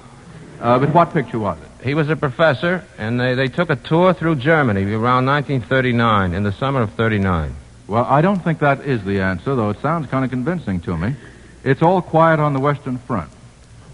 And it's the hero of that book, Paul Baumer. That goes back a couple of years, even in pictures. And I guess, let's see, that sends $57 to Miss Solomon and war bonds and stamps and a set of the Britannica. How about this one from S.J. Schwartz, Jr., of New Orleans, Louisiana. Oh, this is all about ex-congressman, Mr. Rogers. Who was an ex-congressman who was elected president twice? Now, there's a cheerful idea, Mr. Rogers. Mr. Levant, as a matter of fact, there were several. Mr. Adams. Abraham Lincoln was one. That's quite right, Mr. Adams. Abraham Lincoln, the most famous. And there were 2 others of lesser fame. Congressmen who were later elected president 2 times, Mr. Adams. Andrew Jackson. I think not. Theodore Roosevelt? No, I think not. Mr. Was McKinley? Yes, Mr. McKinley. Kieran has it right. William McKinley, and the other one is James Madison. Now, how about an ex-congressman who conducted the Philharmonic? Mr. Levant? That's tricky, huh? I don't know.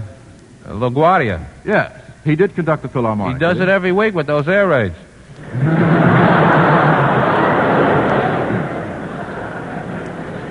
Was it the Firebird music that he conducted, Mr. Levant? He likes noise, I'll tell you that. And an ex-congressman, gentleman, who is now a cabinet member. That should be an easy one.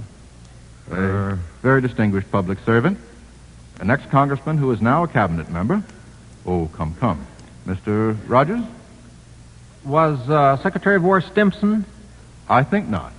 No, I think not. Cordell Hull is the right answer. That's right. Cordell Hull, our Secretary of State. Well, I guess we did get 2 out of 3 right on that one. How about this one from Mrs. E.C. Turner of New York? Identify the literary or fictitious characters who traveled in the following way. I'll give you the route. The first traveled from Grand Pré to Louisiana to the Ozarks to Michigan to Philadelphia. Mr. Kieran? Evangeline. Yes. Whom was Evangeline seeking? She was seeking Gabriel. That's right. In Longfellow's Evangeline. Yes, 100%. Now, how about this one? Who traveled from Memphis to St. Joe? Mr. Levant? My mama done told me. That's the one. It was really the mama who did the traveling then. The lyric writer wrote it. Johnny Mercer. He can tell you about it. He can tell us. How about this one? Who traveled from Paris to Pamplona to Bayonne to San Sebastian to Madrid? Paris to Pamplona to Bayonne to San Sebastian to Madrid. Where's Bayonne? Not in New Jersey. Is that... Mr. Adams? Anthony Adverse. That's just a wild guess, isn't it? That's just a wild guess. Is that Archbishop Spellman? No, it's a fictitious character. Oh, I'm sorry. Fictitious character, and the answer is Jake, a character in what book? Jake. The Sun Also Rises by Hemingway. Mr. Rogers, you had that on the tip of your tongue. No. Yes, you did. Well, that gives us 2 out of 3. How about this one from A.M. Rosen of Houston, Texas? In which 2 services do you find these equivalent ranks? Lieutenant and captain. They're equivalent in what 2 services? Mr. Kieran? Well, a lieutenant in the Navy is equivalent to a captain in the Army. That's exactly right, Mr. Kieran. Now, here are 2 more equivalent ranks. These get harder. Sergeant Major and Master Sergeant. Sergeant Major and Master Sergeant. Mr. Rogers? The Marines? Right. And the Army. That's exactly right, Mr. Rogers. Good going. Now, how about this? 3rd officer and ensign. This is a tough one. You sure about it, Oscar? I never was sure of anything in my life. One is the Navy. Let John take the hot pot. Mr. The 3rd officer and what? 3rd officer and ensign. Well, they're both in the Navy. No, not both in the United States Navy. No.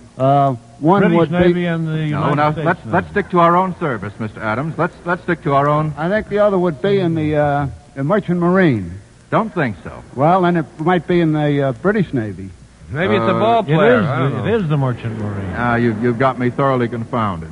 Well, what is it? No, the answer is this. The 3rd officer is an officer in the wax, and that's the same as an ensign in the waves. Get it? Well, I don't see why you 2 people shouldn't know that. I'm not allowed to see women after dark. Mr. Rogers, I bet if we had Congressman Luce down here, she would have known it. Well, that gives us 2 out of 3. How about this one from Miss May Farley of Campbell, California?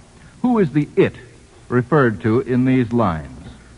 It flooded the crimson twilight like the close of an angel's psalm. Mr. Adams? The Lost Chord. Yes, Lost Chord. It's a very famous poem, and I suppose very few people know who wrote it. Do you, Mr. Adams? Who wrote the poem? Yeah. S. Baring Gould. I think you're thinking of Onward Christian Soldiers. I am. Who wrote the poem? Elizabeth Akers Allen or somebody like that. No, Adelaide A. Proctor. Adelaide Ann Proctor, and Sullivan wrote the music. A more useless bit of information has never been vouchsafed on this program, Mr. Adams. Even lazy jellyfish can do it. What? Even lazy jellyfish can do it. Mr. Levant? My mama done told me. Well, you got the general idea. The it refers to what? Dancing. No. Falling in love. Oh. Falling in love. Oh, is that Cole Porter? That's Cole Porter, yes. How about this one? It will never pass into nothingness. Mr. Kieran? That is from the Ode on a Grecian Urn by John Keats. It's Endymion. And opening of Endymion. Yes, how does it Thing go? of beauty is a joy forever. Yes, can you give us a line or 2 more? No, I can't. I bet you not could. so Mr. very Kieran. easy. It will never pass. Loveliness increases. It will never pass into nothingness, but will ever keep a bower and something where there we you can... are. I knew you knew it. That's right. Well, that gives us 2 out of 3. Now, the H.J. Heinz Company tonight has paid out $228 in war bonds and stamps and 4 sets of the Encyclopedia Britannica. Mr. Rogers, our best thanks. Next week, the Adams-Levant-Kieran combination will bat out the answers from our New York studios, while our guest, the cinema maestro Gregory Ratoff, answers them from Hollywood through a special hookup which I couldn't explain even if I understood it. Remember, send your questions and the correct answers to Information Please at 570 Lexington Avenue, New York City. And now our Heinz reporter, Ben Grauer, has a word for the grocers of America. Yes, Mr. Fetterman. I want to invite every grocer to ask his Heinz man for a supply of ration budget forms for his customers. They help you give Mrs. America better, quicker service. And next Monday night, we'll be back again at the very same spot on your dial with another session of Information Please. Until then, the H.J. Heinz Company, makers of the 57 varieties, bids you good night.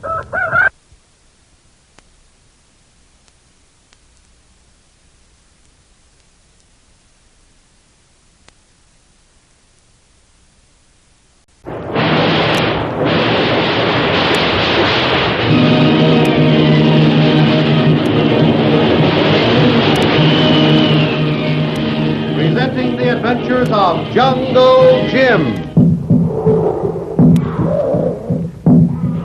The Adventures of Jungle Jim, broadcast weekly over this station, are dramatized from the full-color action pictures to be found in the Comic Weekly, the world's greatest comic supplement that comes to you each week with your Hearst Sunday newspaper. Join the 11 million adults and the 6 million youngsters who enjoy the world's best artists featured in every issue of the Comic Weekly, which comes to you with your Hearst Sunday newspaper.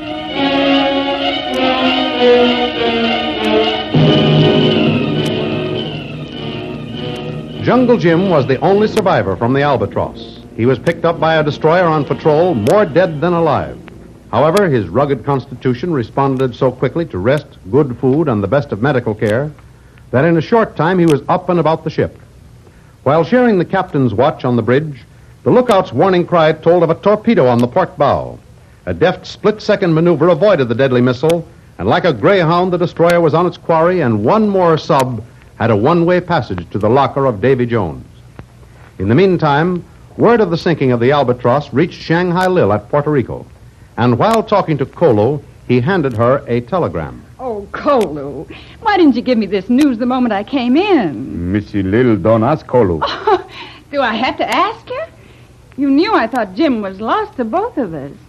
Not have much chance to talk since you come in, Missy. Oh. Only have to listen. Missy Lil talk so much. All right, Kolo, you win. I talk too much.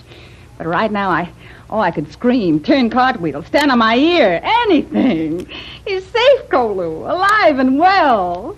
Our Jim. Yes, Missy Lil. Here, let me read that wire again. Jim requests you to fly to Cologne at once. Give his best regards to Mr. Rio. Signed, Colonel Barrett. Kolo, doesn't this give you a thrill? Yes. Oh, Kolo, I've been thinking so much about Jim, I'm not even polite anymore. How are you? How's that bullet wound? Doctor fix fine. Not take bullet out, but all better now. Oh, you mean that nasty bullet must stay in there in your shoulder? Not stay in shoulder. Stop beside heart. Doctor say better stay. Someday come out by self. By and by, next year. And it doesn't bother you? No, Missy Lil. Maybe hard heart can stop bullet. Oh, don't you try to kid Lil, Kolo. Hard heart. No. It's so large a heart. That's why the bullet came so near to it. Missy Lil, we talk too much about Kolo. He all better now. What about trip to Cologne? Meet Jim? What about it? I'm going with you, that's what about it. Say, you had no idea that I wasn't going, did you? Telegram say only for Kolo to fly. To you, it only regards. Wait a minute. Is this a new version of the fancy brush-off? If it is, it won't work. It just won't work nohow. Kolo, we, that is you and me, are going to Cologne. Kolo happy, Missy, for you to go Cologne. I'm going down to give that Jim Bradley a piece of my mind first. And second, I'll not let him out of my sight ever again. Why, he gets into more messes when I'm not around than even he can shake a stick at. Well, Missy Lil, plane for Cologne. Leave in 15 minutes. Even if it left in 2 minutes, I'm ready and raring to go. I'm all packed. I was going to follow Jim to the east anyway when I heard this bad news. Then we see Tuan Jim soon. Very soon, Missy Lil. You're absolutely right, Kolo. And the sooner the better. Maybe not be good. Tuan Jim maybe not like. In your tactful way, you mean I might not be as welcome as you. Well, be that as it may, that big lug needs me, whether he knows it or not. And he's going to get just that, whether he likes it or not. Yes, Missy Lil.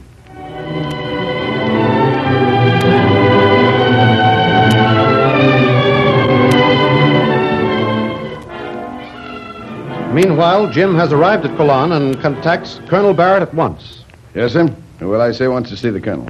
Just say Jim Bradley. Yes, sir, Mr. Bradley.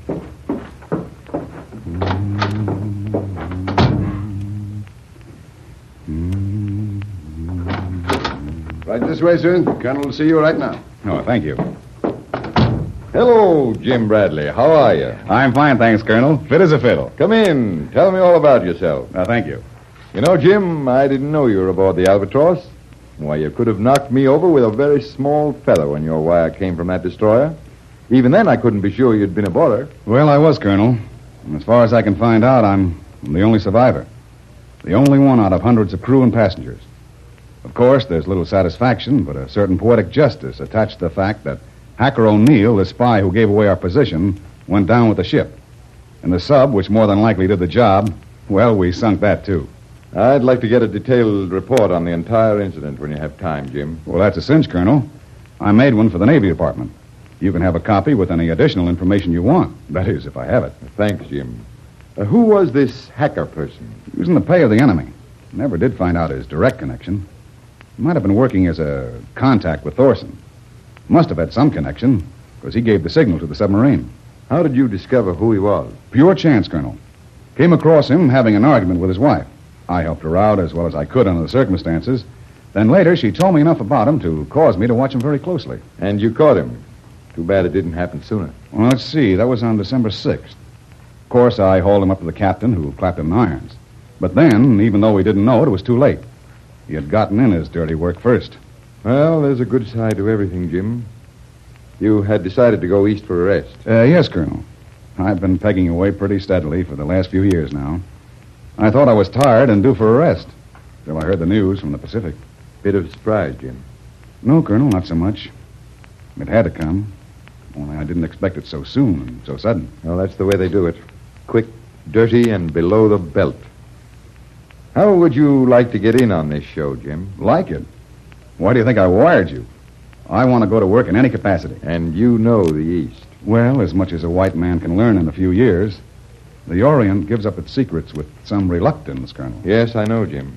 Now, what would you like to do, Captain Bradley? Pardon me. What did you say? I said Captain Bradley, United States Army. And I'm sure you heard it correctly. Read this. Hereby appoint James Bradley to the rank of Captain, United States Army. Signed by the President of the United States. What? Why, Colonel, even though it's here in black and white, right before my eyes, why, I can hardly believe it. Well, it's true, Captain. And I, for one, am proud to salute you. You deserve it, if anyone does. Boy, where do we go from here? Well, that I can't say just yet, Jim, but by the time you gather your equipment together, I think the orders will come through. Well, I guess I can wait that long. I'll have my orderly take you down to the tailor's to measure you for your uniform. Oh, that's right. An officer furnishes his own. Yes, and this tailor's a Chinese. Just let him alone. He'll do everything for you. That's okay by me. Yes, sir? This is Captain Bradley, Corporal McQueen. How do you do? I want you to take him to Lee Fong. Tell Lee to make him up a complete outfit and also tell him it's a rush order. Well, so long, Captain Bradley. Goodbye, Colonel Barrett.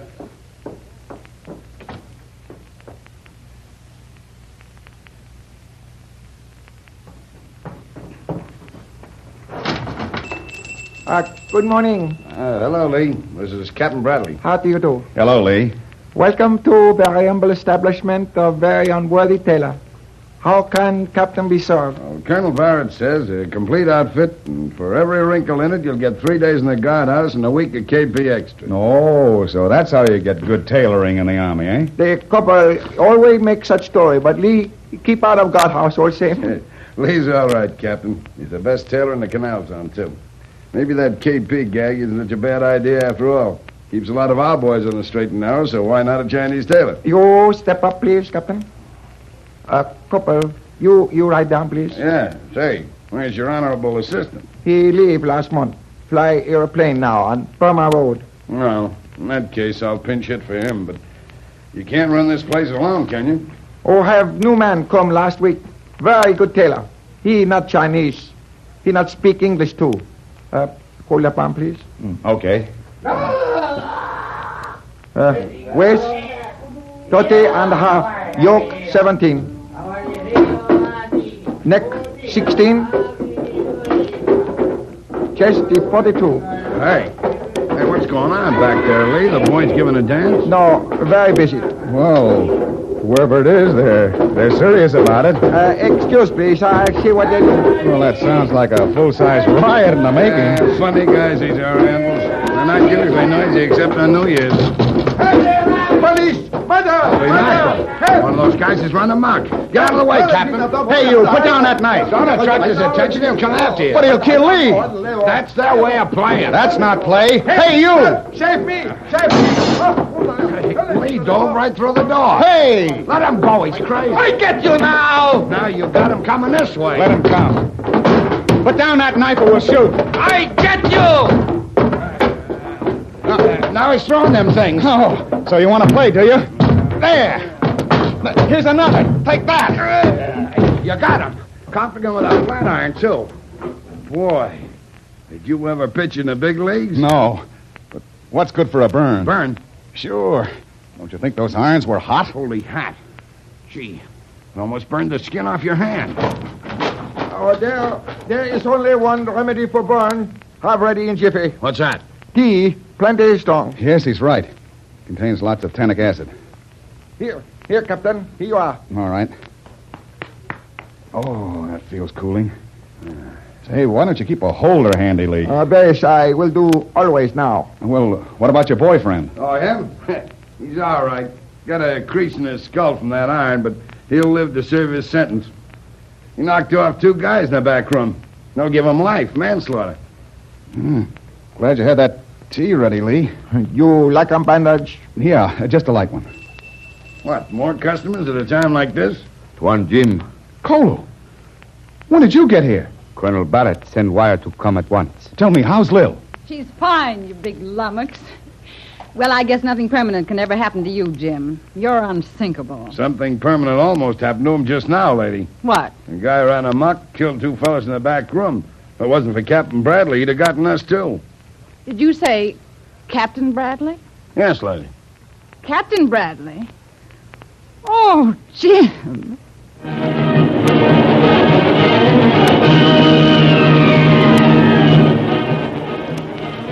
Don't miss the next exciting episode of The Adventures of Jungle Jim. Remember, you can follow these adventures in the full-color action pictures to be found in the Comic Weekly, the world's greatest comic supplement containing the best full-color adventure and comic pictures. Remember, no other comic supplement can give you the top names of Cartoonland like the all-star favorites to be found in the Comic Weekly. The whole family follows the fun and frolics of Jiggs and Maggie, and the Little King, and the immortal Donald Duck, as well as the exciting adventures of Jungle Jim and Flash Gordon. Join the 11 million adults and the 6 million youngsters who every week find the greatest of home entertainment in the Comic Weekly, which comes to you with your Hearst Sunday newspaper.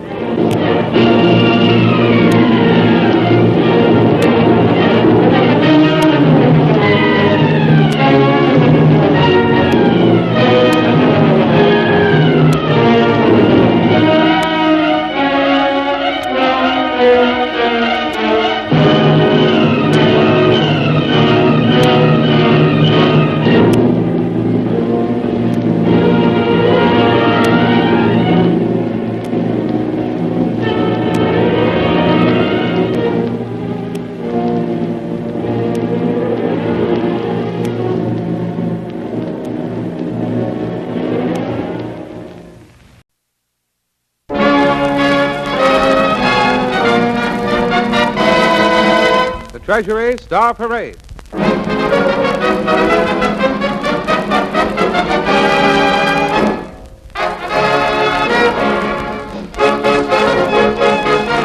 Treasury Star Parade brings you today one of your favorite bands and one of your favorite conductors, Abe Lyman and his Californians, with Frankie Connors and Rose Blaine. This time last year, ladies and gentlemen, we were thinking of the cost of this war mostly in terms of the initial cost of the equipment. So many thousands of dollars for a plane or a tank or a ship.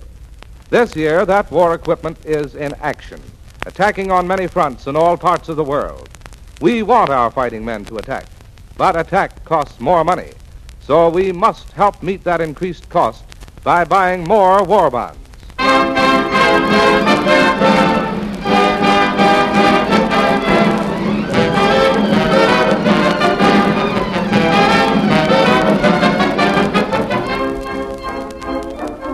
is Abe Lyman, ladies and gentlemen, with the Californians, starting off with one of the top-notch tunes of the year. Frankie Connors sings As Time Goes By from the picture Casablanca.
This, a kiss is still a kiss, a sigh is just a sigh. The fundamental things apply as time goes by. And when two lovers woo, they still say I love you, on that you can rely. No matter what the future brings as time goes by. Moonlight and love songs never out of date, hearts full of passion, jealousy and hate. Woman needs man and man must have his mate that no one can deny. It's still the same old story, a fight for love and glory, a case of do or die. The world will always welcome lovers as time goes by.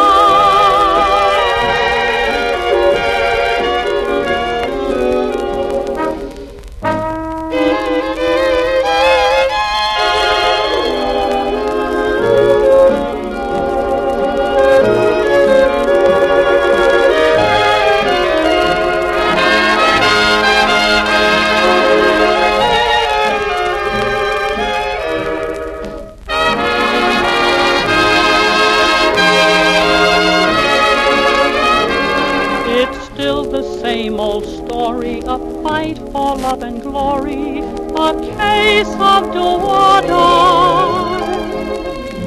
The world will always welcome lovers as time goes by.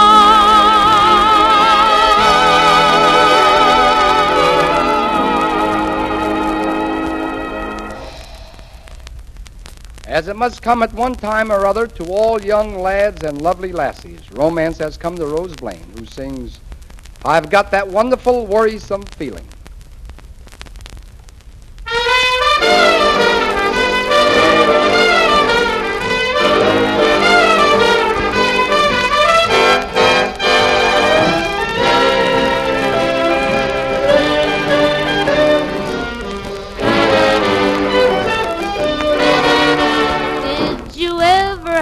Happy blue when you're sort of beat in between.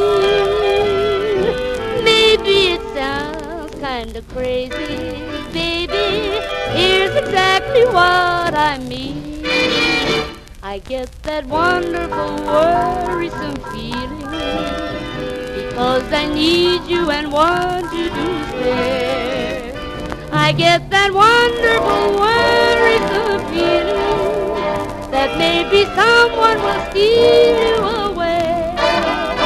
Although you say there's no one else who wants to hold you tight, you never can tell.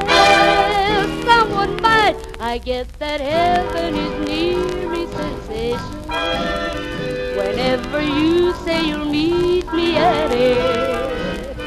And then it turns into blue aggravation if you should happen to be a bit late. Because I love you, my pet, I'm always gonna get that wonderful worrisome feeling over you.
That heaven is near me sensation whenever you say you'll meet me at 8. And then it turns into blue aggravation if you should happen to be a bit late. Because I love you, my pet, I'm always gonna get that wonderful worrisome feeling over you.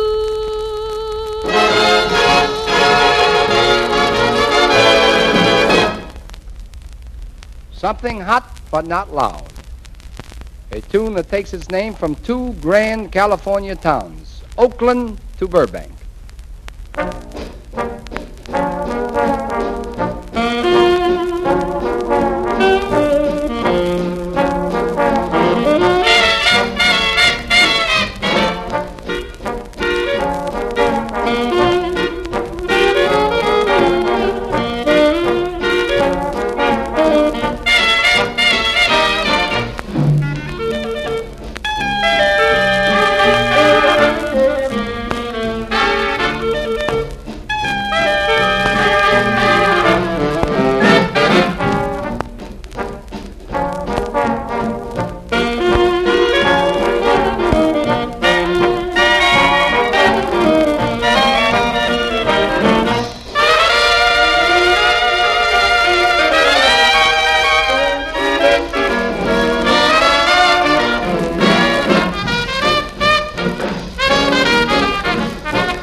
This is Abe Lyman again, hoping you enjoyed our show and asking a favor of you. Before you go to bed tonight, ask yourself if you're investing as much money as you can in war bonds and stamps. There's nobody to check up on you except your conscience. Just remember that somewhere right now, some one of our fellows need another hand grenade to save his life. And yours too, don't forget. So give it to him by buying another war bond. You'll sleep a lot better if you do. Yes, Abe, Americans on the home front must match the work and the sacrifice of Americans on the fighting front. And the very least we can do is to deny ourselves many of the things that constitute living as usual in peacetime.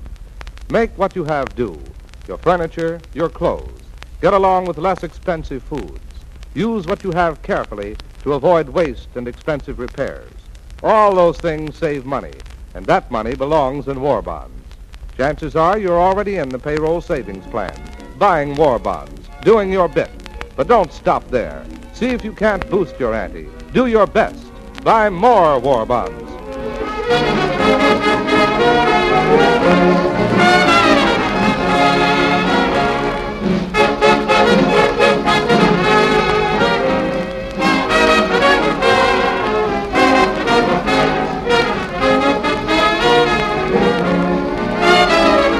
The United States Treasury Department wishes to thank Abe Lyman, Rose Blaine, Frankie Connors, and the Californians, and this station for the use of its facilities.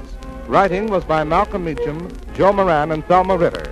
This is Larry Elliott, suggesting that you check the radio columns of your local newspaper and tune in the Treasury Star Parade.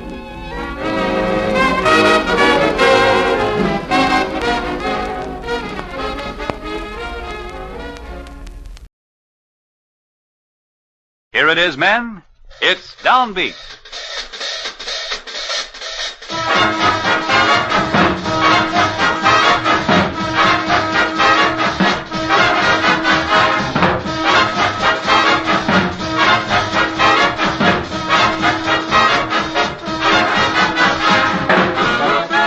Yes, men, the old bandstand is really going to rock today. Standing up there on the Downbeat podium waving the baton, or is the baton waving him, is our guest band leader, Skinny Ennis. Come on in, Skin, and say hello to the gang. Hiya, fellas. Say, where do you get that? Is the baton waving him business? We aren't going to have to put up with Bob Hope's riders on this show, are we? I'll give you my answer to that right after your first number. Well, I guess that's my cue to stomp it off. Here's a mellow little riff called, for want of a better name, Knocking One Out for Sam.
Really solid, Skinny, right down the middle.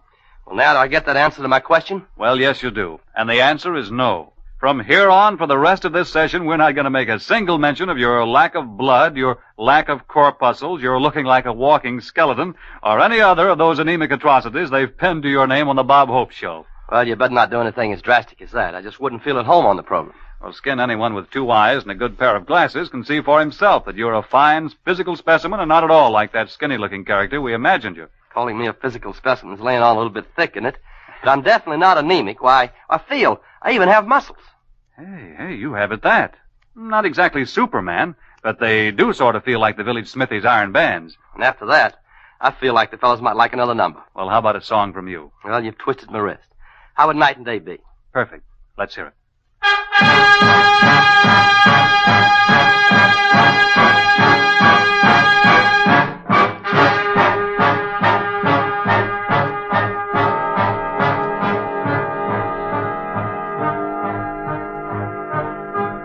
Like the beat, beat, beat of the tom-tom when the jungle shadows fall. Like the tick-tick-tock of the stately clock as it stands against the wall. Like the drip, drip, drip of the raindrops after summer showers through. So a voice within me keeps repeating, you, night and day. You are the one, only you, beneath the moon and under the sun. Whether near to me or far, it's no matter, darling, where you are.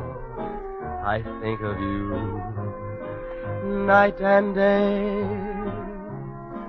day and night. Why is it so that this longing for you follows wherever I go? In the roaring traffic's boom, in the silence of my lonely room, I think of you night and day, day and night. Under this hide of me, there's an such a hungry yearning burning inside of me, and its torment won't be through till you let me spend my life making love to you day and night, night and day.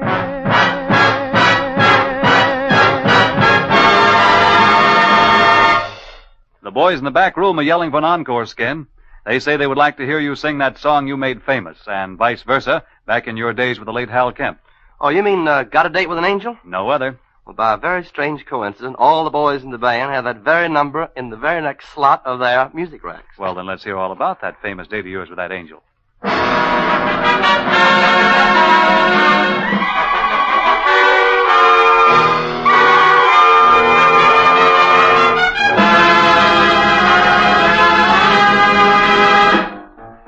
Got a date with an angel, got to meet her at 7.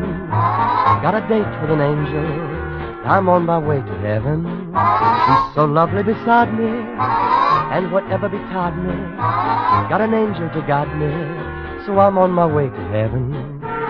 Soon I lay the bells ring out, and the choir will sing out. When the pearly gates swing out, she'll beckon to me. I've been waiting a lifetime for this evening at 7. Got a date with an angel, I'm on my way to heaven.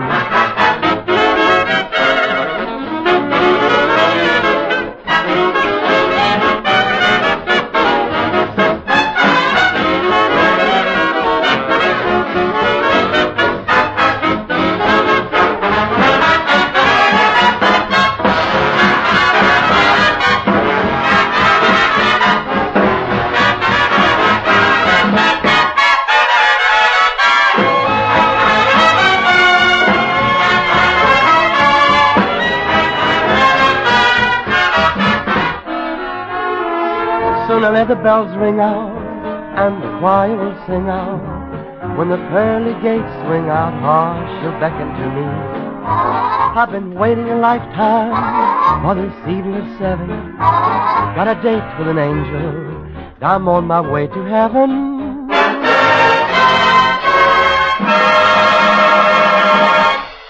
Really great, Skin. Now, briefly, to the Department of Vital Statistics. First, where were you born? Well, my hometown is Salisbury, North Carolina. I guess that most anybody can tell from this voice that I'm from North Carolina. I guess we can at that, Skin. Did you go to school in your home state? Yeah, I did. My alma mater is the University of North Carolina. Isn't that where you met Hal Kemp? Yeah, Hal was my roommate there, and we organized a band there. I just naturally joined up with him as drummer, having been pretty hot stuff in the Salisbury Drum and Bugle Corps before I went to college. Well, anyone else in the band back in those days that we might know? Well, there was Saxy Dowell. He was later a band leader himself, and a young fellow by the name of John Scott Trotter's done all right, too. He has as much trouble on the old KMH about his weight as you do with your lack of it. He does it there, but you should have seen him back in the college days. Positively sylph-like. That I find it hard to believe, Skin. I've seen him in person, and, brother, they're not kidding about that weight. Well, that boy's eaten a steak or two in his life, believe me. Say, there was another guy in school about that time. You might know he was a cheerleader down there, name of Kay Kaiser. Kay Kaiser. He's still leading those cheers, too.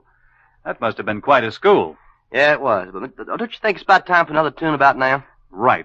How about that fine arrangement of yours of Ravel's Bolero? No sooner asked for than played.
Sorry, gang, but we have to call it quits on Downbeat for today.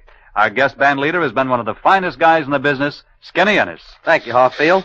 So long, fellas.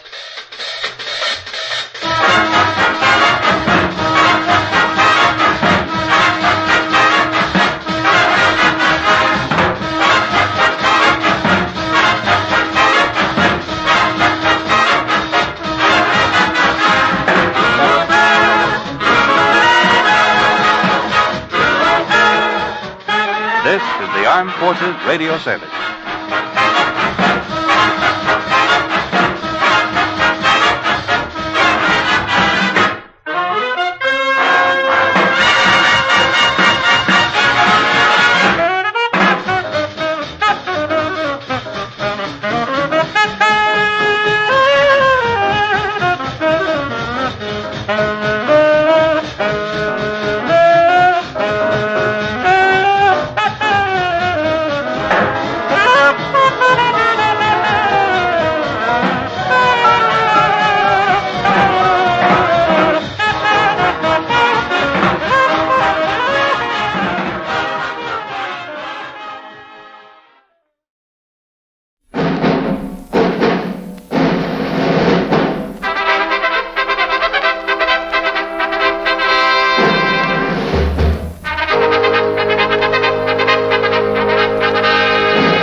Performance USA.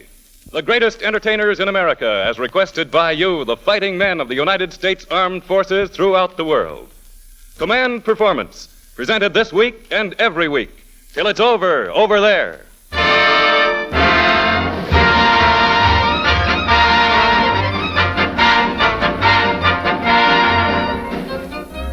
This is Command Performance, knocking twice and asking for Johnny Doughboy, so come on out of those jungles in Panama, the forests of Alaska, the white wastes of Newfoundland, and all the outposts to join your buddies and all your friends in the United Nations.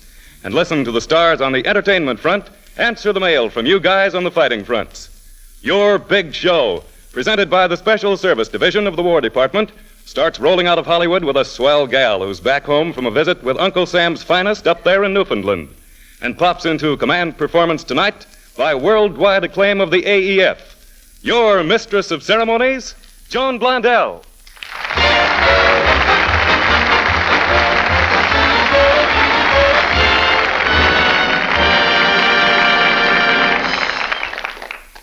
Thanks, Dave Vale. And hiya, fellas. This is Joan, just back from Newfoundland, Blondell. In case you didn't know it, Newfoundland is the gin rummy hotspot of the AEF. I should know. They took me for $2.60. How about that, Treese? Anyway, I met $1 billion worth of swell fellas. And one day I'm going back there again with my own deck of cards. When I left Newfoundland, the boy said, Joan, when you hit Hollywood, drop into Command Performance and shortwave us a big kiss. So to all you guys at Argentia, Pepperell, Harmon, and Gander, here's a big one for you. Gosh, why didn't I think of that while I was there? Fellas, things are really humming around Command Performance tonight. More stars than the Big Dipper. So we're dipping right in there for a cute little number by a cute little number. For you fighting men from Texas, I've got a touch of Texas in my heart, sung by Connie Haynes.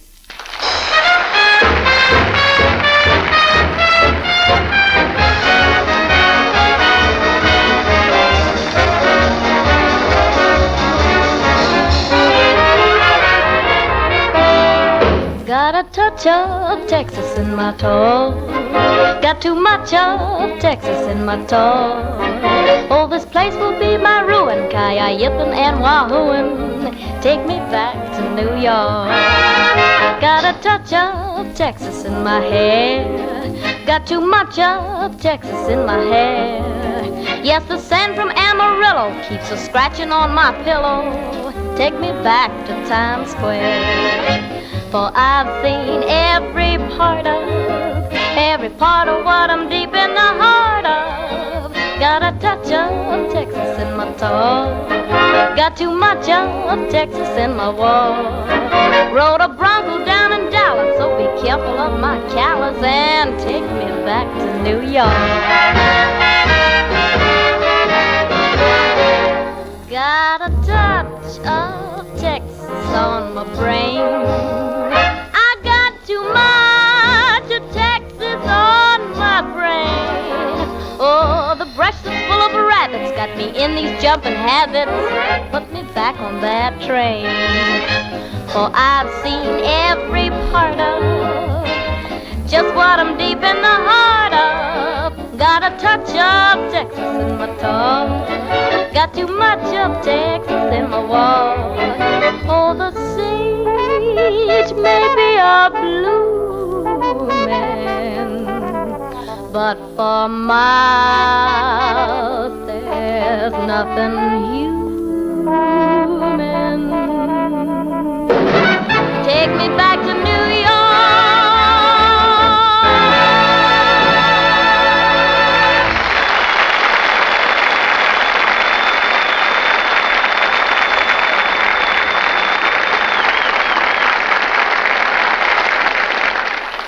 Connie, you really smoothed that one out, and thanks a lot.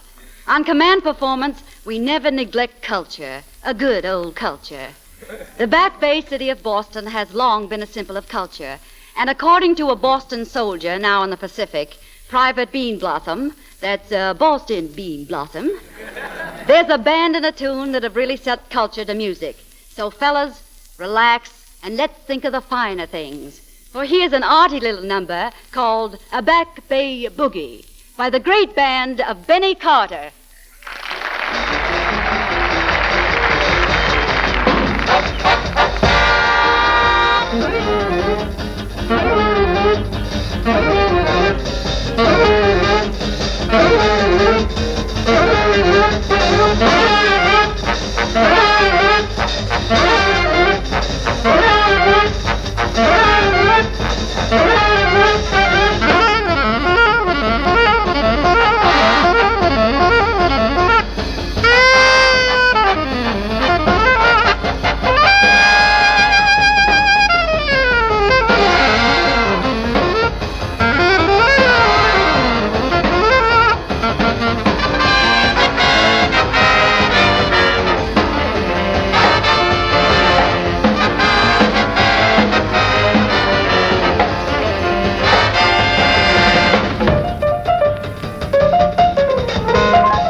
Now, you cut a very nice little rug, Brother Carter, and thanks to you and your boys. And now, here's a letter from Private H.B. at APO number 5. Greetings to Command Performance, our own program. By command of our buddies in the AEF, you give out with plenty of swing and jive, and, brother, it's great stuff. But we'd give anything for a song by the Sons of the Pioneers, so don't let us down. Okay, Private B at APO number 5, and Frank Jorshing at Trinidad, for the mob at APO 849, to the Jungle Mudders around 827, and for Sarge Pemberton at 862 and his girlfriend in Colorado.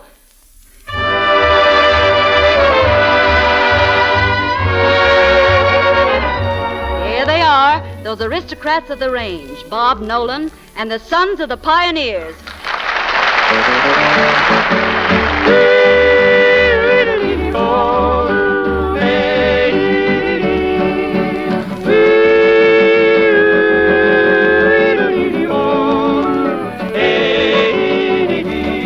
A lonely spot I know where no man will go, where the shadows have all the room. I was riding free on the old SP, I'm in a southern tune. When a man came along, made me hush my song, kicked me off away out there.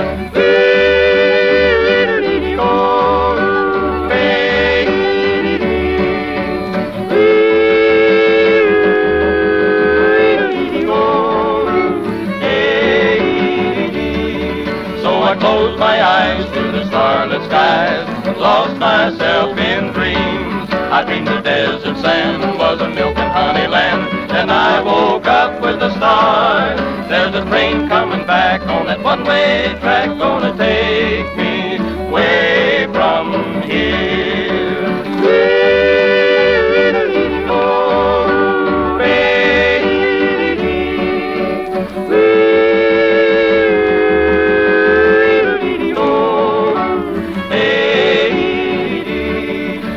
Passing by, I caught her on the fly. I climbed in an open door. Then I turned around to that desert ground, saw the spot I will see no more. As I was riding away, I heard the pale moon say, farewell, pal, it sure gets lonesome here.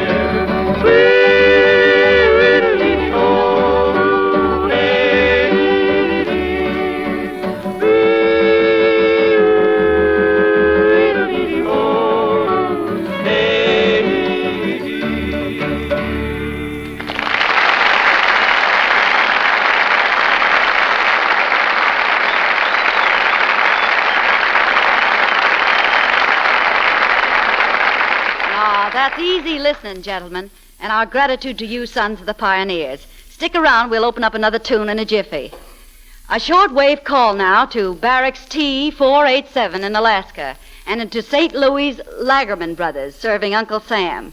Regards to a naval officer named Fenner, with love from the Mrs. in Worcester, Mass. Hello to Littleton, South Africa, and to Eileen Elliott in Port Elizabeth. Ever find those guys, Eileen? From New Guinea, Jack Sullivan writes about pouring 90 gallons of high octane into what he thought was the CO's plane. When the plane flapped its wings, Sullivan discovered it was just a New Guinea mosquito. Sorry, Sully. Up in Newfoundland, they use New Guinea mosquitoes for glider planes. The Newfie brand's big enough for tow planes. But seriously, it's love from home to Private C.K. Miller and the Doughboys in India, and to a Yank over there where the heather grows. And for Jack, and for Jerry Brandt, and for thousands of you everywhere, Command Performance presents My Hero, from The Chocolate Soldier, sung by that lovely star of light opera, Miss Florence George.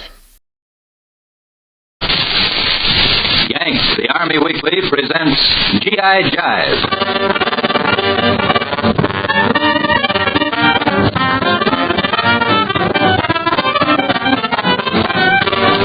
Here it is, fellas, the music you asked for. G.I. Jive, the AEF jukebox of the air. To get what you want in jazz, right. The only address you need is Special Service, Los Angeles, USA. Just put your requests in, and out will come your favorite bands and singing stars.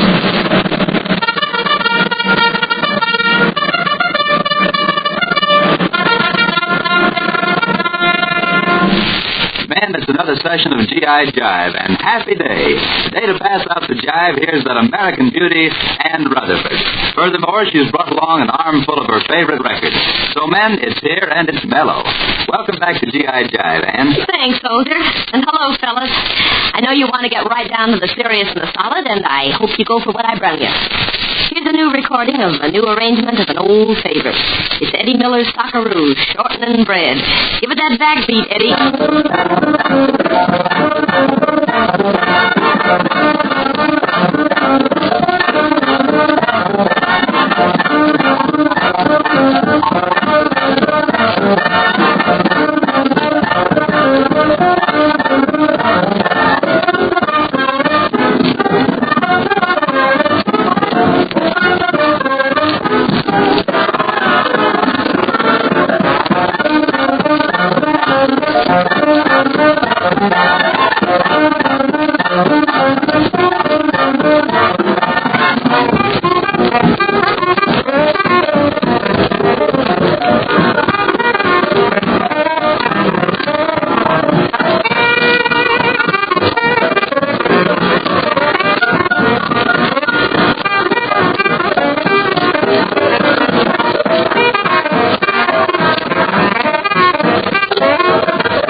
Bread.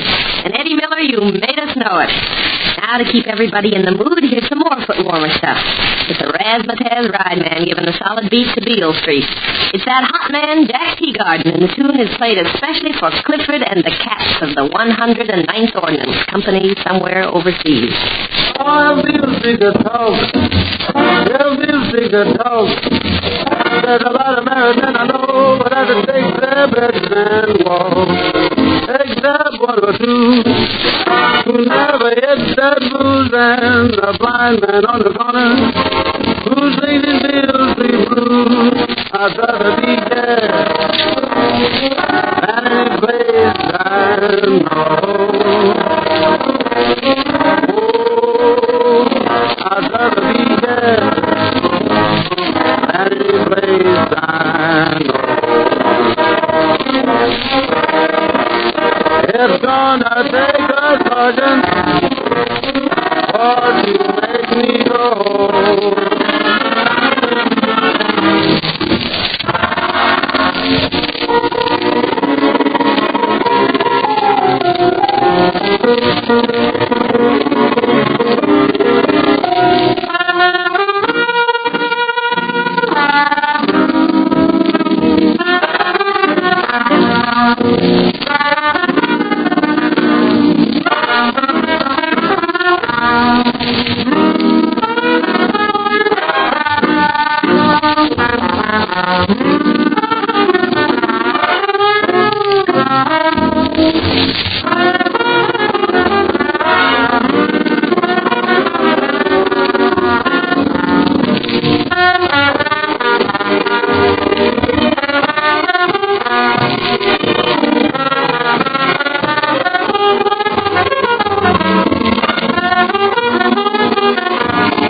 The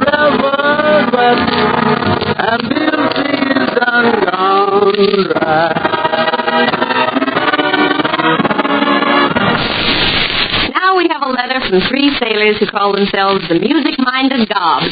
And they answer the roll call to the names of Pharmacist Third Class C.W. Fritz, H.J. Tracy, and Seaman First Class Thomas McCarthy. They want to hear the Indian Love Call. So this is a swell chance for me to introduce you to Charlie Spivak's arrangement of it. Happens to be a favorite of mine, too.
On today's Parade of the Hot, here's something that's much too good to keep. It's that Dixieland stuff with Bob Crosby and the Bobcats called In a Minor Mood.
This is Ann Rutherford signing off because our time for G.I. Jive is about used up for today.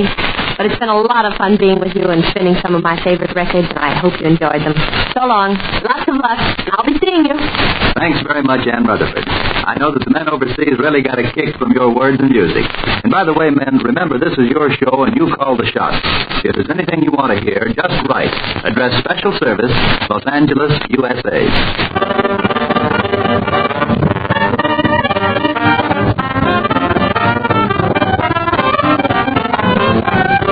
This program was produced by the Special Service Division of the War Department of the United States of America.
Invited to be at ease for the next few minutes while Milton Shrednick and his orchestra present music both old and new.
The melodies featured by Milton Shrednick and his orchestra included Medley from the Desert Song, the Prize Song, the Merry Widow Waltz, Aria by Schumann, and At Ease has been a presentation of the United States Armed Forces Radio Service, the voice of information and education.